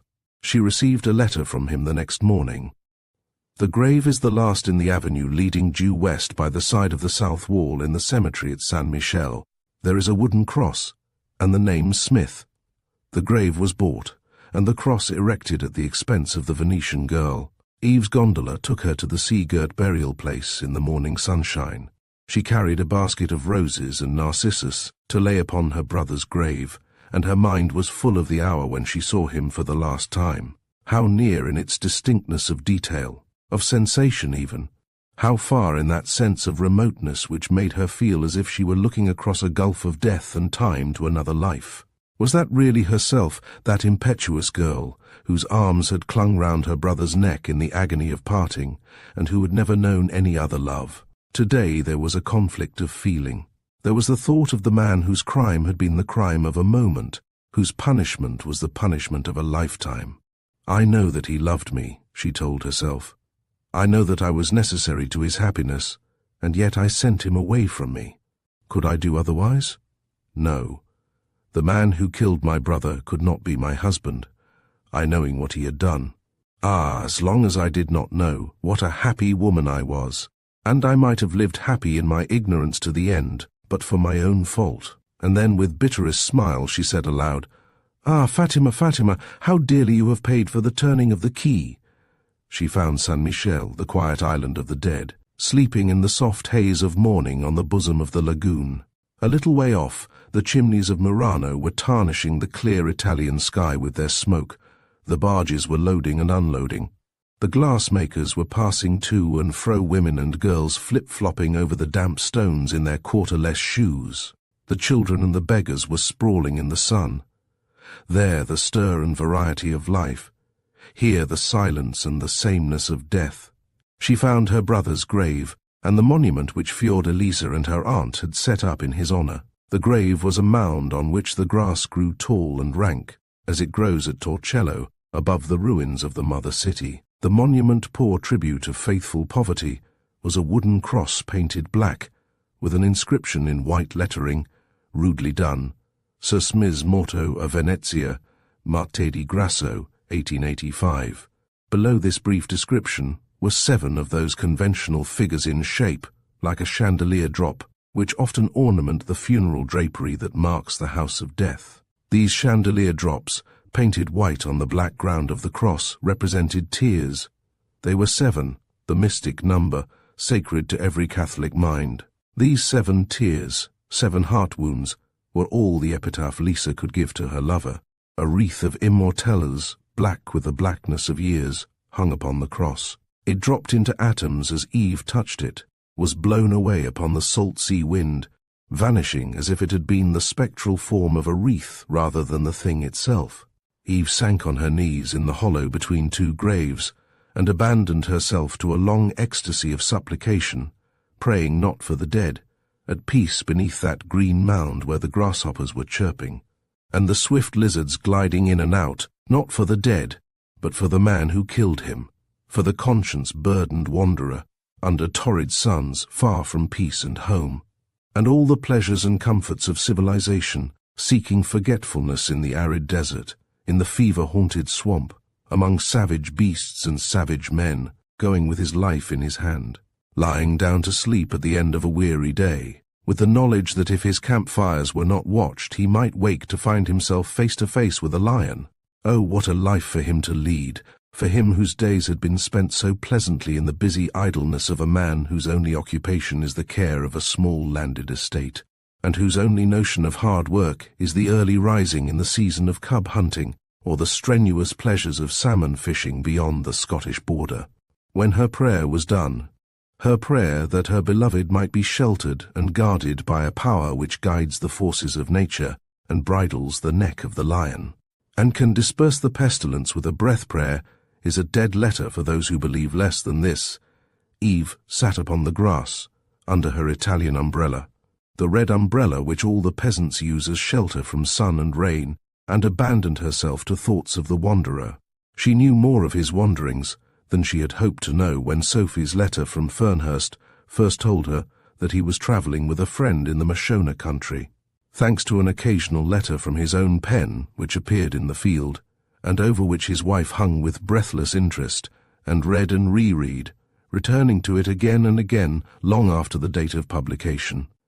As she returned to Hamlet, or in memoriam, week after week she searched the paper eagerly for any new letter, or any stray paragraph giving news of the wanderer, but the letters appeared at long intervals, and the last was nearly 3 months old. He had turned his face homeward, he said, in that last letter. Her heart thrilled at the thought that he might have returned ere now, that he might be at Merewood perhaps, in the rooms where they had lived together, in the garden which was once their earthly paradise, in which she had watched the growth of every flowering shrub and counted every rose, in that mild Hampshire where roses flourish almost as abundantly as in balmy Devon. She thought of the tulip tree she had planted on their favourite lawn, he standing beside her as she bent to her work, laughingly prophetic of the day when they should sit on a rustic bench together under the spreading branches of that sapling of today to accept the congratulations of garden-party guests upon their golden wedding. "We must really go and speak to the old people," some pert young visitor would say to a perter granddaughter of the house. Only one hardly knows what to say to people of that prodigious age. Eve remembered her feeling of vague wonder what it was like to be old, whilst Vansittart jestingly forecast the future. Well, all speculation of that kind was at an end now. She would never know what it was like. "Those the gods love die young," she repeated to herself dreamily. "I would not mind dying any more than Peggy-minded, happy-souled Peggy, if I could but see him before I die. There could be no harm in my seeing him just at the end, no treason to my flesh and blood lying here." She laid her wasted cheek upon the mound, and let her tears mix with the last lingering dew on the long grass. She wanted to be loyal to her dead, but her heart yearned with a sick yearning for one touch from the hand of the living, for one look from the eyes that would look only love, and pardon, and fond regret. It was a fortnight after that morning in the cemetery at Saint-Michel that in poring over her field, Eve came upon a 2-line paragraph at the bottom of a column, a most obscure little paragraph side by side, with one of those little anecdotes of intensest human interest which chill one at the end by the fatal symbol, ADVT, a tiny scrap of news which any but the most searching reader would have been likely to overlook. Among the passengers on board the City of Zanzibar, which left Cape Town on the 3rd inst, for Alexandria and Brindisi, were Mr. Mirthwaite and Mr. Vansittart, returning from a hunting expedition to Lobengula's country. Eve sent for her doctor that evening, the English doctor who had attended her at St. Moritz in January and February, and who was now taking a semi-professional holiday in Venice. willing to see old patients who might have drifted to the city in the sea, but not desiring new ones. She submitted patiently to the necessary auscultation, while her sister stood by, pale and breathless, waiting to hear the words of doom. The doctor's face, when he laid down the stethoscope, was grave even to sorrowfulness. He had been warmly interested in this case in the winter, had hoped against hope. "Am I worse than I was in February?" Eve asked quietly. "I am very sorry to have to say it. Yes, you are worse. And you think badly of my case? You think it quite hopeless?" "There is no such thing as hopelessness," said the doctor, responding to an appealing look from Hetty. "You are so young, have such a fine constitution, and even after what you told me of your family history, who knows, there is always a chance." "Yes, there was a chance for my youngest sister," answered Eve, with a faint smile. "Peggy's chance lasted 6 months. If there is anything you want to settle, any business matter, such as the disposal of property, which makes your mind uneasy, it is always well to set such anxieties at rest," answered the doctor soothingly. "Yes, I must see to that. My settlement gives me the right to dispose of my property, the property my husband gave me. I had none of my own. But it is not of that I am thinking. Oh, doctor, be frank with me. I have a reason for wanting to know. Do you think that I am dying?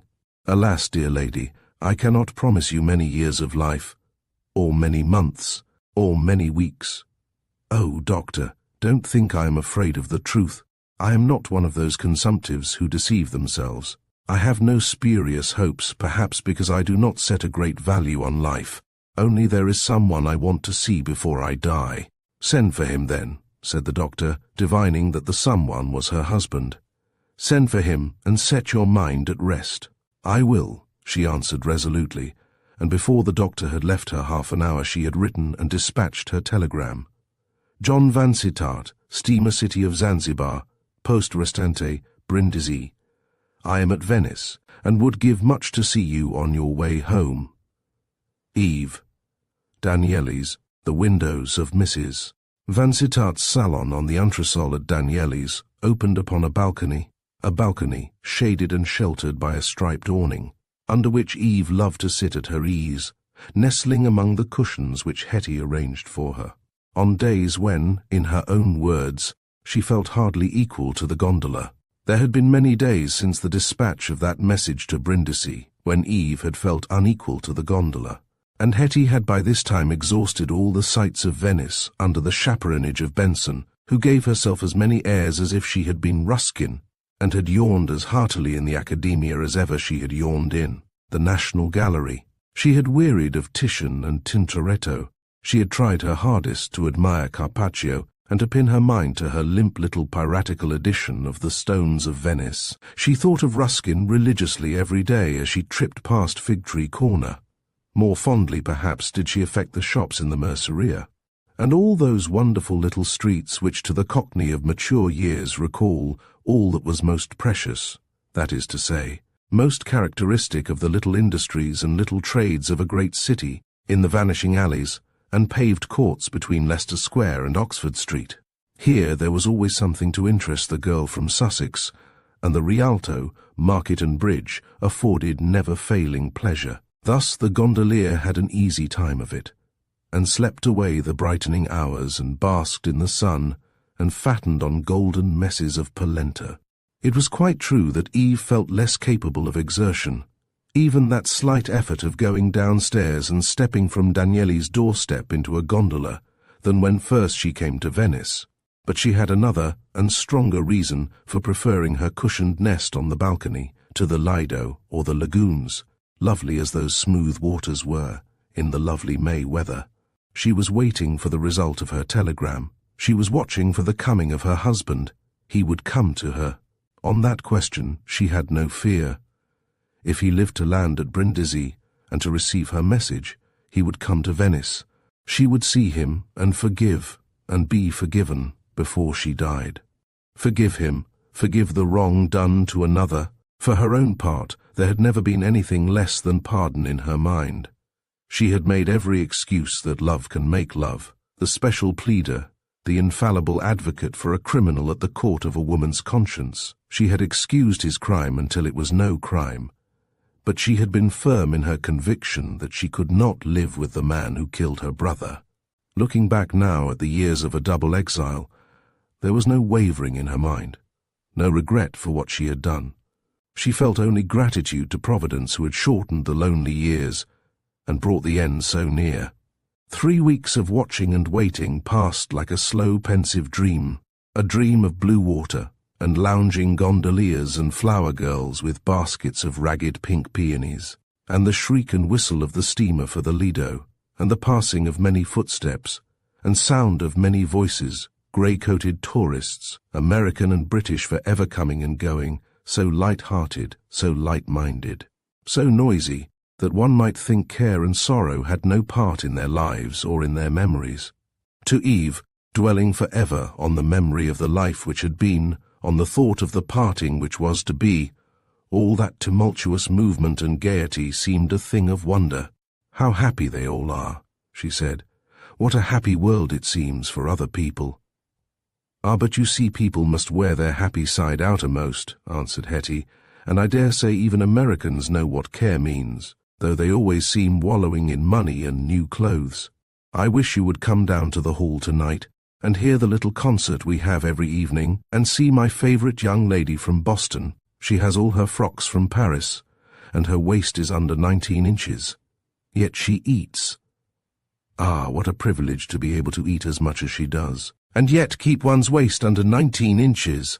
The day had been almost oppressively warm, and the fishing boats were coming home through a sea of molten gold in the unspeakable splendour of a Venetian sunset, when May has breathed the first breath of summer heat over land and water.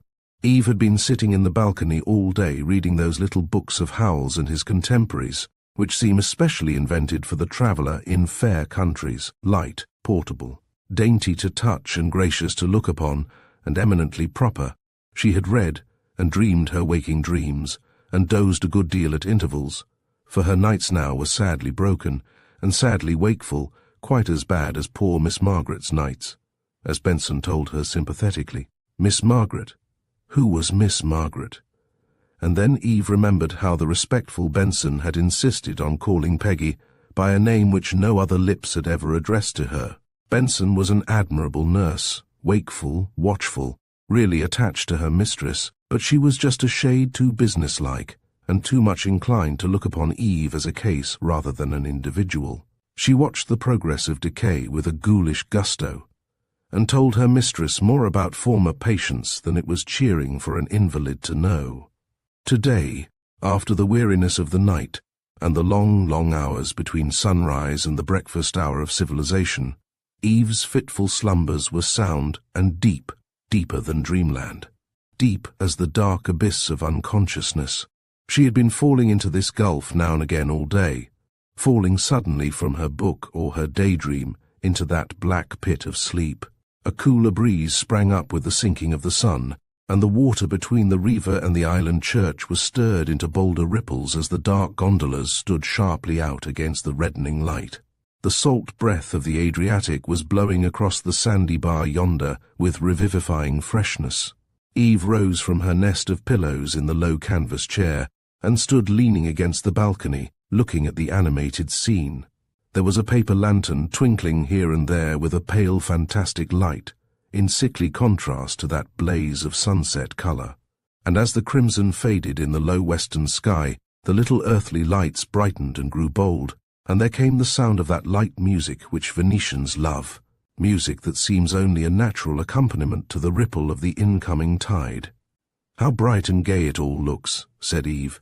"Is there anything on earth to equal Venice?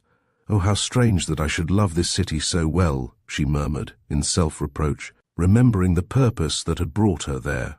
The charm of the city had crept upon her unawares. She was glad to live there, glad that she was to die there. She looked towards the bridge by the Doge's palace, and saw a man walking quickly down the steps, a bearded man, with a brown skin and a weather-beaten look. He was coming quickly towards the hotel. He was looking up at the windows, scanning the wide frontage with a sweeping glance, now high, now low, till his eyes lighted on the balcony where she stood, lighted on herself, and never unfixed their gaze. Changed as he was, she had known him from the first instant. She had known him when he appeared at the top of the steps for John Vansittart, and no other. There was something in his walk, something in the carriage of his head, something which to the eyes of love seemed to distinguish him from all the rest of the world characteristics that might have been invisible to all other eyes. He ran towards the low doorway, and scarcely had he vanished from the outer world below when she heard a door bang at the end of the corridor and the rush of hurrying feet. How quick, how impetuous! What a creature of fire and name he seemed as he dashed into the room and clasped her in his arms. "Are these your African manners?" she gasped, laughing and crying in the same moment. "Oh, my love, how sweet to hold you on my heart again and be forgiven." "I am forgiven, am I not, dear? My calamity, or my crime, call it what you will, is forgiven. Oh, love, I have suffered. I have drunk the cup of atonement." She was sobbing upon his shoulder, her face hidden, as she clung to him, with wasted arms wreathing his neck. In the blindness of his joy for joy, like fortune, is stone blind. He had not noticed how pitiably thin those caressing arms had grown. Suddenly, scared by her silence, he withdrew himself from that caress, and held her from him at arm's length, and looking into her face, saw the sign manual of death, and knew why she had summoned him. By a heroic effort he commanded his countenance, and smiled faintly back her own faint smile. "There is no question of the past between you and me," she said. "Only love, a world of love." He drew her to his breast again, cradling the thin cheek against his brown and bearded countenance, holding her to him as if he would hold her there against the grim assailant death, breathing his own strong life into her as their lips met and their breath mingled. Surely between them there was life and vigor enough to ward off death. "My darling, my darling, my darling!" It was all that he could say just yet. The rapture of reunion, the agony of an unspeakable dread, was storming heart and mind. He felt like a man lashed to the mast in a hurricane, all the forces of nature warring round him, unable to measure his danger or his chance of rescue. To have her, to hold her again, loving him as of old, and then to lose her. But must he lose her? Could neither love nor science work a miracle and snatch her from the jaws of the destroyer? He grew calmer presently, and they sat side by side in the deepening shadows and began to talk to each other quietly, in soft, hushed voices, while the music and the voices of the river mixed with their half-whispered sentences, and the footsteps went by with a gay spring in them, as if all Venice were hurrying from pleasure to pleasure. "Oh, dearest, it was time you sent for me. It was time," he said. "You have given me a long penance. Nothing but Africa could have helped me to bear my life. In a world less full of strange hazards, I must have lost patience with calamity and made a swift and sudden end of myself. Thanks to the dark continent, I have lived somehow, as you see, and come back a semi-savage, a creature of thews and sinews. No, you are only rougher-looking and browner. I can see the soul shining through your eyes. Africa has not altered that. But you, dear love," he said, with a thrill in his voice that marked the strangled sob, "you are altered. You are looking tired and ill. I am afraid you have been neglecting yourself. I shall take you to the Engadine, where we ought to have taken poor Peggy. The Riviera was a mistake. A winter at St. Moritz would have cured her. We will start tomorrow." She did not answer for a minute or so, but nestled nearer to him, with her wan cheek leaning against his shoulder, and her waxen fingers clasping his strong wrist, hardened and roughened by weather and toil. "The Engadine can do nothing for me, Jack, no more than it could have done for Peggy. South or north, mountain or valley, the end would have been the same. It is our family history, Jack. We were doomed from our birth. I was sent to the Engadine last winter, and Hetty and I only left St. Moritz in March. We stayed at Varese for nearly a month, and then came here. Hetty is with me, so bright, so active, so happy, but some day perhaps she will look in the glass as I have looked, and will see the summons written on her face. Dear husband, don't be too sorry for me.